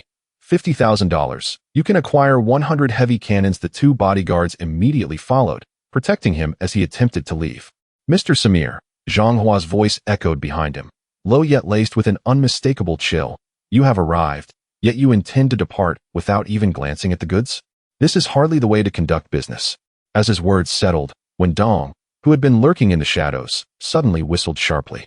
The warehouse doors were abruptly shut by several burly men from the outside, the heavy iron gates emitting a grating sound that cut off all external light, leaving only a few dim incandescent bulbs swaying in the wind above. The 2 bodyguards swiftly drew their handguns, their dark muzzles aimed squarely at Zhang Hua and Wendong. Zhou Ming and his men also surged from the shadows, their 5-shot shotguns and machetes glinting ominously. The atmosphere tightened to a breaking point, as if a mere spark could transform the scene into a battlefield. Lin Shuang furrowed her brow, instinctively reaching for her weapon, only to be halted by a single glance from Zhang Hua. Samir came to a halt, turning around, his expression dark and foreboding. What? Is this how you people from Xiagu treat your guests? When a deal falls through, do you intend to become kidnappers? Zhang Hua waved his hand, signaling Wen Dong and the others to lower their weapons. He strolled leisurely to the center of the warehouse, approaching a large pile covered with an oilcloth, gripping one corner with his hand. Kidnapping? No, no, no. Mr. Samir, you misunderstand, he stated, observing the fuming Middle Eastern man with an enigmatic smile. I merely wish to show you the heavy firepower you so ardently desire. With that, he yanked forcefully, ripping away the oilcloth covering the mound. Dust swirled into the air. Under the dim light, a pyramid constructed from brand new, red-painted gas cylinders emerged starkly before all. Beside the cylinders lay neatly stacked bundles of gleaming seamless steel pipes, their cuts pristine and walls thick. The air became thick with tension. Samir stood frozen, his two bodyguards equally stunned. Even Lin Shuang, though mentally prepared, could not help but flinch at the sight of the hundreds of gas canisters piled together. After a second of stunned silence, Samir erupted into a fit of hysterical laughter, tears nearly streaming from his eyes. He pointed at the mountain of gas canisters, as if witnessing the most absurd joke imaginable. This is your merchandise? This is what you call heavy firepower? Ha! Are you suggesting I send these kitchen appliances back for my soldiers to cook meals for the enemy on the battlefield? Or do you envision using these steel pipes to clear their sewage? He laughed so hard he could barely stand, and in a fit of anger, he slammed his handkerchief to the ground. Enough. This is an insult to my intelligence. Miss Lin, is this truly the person you wanted me to meet? A mere vendor of gas canisters? In the face of Samir's derision, Zhang Hua's smile remained unchanged. He leisurely retrieved a cigarette from his pocket, lit it, inhaled deeply, and, through the curling smoke, gazed at the man laughing uncontrollably before him. Lin Shuang, translate for him. Zhang Hua's voice, though soft, pierced through Samir's laughter with clarity. Lebanon, Beirut's western district, 3 kilometers north of the Shatila refugee camp. Zhang Hua fixed his gaze on Samir's eyes, his words measured and precise, each syllable like a nail. If memory serves, a faction known as the Fatah Eagles is stationed there. Their commander, Abu Hassan, is your most significant client, correct? Samir's laughter abruptly ceased. He appeared as if someone had suddenly gripped his throat, mouth agape, producing choking sounds, his eyes bulging wide, fixated on Zhang Hua. How do you? Zhang Hua did not grant him the opportunity to breathe, continuing with an icy tone. Last month, the Israeli Merkava main battle tanks advanced into that neighborhood. Your RPG, 7 rocket launchers barely tickled the Merkava's composite armor. One of Abu Hassan's elite companies was trapped in an alley, slaughtered like livestock. He is now desperate, like an ant on a hot skillet, for he possesses no weapon capable of inflicting lethal damage at close quarters against those iron beasts. Samir's complexion shifted from anger to pallor, then to sheer terror. His body began to tremble slightly, a manifestation of the fear that accompanies being completely exposed. Such intelligence, even in the Middle East, is known only to a select few within the inner circles. How could this young man from Xiagu, sitting in a dilapidated warehouse thousands of miles away, possess such intricate knowledge? You require a weapon. Zhang Hua pointed toward the pile of gas canisters, his eyes ablaze with fervor. An inexpensive yet immensely powerful weapon, devoid of complex guidance systems, that can obliterate half a block with merely a spark. A weapon that can be disguised as civilian supplies, effortlessly transported past any national customs scrutiny. He approached one of the gas canisters, placing his hand upon the cold metal, producing a resonant clang. This canister can hold 50 kilograms of high-energy explosives, coupled with this 105mm seamless steel pipe as a directional launcher. Zhang Hua turned to regard the now utterly dazed Samir, revealing a predatory grin. One shot. And not only the roof of a Merkava tank, but even the Almighty himself would be sent tumbling. Mr. Samir, now tell me. Zhang Hua discarded his cigarette on the ground, crushing it beneath his foot. Are these items merely kitchen appliances, or are they the harbingers of death you seek? He did not allow Samir a moment of respite to ponder, casually striking the pile of red cylinders, producing a dull echo. This lot, along with the steel pipes and factoring and labor and transportation costs, I offer you a fair price of $50,000. Zhang Hua extended a hand, gesturing in the air, a cryptic smile playing on his lips. $50,000, what can that purchase in the Middle East? 2 Soviet RPG-7s? Half a crate of slightly newer AK-47s? or merely enough to fill the greedy warlords' bellies for a single meal. He took 2 steps forward, closing in on Samir. His voice lowered to an almost suffocating whisper, yet infused with an irresistible allure. Here, with $50,000, you could possess 100 heavy artillery pieces. These 100 pieces require no precise targeting, no professional gunners, and even the illiterate can operate them. Simply set them up, load them with explosives, ignite, and fire. Zhang Hua made a gesture, mimicking the action of an explosion radiating outward, with a deafening roar, within a radius of several dozen meters. Whether it be the crew members inside tanks or snipers hiding behind cover, their insides would be reduced to a mere pulp. In just 1 hour, with a relentless bombardment, I could make those driving Merkavas weep for their mothers, reclaiming that hilltop position lost by your client, with interest. Chapter 54. How can those who have never experienced war understand it so well? Lin Shuang stood to the side, her throat feeling somewhat parched. Mechanically, she translated these words into English, each utterance tinged with the metallic taste of blood upon her tongue. She gazed at Zhang Hua's youthful face, an unsettling chill racing up her spine. This was not a discussion of business. It was a dispassionate analysis of the efficiency of slaughter. To Zhang Hua, war was no longer about bloodshed or national grievances. It had morphed into a frigid mathematical equation, calculating the costs versus the yield of death. This cold logic that reduced human life to mere numbers instilled a deeper terror within her than the erratic gunfire of marauding brigands. Upon hearing the translation, Samir's facial muscles twitched involuntarily. He pulled a handkerchief from his pocket, not to cover his nose, but to hurriedly wipe the beads of sweat forming on his forehead.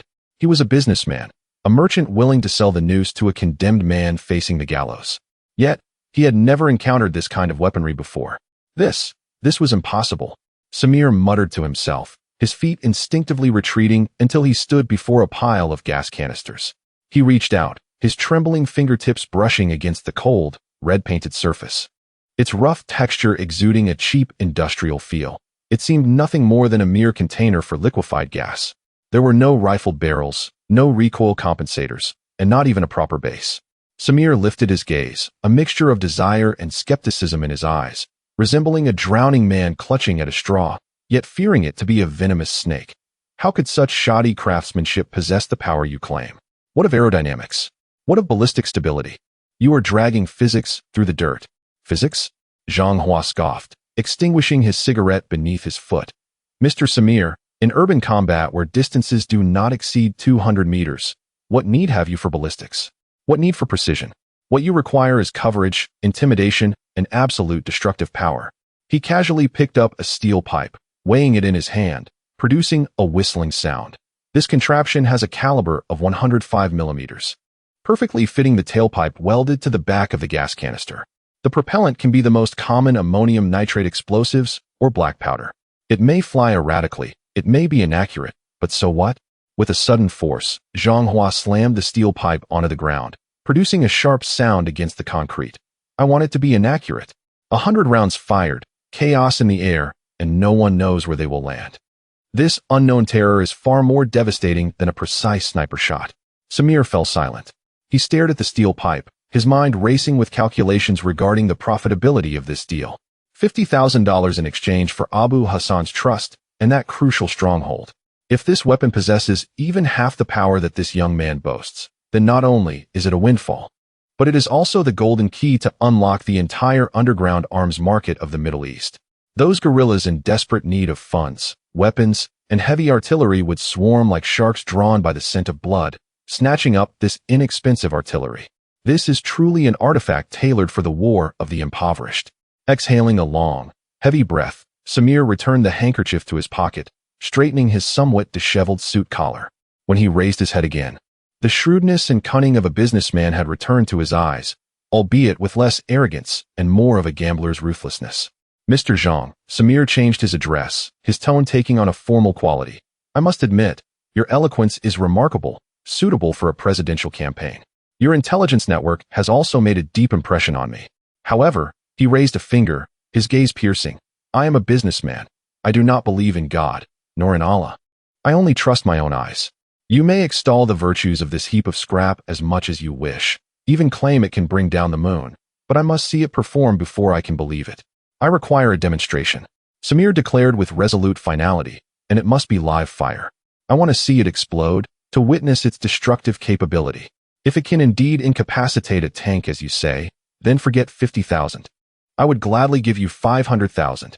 I will purchase the entire batch, and whatever you produce thereafter, I will take. Zhang Hua smiled, a radiant grin akin to that of a child who just scored a perfect 100, yet the calculating glint in his eyes was sharper than any blade. The fish has taken the bait. No problem. Zhang Hua snapped his fingers, the crisp sound echoing in the vast warehouse. He turned to Wendong, who had been anxiously sweating at the door. Wendong's wide eyes reflected his realization that this matter seemed to have truly ensnared his brother Hua. Dongzi, Zhang Hua called out. Yes, brother, I'm here. Wendong straightened up, nearly dropping the heavy hammer in his hand onto his own foot. Go, inform Zhou Meng to clear out the abandoned quarry at the back of the mountain. Zhang Hua spoke casually, as if arranging a simple picnic. Seal off the surrounding exits, and ensure no unauthorized personnel approach. Additionally, find a few sturdy abandoned shipping containers or scrap truck cabs, and drag them into the yard to serve as targets. Since we are to showcase for our esteemed guest, we must create a proper spectacle.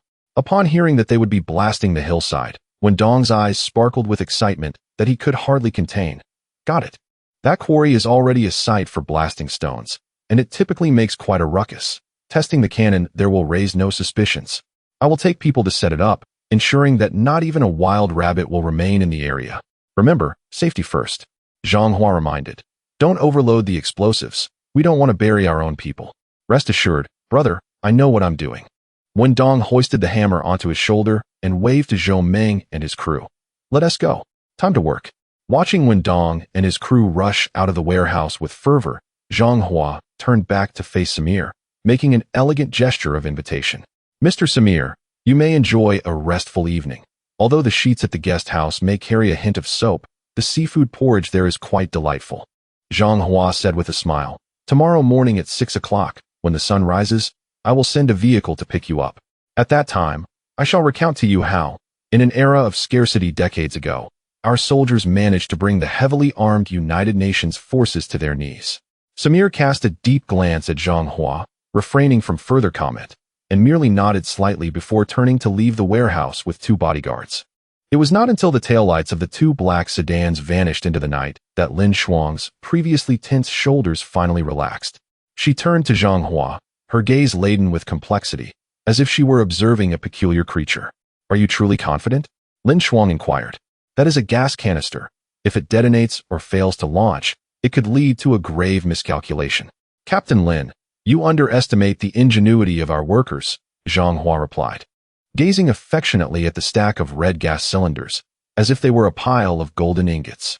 Any blacksmith could forge such items. As for whether they will launch, well, tomorrow you shall witness it. The sight of those gas canisters soaring through the sky will be the most magnificent and absurd display of fireworks you have ever encountered.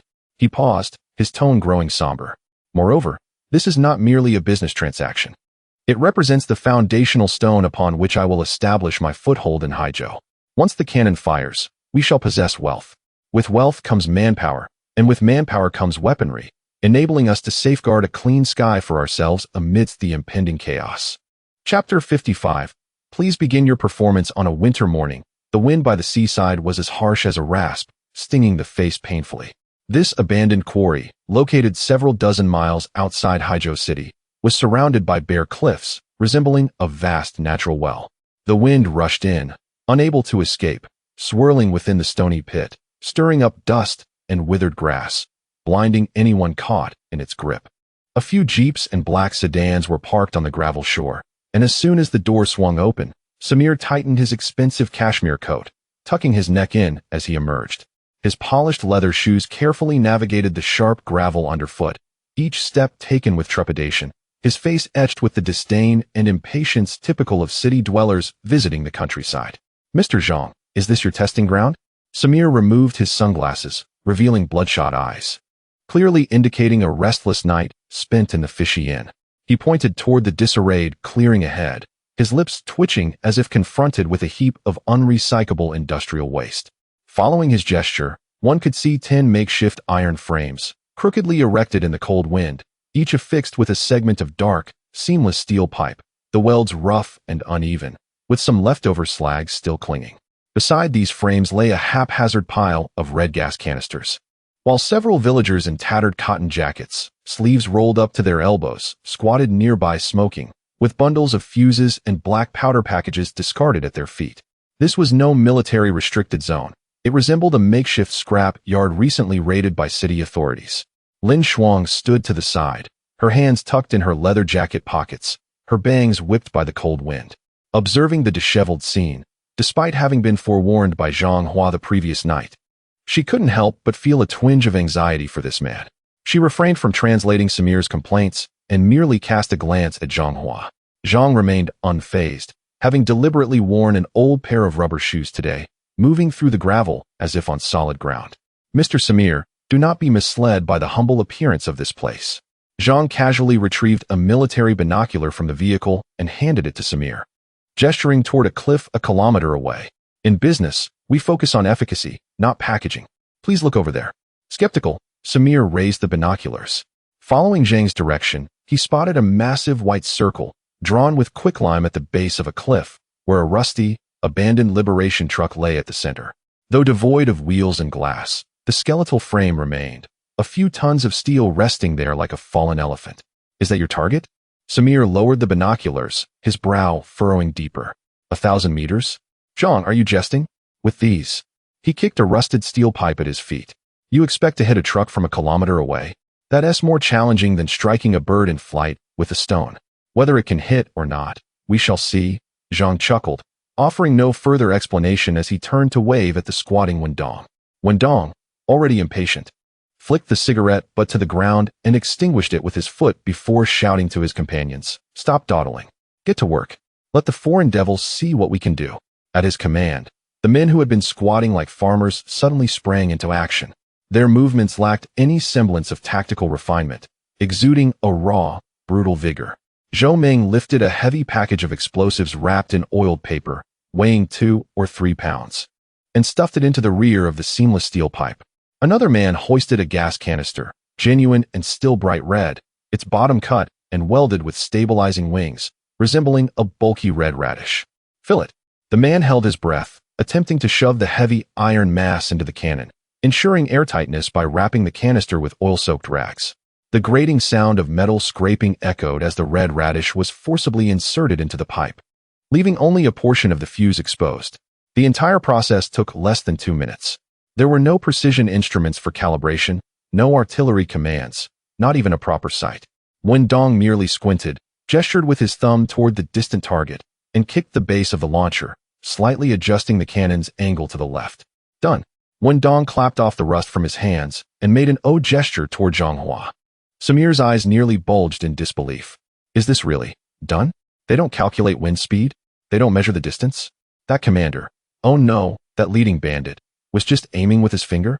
By the Almighty, is this a battle or a game of darts? Lin Shuang expressionlessly translated. He says your operation is very primitive. Zhang ignored this remark, pulled out a pack of De Qianmin cigarettes from his pocket, leisurely lit one, took a deep drag, and exhaled a cloud of greenish smoke. Mr. Samir, in your world, war may be a technical endeavor, but here, it's a test of strength. As long as one has enough power, even a brick can soar into the sky.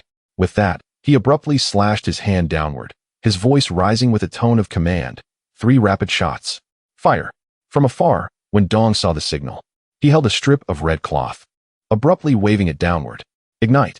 3 men, already stationed beside the fuses, brought their lit cigarettes or lighters to the fuses almost simultaneously.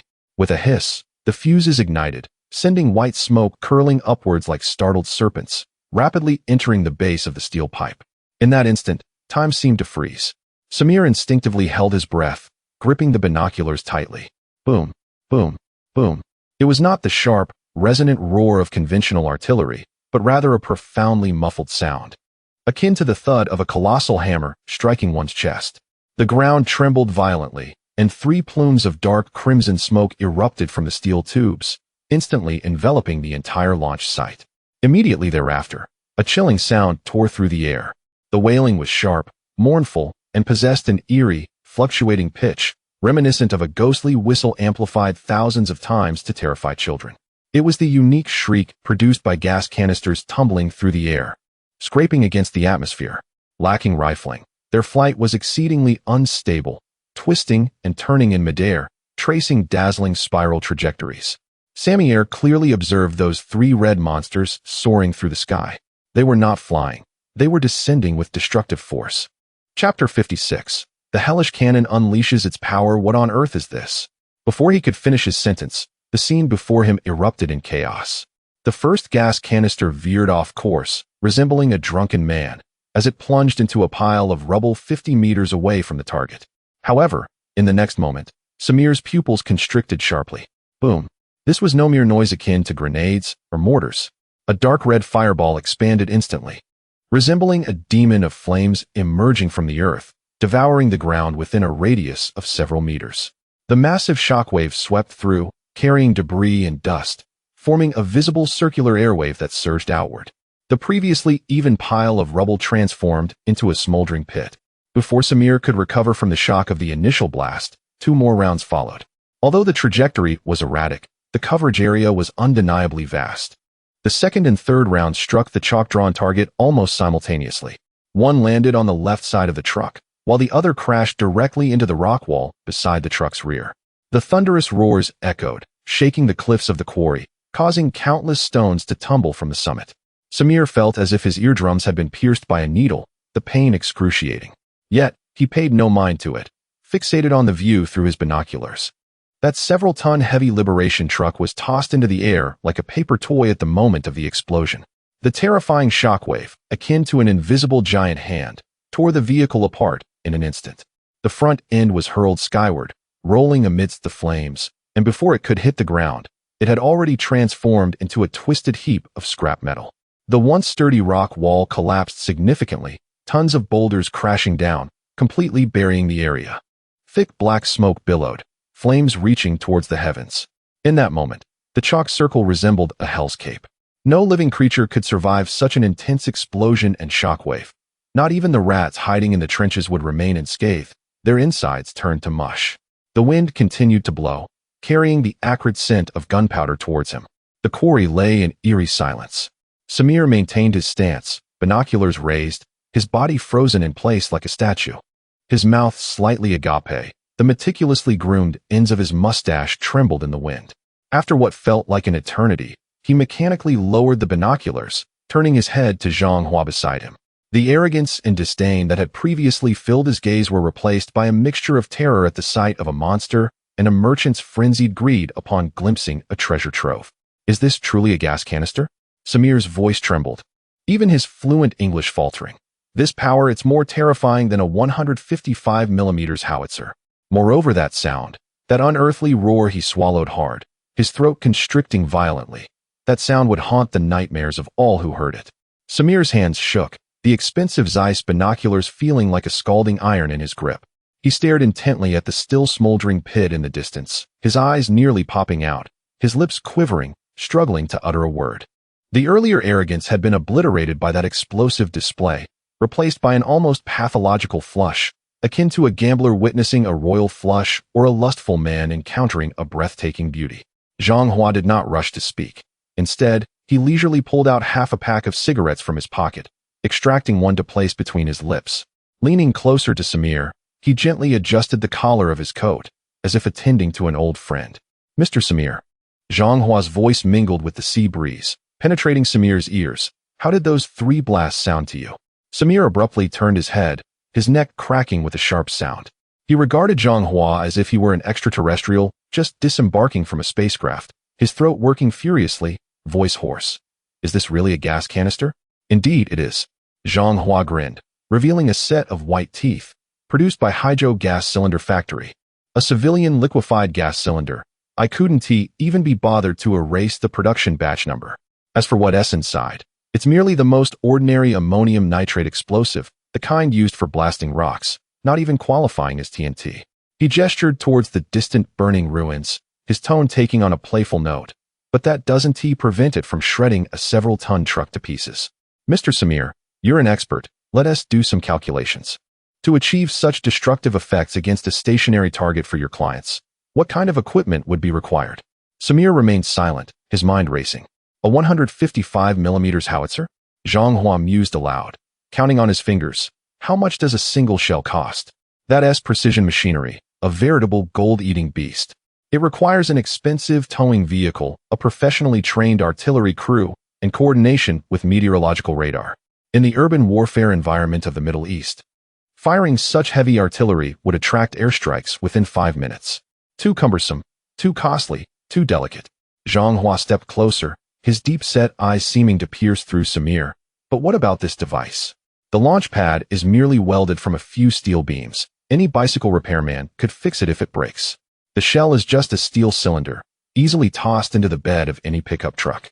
Fire and flee, discarding it without regret. The most critical factor is, he raised a finger, waving it before Samir. $50,000 for 100 units. This price wouldn't even buy a proper cannon barrel on the international arms black market, would it? This was a soul-searching question. Samir's breathing became labored, his nostrils flaring as if he sensed the scent of blood. He understood all too well how to calculate this equation. In the Middle East, human life is the most undervalued commodity. What is most lacking is such inexpensive, abundant, yet devastating firepower. If this were to be delivered, those impoverished guerrillas could easily trample his threshold. Yet, it still wouldn't be enough. Zhang Hua gazed at Samir's eyes, which were beginning to redden, realizing that the moment was still lacking that final spark. Suddenly, he turned away from Samir, directing his attention towards the distant Wendong, raising his right hand high. Wendong, his voice boomed, resonating powerfully above the howling wind. Here, Wendong had long been waiting, his palms sweating, clutching the crimson cloth tightly. Stop hesitating. Zhang Hua's voice was as frigid as ice. Prepare a complete set for our guests. 10 doors firing simultaneously, saturate the area. Upon hearing this, Wendong's eyes gleamed with an exhilarating fervor, a deep-seated desire for destruction ignited within him. He abruptly turned, shouting at the restless men behind him. Did you all hear that? Brother Hua has spoken. Let them all up. Flatten that mountainside for me. All right. The men, already brimming with pent-up energy, howled as they rushed towards the remaining launchers. There was no countdown, no unified command, only the cacophony of lighters igniting and the hissing of burning fuses. 10 fuses, like fiery serpents, eagerly wriggled into the steel tubes. Chapter 57. Accusing me of arms dealing? I shall sue for defamation. A few seconds of profound silence ensued. Suddenly, the earth seemed to be violently kicked, reverberating with a series of thunderous booms that made one's eardrums ache and hearts race to the rhythm. 10 plumes of dark red smoke erupted simultaneously, swiftly engulfing the entire launch site. Before the smoke could disperse, an eerie, spine-chilling wail pierced the sky once more. This time, it was no longer a solitary lament, but rather the collective screams of 10 lunatics suspended in midair, their voices intertwining in a chaotic symphony of highs and lows, near and far, reminiscent of countless tormented souls wailing, sending shivers down one's spine. Sammy Air instinctively covered his ears, his mouth agape in terror as he gazed skyward.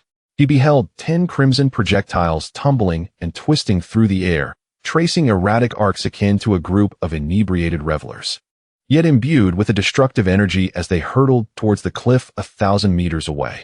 The earth-shattering roar that followed was not merely an explosion, it was akin to a tempest.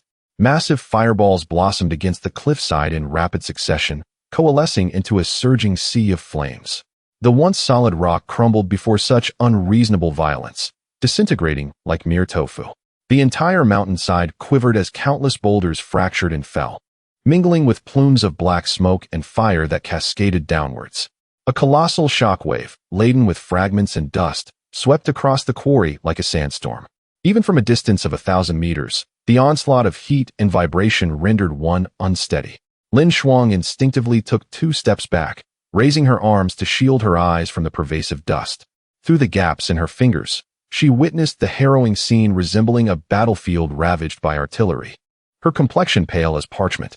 Though she had encountered explosions before, having studied them in police academy and witnessed them during her internship, this was an aesthetic of violence purely for the sake of destruction, a hellish tableau constructed from the most inexpensive industrial waste, utterly shattering her cognitive limits. Was this the blade wielded by Zhang Hua? This was far beyond mere arms smuggling. It was a Pandora's box. Once unleashed, conflicts that could only escalate to gunfire would instantaneously morph into massacres. She turned her gaze towards Zhang Hua, who stood resolutely in the wind. The young man retained a cigarette between his lips, hands tucked into his pockets, squinting at the distant inferno, his expression devoid of fervor or fear, replaced instead by a chilling calmness, akin to a seasoned farmer observing a bountiful harvest. The echoes of the explosion reverberated through the valley for quite some time before gradually subsiding. Yet, even as the smoke lingered, Sammy Air had succumbed to madness. He hurled the expensive binoculars from his grasp, shattering them upon the gravel with a resounding crash. He cared not for the expense, nor did he mind that his precious leather shoes had sunk into the mud. Like a bull driven mad, he stumbled towards Zhang Hua, gripping his shoulders with an intensity that threatened to crush his bones. This. Sammy Air gasped, his eyes bloodshot, his meticulously groomed visage now smudged with dust and sweat, his little mustache quivering violently. He had abandoned all semblance of gentlemanly decorum, disregarding the need for a translator, as he blurted out several stilted Chinese words, as if wrested from the crevices of stone. I want. How much do you have? I want it all. Everything. Zhang Hua allowed him to grasp him, showing no signs of retreat. He leisurely discarded the cigarette, but from his mouth, gently patting the back of Sammy Air's hand, as if soothing a frightened pet. Mr. Sammy Air, do not be agitated, Zhang Hua smiled, his demeanor exuding an air of control. This is merely the beginning. As long as the funds are secured, my production line operates 24 hours a day. Whatever quantity you desire, I can manufacture. Money is not an issue. US dollars. Gold. Whatever you need, I can provide. Sammy Air released his grip, flailing his arms wildly, his gaze fervent enough to ignite. Price. You set the price. As long as you can guarantee supply, I will pay you double. No, triple. Zhang Hua remained unfazed by Sammy Air's frenzied display of cash. He methodically retrieved a handkerchief from his pocket, wiping the corners of his lips, which had been cracked by the wind, his shrewdness deepening. Mr. Sammy Air, let us not rush into discussions of money. He waved his hand dismissively, crushing the half-burned cigarette, but beneath his shoe with an air of undeniable calmness. We must set some ground rules beforehand. This business can proceed, but it must adhere to my regulations. The muscles on Sammy Air's face continued to twitch with excitement, and he leaned in eagerly, disregarding whether his expensive shoes sank into the mud once more. Rules? What rules? As long as you can supply, forget the rules. I would even learn to sing Jingji right now if you asked. Zhang Hua chuckled, a glint of cunning in his smile, reminiscent of a fox that had just pilfered a chicken and secured the henhouse door. He turned slightly, avoiding the wind, lowering his voice, yet ensuring each word was crystal clear as it penetrated Sammy Air's ears. First, you witnessed the method of operation just now, a foolproof approach. However, I must delineate our boundaries. The items I sell you are civilian liquefied gas cylinders produced by Haizhou Steel Cylinder Factory, as well as seamless steel pipes used at construction sites. Both of these have legitimate factory certifications, complete with VAT invoices from the Tax Bureau, and even the paint complies with national standards. At this juncture, he paused, his gaze sharpening like a blade. As for what you do with these items once they are in your possession, whether you use them to cook or stuff them with explosives to obliterate tanks, it bears no relevance to me. Do you understand? Here, I do not produce explosives, nor do I provide detonators. And I certainly will not instruct your subordinates on how to transform these objects into bombs. My only responsibility is to hand over these iron contraptions to you. Lin Shuang stood to the side, her eyelids fluttering. As she translated the passage, she deliberately emphasized her tone, as if to remind Samir, while also attempting to convince herself of the veracity of these absurd claims. Upon hearing her, Samir initially appeared taken aback, but soon a glimmer of understanding flickered in his bloodshot eyes. He was a seasoned veteran, well acquainted with the nuances of such dealings. This was a process of disavowal, of distancing oneself from the entanglements, meticulously sweeping away all legal risks as though dusting off a surface. As for the second point, Zhang Hua raised a second finger and gestured towards the vast expanse of the sea in the distance. The issue of transportation is yours to resolve. I can assist in delivering the goods to the dock, and I can even help you connect with a customs agency. The declaration will solely state civilian gas equipment and construction piping. However, you must secure the vessel yourself. Should this shipment be intercepted by a warship from any nation after leaving Haizhou port, or if it were to fall into the sea, that loss is entirely yours. I take no responsibility. Chapter 58. Secretary Zhang. The most law-abiding of all the sea breeze howled as it swept over the quarry, carrying with it a pungent scent of sulfur. Zhang Hua gazed at Samir, a knowing smile curling at the corners of his lips. To put it plainly, Mr. Samir, this is not an arms deal in my eyes. It is merely an ordinary transaction of hardware and building materials. As for the pricing, let us forego any extravagant notions and calculate according to the international market rates for steel and pressure vessels, with a modest addition for labor and patent fees. How does that sound? Fair, wouldn't you agree? Samir fixed his gaze upon Zhang Hua for a full half-minute. Suddenly, he threw his head back and erupted into an even more exaggerated fit of laughter. Ha ha ha. Zhang, you. Samir laughed so hard that he pounded his thigh, his fingers trembling as he pointed at Zhang Hua. You are nothing short of a cunning fox. No, you are a devil. The most cunning Eastern devil. As he laughed, he vigorously shook his head, his small mustache quivering in unison. In my years of dealing in arms, I have encountered those who sell tanks, missiles, and even nuclear waste.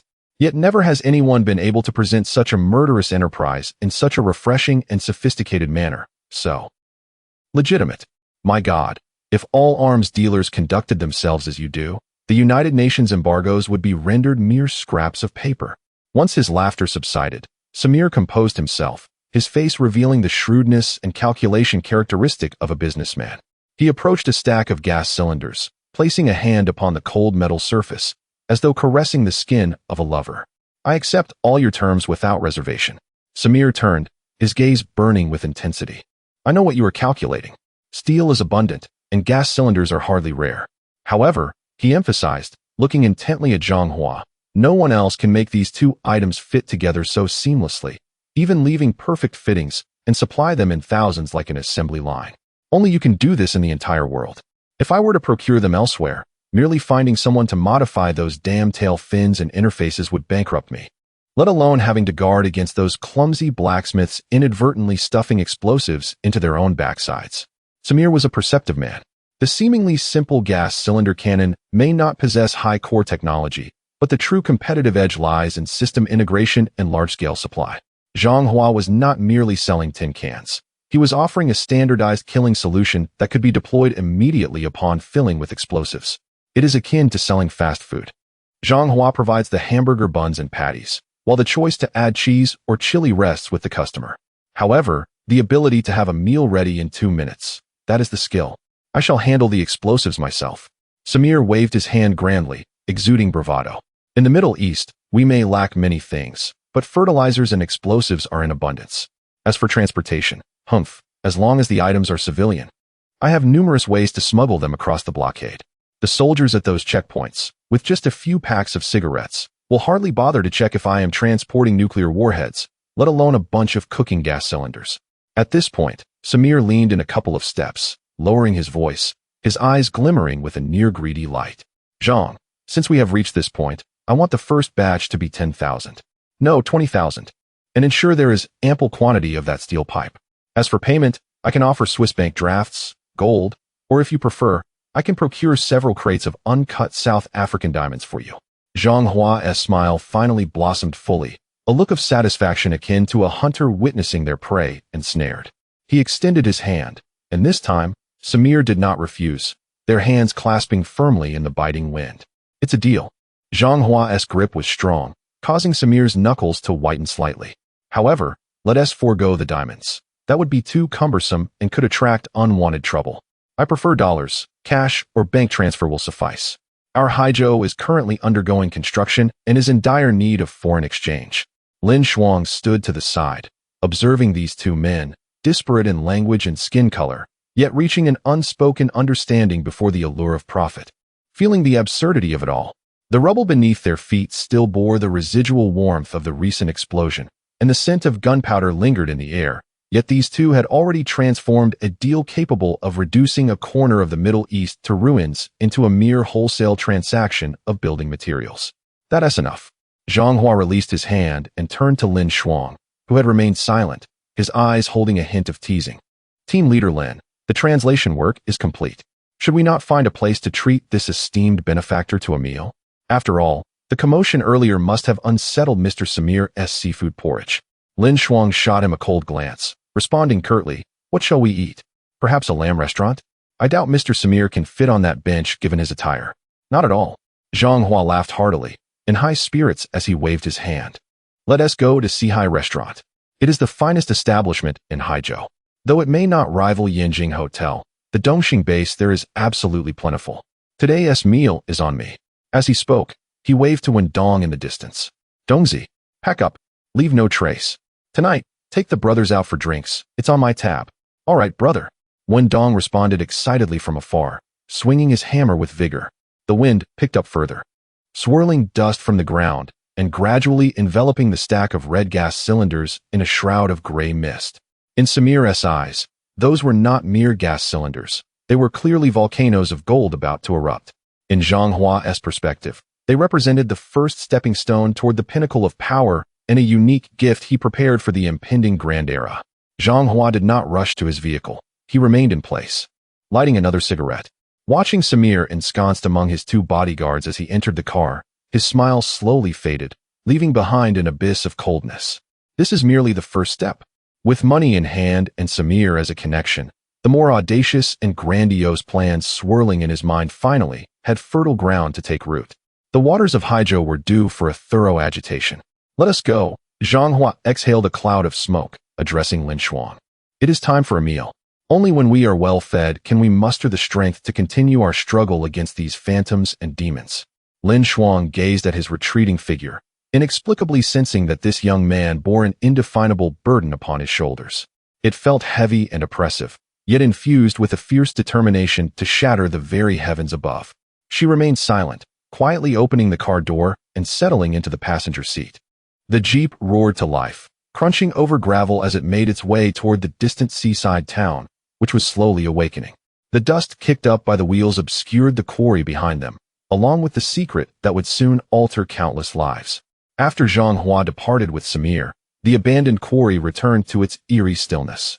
Wendong directed his subordinates to load the remaining steel pipes and gas canisters onto the truck.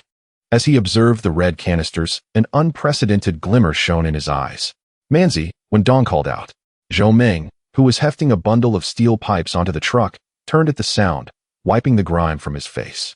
What's up, Donggu? Do you really think this stuff can fetch that much money? Wendong kicked an empty canister at his feet, his tone tinged with disbelief. Just this pile of junk. How many boxes of dollars can it possibly bring back? Zhou Ming grinned widely, revealing a set of white teeth, his smile imbued with a blend of naivete and ruthless pragmatism. Donggu, did you not hear that commotion earlier? That was no mere junk. That was an invitation from the King of Hell. As long as it can take lives, forget about dollars. People would even trade their lives for it. Hua Gu is a remarkable man. Following him will surely lead us to fortune. Wendong nodded, falling into contemplative silence. He looked up at the sky, where a layer of gray clouds hung low, as if heralding impending snow. The road has changed, he murmured softly, then spat vehemently, as if to expel the pretentiousness festering within. With a sudden flourish of his hand, he bellowed, "Move your asses faster. Didn't you hear Hua Gu say? Tonight at Haizhou Restaurant. There will be fine wine and sumptuous meat. Once we finish this job, our good days in Dongxing Village are still ahead." The truck's engine roared, carrying the load of hardware capable of inciting a storm of bloodshed as it gradually departed from the desolate valley. The winter in Haizhou was bitterly cold, yet within Wendong's heart, it burned with the fierce intensity of a freshly ignited fireball. Chapter 59. The arrival of startup funds. Another obstacle emerges in the opulent box of the Pinglai Pavilion on the top floor of the Haizhou Restaurant. The remnants of the meal had been swiftly cleared away by the attentive waitstaff, replaced with a pot of rich pu'er tea and several exquisite Cantonese pastries. Samir, radiating the satisfaction characteristic of a newly affluent individual, had already departed amidst a throng of bodyguards, leaving behind a lingering aroma of cigars and the intoxicating scent of wealth. Zhang Hua reclined in a rosewood armchair, toying with a delicate slip of paper, a bank draft from the Swiss bank signed by Samir before his exit. The sum amounted to $500,000. Zhang Hua flicked the paper lightly, producing a crisp sound, and carelessly tossed it onto the center of the table, akin to discarding a piece of refuse. Despite his comical appearance, that old fellow proved far more generous than the parsimonious accountants of our domestic state-owned enterprises when it comes to monetary matters. Li Wan sat opposite him, her gaze lingering on the bank draft for an extended period, her breathing becoming cautious. Dressed in a cream-colored turtleneck sweater, draped with a camel coat, she exuded an air of grace and intellect. Ahua, this is 500,000 US dollars, she spoke, her voice trembling slightly. Having navigated the cutthroat business world for several years, she had never encountered such a substantial sum of cash. Given the current black market exchange rates and the premium on foreign exchange vouchers, this amount would convert to no less than 1,200,000 RMB. 1,200,000, and this is merely the beginning.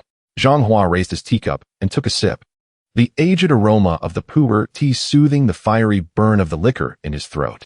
Adding the 300,000 you secured earlier, along with the additional 300,000 from Dongzi at the dock, we now possess nearly 2 million in liquid assets. He set down the teacup, dipped his fingers in the tea, and drew a large circle on the rosewood table. 2 million, in these times, is sufficient to turn over the land in Haizhou twice. Zhang Hua lifted his gaze, sweeping it across Li Wan and Wendong's faces. As for the resettlement area, we need not wait any longer to commence operations. Li Wan, how prepared are you? When can we break ground? Li Wan inhaled deeply, forcing herself to regain composure from the shock of the immense sum.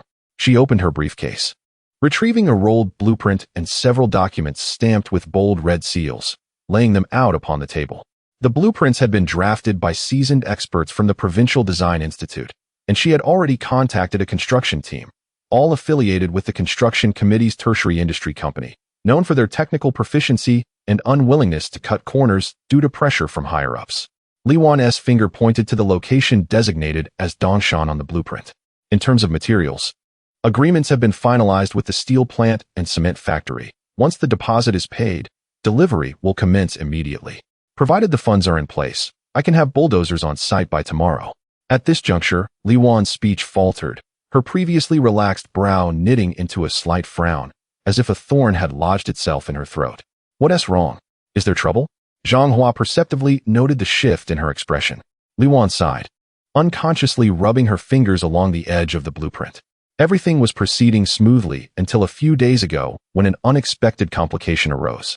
The villagers of Delongwan, situated at the foot of Dongshan, are reluctant to allow us to commence work.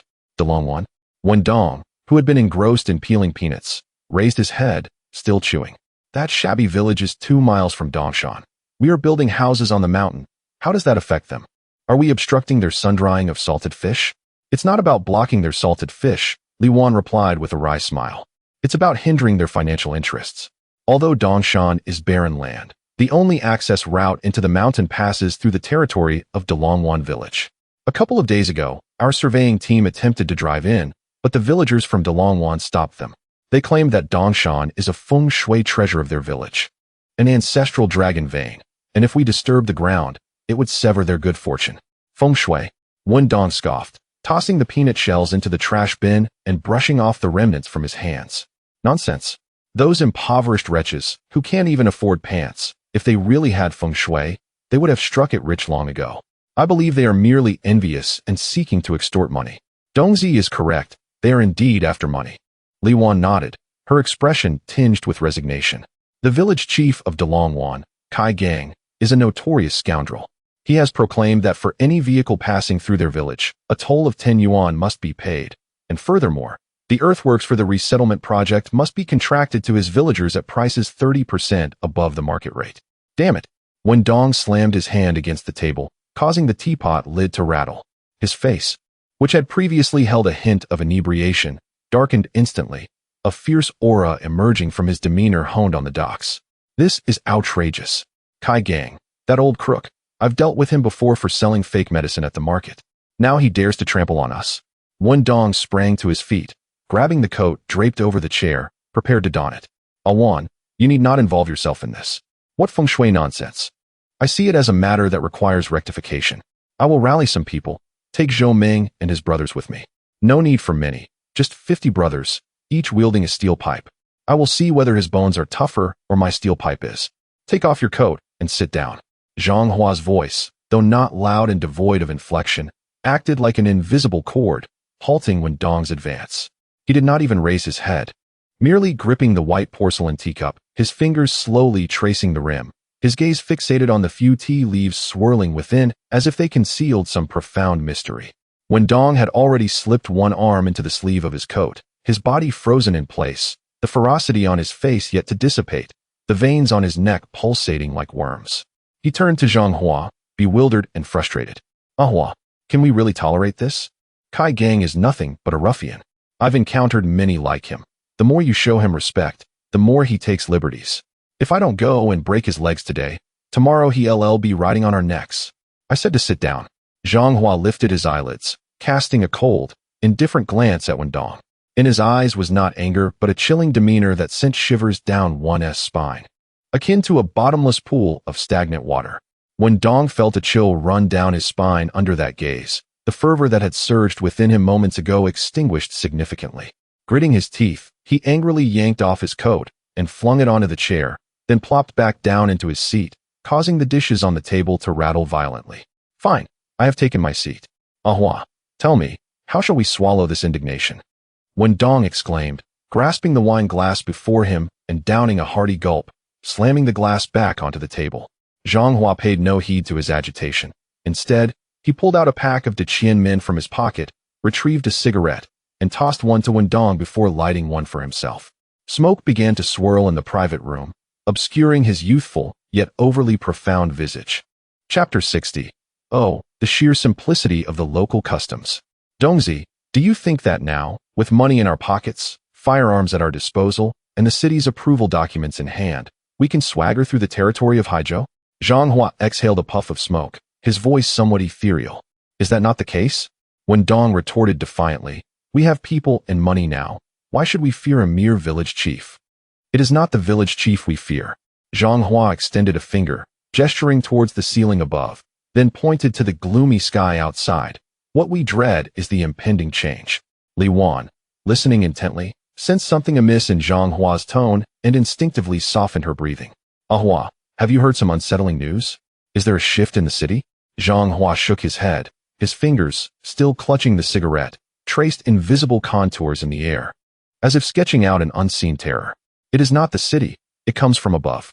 His voice dropped to a whisper, imbued with a chilling portent. In the past year or two, a surge of returning educated youth has flooded the streets, and the number of unemployed youth is staggering.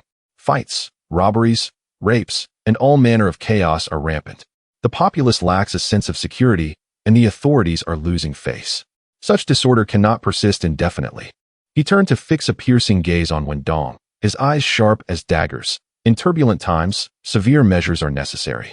I have received credible information that this year, by summer at the latest, the higher-ups will take action. This time, it will not be a mere show of force. It will be a thorough cleansing, a campaign to eradicate the rot down to the very roots. Severe measures? Wendong frowned, clearly unfamiliar with the gravity of the term. Hasn't there been a crackdown before? They arrest people for a few days, at most hand down a sentence of 2 or 3 years, and then they emerge as good as new. This time is different. Zhang Hua sneered coldly, a hint of bloodlust in his smile. The only standard this time is death. He leaned closer to Wendong, his voice low enough for only the three of them to hear. Previously, the crime of hooliganism led to labor re-education at worst. This time, if the circumstances are deemed severe, it will be death by firing squad. Robbers, rapists, and those involved in serious brawls, every last one will face swift and harsh judgment. Even if you merely stole a watermelon, should the winds shift, you might find yourself serving 10 or 8 years in prison. A fragment of ash fell from Wendong's cigarette onto his trousers, but he did not bother to brush it off. He was taken aback by the chilling tone in Zhang Hua's voice. Although he did not fully believe it, he recognized that Zhang Hua never joked about such matters. Therefore, that Kai Gang from Dalongwan, you cannot touch. Zhang Hua extinguished his cigarette in the ashtray, crushing it with force until the embers were completely snuffed out. If you take 50 men to a brawl and someone gets seriously injured, or if the situation escalates, when the crackdown begins, you will be labeled a typical organized crime syndicate. At that point, not even I, nor Mayor Chiu, will be able to protect you. You will be dragged to the sports field for a public trial, and then taken out to the outskirts for execution, with not even a chance for someone to collect your remains. The private room fell into an oppressive silence. Wendong's throat constricted violently, and a sheen of cold sweat broke out on his forehead. He recalled his earlier intention to bring a steel pipe to reason with them, and suddenly felt a chill creep down his neck. What? What shall we do then? Are we just to let that old bastard extort us? You need not concern yourself with this matter. I will handle it. Zhang Hua waved his hand, his tone leaving no room for dissent. His expression turned unusually serious as he fixed his gaze on Wendong's eyes, enunciating each word with precision. Upon your return, immediately inform the village elders, especially those few who are in charge. All illicit dealings from the past must cease immediately, particularly the human trafficking line. At this point, a glint of ruthless determination flashed in Zhang Hua's eyes. It must be severed completely. Regardless of whether they are being sold to Southeast Asia or trafficked for brides, even the most recently acquired contracts must be returned. Clean up all traces, leave no evidence behind. What? Wendong was taken aback, a look of distress crossing his face. Ahua, this is a bit difficult, isn't it? You know, several families in the village rely on this for their livelihood. Moreover, these connections have been built over decades. If we suddenly cut them off, the clan leader will let them fend for themselves in the wind rather than face the firing squad. Zhang Hua slammed his hand on the table, his voice escalating suddenly, startling Wendong. Wendong, get your head straight. In the past, no one intervened. That was then. If anyone dares to operate under the radar again now, they are courting death. Human trafficking is one of the gravest crimes. Once exposed, the entire village will face dire consequences. He inhaled deeply, suppressing his rising anger, his tone turning cold and resolute. You tell Wendy Hai that these are my words. If they are unwilling to part with that dirty money and insist on throwing themselves into danger, let them be. But one thing is certain. If anyone dares to stir trouble at this critical juncture, do not expect me to come to their rescue. When the time comes, to protect our interests, I will be the first to stand up and sacrifice them to take the blame. Wendong gazed at Zhang Hua's icy visage, the last vestige of hope evaporating from his heart. He understood that Zhang Hua was serious. All right, Ahua, I will heed your advice. Wendong gritted his teeth, steeling himself. I will convene a meeting upon my return. Anyone who dares to disobey will find themselves dealt with by my own hand. No need for the police. Money may be plentiful, but life is paramount. That's the spirit. Zhang Hua's expression softened slightly as he picked up his teacup, taking a sip of the now lukewarm tea. The path before us has already been laid out, whether it be real estate in the resettlement area or the arms deal we just finalized. Each is far superior to human trafficking. Keep your sights set on the long term. Do not sacrifice a watermelon for the sake of a sesame seed. The military green 212 Jeep jostled along the uneven dirt road, its wheels kicking up clouds of yellow dust. As they neared Dalongwan village, the road conditions worsened. What had once been a barely navigable path was now entirely blocked by massive stones, and two tractors parked haphazardly. Zhang Hua pressed the brakes, bringing the Jeep to a halt a few meters from the obstruction. This place, like Dongxing Village, was a typical impoverished enclave, renowned for its difficult nature. Dalongwan village is nestled against a towering mountain, facing a stretch of untamed rocky shore yet to be developed. The villagers have toiled in the crevices of these stones for generations. The harsh and unforgiving landscape has naturally fostered a rugged and, one might say, barbaric spirit among the people. Before the vehicle had even come to a complete stop, several young men, who had been lounging in the sun at the base of the wall, leisurely rose to their feet. They were clad in tattered cotton jackets, the color indiscernible, with sleeves slick from wear. In their hands, they either grasped a shovel or wielded a sharpened stick, with rolled tobacco dangling from their lips, their eyes betraying a mix of wariness and disdain towards the outsider. Zhang Hua opened the car door, and a gust of cold wind mixed with the acrid scent of burnt cow dung hit him squarely in the face. He tightened his coat around him, wearing a congenial smile characteristic of bureaucrats, and retrieved an unopened pack of Dakianmin cigarettes from his pocket, striding towards the group. Good day, fellow villagers, Zhang Hua greeted, deftly opening the pack and offering a few cigarettes. I am Zhang Hua from the Municipal Government Secretariat, here to discuss matters with Village Chief Kai. If you could kindly move this obstruction, I would like to drive my car in. The leader of the young men, a fellow with a crooked neck, did not accept the cigarette. Instead, he tilted his head, flaring his nostrils at Zhang Hua, his inverted triangular eyes filled with disdain. He scrutinized Zhang Hua from head to toe, then glanced at the government-licensed Jeep, snorting derisively as he spat a thick gob of phlegm at Zhang Hua's feet.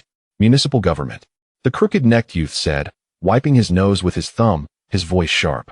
Don't think that just because you're from the city, or even if the emperor himself were here, that you could drive onto Dalongwan's land without our uncle gang's permission. Zhang Hua looked down at the phlegm resting at the tip of his shoe, his smile unwavering. though a subtle chill flickered in his eyes. He was not angered. He retracted the cigarette he had offered, placing one in his own mouth without lighting it. Are there truly places in Haizhou where government vehicles cannot enter? Zhang Hua asked, his tone casual, as if discussing the weather. Young man, I come here with sincerity to discuss business with Chief Kai. On this frigid day, is it the custom of Delongwan to leave a guest standing at the village entrance to endure the cold wind? Cut the flowery language. The crooked-necked youth thrust his shovel into the ground with a resounding clang. Uncle Gang has decreed that the village is holding ancestral rites these days, and no outsiders are permitted entry. You want to talk business? Fine, wait right here. When Uncle Gang finishes the rites and is in a better mood, perhaps he'll see you. With that, he waved to his companions behind him. Keep an eye on him. If that car dares to force its way in, puncture its tires. The young men erupted in laughter, crossing their arms, watching Zhang Hua as if he were a spectacle, their faces brimming with provocation. Chapter 61. Municipal projects are not so easily chewed through. Zhang Hua gazed at the group of oblivious youngsters, his mind as clear as a mirror. The ancestral worship was merely a show of authority staged by the cunning old fox, Kai Gang. This old man intended to leave him out in the cold, dampening his spirit, so that when the negotiations commenced, he could demand exorbitant prices.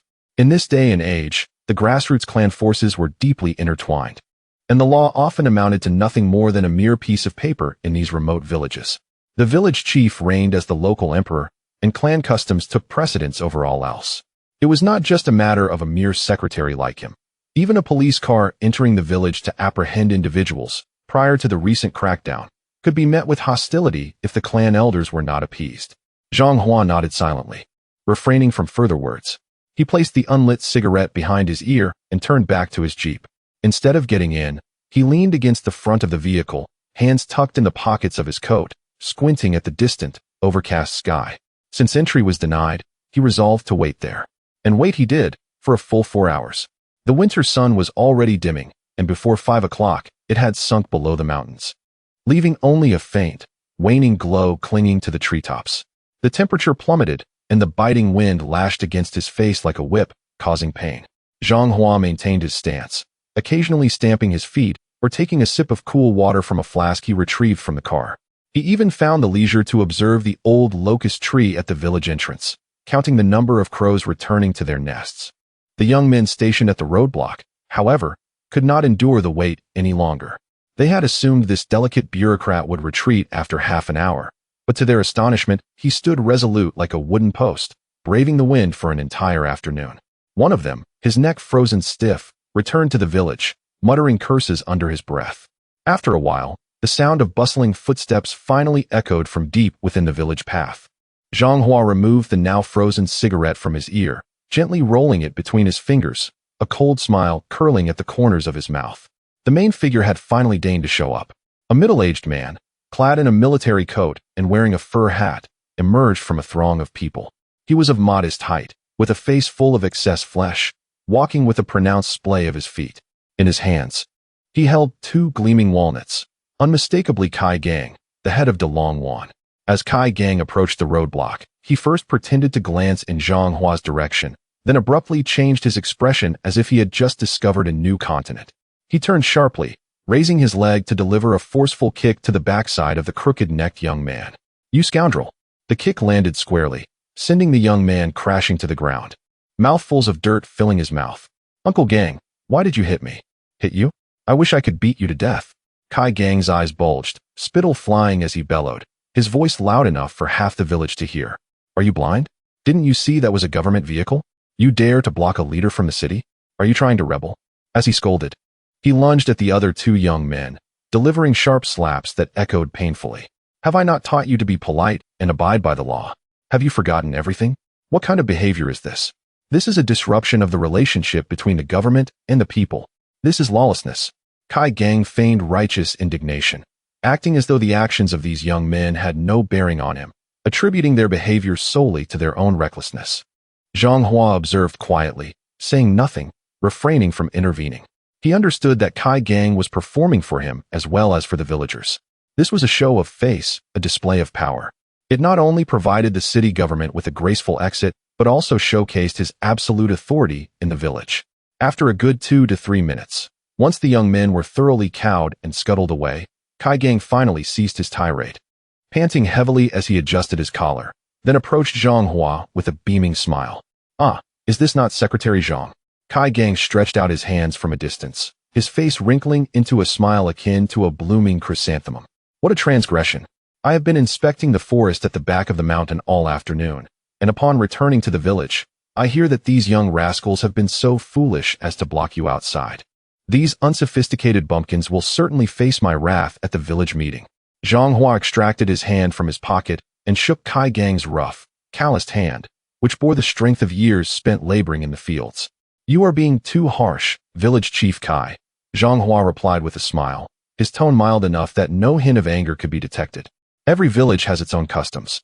It is a good thing that the young people are vigilant, which reflects the solid security measures we have in place in Dalongwan. I do not mind waiting, as long as it does not inconvenience your important affairs." Kai Gang's eyelids twitched slightly at these words.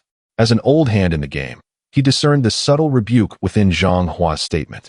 This young man, left waiting for 4 hours, not only refrained from losing his temper, but also adeptly followed Kai Gang's lead, displaying a level of composure not typical of a youth in his early 20s. Not at all. What could be more important than receiving Secretary Zhang? Kai Gang chuckled, releasing Zhang Hua's hand and gesturing for him to enter. "The wind is fierce outside. It is not a suitable place for conversation. Secretary Zhang, please come into the village. Join me for a cup of hot tea to warm yourself. Tonight, you shall dine at my home, with freshly slaughtered pork. Let us enjoy a couple of drinks together, as my apology to you." "Then I shall impose," Zhang Hua replied without hesitation, opening the car door and retrieving a briefcase from the passenger seat. The roadblock had already been swiftly cleared away by the young men who had been struck. Zhang Hua did not re-enter the vehicle, but walked alongside Kai Gang, stepping carefully as they made their way into the village. The sun had completely set, and the earthen houses lining the village path flickered to life with warm yellow lights. Occasionally, the barks of dogs could be heard from behind courtyard walls, swiftly silenced by their owners' reprimands. Zhang Hua walked beside Kai Gang, his gaze seemingly casual as it swept over the surroundings, yet inwardly, he was smirking.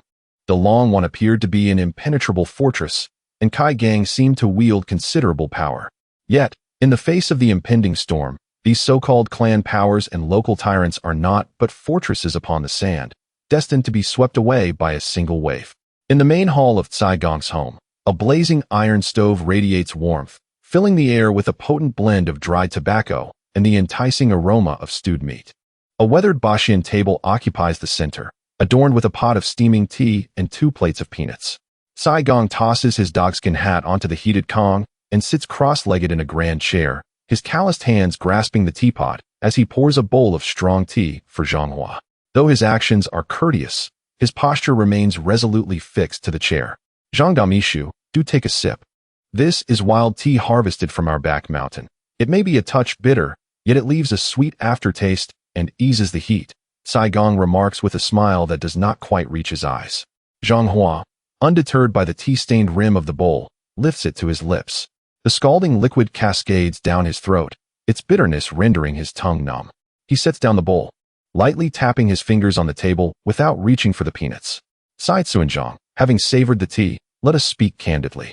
Zhang Hua leans slightly forward, his gaze piercing through the rising steam to Cai Gong's fleshy visage.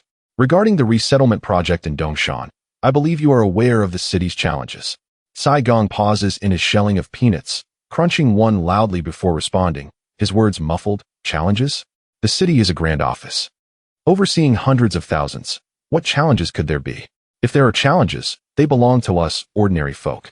"You are mistaken," Zhang Hua retorts, retrieving a cigarette from his pocket and tapping it on the table.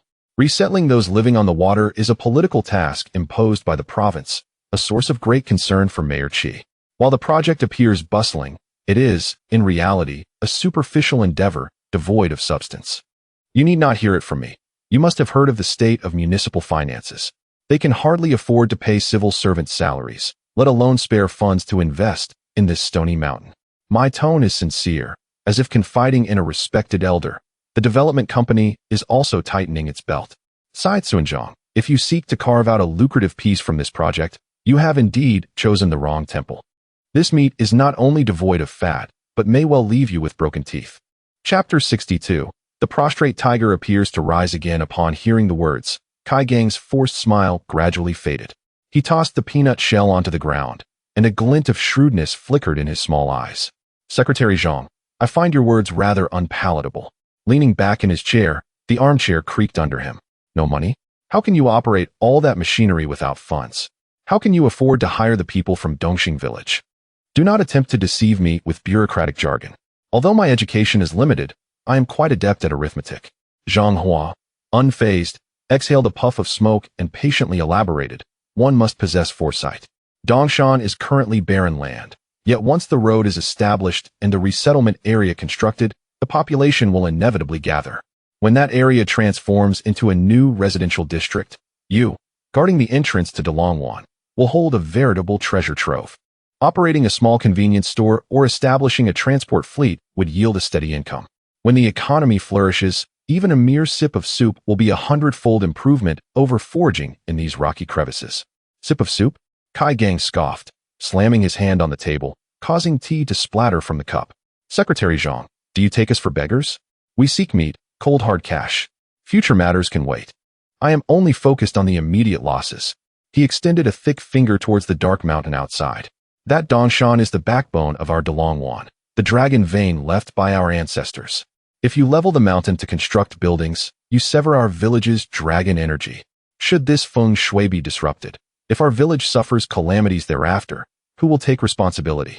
This debt cannot be settled without proper compensation. Feng shui. Zhang Hua's gaze hardened as he observed Kai Gang's unscrupulous demeanor. The warmth in his eyes gradually diminished. Village Chief Kai, we are all rational individuals. Invoking superstitions is futile. I have heard about the conditions, the toll fees, and the rights to the earthwork contracts. Regrettably, I must assert, these requests are unfeasible. If it's unfeasible, then there is nothing to discuss. Kai Gang's expression turned defiant, the arrogance of a local despot fully revealed. To sever one's means of livelihood is akin to murdering their parents. Surely, Secretary Zhang has encountered that phrase before? If you wish to disturb the earth beneath our noses while leaving us without sustenance, do not be surprised when the people of Dalongwan disregard the rules. The road lies ahead. If you possess the capability, then fly over it. The atmosphere in the room instantly stiffened. The flames in the stove crackled, casting flickering shadows on their faces. Zhang Hua slowly extinguished the cigarette, but in the ashtray with a deliberate motion, exuding an unsettling sense of pressure. He lifted his head, his previously gentle eyes now sharp as blades, piercing through Kai Gang. Kai Gang. Zhang Hua no longer addressed him as village chief, his voice low and frigid. I am currently seated here, sipping your tea and discussing reason, as a courtesy to Dalongwan, and to provide a dignified conclusion to this matter. Should reason fail, the next discussion will not involve just me sitting here with you. The threat embedded in his words was unmistakable. However, Kai Gang erupted into laughter, as though he had heard the most ludicrous joke, his guffaws causing dust to rain down from the ceiling. Is that so? I wonder what means Secretary Zhang possesses. Abruptly halting his laughter, he leaned forward, his greasy face nearly touching Zhang Hua's nose. Zhang Hua, do not attempt to intimidate me with that bureaucratic authority. I am not susceptible to such tactics. You merely rely on the thugs from Dongxing village, do you not? That little brat, Wendong, thinks he can frighten me with his gang wielding knives and pipes? He spat disdainfully. Let me tell you, this is Dalongwan, not a dock. Our village has over 500 robust laborers, each household armed with shotguns and homemade cannons. I refuse to believe Wendong would dare lead his men into our village to commit arson and murder. I refuse to believe you can eliminate every villager. The coldness on Zhang Hua's face suddenly thawed, and a faint smile graced his lips. He reclined against the chair, lightly tracing the rough edge of the tea bowl. Village Chief Kai, it appears you possess considerable insight into me. Zhang Hua's tone was devoid of emotion, yet it carried a profound significance.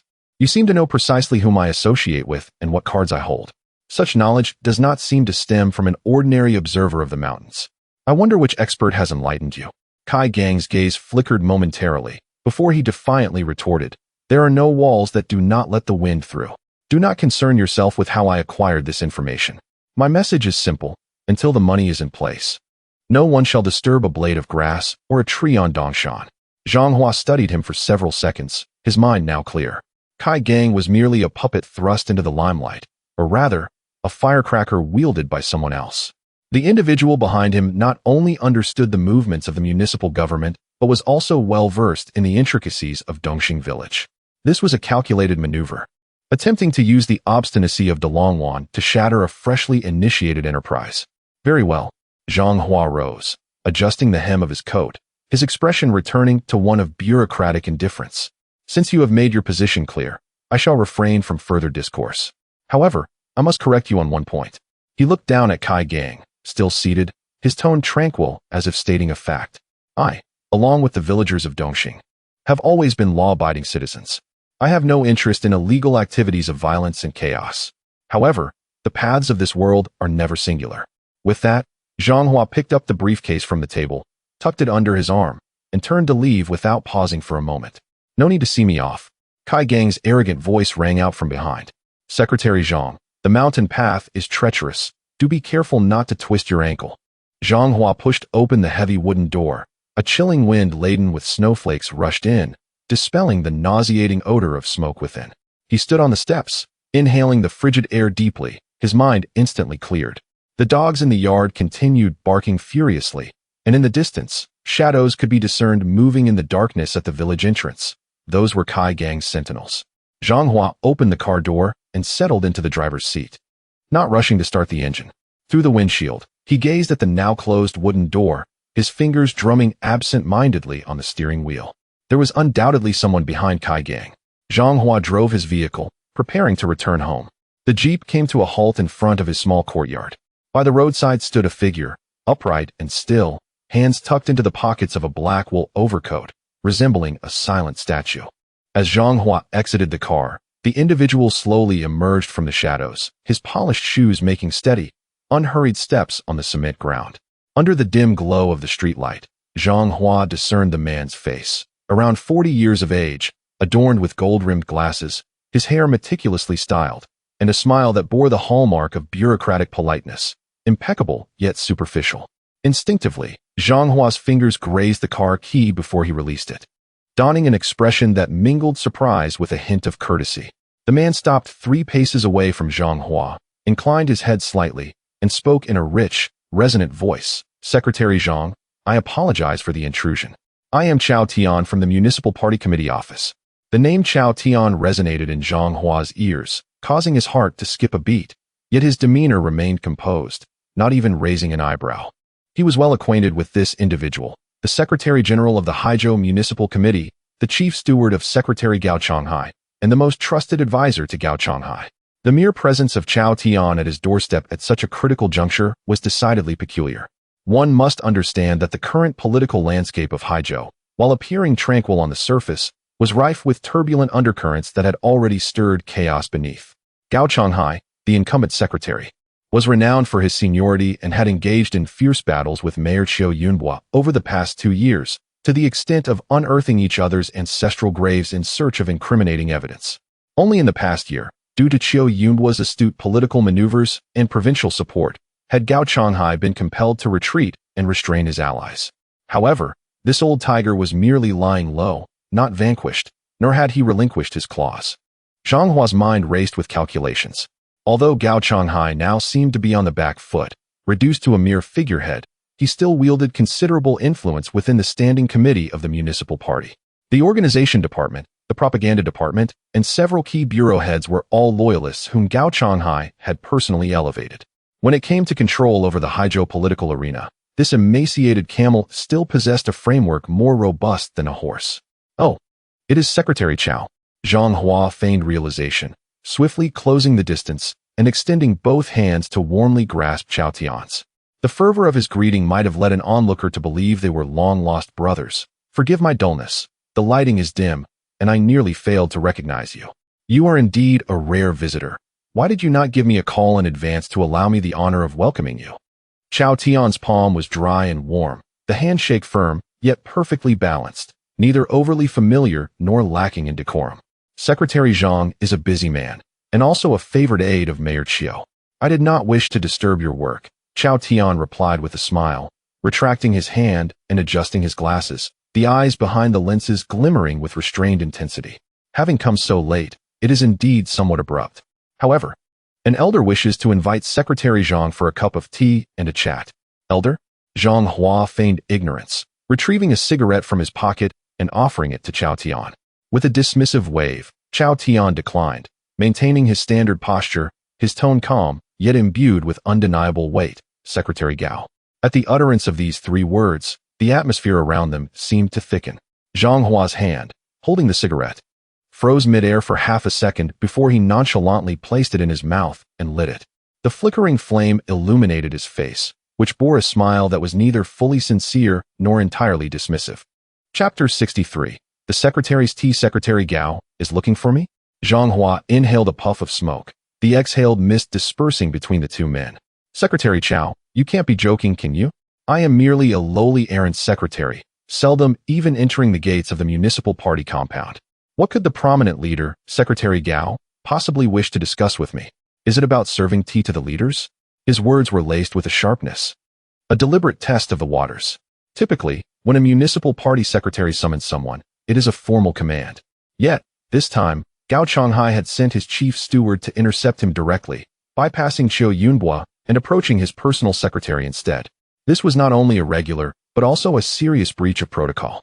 To put it lightly, this was deemed private contact. To put it more gravely, it could be construed as an attempt to undermine or subvert. Chao Tian had evidently anticipated Zhang Hua's reaction. He remained unperturbed, merely tilting his body slightly to point at a black Hongqi sedan parked in the shadows at the intersection. A clever man like Secretary Chao understood that between astute individuals, there was no need for circumlocution. His voice lowered, imbued with significance. He added, although Secretary Gao has recently been reclusive, he is acutely aware of the happenings in Haizhou. Particularly, he appreciates your recent bold initiatives, whether it be the Dongshan project or the reforms at the port. At this juncture, Chao Tian paused, locking eyes with Zhang Hua. Secretary Gao remarked that navigating the chessboard of Haizhou cannot rely solely on one individual. Sometimes, adopting a different perspective may reveal a unique vista. This evening's tea is not an official matter, but rather a gesture of personal rapport. Secretary Gao specifically instructed me to invite you over, mentioning a decade-old aged pu'er tea he wishes to share with a connoisseur. Zhang Hua, cigarette in mouth, squinted at the quietly looming Hongqi vehicle. Personal rapport? What personal connection could he possibly have with Gao Chonghai? This was evidently a banquet of hidden intentions. Gao Chonghai could no longer remain passive. Qiu Yunbua's strides were becoming too bold, especially with Zhang Hua's recent activities. While not yet entirely visible, the impending energy was unmistakable to a cunning old fox like Gao Chonghai. Was this an attempt to win him over or to chastise him? Or perhaps a maneuver to pry open Qiu Yunbua's defenses through him? Zhang Hua smirked inwardly. Despite having only held a deputy department-level position in his past life, he had chosen to remain at that level because he believed that the higher one ascended, the more treacherous the path became. Although he was a mere deputy, many department heads and vice ministers were his former students. As a seasoned veteran in the political arena, he had witnessed numerous power plays and manipulative tactics. However, he understood that he must attend this meeting. After all, Gao Chonghai was still the top authority in Haizhou, the nominal leader. Since Chao Tian had taken the effort to come personally and brought the car to the doorstep, it would be disrespectful to refuse. To decline at this moment would be to slap the municipal party secretary in the face. In this circle, one could engage in covert skirmishes and set traps, but openly tearing apart the fabric of decorum was unacceptable and would lead to ostracism. Moreover, he was curious to see what strategies the long-dormant old tiger had in store. Since Secretary Gao held him in such regard, to decline again would be to exhibit ignorance of appreciation. Zhang Hua flicked the half-consumed cigarette onto the ground, extinguishing it with his foot, and donned a flawless smile. Perfect. I have long desired to hear Secretary Gao's wisdom. Secretary Chao, please lead the way. Chao Tian's smile became genuinely warmer. He stepped aside, gesturing with an elegant hand. Please, Secretary Zhang. Zhang Hua adjusted his collar and strode toward the black Hongqi sedan. The night wind caught the hem of his coat. He did not glance back at his dilapidated jeep nor the silent residential building behind him. As the car door opened, a wave of warmth enveloped him, accompanied by a faint scent of sandalwood. Zhang Hua bent to enter the vehicle, the door closing heavily behind him, sealing out the chill of the Haizhou winter night. The car began to glide smoothly into the dense darkness, akin to a fish swimming into the depths of the ocean.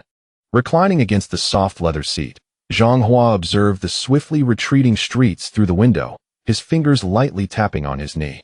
This evening's tea may prove unpalatable. The Hongqi sedan departed the bustling downtown, turning onto a tranquil, tree-lined avenue. The streetlights here became sparse, their illumination fragmented by the towering sycamore leaves, casting ghostly visages across the car window. Inside, the only sound was the rustling of tires against fallen leaves. Chao Tian sat in the passenger seat, his posture rigid, not uttering a single word throughout the journey, resembling a dutiful mute.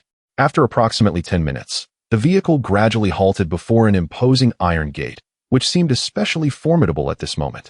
Two armed police officers approached, saluted, and after verifying Chao Tian's credentials, the heavy gate slid open. Zhang Hua glanced outside through the window. This was the municipal party's #1 compound, where solitary villas were nestled among towering pines and cypress, each building distanced enough to ensure privacy while exuding an air of cold aloofness. In contrast to the crowded, transformed residential quarters where Qiu Yunbo resided, this place truly embodied the essence of power. Qiu Yunbo intentionally lived among the masses, even enduring plumbing issues personally, all in pursuit of a reputation for being accessible. Conversely, Gao Changhai, an old secretary well-versed in the art of governance in Haizhou, clearly understood the comforts and prestige that power afforded. This disparity in living conditions was not merely superficial. It reflected the contrasting governance styles of the two men. One was radical and eager for change, striving to carve a path through the mire, while the other was seasoned and prudent, observing the ebb and flow of clouds from within fortified walls. The car came to a stop before a gray-white two-story building. Chao Tian alighted first, opening the door for Zhang Hua and gesturing for him to proceed. Secretary Gao is in the study. Walking on the thick wool carpet, Zhang Hua followed Chao Tian upstairs. The corridor is illuminated by gentle lighting, with several exquisitely framed landscape paintings adorning the walls. A subtle blend of sandalwood and ink permeates the air. Upon pushing open the heavy redwood door, the furnishings of the study come into view. This spacious room features towering bookshelves lining all four walls, filled to the brim with substantial Marxist-Leninist texts and ancient bound volumes. At the center of the room stands a grand Zedon-wood writing desk, where an elderly man with graying hair gracefully wields a brush, gliding across a sheet of Xian paper. Gao Changhai is clad in a loose-fitting gray loungewear, his feet adorned with cloth shoes, exuding a demeanor devoid of aggression. Resembling a retired gentleman one might encounter in a park. Yet, he does not lift his gaze, nor does his brush falter. Sit. A single word, light yet imbued with an undeniable authority. Zhang Hua remains silent, quietly taking a seat in a nearby armchair, deliberately slowing his breathing. He observes Gao Changhai's silhouette, as fragments of memories from his past life swiftly begin to coalesce. In his previous existence, he had little interaction with this esteemed official. At that time, he was a pawn for Qiu Yunbo, and he was a staunch adversary of Gao Changhai's faction. In his recollections, Gao Changhai was a formidable figure.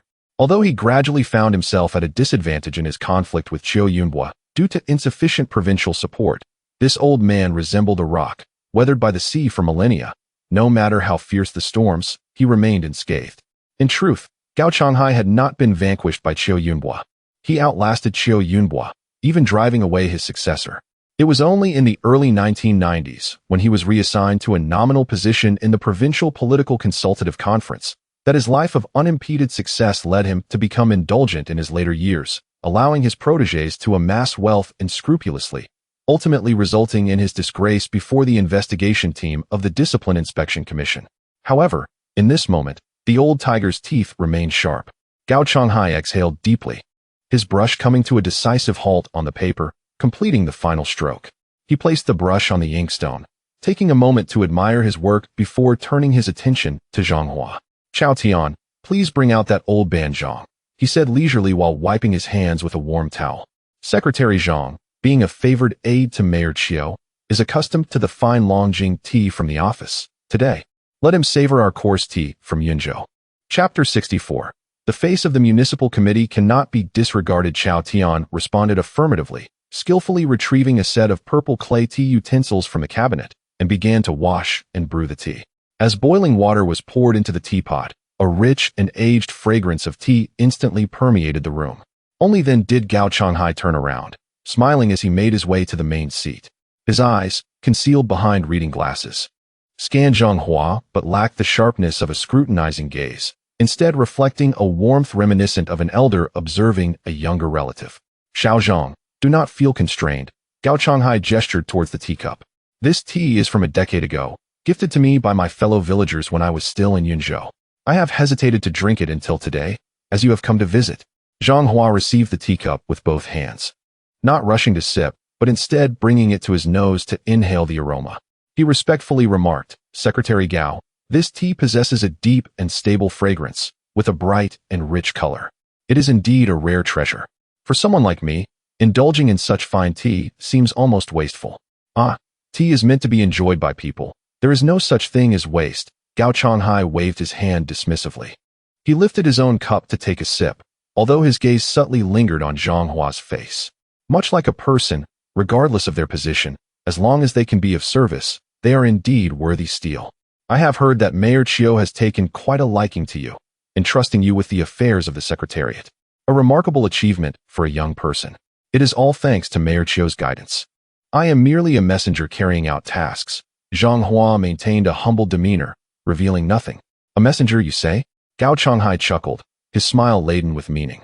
This afternoon at the entrance of Dalongwan village, you stood there for 4 hours. That is quite the exertion. Did the grassroots colleagues not treat you kindly? Zhang Hua's heart sank. Indeed, this old fox, despite not venturing out, had ears everywhere in Haizhou. The events of this afternoon had reached him by evening, along with all the details. I apologize for the trouble, Secretary Gao. Zhang Hua placed his teacup down, a faint wry smile on his face. It is challenging to work at the grassroots level. It is natural for the common people to have some grievances. Although village head Kai can be a bit blunt, he acts for the interests of the village, and I can understand that. Your understanding indicates that you possess a commendable character and a sense of the larger picture. Gao Changhai nodded in approval, but then shifted his tone, infusing it with a hint of admonition. However, that village head Kai is indeed a troublesome fellow. Relying on his local status, he often engages in petty antics. This development project in Dongshan is vital for the city. His obstruction is a disservice to the government and lacks political acumen. At this point, Gao Changhai suddenly leaned forward, looking intently at Zhang Hua, lowering his voice slightly. Xiao Zhang, if this matter escalates, it will reflect poorly on Mayor Chiu. Should the project face delays and the provincial government seeks accountability, no one will be able to bear the consequences. Would you not agree? Zhang Hua remained silent, merely nodding in acknowledgement. He understood that the groundwork had been laid, and the main course was about to be served.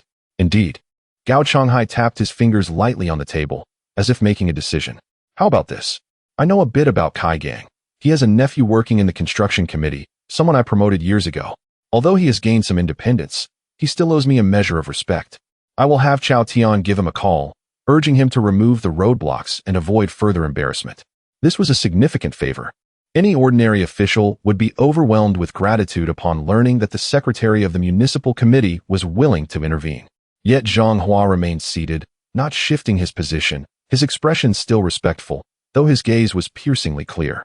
There is no such thing as a free lunch in this world, especially one offered by Gao Changhai. Secretary Gao's willingness to assist his subordinate was indeed commendable. Zhang Hua paused before pivoting the conversation. However, Secretary Gao, your generous assistance leaves me feeling somewhat uneasy.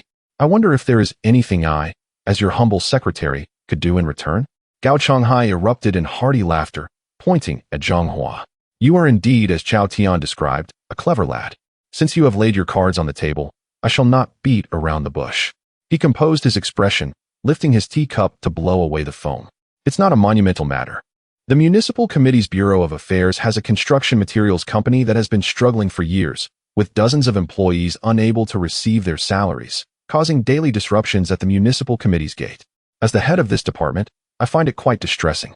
I heard that the Dongshan project requires a staggering amount of cement and steel. Gao Changhai raised his eyelids, his gaze fixed intently on Zhang Hua.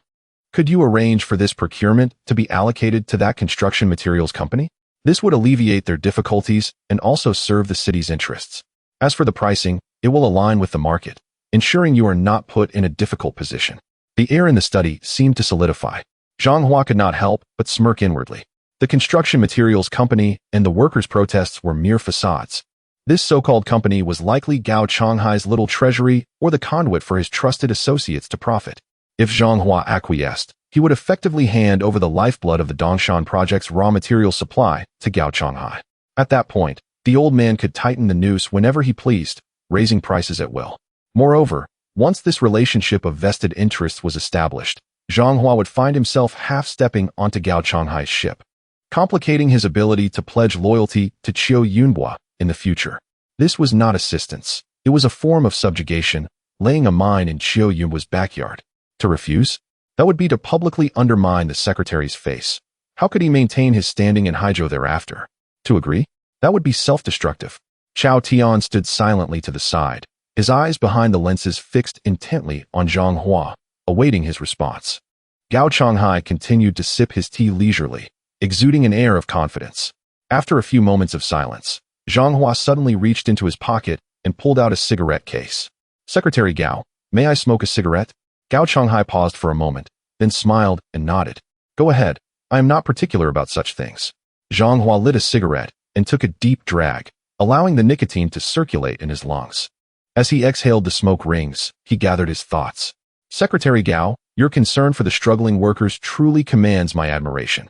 Zhang Hua flicked the ash from his cigarette, his face contorting into an expression of profound unease. "By all accounts, since you have spoken, I must attend to this minor matter without fail. However, there is something I am uncertain whether to disclose." "Oh?" Gao Changhai raised an eyebrow, signaling that there were no outsiders present and that he should speak candidly. Zhang Hua leaned slightly forward, lowering his voice to a near whisper, imbued with a hint of apprehensive mystery. "During the New Year festivities, several elders from Yinjing visited my home.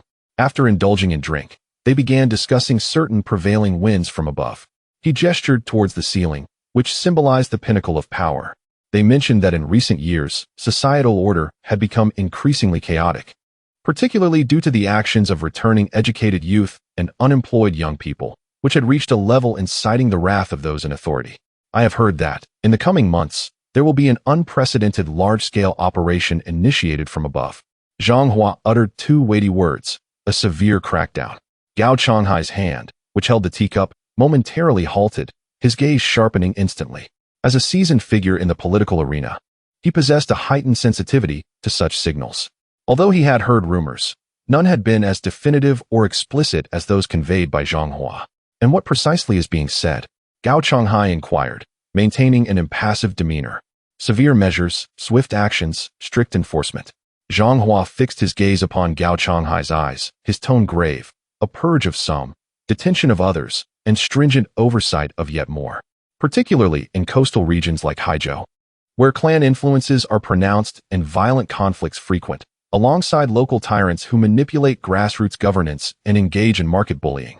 These are the primary targets of the impending crackdown." At this juncture, Zhang Hua exhaled deeply, his expression laden with concern as he recounted. "This afternoon, at Dalong Bay, village chief Kai informed me that Dongshan is their territory, even proclaiming that severing someone's means of livelihood is akin to murdering their parents." I pondered, if we truly find ourselves in the eye of the storm during this crackdown, will the notorious clan forces in Dalong Bay be singled out as examples? "Secretary Gao, consider this." Zhang Hua spread his hands, his sincerity evident. "If we become too closely aligned with Dalong Bay, or if we attempt to mediate through connections, should an official task force be dispatched and classify Dalong Bay as a criminal syndicate, those who previously advocated on their behalf would surely invite considerable trouble. I am but a lowly secretary, and if misfortune befalls me, it is merely my own plight. However, if it implicates the city leaders, it would constitute a monumental political scandal." Chapter 65. Behind a long wand. There are other players. After Zhang Hua finished speaking, he fell silent, burying his head in smoking. Gao Changhai's expression shifted. The hand that had been steadily cradling the teacup trembled slightly, causing ripples to spread across the surface of the tea, mirroring the turmoil within his heart. He had intended to use Dalong Wan as a pawn to manipulate Zhang Hua, but unexpectedly, Zhang Hua had countered with a devastating blow. If what Zhang Hua said was true, if the higher-ups truly intended to take ruthless action against such clan powers, then Dalong Wan was no longer a mere piece on the chessboard, but a ticking time bomb ready to explode. Anyone who approached Dalong Wan at this moment was essentially walking into danger. Was this young man threatening him in return? No, He was offering a kind reminder. Gao Changhai slowly set down the teacup. The kindness on his face gradually fading, replaced by a profound seriousness that seemed unfathomable. He looked deeply at Zhang Hua, as if he were truly seeing this young man for the first time. This was no mere errand boy. He was clearly an unformed wolf cub, sharp-tongued and astute enough to bite when the opportunity arose. Is your information accurate? Gao Changhai remained silent for a long while before slowly speaking, his voice somewhat dry. I have only heard it through the grapevine. Zhang Hua extinguished the cigarette but in the ashtray, smiled, and resumed his harmless demeanor. However, as subordinates, it is always prudent to think a step ahead. There is no harm in it. Even if there is only a 1 in 10,000 chance, we cannot let our leaders take such risks. Wouldn't you agree, Secretary Gao? Gao Changhai stared at him for a solid half-minute before bursting into hearty laughter. Excellent. What a notion of thinking a step ahead. Gao Changhai stood up, walked to the writing desk, and picked up a freshly pinned calligraphy piece that read Jing Shui Lu Shun, crumpling it into a ball and tossing it into the wastebasket. The youth of today is indeed formidable. With his hands clasped behind his back, Gao Changhai gazed out at the pitch-black night, his tone somewhat melancholic yet tinged with relief. Since there is such a risk, I shall refrain from intervening in the affairs of DeLongwan. As for the construction company, let them bid on their own. It is a market economy, after all, and fair competition is to be encouraged. After Gao Changhai finished speaking, he did not hasten to serve tea or bid farewell. He leisurely approached the bookshelf, extracted a fresh sheet of rice paper from a stack, smoothed it out, and pressed it down with a paperweight. Young Zhang. 1S writing reflects 1S character, and 1S paintings reveal 1S heart. Gao Changhai remarked as he prepared the ink, his voice echoing in the spacious study, ethereal in quality. When the heart is chaotic, the brushwork becomes erratic and cannot be preserved. In our line of work, maintaining a calm heart is of utmost importance. Zhang Hua stood beside him, observing with a composed demeanor, his hands naturally resting at his sides, his posture respectful, akin to a newly enrolled student. Secretary Gao, your teachings are indeed profound. I tend to be impatient and must practice more. Impatient? Gao Changhai chuckled lightly as he dipped his brush in the thick ink, gently scraping the tip against the edge of the inkstone.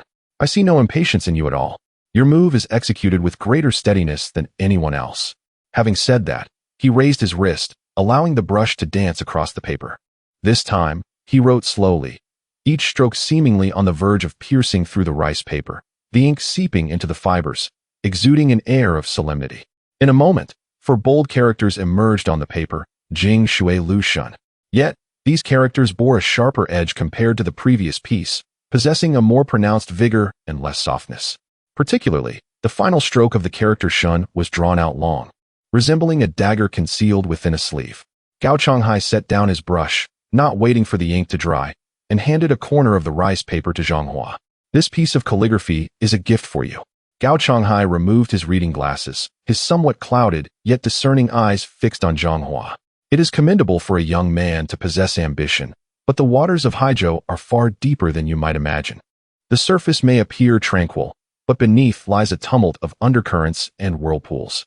Take these 4 characters back and hang them above your bedside. Reflect upon them often, lest one day you find yourself drowning without a chance to surface. Zhang Hua received the fragrant rice paper with both hands, handling it with utmost care, as if cradling a sacred decree or a bomb ready to detonate. I humbly accept this gift. Zhang Hua bowed slightly, a look of astonishment gracing his face.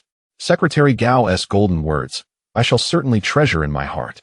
I will frame it once I return, as a constant reminder to remain humble and diligent in my endeavors. Gao Changhai regarded him with a deep gaze, waved his hand, and returned to the grand chair, closing his eyes as if he had aged several years in an instant. Enough. It is getting late. You should head back. Chao Tian, please see Secretary Zhang out. Understood. Chao Tian, who had been standing in the shadows, responded and stepped aside to open the door. Zhang Hua did not linger in conversation, bowing to Gao Changhai before turning to exit the study.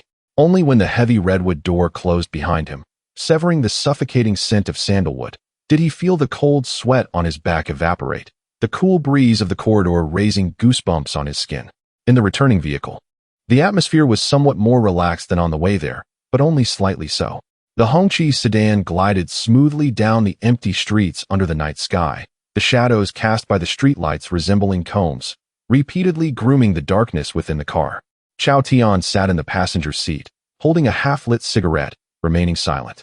It was not until the car turned a corner, revealing Zhang Hua's dilapidated apartment building in the distance, that he suddenly spoke. His tone laced with sentiment. "Secretary Zhang, was tonight's tea worth the trouble?" Reclining in the back seat, Zhang Hua carefully safeguarded the roll of rice paper on his lap, chuckling at the comment. "Are you mocking me, Secretary Chao? I nearly broke into a cold sweat and almost slid off that chair. That you didn't slide off is quite remarkable." Chao Tian turned his head, a complex gleam flickering in his eyes behind the lenses. "In my nearly 10 years by Secretary Gao's side, you are the first young person to have sparred with him in this study and emerged unscathed, even managing to walk away with a piece of his calligraphy. Secretary Gao is merely flattering me." Zhang Hua preferred not to delve deeper into this topic, aware that too many words could lead to missteps. Whether it is flattery or not, you know in your heart. Chao Tian replaced the half-smoked cigarette back into the case, his tone growing more solemn. "Secretary Gao is a man who values the past, yet he also cherishes talent.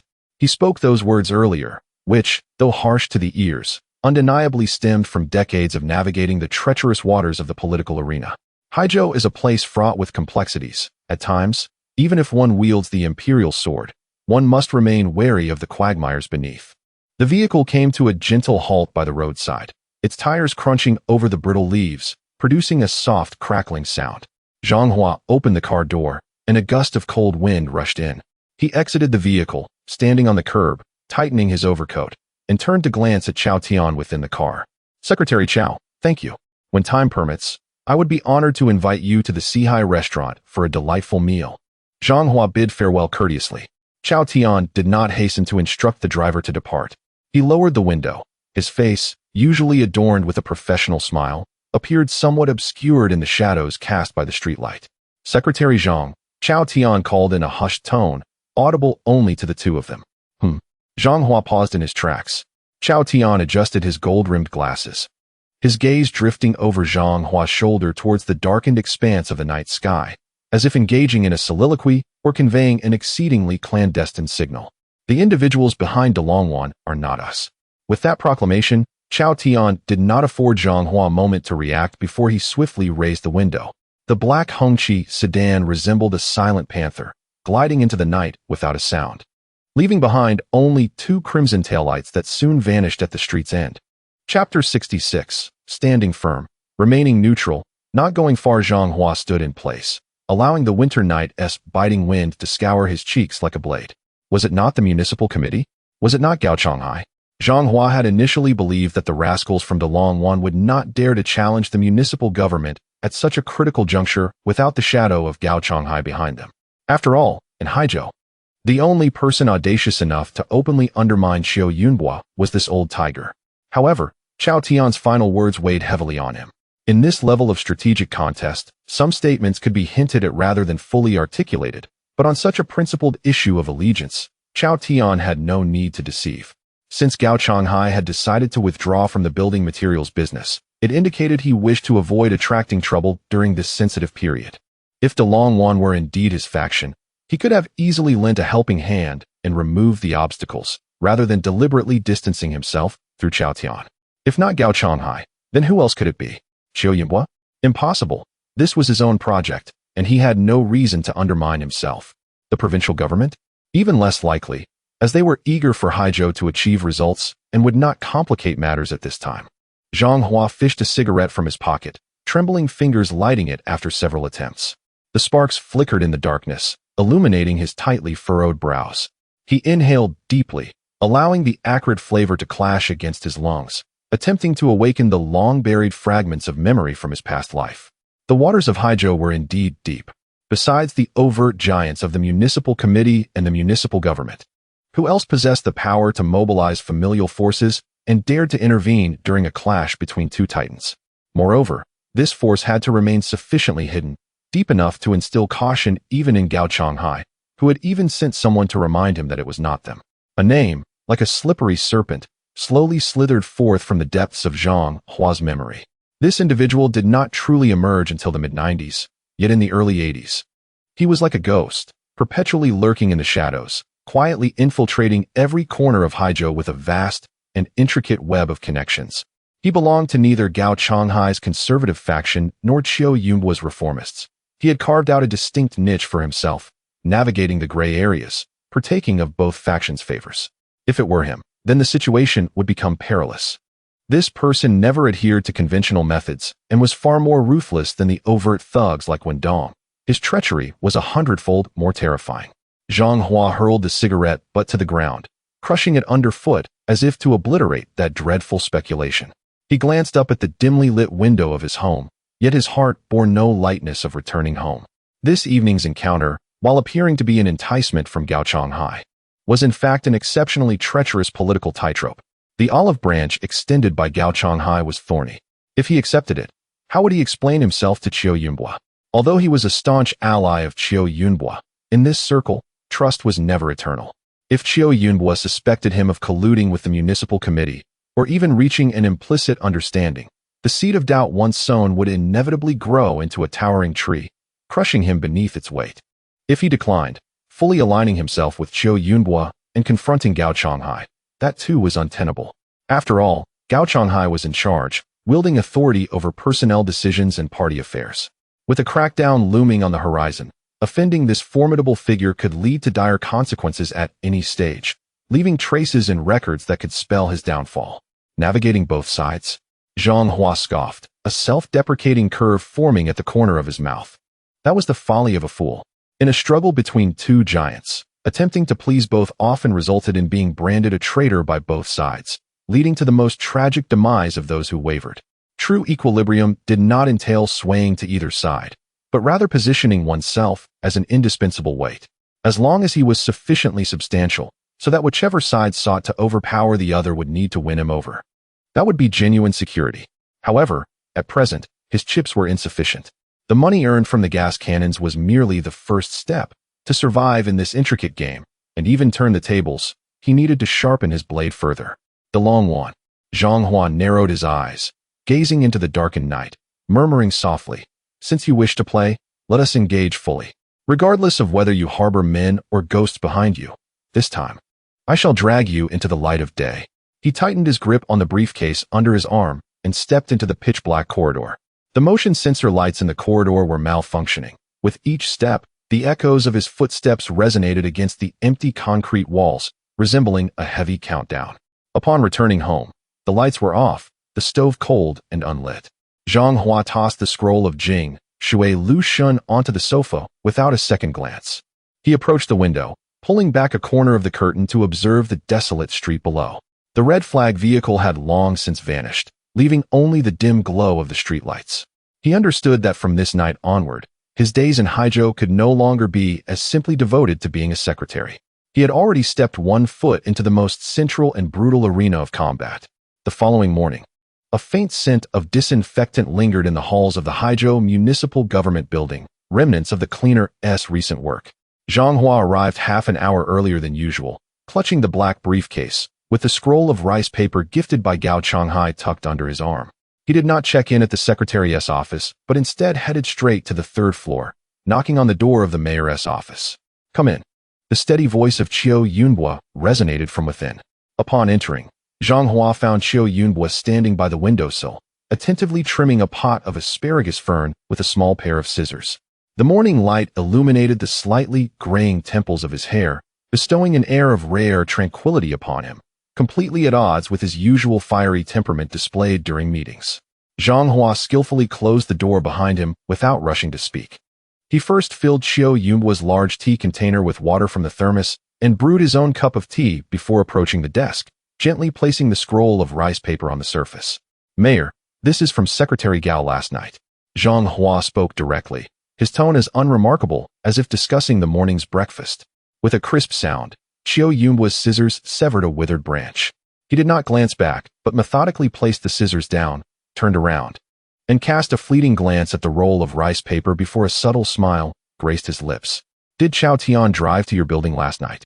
Qiu Yunbua approached the table, lifted the teacup, and blew gently on the steam. "Indeed," Zhang Hua replied with complete transparency, even divulging the intricate details. Secretary Chao himself drove the car to the number 1 courtyard of the Municipal Party Committee. Secretary Gao treated me to a decade-old Banjiang tea and discussed the Dongshan resettlement area with me. He wants the building materials company under the Bureau of General Affairs to take on some business, claiming it's to resolve the wage issues of the struggling workers. Qiu Yunbo sipped his tea without raising his eyelids. How did you respond? I neither agreed nor dared to refuse outright. Zhang Hua sighed softly, retrieving a cigarette from his pocket and offering one to Qiu Yunbo before lighting his own. I used the crackdown as a shield, warning him about the potential classification of the troublemakers from Dalongwan as organized crime. Secretary Gao is a wise man. Upon hearing that this matter was sensitive, he ceased to press it further and gifted me this calligraphy before leaving. As he spoke, Zhang Hua unfurled the roll of rice paper. The characters Jing Shui Lu Shun emerged in the morning light, the ink dried and exuding a powerful vigor. Qiu Yunbo, cigarette in hand, squinted at the 4 characters for a considerable time before suddenly chuckling, tapping his fingers on the table. Secretary Gao's calligraphy grows more profound with each stroke. It embodies a rounded exterior and a square interior, concealing sharpness within clumsiness. It seems he has indeed cultivated a commendable demeanor during his years at the municipal committee. Mayor, I wouldn't dare to hang such a piece. Zhang Hua rolled up the rice paper and nonchalantly pushed it to the corner of the table, the gesture tinged with disdain, akin to discarding a piece of scrap paper. I believe this matter must be reported to you. Secretary Gao has overstepped by reaching out to me directly, which violates protocol. Furthermore, I have investigated that building materials company, and their background is questionable. If they become involved, it could lead to unforeseen troubles. Qiu Yunbo observed Zhang Hua's eagerness to dissociate himself with a hint of appreciation flickering in his eyes. He was well aware of Gao Changhai's cunning tactics. This method of sowing discord was not particularly sophisticated, yet it was distasteful. Had Zhang Hua concealed even a minor detail today, or displayed any inclination to navigate the situation with diplomacy, that would have planted a troublesome seed. However, Zhang Hua excelled in his approach. Not only did he lay everything bare, but he also brought the calligraphy as a token of sincerity. Chapter 67. Power, always possessing infinite allure. Xiaozhang. Qiu Yunbo flicked the ash into the ashtray, leaning back into the expansive leather chair, his tone becoming somewhat earnest. Do you believe that we should continue to confront the municipal committee as we did over the past 2 years? Zhang Hua paused, his movements halting for a brief moment. He gazed at Qiu Yunbo's excessively calm visage, his mind whirring with thoughts. Mayor, do you mean? He ventured cautiously. It has been many years in this game of chess regarding Haizhou. It is time for a conclusion. Qiu Yunbo sighed, his gaze drifting through the window towards the distant construction of the port. The struggles of the previous years were to vie for a voice, to implement reform policies without hindrance. Back then, confrontation was unavoidable. Without it, nothing could be accomplished. He paused, redirecting his gaze to Zhang Hua. But now, the situation has changed. The provincial intentions are clear. Over the past few years, Haizhou's economic indicators have risen, and that is undeniable. If I, Qiu Yunbo, can manage to steadily execute a couple of major projects over the next 2 years, Haizhou will become my finest credential.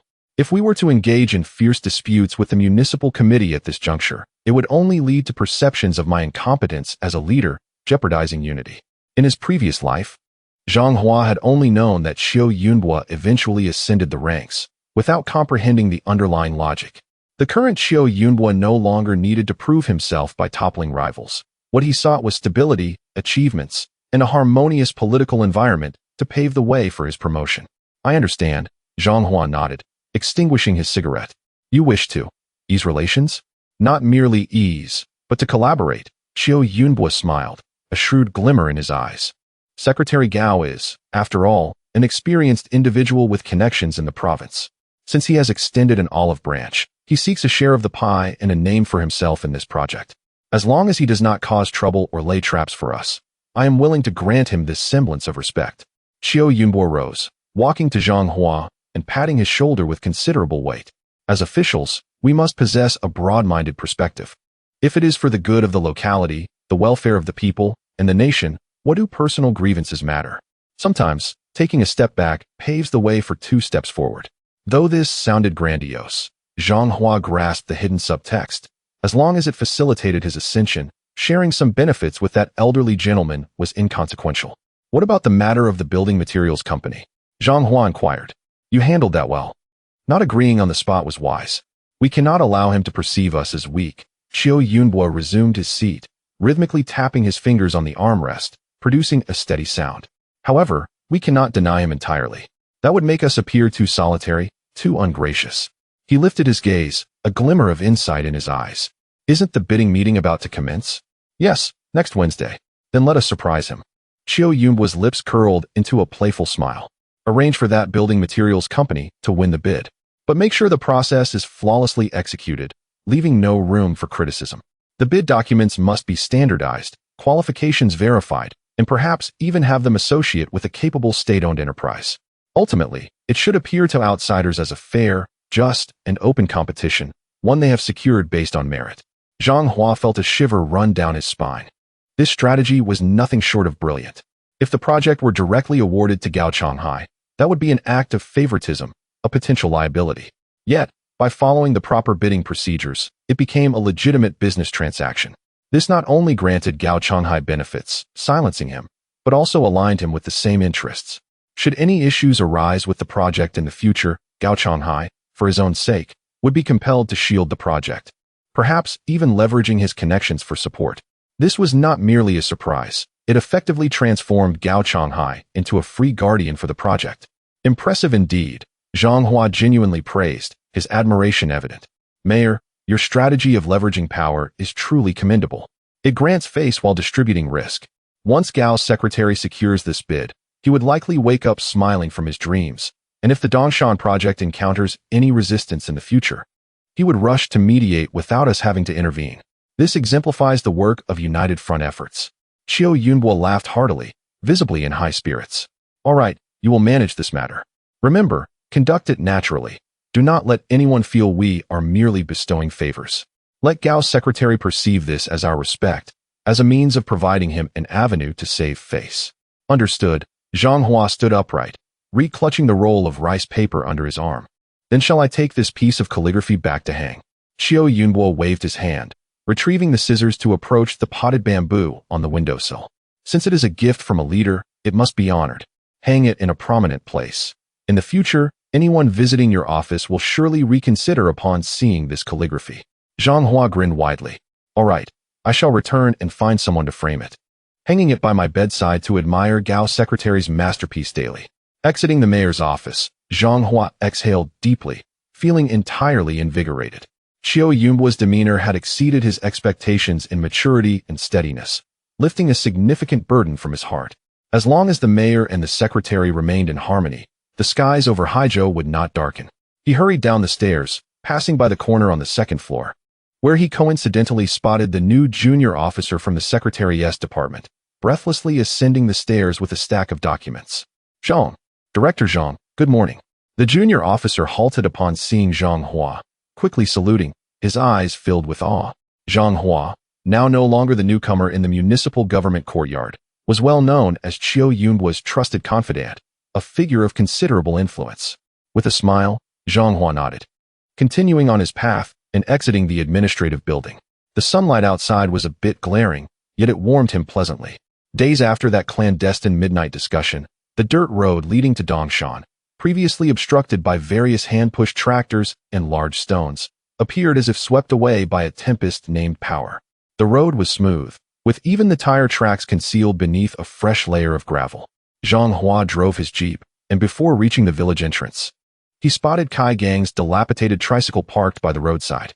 The local potentate of Dalong Wan was not clad in his conspicuous military coat, but had instead donned a drab Zhongshan suit, squatting on the curb and idly puffing on a cigarette.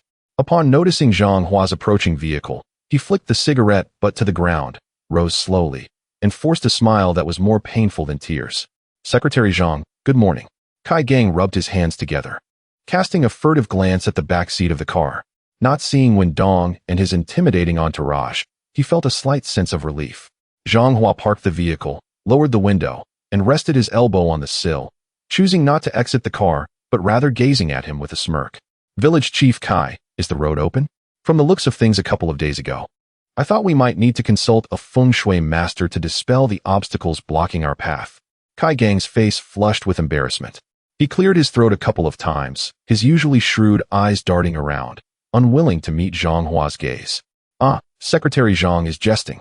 That was a misunderstanding, purely a misunderstanding.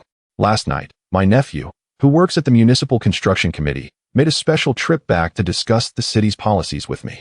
Although Dalongwan is impoverished, we are aware enough not to let our minor feng shui concerns obstruct national development. His words were grandiose, but Zhang Hua saw through them clearly. The supposed visit from his nephew was merely a phone call from Chao Tian to Kai Gang's nephew's office. If the roadblock was not removed, the nephew's career would be at an end. The heightened awareness of village chief Kai was indeed a positive development. Zhang Hua chose not to expose the facade, pulling a pack of Zhonghua cigarettes from his pocket and tossing them to Kai Gang. Since the road is open, our construction team will be arriving this afternoon. I would appreciate it if village chief Kai could inform the villagers, especially the unruly children, to refrain from throwing stones at the construction site. If someone gets injured or machinery is damaged, and a work group is dispatched to investigate the disruption in production, it would not bode well. At the mention of a work group, Kai Gang's jaw visibly twitched. He caught the cigarette and nodded vigorously. Rest assured, if anyone dares to cause trouble, I, Kai Gang, will be the first to break their legs. Secretary Zhang, please continue with your important matters. I shan't delay you further. Observing Kai Gang's obsequious demeanor, Zhang Hua refrained from further conversation. Pressing the accelerator as the jeep kicked up a cloud of dust and surged into the depths of Dongshan.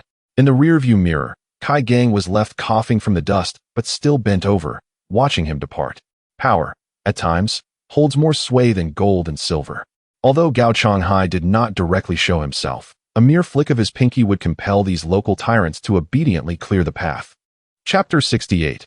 Wealth, Firearms, and Umbrellas. On the Wednesday 1 week later, within the small conference room on the third floor of the Haizhou city government, a haze of smoke lingered in the air. The bidding meeting for the procurement of construction materials for the Dongshan resettlement area was underway. Though termed a bidding process, it was, in essence, merely a formality, a theatrical performance intended for external observers, and a veneer of legitimacy for the forthcoming collaboration. Li Wan, clad in a well-tailored professional outfit, occupied the principal seat with several sealed tender documents spread before her. Her demeanor exuded seriousness and professionalism, embodying the essence of her official role. In contrast, Zhang Hua sat in the corner's observer section, cradling a teacup as he gazed out at the landscape, seemingly indifferent to the proceedings. 3 companies participated in the bidding. One was a well-established state-owned enterprise from the province, their exorbitant bid serving merely as a placeholder. Another was a shell company registered by Wendong, lacking essential qualifications, solely present to fill the numbers. The remaining contender was Haizhou Hongda Construction Materials Company, affiliated with the City Bureau of Affairs. The process unfolded with meticulous precision: capital verification, bid opening, and announcement. When Li Wan publicly unsealed Hongda's tender and announced a price slightly below market value, yet perfectly aligned with the budgetary red line, the so-called expert judges in the room nodded in approval, whispering praises for the thorough and sincere nature of the proposal. Following the unanimous decision of the evaluation committee, Li Wan cleared her throat, her voice resonating in the hushed conference room. Haizhou Hongda Construction Materials Company, with its excellent qualifications and reasonable bid, has won the contract for supplying cement and steel for the first phase of the Dongshan resettlement area project. Applause erupted, albeit sparse. The representative from Hongda, a middle-aged man clad in a suit yet unable to conceal his aura of streetwise savvy, stood up, bowing in gratitude, his beaming face reflecting anticipated joy. Zhang Hua took a subtle sip of his tea in the corner, a barely perceptible smile gracing his lips. The performance had reached its crescendo. Gao Changhai's need for face had been satisfied by Qiu Yunhua, while Zhang Hua had solidified the substance of Gao Changhai's desires. The tender notification was not merely a supply contract. It was a ceasefire agreement, a fleeting understanding reached between the 2 titans of Haizhou in the face of mutual interests. Less than 2 hours after the bidding concluded, Zhang Hua's telephone rang at his desk. "Is this Section Chief Zhang? This is Chao Tian from the Municipal Party office." On the other end, Chao Tian's voice remained rich and courteous, though devoid of the somber tones from his previous late-night visit. "Secretary Gao has heard of the successful conclusion of the bidding and greatly appreciates the efficiency of the city government. Just now, Secretary Gao specifically instructed that if you are available, you should visit his office. He wishes to discuss some details regarding the implementation of corporate production responsibilities with you in person." "Sure, I will head over right away." Zhang Hua hung up the phone, adjusted his collar. picked up his black briefcase, and strode out of the office. This time, it was not a private residence cloaked in the shadows of the night, nor a study teeming with undercurrents. It was the brightly lit office of the municipal party secretary beneath the midday sun. The change in location signified a shift in nature. The municipal building stood to the east of the city government building, separated by a small garden. As Zhang Hua traversed the garden, he deliberately slowed his pace, allowing the afternoon sun to dissipate the lingering scent of smoke from his attire. Stepping into the spacious and well-lit office of the secretary, he found Gao Changhai seated behind a large desk, reviewing documents. Today, he wore a crisp white shirt with neatly rolled cuffs, his reading glasses perched on his nose, exuding an air of authoritative efficiency, a stark contrast to the elderly man scribbling in casual attire on that fateful night. After Chao Tian ushered Zhang Hua in and set a cup of tea on the coffee table, he quietly exited, closing the door behind him. Secretary Gao, Zhang Hua respectfully addressed, standing before the desk. Gao Changhai drew a firm line with his pen across a document, then closed the folder, removing his glasses to gaze at Zhang Hua. The probing depth and gravity from before had dissipated, replaced by an unmistakable smile. "Please, take a seat." Gao Changhai gestured to the chair across from him, reclining slightly, appearing relaxed. "I have heard about the bidding results. The people from Hongda just called me, expressing that the bidding process was conducted with utmost propriety and transparency, leaving even an experienced manager like him unable to find fault. You handled this splendidly, Xiaozhang." Zhang Hua barely perched on the edge of his seat, leaning slightly forward. It was all conducted according to the rules. Hongda's qualifications are indeed solid, and their bid is genuine. Winning the contract is only natural. Our role is merely to provide a platform for capable enterprises. Such adherence to procedure. Gao Changhai chuckled, extracting a cigarette from the box on his desk and, quite unusually, offering one to Zhang Hua. In these times, many understand the rules, but few can apply them in a manner that accommodates all parties involved. Zhang Hua accepted the cigarette, not lighting it, but merely toying with it in his hand. He understood that Gao Changhai's mention of rules referred not to bidding laws, but rather to the unspoken principles of interest distribution prevalent in the political arena. "You flatter me, Secretary Gao," Zhang Hua replied, momentarily pausing to steer the conversation towards the main topic. "Regarding the situation in Dalong Bay, I must extend my gratitude on behalf of the engineering team. Had it not been for your effective policy communication, the villagers may not have come to a consensus so easily." Gao Changhai waved his hand, his smile dimming slightly, his gaze becoming more profound. "The matter of Dalong Bay is merely a triviality. The real issue at hand is your warning that night." He leaned forward slightly, lowering his voice as he gently tapped his fingers on the table. "I had someone discreetly inquire in the province. The winds are indeed tightening. The political and legal committee is already drafting plans. While nothing has been formally issued yet, the tone of severity has been established. Had it not been for your alert, if I had rashly intervened in Dalong Bay, I would likely have stepped into a quagmire by now." This was the true reason Gao Changhai had summoned Zhang Hua today. The construction materials contract was Qiu Yunhua's form of facilitation money for Gao Changhai. Conversely, Gao Changhai's words were a recognition of Zhang Hua as a messenger. He was conveying to Zhang Hua, "Your favor is noted. I, too, stumbled upon a fortunate insight." Zhang Hua smiled humbly. "As long as I have not caused any trouble for the leaders, I find solace in that. You are far from a mere fortunate stumble." Gao Changhai cast a deep glance at him, suddenly drawing open a drawer to retrieve a red-headed document, which he gently pushed towards Zhang Hua. "This is a recently drafted guiding opinion by the Municipal Committee regarding the enhancement of grassroots public security, joint defense, and comprehensive governance, which has not yet been disseminated. It mentions the selection of several points across the city to establish pilot projects for police-civilian co-construction.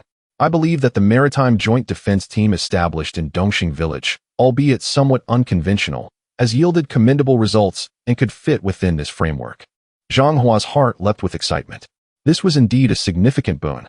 Although the Joint Defense Team in Dongxing Village had previously received the endorsement of Qiu Yunhua, it remained merely an administrative directive from the municipal government, lacking legitimacy within the party and political legal systems, rendering it vulnerable to criticisms of being a private militia. However, if it could be branded as a pilot project for police-civilian co-construction by the municipal committee, it would be bestowed with an official seal of approval. With this protective charm, even in the face of impending crackdowns, the team from Dongxing Village would remain unscathed and could even transform into an exemplary model for assisting the police in combating crime. Gao Changhai's maneuver was both a gesture of reciprocity and a means of winning hearts. Zhang Hua accepted the document with both hands, glancing over it briefly, his heart brimming with joy. Though his expression feigned astonishment, Secretary Gao, this is an immense support for Dongxing Village.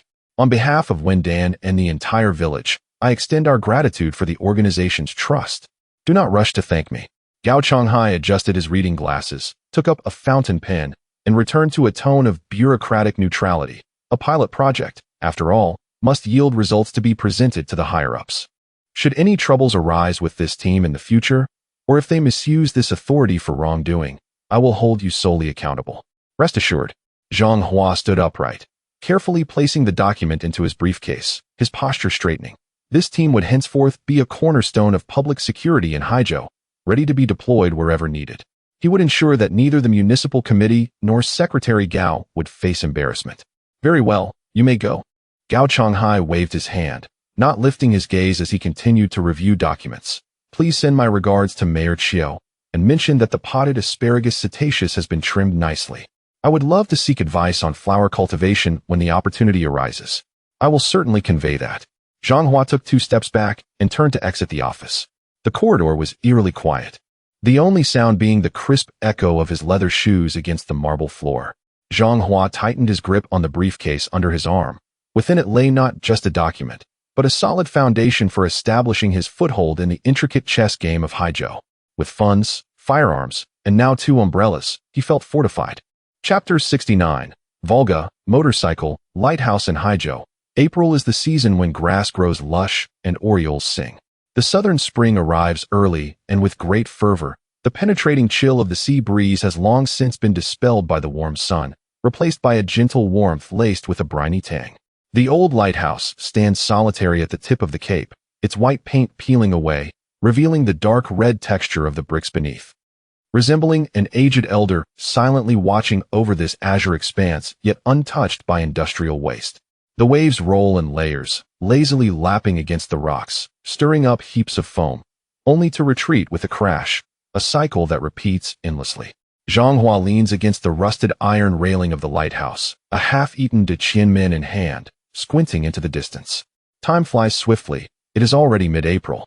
During this period, Haizhou appears as serene as the April weather, sunny and pleasant on the surface. The foundation of the Dongshan resettlement area has been laid, and rows of makeshift shelters resembling matchboxes have sprung up, the sound of machinery roaring day and night. Li Wan is a natural organizer, managing the construction site with impeccable order. Even the troublesome locals from Dalong Bay, who initially sought to cause trouble, have been subdued after witnessing the proper military-like construction efforts. As for the illicit dealings, Zhang Hua glances down at the frothing waves beneath him, a playful smirk curling at the corners of his mouth. The final payment from Samir had just arrived a couple of days ago, having passed through several hands via underground banks in Xiangjiang, ultimately resting as real renminbi in the company's account. The specially made gas cylinders from the Haizhou gas cylinder factory are continuously being loaded onto ships, following the ancient maritime Silk Road towards the war-torn deserts of the Middle East. Everything is proceeding along its predetermined path, so smoothly that it stirs a sense of unease within him. At that moment, the distant sound of engines roars along the winding coastal road. First, a deep, resonant engine sound, followed by a series of sharp, staccato pops, as if in a race, blending together to shatter the coastal tranquility. Zhang Hua turns around, leaning back against the railing, leisurely observing as the 2 vehicles approach.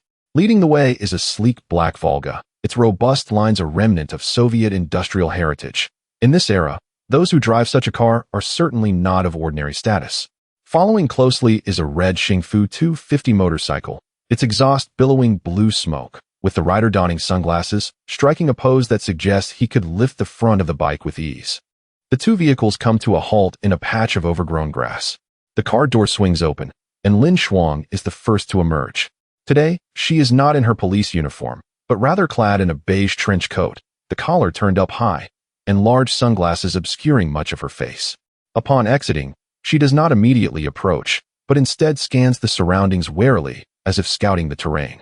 Shortly after, Dong also steadies the kickstand of the motorcycle, removes his sunglasses and hangs them on his collar, mimicking Lin Shuang's cautious demeanor, even peering into the bushes behind the lighthouse with an exaggerated seriousness, resembling a novice spy.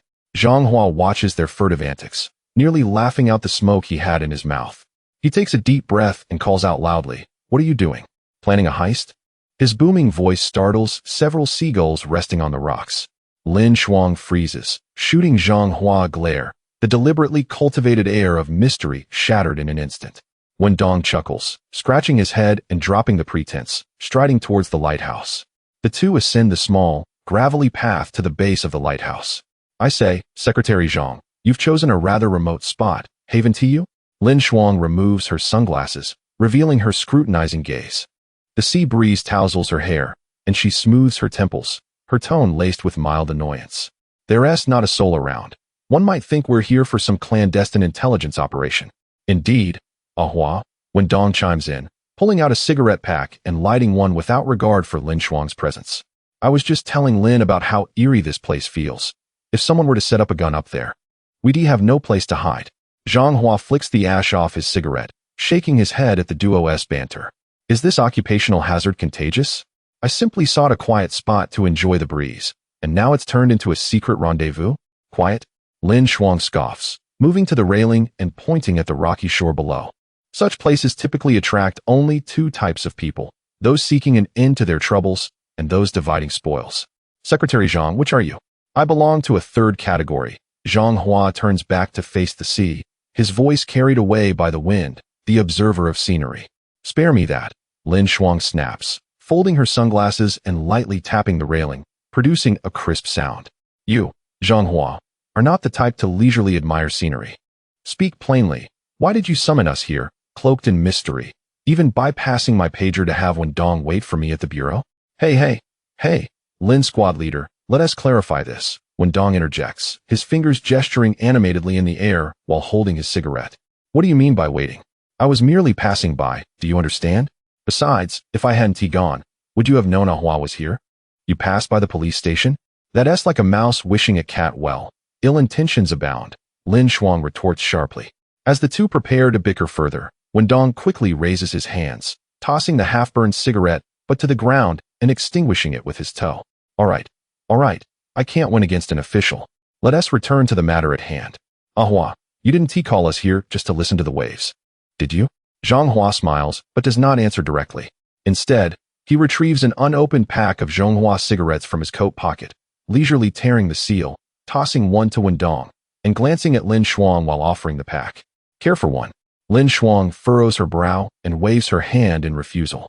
"I don't smoke, especially not those meant to corrupt officials." Zhang Hua did not force himself.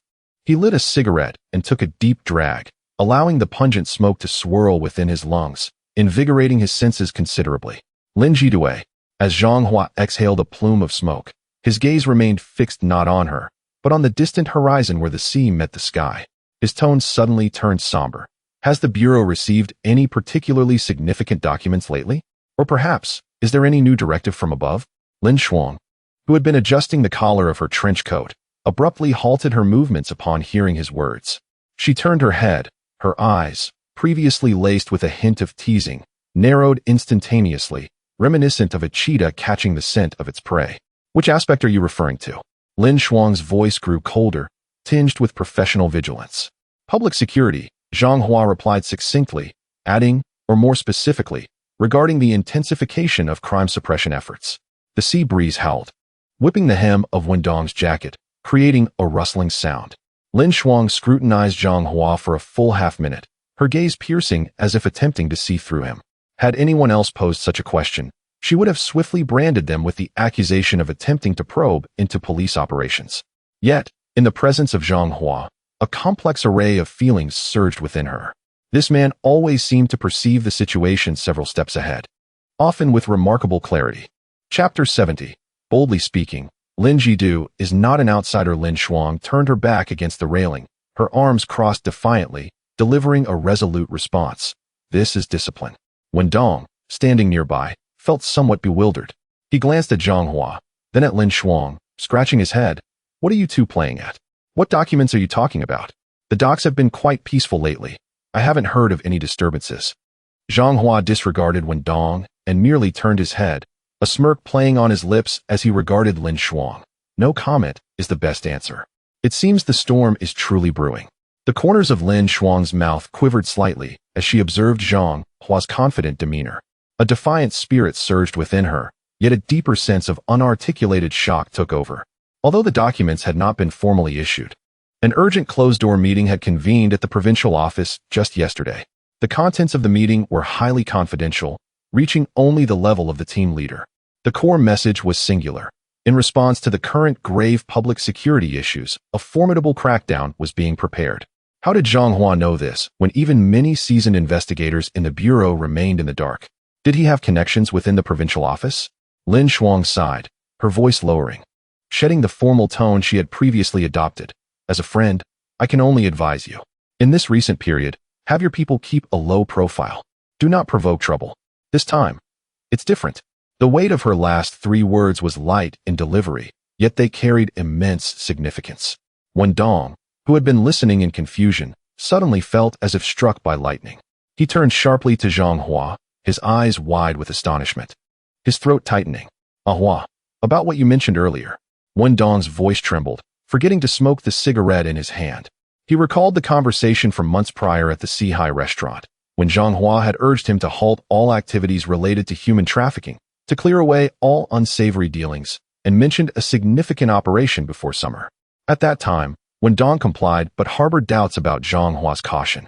Now, listening to Lin Shuang's subtle hints and observing Zhang Hua's seemingly all-knowing expression, he felt a chill run down his spine, more biting than the April sea breeze. Did you hear that, Dongzi? Zhang Hua placed a firm yet measured hand on Wen Dong's stiff shoulder. Lin Jidu is saving your life. After you return, screen those unruly youngsters in the village. Anyone who dares to cause trouble at this critical juncture, don't wait for Lin Jidu to intervene. Just tie them up and toss them into the sea to feed the fish. Wen Dong swallowed hard, throwing the cigarette but to the ground without concern for fire safety, gritting his teeth.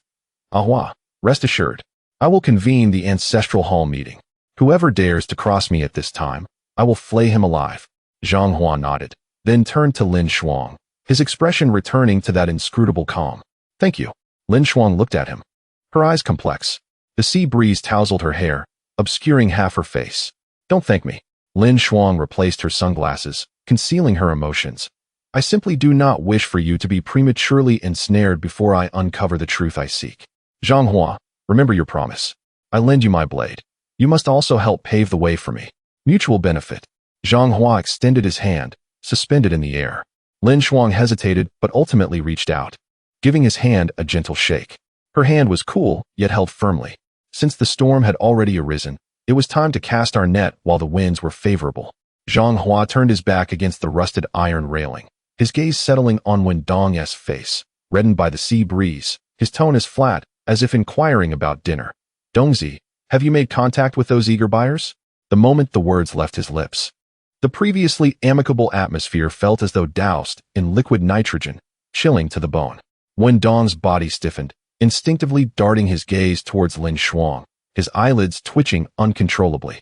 Though he was a reckless character, discussing such a perilous transaction in front of the deputy captain of the criminal police felt akin to debating how to amend the book of life and death before the king of hell, leaving him feeling utterly uneasy. As Wen Dong's furtive glance met Lin Shuang's, her professional instincts flared. What powder? Lin Shuang's voice escalated sharply. Her right hand, previously tucked in her trench coat pocket, instinctively shot out. While she bore no weapon, the menace she exuded was sharper than any firearm. She stepped forward, fixating her gaze on Zhang Hua, her eyes practically piercing him. Zhang Hua, do not tell me that, in addition to arms trafficking, you have now ventured into drugs? Do you wish for your life to be forfeit, or do you think my handcuffs are insufficiently firm? Wen Dong recoiled at her outburst, his expression pleadingly directed at Zhang Hua, clearly indicating, see, I told you not to bring this up in front of this female devil. Yet Zhang Hua appeared unfazed, as if he had anticipated Lin Shuang's reaction, not even blinking. He leisurely retrieved another cigarette from his pocket, tapping it against his hand but not lighting it, simply toying with it between his fingers. Lin Jidu, please calm down. A hint of resignation tugged at Zhang Hua's lips, as if addressing an immature child. We are now in the same boat. Some matters require you to learn to listen. Do not overreact. It leads to wrinkles. Stop with the playful banter. Lin Shuang was unyielding, her youthful face shadowed by frost. Her tone stern. I can overlook many things, but drugs are a red line. If you dare to touch this, don't speak of our alliance. I will eliminate both of you on the spot, and no one will have any say in it. All right.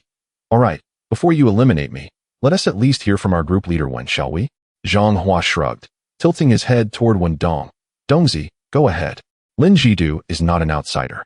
This play cannot proceed without her. Wen Dong swallowed hard, observing Lin Shuang's menacing demeanor, his heart pounding with trepidation. However, upon Zhang Hua's prompt, he had no choice but to muster his courage. Captain Lin, please refrain from becoming agitated, Wen Dong stammered, rubbing his hands nervously, his voice slightly parched. In accordance with Hua's, no, Zhang Ji's instructions. I have spread the word that we possess a batch of top-grade goods from the Golden Triangle, characterized by high purity and reasonable pricing. It seems, indeed, that the fish have taken the bait. At this juncture, Wen Dong glanced at Zhang Hua, who maintained an impassive expression, emboldening him to continue. The individuals contacting us are several prominent dealers from over there, along with 2 seasoned veterans who specifically traveled from the south to procure the goods. Their appetites are quite substantial. They initially requested 50 kilograms, asserting that as long as the quality is assured, we can choose between cash or gold bars. 50 kilograms? Lin Shuang's pupils dilated sharply. This quantity was sufficient to warrant execution for these individuals multiple times over. Zhang Hua, upon hearing this, revealed a flicker of satisfaction on his face. He nodded, his fingers gently tapping the rusted railing, producing a dull sound. Excellent. Inform them that the supply is ample, but this product is highly sensitive. We shall conduct a one-time transaction only. The location and timing will be communicated later. Zhang Hua. Lin Shuang could no longer contain herself. She seized Zhang Hua by the collar, pulling him toward her, their faces mere inches apart, allowing them to feel each other's rapid breaths. Are you out of your mind? 50 kilograms of narcotics. Do you comprehend the implications?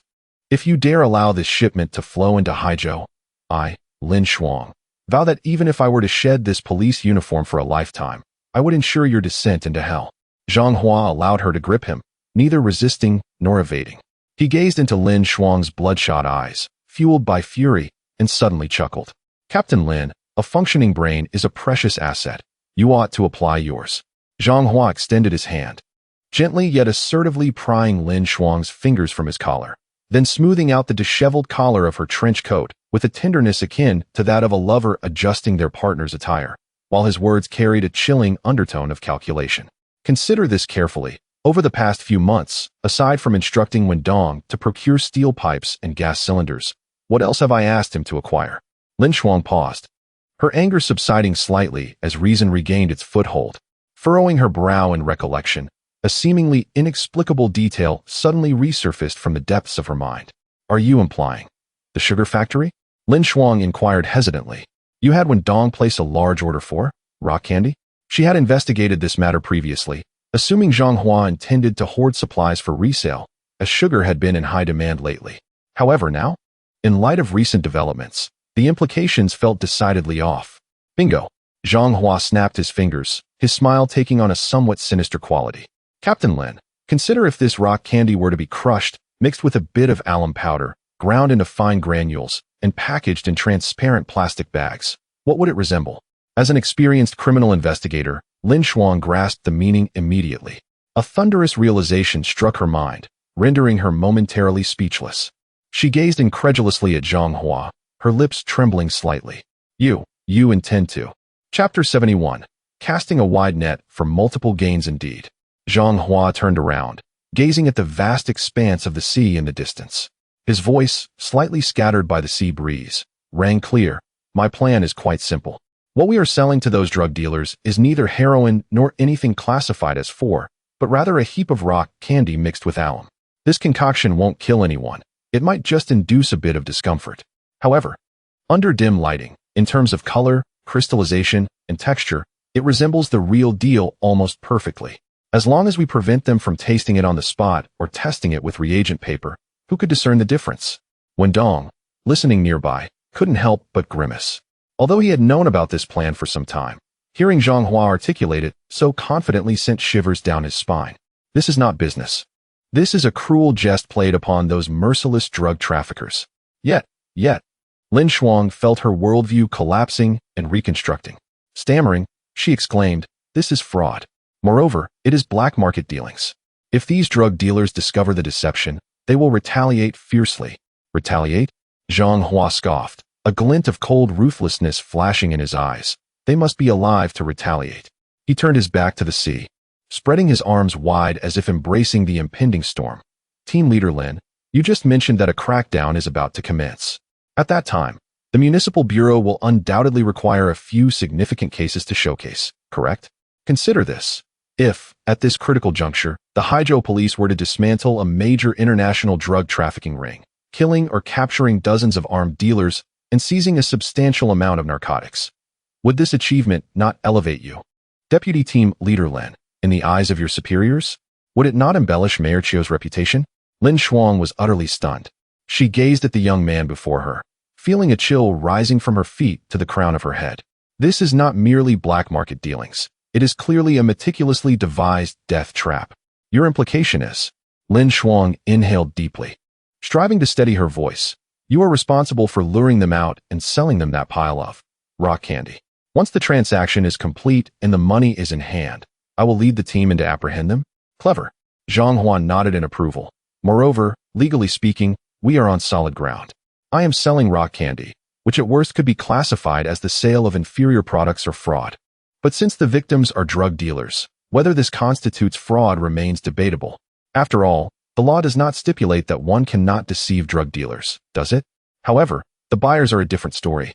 Zhang Hua's smile grew increasingly radiant, yet it sent chills down one's spine. They arrive armed, with money in hand, harboring the malicious intent to purchase 50 kilograms of narcotics. According to current criminal law, this is attempted drug trafficking, but during a crackdown. This is deemed as committing an offense in defiance of the law, with particularly severe circumstances. Coupling this with the cooperation of the brothers from Dongxing village on the periphery, once the trap is set, if the military could provide additional manpower to seal off the area. Zhang Hua clenched his fist in the air. This will not be an arrest, it will be a hunt. All will be captured, not a single shrimp will escape. The sea wind howled, and waves crashed against the shore. Lin Shuang stood in silence, contemplating. She regarded Zhang Hua with eyes rich in complexity. She had witnessed ruthlessness, darkness, and intelligence, but she had never encountered someone like Zhang Hua, who could exploit legal loopholes with such finesse, calculating both the criminal and lawful realms, while leveraging state power for personal gain. This was truly the art of madness. Are you not afraid of it backfiring? After a long silence, Lin Shuang finally asked hoarsely, what if they test the goods on the spot? What if a shootout occurs and innocent civilians are harmed? That is precisely why your cooperation, Team Leader Lin, is essential. Zhang Hua stepped closer, lowering his voice. I will select a transaction site that is entirely secluded, devoid of any bystanders. As for testing the goods, I have my ways to ensure they won't have time to scrutinize. The moment the exchange is complete and the money is exchanged, your gun will fire.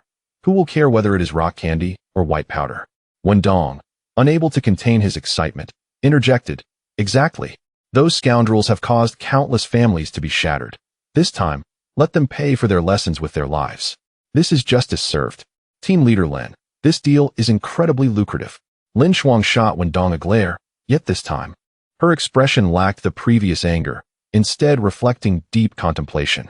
She could not deny that although Zhang Hua's plan was audacious, shameless, and even somewhat despicable, it was logically impeccable. It could not only deliver a severe blow to Haizhou's drug trafficking network, but also yield Zhang Hua a substantial amount of clean funds, while providing her and the Municipal Bureau with a remarkable achievement. This was the epitome of a triple win. The only losers would be those wretched drug dealers. With a long exhale, Lin Shuang released a breath of pent-up frustration, as if trying to expel the overwhelming sensation of her altered perceptions. She lifted her gaze to meet Zhang Hua's inscrutable eyes, her lips curving into a faint, self-mocking smile. Zhang Hua, sometimes I truly wish to pry open your head and see what thoughts lie within. Lin Shuang shook her head, returning her hands to the pockets of her trench coat. Trading rock candy for drug funds. Such a devious scheme could only originate from your mind. In addition to the 50 kilograms of rock candy, there is another matter we must address. Zhang Hua flicked the cigarette, but he held onto the ground, crushing it under his shoe until the last ember extinguished on the rusted metal surface. Regarding human trafficking, Lin Shuang's brow instantly furrowed into a tight knot as she turned to the side, the hem of her trench coat rustling in the wind. Are you suggesting that these two matters are connected? Not only connected, but they are two rotten fruits from the same vine. Zhang Hua leaned against the railing, his gaze dark as he fixed on the undulating surface of the sea. Team leader Lin, consider this. In Haizhou, with such a lengthy coastline and so many islands, could a vast human trafficking network be established solely by a few village chieftains and local thugs? To transport living people out and launder dirty money back requires an extremely mature transportation channel and financial network. He turned his head, fixing Lin Shuang with a cold smile. In Haizhou, who possesses the most clandestine shipping routes? Who possesses a substantial cash flow? Who would dare to risk their necks engaging in such a perilous and ruthless trade? Apart from those involved in drug trafficking, who else could it be? Wen Dong, listening nearby, couldn't help but gasp. Although he was entrenched in the underworld, he was not foolish. Zhang Hua's subtle hint immediately resonated with him. Hua, are you suggesting that those purchasing our ice sugar are from the same cohort as the human traffickers? More or less. Zhang Hua nodded, his tone resolute. For those desperate individuals, there is essentially no distinction between drug trafficking and human trafficking. Both are highly lucrative. By tracing this drug trafficking network, if we execute our plan meticulously, we can unearth the human trafficking syndicate lurking behind it.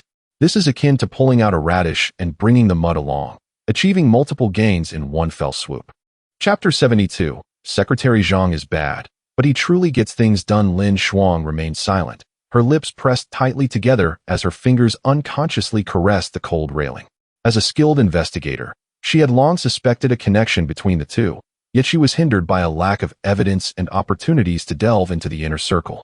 Those individuals were exceedingly cunning, highly vigilant, rendering conventional investigative methods utterly ineffective. Under ordinary circumstances, we would indeed refrain from meddling in such a web of deceit. Pulling one thread could unravel the entire fabric, potentially alarming the serpents concealed within. At that moment, Zhang Hua's voice echoed in her ear, imbued with a beguiling power. But now, things are different. A crackdown is imminent, a divine opportunity bestowed upon us. In the face of this tide, all the malevolent spirits will reveal their true colors. If we tear open this facade, the remaining tasks will be as effortless as catching a turtle in a jar.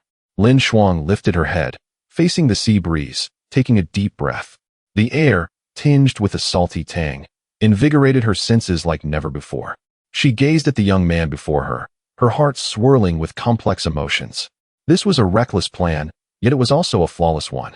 Very well, Lin Shuang finally spoke, her voice soft but laced with determination. Zhang Hua, I agree. As long as we can ensnare these wretches, I shall accompany you in this madness. However, this matter must remain strictly confidential. Apart from the three of us, no fourth party can know the specifics of our actions. Zhang Hua felt a quiet relief wash over him, though his expression remained impassive as he nodded slightly. He understood that from this moment on, this influential female officer had irrevocably boarded his ship of treachery. We are all grasshoppers on the same string, and none can escape.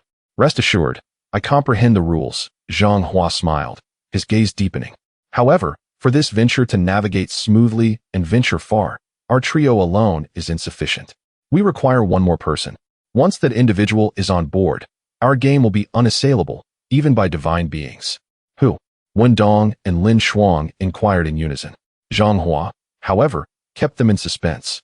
Waving his hand to avoid elaborating, you will know in due time. That person is formidable, but I have a way to gain his acquiescence. With that, Zhang Hua turned away from the vast ocean, raising his hand to point at the desolate coastline beneath them. From the vantage of the lighthouse, one could see the dilapidated dock of Dongxing village, the undulating rocky shore, and the extensive stretches of saline alkaline land overrun with weeds. A few battered fishing boats bobbed aimlessly in the waves, exuding an air of desolation. Dongzi, team leader Lin, Zhang Hua gestured in a sweeping arc toward the area connecting the dock and the urban district. Look here, do you not feel that something is lacking? Wen Dong followed his finger, blinking in confusion. Lacking what? Boats? Or people? This wretched place is nothing but rocks and mud. Not even birds would defecate here. What could possibly be missing? Lin Shuang furrowed her brow. Although she possessed keen investigative instincts, she was evidently perplexed by such grand urban planning concepts. She gazed at the barren land and tentatively suggested, "Are you implying that we lack a proper security kiosk? Or perhaps a surveillance point?" Too narrow a vision. Zhang Hua shook his head, his playful smile intensifying. He turned once more to face the magnificent ocean, spreading his arms wide as if to embrace the vastness. "Look at this coastal scenery. Is it not beautiful? Once the lives of the common folk improve, who would not wish to awaken each morning to the sight of the sea? This is what we call facing the sea with spring flowers blooming, an ideal life many dream of. To transform this wasteland into a treasure trove flowing with gold, to develop seaside properties, we must first." Zhang Hua abruptly drew back his hand, emphatically tapping the barren land. "There must be a road. A spacious and smooth coastal highway capable of accommodating both large trucks and sedans. With this road, the lifeblood of Haizhou can flow, and prosperity will flourish." Wen Dong was momentarily taken aback. Although he had no concrete concept of seaside properties, he understood the importance of road construction. Where there are roads, wealth follows. This is an immutable truth. However, road construction is a major undertaking for the government, and for us and Haizhou's finances, it feels a bit distant, merely a future consideration. Zhang Hua shifted the conversation, his gaze falling upon a junction of that essential road, currently overrun with a haphazard thicket of reeds. "But there is something we can address right away." He looked at Wen Dong, his eyes sparkling with shrewdness. "At that intersection, we should establish a gas station." "A gas station?" Wen Dong scratched his head. "How much profit can that generate? There aren't many private cars, aside from government vehicles, just a few tractors." "You don't understand anything." Zhang Hua shot him an exasperated glance, lowering his voice with a hint of persuasion. "Dongzi, think about it. We are soon to receive a substantial influx of cash. That is Samuel's dollars, along with the funds from that batch of rock candy. These funds are nameless and untraceable. They cannot be directly pocketed or deposited in banks." Zhang Hua rubbed his fingers together, mimicking the act of counting money. "What is a gas station? It is a hub of cash flow. Cars come and go. Who can ascertain how much fuel you sold in a day? Who can tell if the money you received is for fuel or something else?" Wen Dong's eyes suddenly lit up, shining with realization. Having mingled in the underworld for so long, he possessed some acumen. "Ahua, I understand." Wen Dong slammed his thigh, excitement causing his flesh to jiggle. "You intend to use this gas station to disguise our money?" "Exactly." Zhang Hua nodded in approval. "With this gas station, our funds can be legitimately transformed into business revenue. Thus, this money will be clean, and we can spend it as we please. Moreover, once the coastal highway is completed, this gas station will become a golden goose, bringing in guaranteed profits." Lin Shuang stood nearby, listening to the two men discuss their money laundering scheme openly, and she could not help but twitch her lips. However, she uttered not a word, merely casting her gaze towards the distant expanse of the reed marshes. She understood that although Zhang Hua's portrayal appeared absurd, each step resonated with the very pulse of the era. This man was not merely a madman, but a natural-born strategist. It seemed that the skies of Haizhou were truly on the verge of being pierced by him. Chapter 73. The towering tree of the future. The jeep jolted along the earthen path leading to Huanglong town, the wheels stirring up clouds of yellow dust that resembled two murky earth dragons, clawing at the nearby poplar trees. Zhang Hua gripped the steering wheel with one hand, while the other rested casually on the window frame, his fingertips delicately holding onto the nearly burnt-out cigarette. He was intimately familiar with this road, to the extent that he could count the number of large potholes ahead with his eyes closed. In his previous life, while struggling within the confines of the Huangzhou district government, he had often ventured to this remote locale. Back then, he was merely running errands for his superiors. Now, he sought to carve out a more substantial path for himself. Lu Tianyu. This name circled in Zhang Hua's mind twice before settling into a knowing smile at the corner of his mouth. Who could have imagined that this figure, who would later dominate Yanjing and compel numerous high-ranking officials to show him due respect, was currently ensnared in the trivialities of Huanglong town, grappling with a myriad of mundane issues. At just 26 years old, a demobilized soldier, and without a university education, he had been directly parachuted into the role of town mayor. To the average person, this could be seen as sheer luck or the result of connections. However, in Zhang Hua's eyes, this was a matter of divine providence. Lu Tianyu's grandfather was a venerable general adorned with 3 golden stars on his shoulders. The Lu family, like a grand tree, had deep roots and flourishing leaves. Even a mere drop of their blessings would suffice for an ordinary person to sustain a lifetime. In Zhang Hua's previous life, despite his many missteps, he was able to rise again, largely due to the support provided by Lu Tianyu.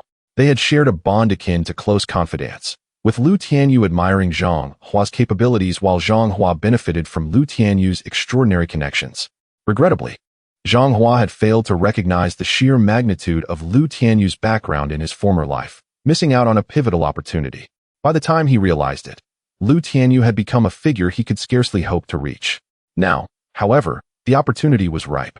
Lu Tianyu was still akin to a newly emerged tiger from the mountains, brimming with strength and the fierce tenacity of a soldier, yet still unversed in the art of navigating the quagmire of bureaucratic politics. He was currently overwhelmed by the 5 troublesome villages under Huanglong Town's jurisdiction, precisely when he needed someone to lend him a hand. As the jeep rounded a bend, a gray 2-story building came into view. The whitewash on the courtyard wall had peeled away significantly, revealing the uneven red bricks beneath. 2 elongated wooden plaques hung by the entrance, inscribed with the words Huanglong Town People's Government and Huanglong Town Party Committee in black, their lettering weathered and somewhat obscured by the elements. Zhang Hua parked beneath an old, gnarled tree in the yard. Just as he turned off the engine, he heard a heated argument erupt from the open window on the 2nd floor. Mayor Lu, spare me the grand theories. I ask you directly, will the fertilizer quota be granted to Wang Jiagu or not? If not, I will return and have the entire village block the town government's doors. Let us see how you can maintain your position as mayor. Following that was a young voice, barely containing its anger, yet resonant with a steely resolve. Wang Gui, are you threatening the government? The fertilizer quotas are allocated based on land area and yield, clearly stated in the documents. You know exactly how much land your Wang Jiagu has fraudulently claimed. Want to block the door? Go ahead, bring your people and try. Let us see whether your hoe is stronger or the law of the land. Ah, you little upstart from outside, trying to act all authoritative? Just wait. We'll see who has the last laugh. With a resounding bang, a middle-aged man clad in a black cotton coat, his face a mask of anger, stormed out of the staircase, nearly spitting on the polished shoes of Zhang Hua as he passed by. Zhang Hua paid no heed to the irate village secretary, but glanced up at the still quivering window on the 2nd floor. He straightened his collar, picked up his briefcase, and ascended the stairs with purposeful strides. The office at the far eastern end of the 2nd floor had its doors slightly ajar. Zhang Hua rapped twice on the door, and without waiting for a response, he pushed it open and entered. The furnishings within were quite simple.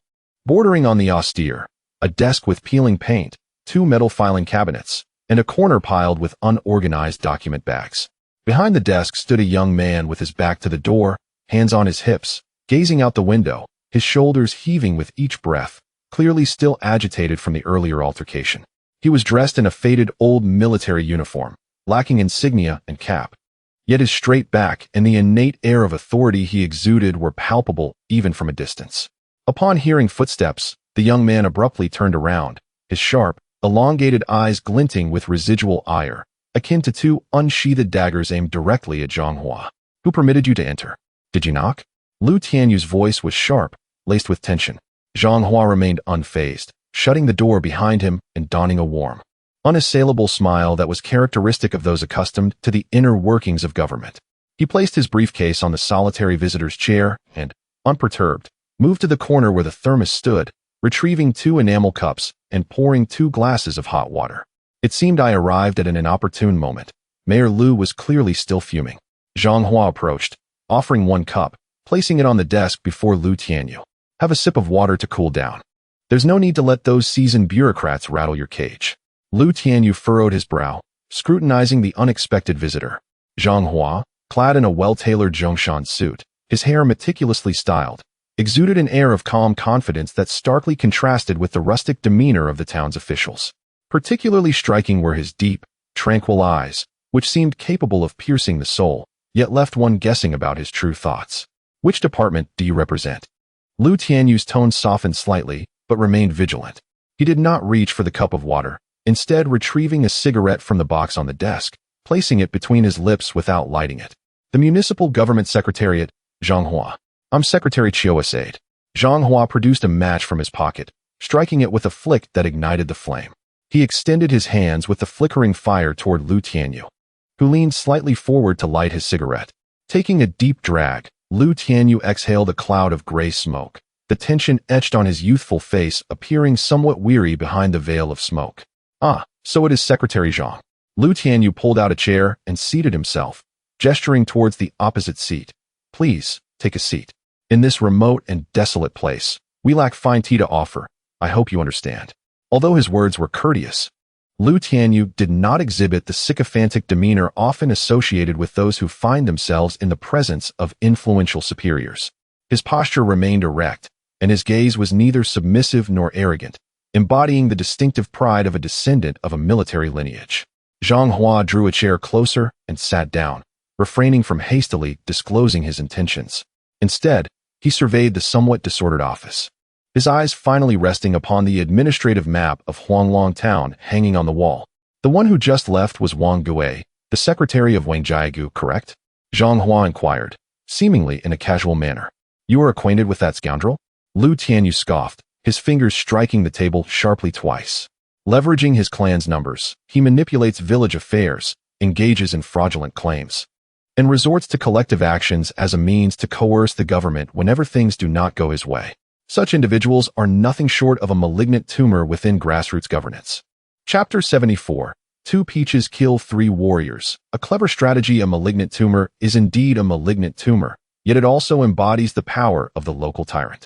Zhang Hua smiled gently, lifted his teacup, and took a sip, the water carrying a hint of rust. Director Lu, among the 5 villages in Huanglong Town, Wangjigu is domineering, Zhangjian is treacherous, and Xialongwen is notorious for its brutal nature. Not to mention the impoverished yet troublemaking Lijiagu, along with the duplicitous Matawan. None of these 5 fingers are benign. Lu Tianyu paused, his hand holding the cigarette momentarily stilled. He gazed at Zhang Hua in astonishment.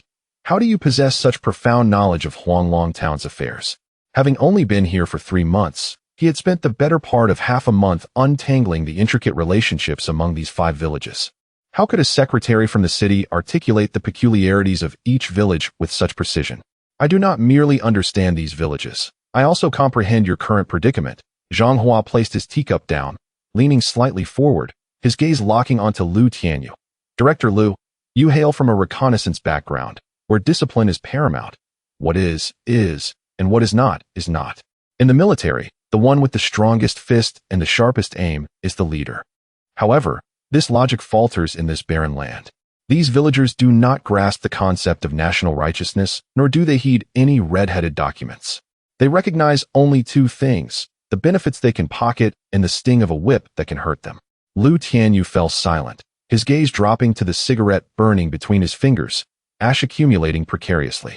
Zhang Hua's words struck deep, akin to piercing his lungs. The past 3 months had rendered him a fierce tiger ensnared in a pile of cotton, full of strength yet unable to exert it. Reasoning fell on deaf ears. Attempts to adhere to regulations were met with insubordination. The profound sense of helplessness he felt was more excruciating than the wounds he sustained on the battlefield in the southern frontier. And according to your esteemed advice, what should I do? Lu Tianyu lifted his head, his eyes reflecting a newfound sincerity, a reduction of his earlier arrogance. Though proud, he was not foolish. The individual before him had incisively pinpointed the crux of the issue, evidently well prepared. Zhang Hua did not provide a direct answer. Instead, he retrieved a document from his briefcase and gently placed it on the table. It contained information regarding the construction of the Dongshan resettlement area, but he had deliberately folded a corner. Director Lu, do you know why Wang Gui from Wangjiagu dares to slam the table at you? Zhang Hua gestured towards the document. Because he perceives you as an outsider, a transient dragon. In their eyes, you, the town director, are merely here to embellish your resume, and will leave after a few years. Hence, they dare to contest and confront you. To tame these individuals, mere shouting is futile, and so are documents. Zhang Hua lowered his voice slightly. Imbued with a persuasive power, you must instill fear in them, yet ensure they cannot do without you. You need to hold the meat in one hand and the knife in the other.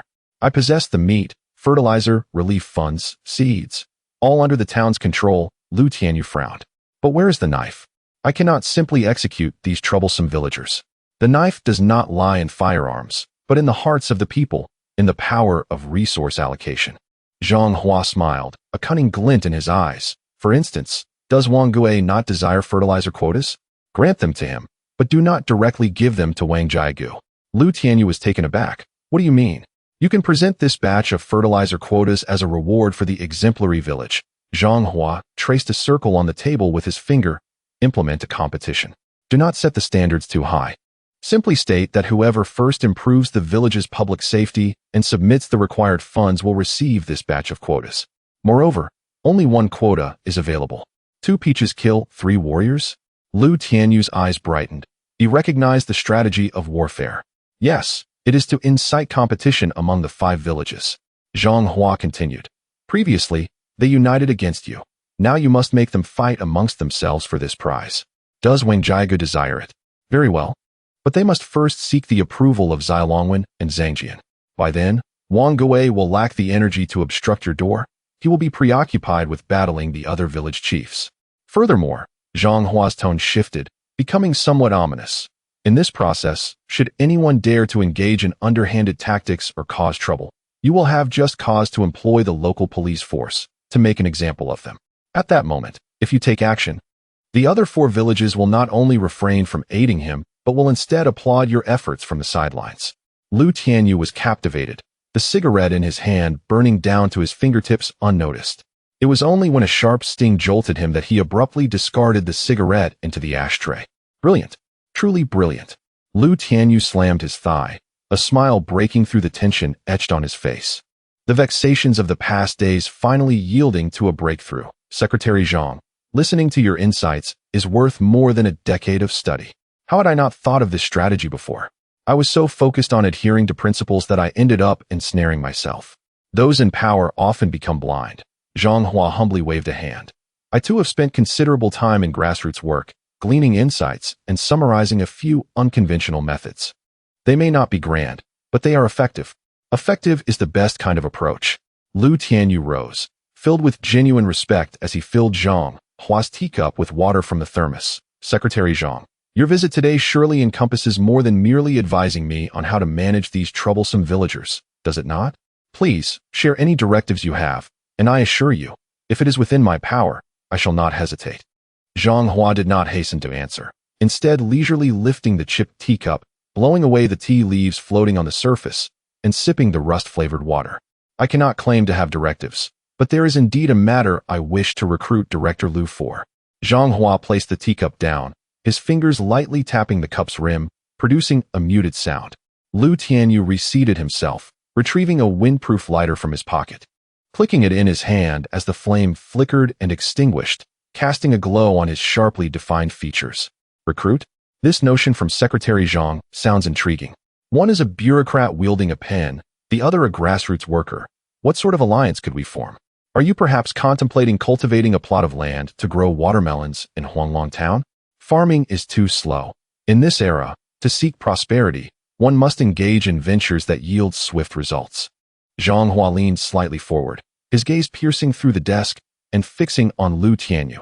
Director Lu, are you familiar with the individual named Ma Yang?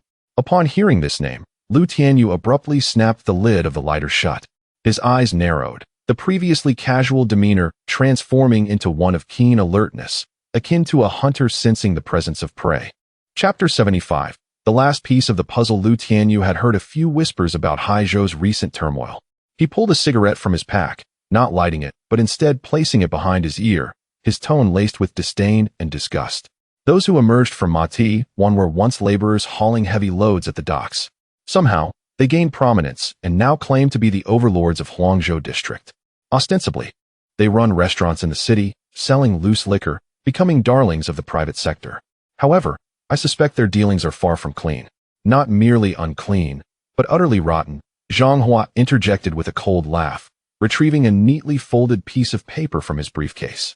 He laid it flat on the table, revealing a rudimentary map of Haizhou, with several points circled in red. Zhang pointed emphatically at one of the red circles. Ma Yang has significantly expanded his business in recent years, primarily engaging in lucrative ventures with minimal investment. Smuggling household appliances is child's play. I've heard whispers that he even dabbles in human trafficking and usury. In the past 6 months, Haizhou's waters have been tumultuous, with several fishing boats inexplicably vanishing, crew and vessels alike.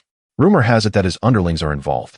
Lowering his voice, Zhang leaned across the table, almost invading Lu's personal space. There are even rumors that this fellow is audacious enough to handle the white powder.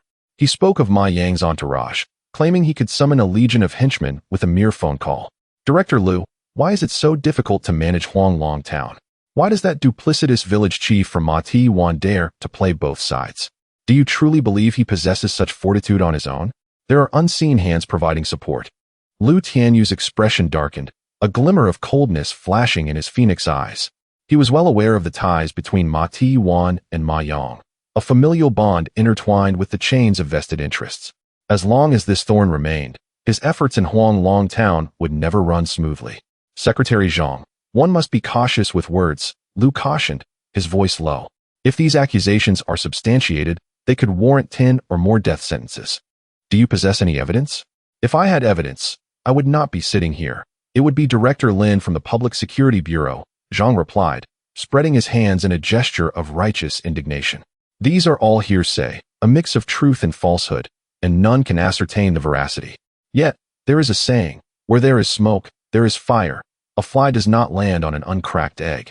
Lu Tianyu paused, then suddenly laughed. A hint of amusement and challenge in his expression. You dare to bring this matter to light without evidence? So, Secretary Zhang, are you suggesting I investigate him? Or perhaps, you intend to take action against him? Why not? Zhang replied, his tone as casual as discussing dinner plans. This tumor festers on the body of Haizhou, draining the lifeblood of the citizens and tarnishing the government's reputation. What purpose does it serve to allow him to remain? To keep him around for the festivities? Lu Tianyu's smile gradually faded as he removed the cigarette from behind his ear, tapping it lightly on the table, his gaze sharpening like a blade. Secretary Zhang, you possess quite the audacity.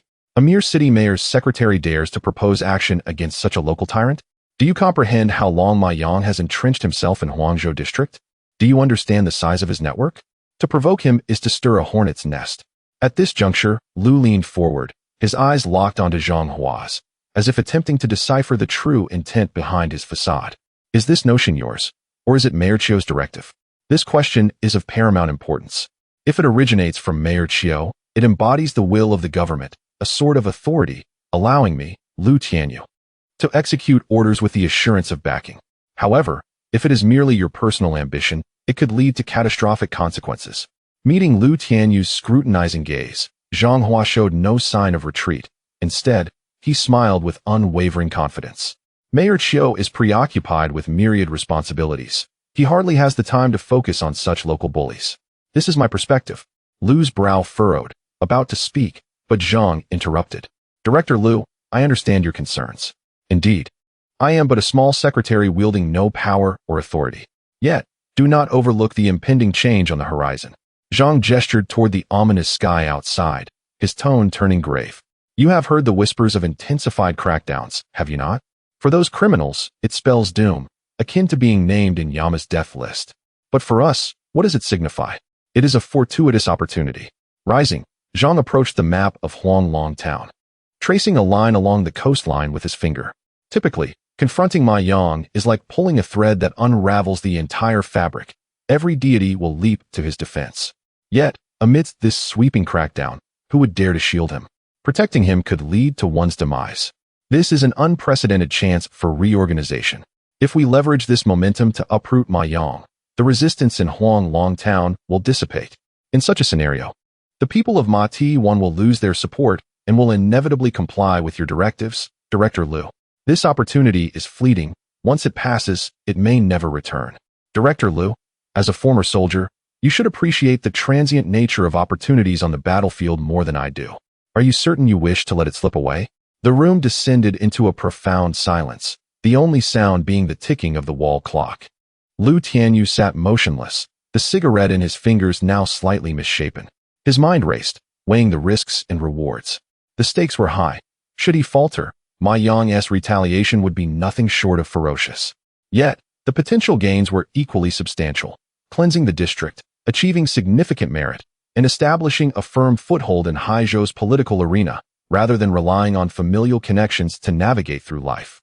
The warrior spirit within him ignited, a fervor coursing through his veins. He was a scout, relishing the thrill of dancing on the edge of a blade.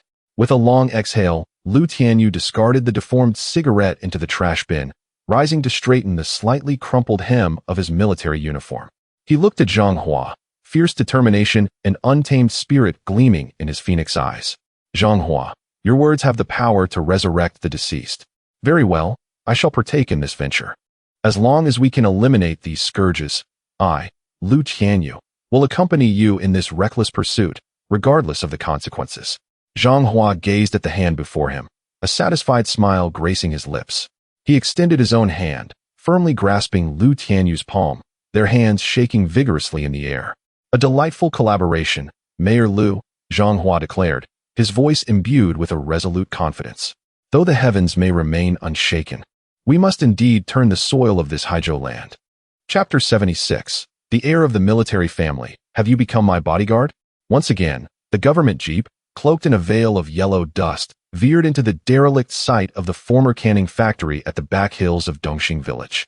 Originally, this place housed several red brick structures from the steel production frenzy of the 1960s, later repurposed as a canning warehouse, and eventually abandoned, now so desolate that even stray dogs showed little interest in it. Presently, the windows were tightly shrouded with thick black cloth, and a dull, buzzing sound emanated through the gaps of the doors. Zhang Hua pushed open the rusted iron gate, and a wave of musty and sweet, powdery air hit him. The interior was dimly lit, the large lights off, with only a few yellow incandescent bulbs hanging above several makeshift wooden tables. A dozen young men from Dongxing village, each adorned with thick cotton masks and clad in indistinguishable old work uniforms, were busily engaged in various tasks. Some were grinding something with a stone mill, others were repeatedly sifting through fine mesh screens, while a few operated primitive sealing machines to seal plastic bags. The air was filled with fine white dust that danced like tiny insects in the light.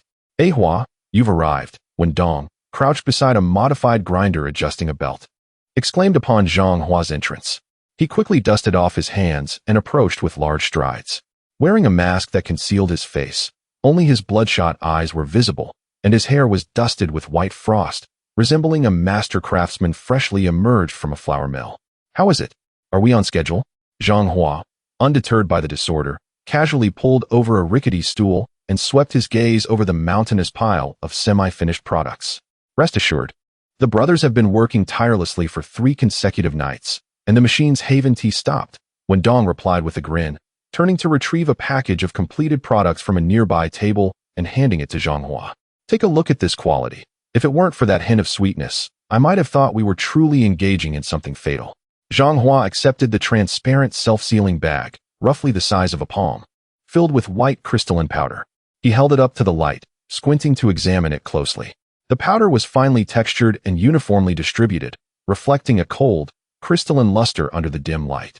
Its granularity and unique texture closely resembled the number 4 substance he had seen in records from his past life. "Has the formula been adjusted?" Zhang Hua inquired, rubbing his fingers against the plastic bag to feel its gritty texture. "It has. Following your instructions.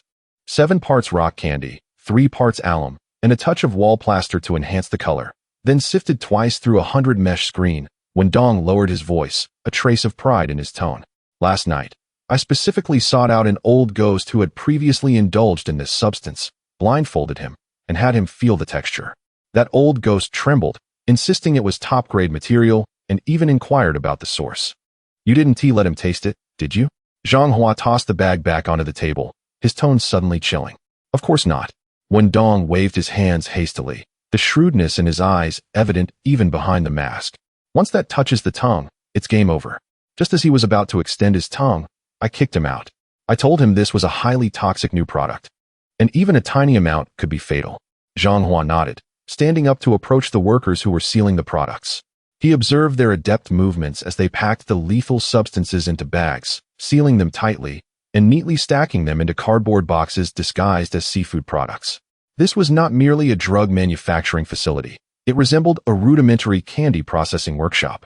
However, in a few days, these candies would transform into a scythe that reaped the lives of drug dealers in a grand scheme. Remember, moisture control is crucial. Zhang Hua picked up a piece of broken rock candy from the table, and casually flicked it into the trash can. The humidity at sea is high these days. If it absorbs moisture and clumps together, it will be easily detected. Also, keep the brothers tight-lipped.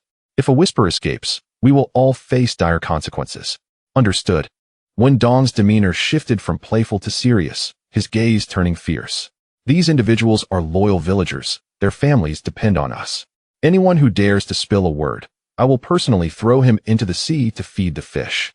Zhang Hua patted Wen Dong's shoulder, brushing off a bit of white powder from his fingers nonchalantly. I trust you with this. Hurry, the bait has already been cast. If we delay, the fish will escape.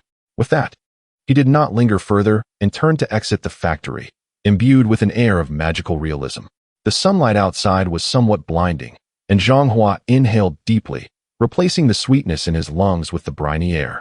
He glanced at the jeep parked by the roadside, opened the door, and pressed the accelerator, the vehicle roaring forth like a wild beast towards the direction of Huanglong Town. Beneath the ancient locust tree outside Huanglong Town, the wind swirled the dry leaves into a dance. Lu Tianyu, clad in camouflage, stood by the roadside with his hands clasped behind his back. He stood tall and straight, resembling a spear thrust into the yellow earth, starkly contrasting the surrounding desolate scenery. The jeep screeched to a halt before him, leaving 2 black tire marks on the ground. Get in, Zhang Hua called out, lowering the window. Lu Tianyu opened the door and nimbly slid into the passenger seat. The lingering scent of tobacco in the cabin made him wrinkle his nose, yet he said nothing, merely turning to Zhang Hua. Where to? Into the city. Zhang Hua shifted gears, the car speeding away once more. I'm taking you to meet someone. Who? Ma Yang. Upon hearing this name, Lu Tianyu's hand, which had been resting on his knee, tightened slightly. He turned his head, his Danfeng eyes reflecting a mix of confusion and scrutiny. Why meet him? We just conspired to take action against him. Isn't this akin to alerting the snake in the grass? This is a reconnaissance. Zhang Hua held the steering wheel with one hand, retrieving a cigarette from his pocket with the other, and mumbled indistinctly. Before we act, we must first gauge his foundation. Merely relying on records and hearsay is insufficient. We must ascertain the magnitude of his influence and the extent of his underling's tenacity. Then why drag me into this? Lu Tianyu remained perplexed, gesturing to himself. I am the mayor of Huanglong Town, while he is the ruffian leader of Haizhou District. What will people think if I go to meet him? If the common folk find out, they might assume I am in cahoots with him. Zhang Hua, with a gentle tap of his fingers on the steering wheel, replied, precisely because you are the mayor, this performance will be all the more captivating. We shall visit today under the guise of discussing business. Isn't Ma Yang aiming to establish a sandpit in Huanglong Town? We can use this pretext to gauge the situation. At this juncture, Zhang Hua suddenly turned his head and flashed a grin at Lu Tianyu. A grin tinged with a hint of mischief. Moreover, I am but a scholar, utterly incapable of physical confrontation. Should we find ourselves in a den of villains? What if those ruffians abandon all sense of honor and resort to violence? I must procure a capable protector. Lu Tianyu was amused by this remark. He scrutinized Zhang Hua from head to toe and shook his head. Zhang Hua, your intentions are so transparent that I can hear them ringing in the car. Do you intend to use me as your free bodyguard? He shifted his right shoulder, an old injury sustained on the battlefield in the south, which ached with the onset of damp weather. However, you may be disappointed. I still have a piece of shrapnel lodged in my shoulder, and lifting my arm is quite the challenge. My current combat prowess is likely less than 30% of what it once was. If a confrontation arises, I can only manage to protect myself, but I cannot look after you.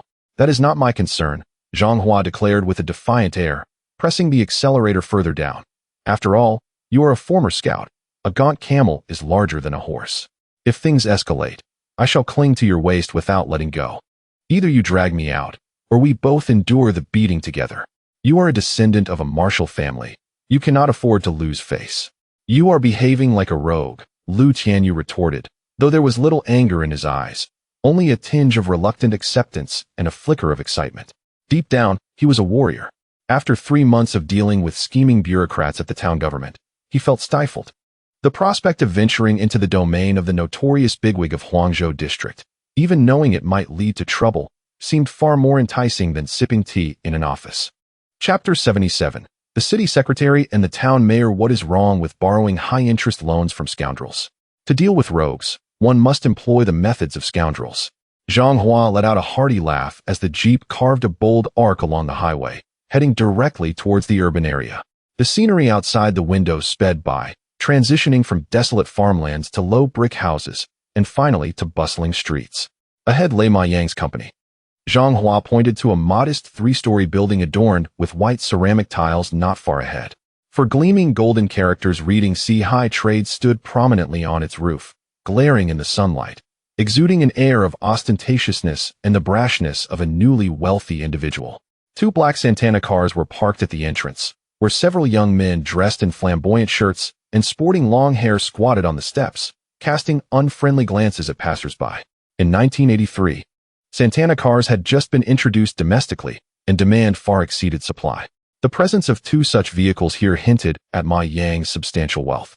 Zhang Hua slowed the vehicle, allowing the jovial expression on his face to gradually fade, replaced by a profound calmness.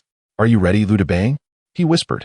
Liu Tianyu remained silent, straightening his back and adjusting his collar, his previously languid eyes suddenly sharp as a blade. "Let us proceed."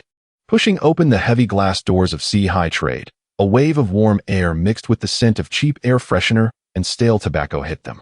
The lobby featured a black and white speckled terrazzo floor. Directly facing the entrance was a statue of Guangong, towering at half a person's height, with a thick layer of ash accumulating in the incense burner before it, three thick incense sticks emitting curling wisps of smoke. To the left, a semicircular reception desk was manned by a young woman with voluminous, wavy hair and bright red lipstick, who was engrossed in trimming her nails. Upon hearing their footsteps, she lifted her head, her heavily made-up eyes scanning the two men. Zhang Hua, dressed impeccably in a Zhongshan suit and carrying a briefcase, appeared akin to a government official. Beside him, although Liu Tianyu was clad in camouflage, his erect posture and spirited demeanor could not be concealed. The young woman, familiar with the world, promptly set aside her nail clipper and donned a professional smile. "Gentlemen, how may I assist you? Are you here to see someone or to discuss business?" Zhang Hua approached the desk, resting his elbow upon it, and smiled amiably at the young woman. "I am here to find someone and discuss business. Is General Manager Ma available?" "General Manager Ma?" The young woman momentarily paused, then smiled apologetically. "He rarely comes here. If you do not have an appointment, I fear is it impossible to discuss business without an appointment?" Zhang Hua interjected, lightly tapping his fingers on the desk and lowering his voice to a conspiratorial tone. "My dear, I was referred by an acquaintance. I hear that Haizhou Trade has substantial funds and wide connections, and I would like to benefit from that." The wariness in the young woman's eyes softened slightly, replaced by a hint of curiosity. "Benefit? You mean loans," Zhang Hua declared, his smile widening. "I find myself in a bit of a financial bind and wish to borrow some funds for circulation. The interest, well, we can negotiate." The young woman's smile instantly froze. She scrutinized Zhang Hua with a more rigid demeanor. "Comrade, I believe you have come to the wrong place. We are a legitimate trade company engaged in import and export business. We do not offer loans. If you are in need of money, the credit cooperative is just 200 meters left outside." "A legitimate trade company?"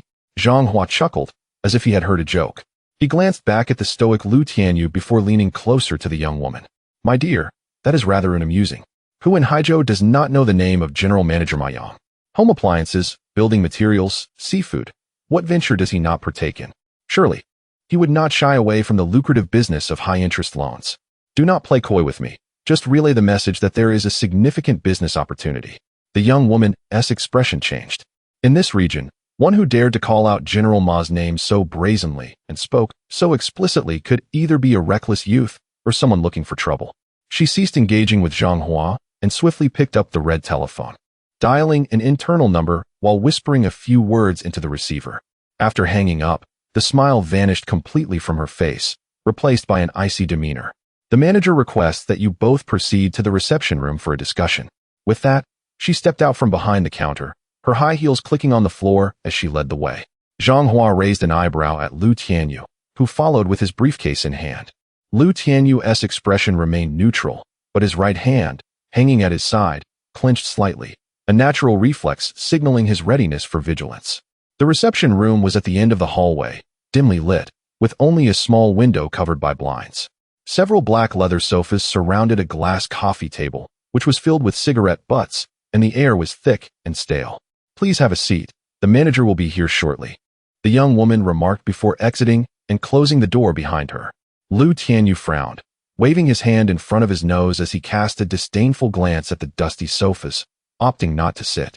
Instead, he stood by the window, observing the activity outside through the slats of the blinds. "Since we are here, let us make ourselves comfortable," Zhang Hua remarked nonchalantly, plopping down onto the sofa and even crossing his legs. He retrieved a cigarette from his pocket and lit it. "Lu Town Mayor, do not wear such a stern expression. We are here to conduct business, after all, and a pleasant demeanor brings prosperity." Lu Tianyu let out a cold snort, just as a sudden cacophony of footsteps echoed from outside the door. With a bang, the door was roughly pushed open, slamming against the wall with a resounding crash that sent the plaster flaking down. A bald man swaggered into the room. He was a hulking figure, adorned with a gold chain as thick as a finger draped around his neck, his coat open in the cold, revealing a tuft of dark chest hair. Most striking was the dark red scar that slashed across his left cheek, undulating like a centipede as he chewed on betel nut, emanating an aura of menace. Following him were 4 young henchmen, each dressed in floral shirts and wielding rubber clubs, their eyes fixated menacingly on the 2 occupants of the room. Upon entering the room, the bald man did not cast a glance at anyone, striding directly to the primary seat where he unceremoniously plopped down, propping his large, shoe-clad feet upon the coffee table. He cast a sideways glance at Zhang Hua, chewing on betel nut, and in a muffled tone inquired, "So it is you two who wish to borrow money from Ma Zong?" "It is I who seeks to borrow," Zhang Hua replied, flicking the ash from his cigarette without rising from his languid posture. "This gentleman is a friend accompanying me." "Borrow money?" The bald man scoffed, spitting a mouthful of red betel nut residue onto the floor. "You two do not strike me as borrowers, but rather as ruffians looking to stir trouble. Speak plainly. Which faction do you represent? Offer a figure." "We are not affiliated with any faction," Zhang Hua chuckled softly, leisurely retrieving his work identification from his briefcase and placing it gently upon the dust-laden coffee table, sliding it toward the bald man. "Allow me to reintroduce myself. I am Zhang Hua, the section chief of the Secretariat of the Haizhou Municipal Government, secretary to Mayor Qiu." He then gestured towards the figure standing by the window. "This is Lu Tianyu, the mayor of Huanglong Town." The bald man was momentarily taken aback, evidently surprised that these 2 seemingly unfamiliar individuals were indeed officials. He squinted, glanced at the identification, then carelessly tossed it back onto the table, his gesture dismissive, as if discarding a scrap of paper. "Oh, I thought you were some exalted deity. Turns out you're just the bureaucrats from the city and the local dignitaries." The bald man lowered his feet from the coffee table, leaning forward with a smile that dripped with derision. "So what is the matter? Is the government unable to disperse salaries? Have you come here to beg for alms?"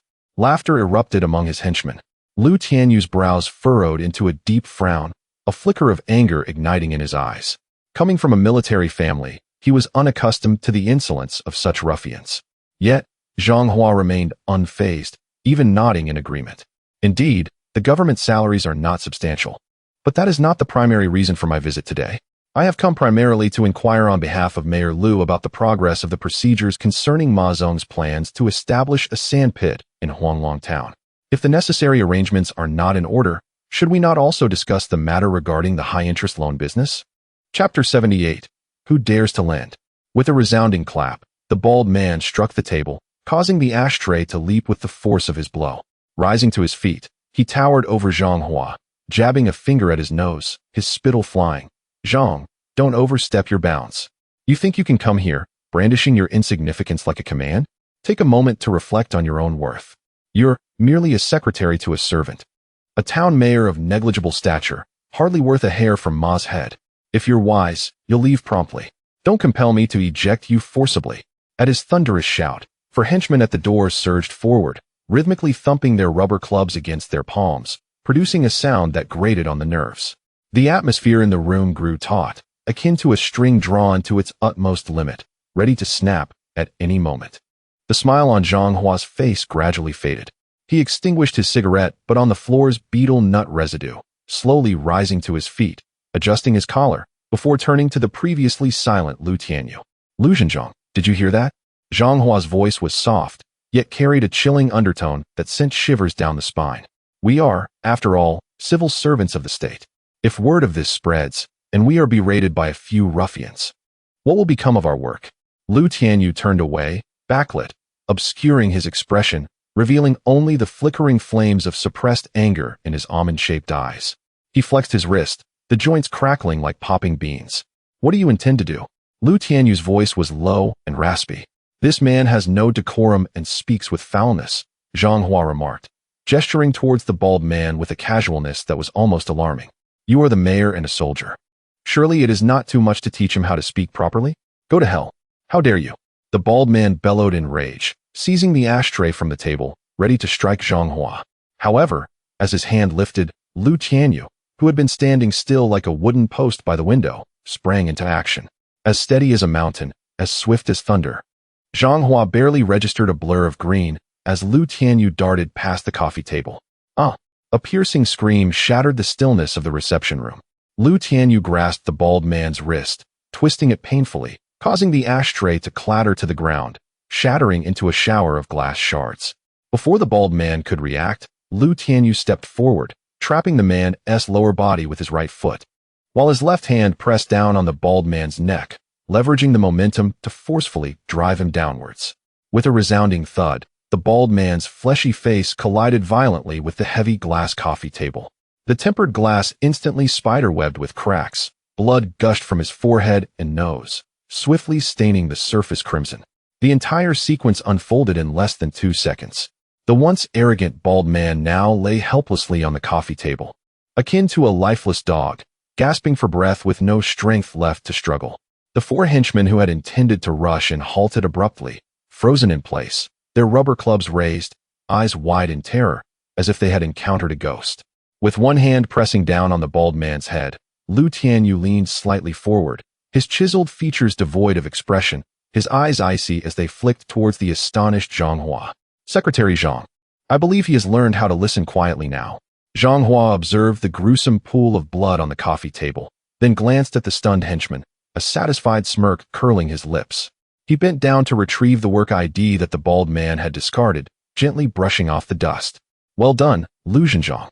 Zhang Hua tucked the ID back into his pocket, turned around, and regarded the dazed henchman with a benign smile. "Go. Give Ma a call. Inform him that Lu Zhenjiang from Huanglongzhen wishes to invite him for tea." The reception room door swung open once more, this time without the forceful intent to shatter it, but rather, it slid open gently. A waft of sandalwood incense entered, overpowering the lingering scent of blood and mildew.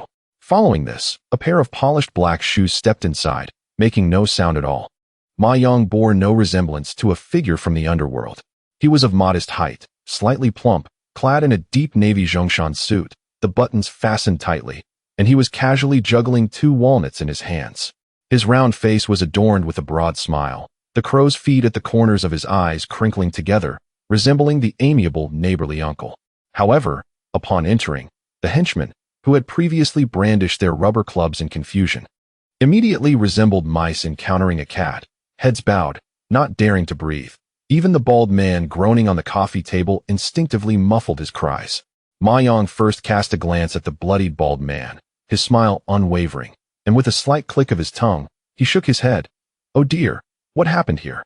A biao, I told you to chew less betel nut and read more books. You never listen. Look what you've gotten yourself into." Without further concern for a biao's fate, he waved his hand dismissively, as if swatting away flies. "Don't just stand there. Get him out of here. Do you intend to cause distress for our esteemed guests? Clean the floor and bring in a new table." The henchman, as if pardoned from a great sin, scrambled to carry the bald man out, while one agilely cleaned up the glass shards and blood on the floor. Only then did Ma Yang turn back, bowing slightly to Zhang Hua and Lu Tianyu, his demeanor exceedingly humble, his tone laced with trepidation. "Secretary Zhang, Mayor Lu, I deeply apologize. My men, being country bumpkins, have never seen the world and have offended you both. I will ensure they are disciplined appropriately to seek your satisfaction."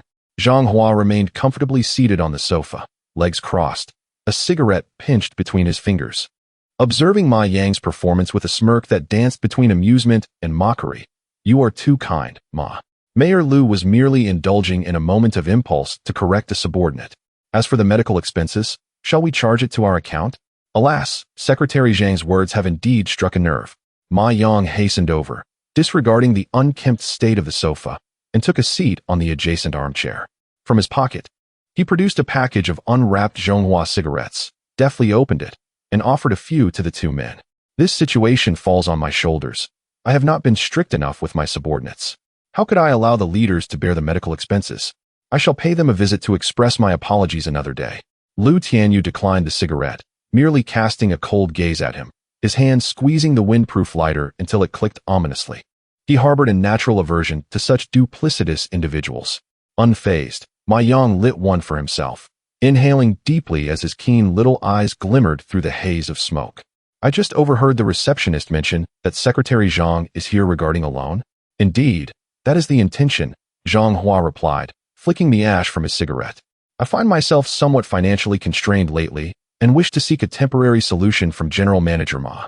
Oh, what a trivial matter, Ma Yang exclaimed, slapping his thigh, his smile widening as though he had just heard the most amusing joke. You two are our esteemed officials in Haizhou, tirelessly dedicated to the welfare of the people. If you encounter a slight difficulty, is it not merely a matter of a few words? Why discuss loans at all? That seems so impersonal. As he spoke, he gestured behind him.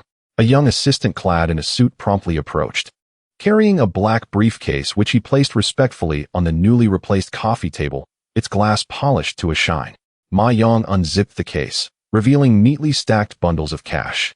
The distinctive scent of ink wafted through the air, more pungent than the earlier aroma of sandalwood. Here are 40,000 yuan. He pushed the case toward Zhang Hua, his tone as nonchalant as if he were offering merely 4 yuan. A small token of goodwill. For you two leaders to enjoy some tea. No need to repay it. Consider it my way of making amends for the earlier unpleasantness. Chapter 79. 2 million at first glance. Are you here to pick a fight? 40,000. In 1983, this sum could purchase 2 charming villas with gardens in the prime area of Haizhou, allowing an ordinary worker to save for a century without eating or drinking. Lu Tianyu felt a twitch in his eyelids. Despite his illustrious family background, he had never encountered such an abundance of cash before. The lavishness displayed by Ma Yang was indeed somewhat intimidating. It also subtly indicated the extent of his dubious dealings, to disregard money so casually. However, Zhang Hua didn't even glance at the bag, merely extinguishing his cigarette but in the newly replaced ashtray, grinding it down until the embers were completely snuffed out. Mr. Ma, what do you mean by this? Zhang Hua lifted his head, his smile diminishing slightly, his gaze taking on a hint of playfulness. Do you think we are in need of such petty change? Or do you believe that we, as state officials, are worth this price? Ma Yang was momentarily taken aback, his hand frozen in midair. He anticipated Zhang Hua would refuse so decisively. By common logic, a young official encountering such a sum would be overwhelmed with excitement. Secretary Zhang, you've misunderstood. I certainly did not mean that. Take it back. Zhang Hua waved his hand, interrupting him, his tone turning somewhat serious. Mr. Ma, we are here to discuss serious business today. 20,000 each? If this were to leak out, I would truly find it difficult to explain to the Discipline Inspection Committee. While I, Zhang Hua, have a penchant for wealth, I cannot accept such hot money. Ma Yang stared at Zhang Hua for a few seconds, confirming that the other was not employing a strategy of feigned indifference. The smile on his face gradually faded, and he zipped up the black bag, handing it back to his assistant. All right, Secretary Zhang is indeed a principled individual. Ma Yang gave a thumbs up, his tone now carrying more gravity. Since Secretary Zhang insists on discussing business, let us adhere to the rules of business. However, he shifted his posture, leaning back slightly. His hands crossed over his abdomen, revealing the visage of an old fox. I have never engaged in usurious lending, as it is illegal. Our Haizhou Trading is a legitimate company, conducting lawful business. Lending? That is against the law. I, Ma Yang, am a law-abiding citizen. How could I dare to do such a thing? Lu Tianyu nearly laughed out loud at this. The biggest rogue in Huangzhou district claimed to be a law-abiding citizen, which was as rare as a pig climbing a tree. However, Ma Yang ignored Lu Tianyu's reaction and continued leisurely. Since Secretary Zhang and Mayor Lu indeed have financial needs, as friends, it is only right for us to support each other. I can lend this money, not through the company's accounts, but as my personal funds to assist a friend in an emergency. As for the interest, since we are friends, let us calculate it at the bank's rate, shall we? This tactic was a classic case of retreating to advance. It circumvents the legal risks of usury while also fostering a personal favor, leaving himself an escape route.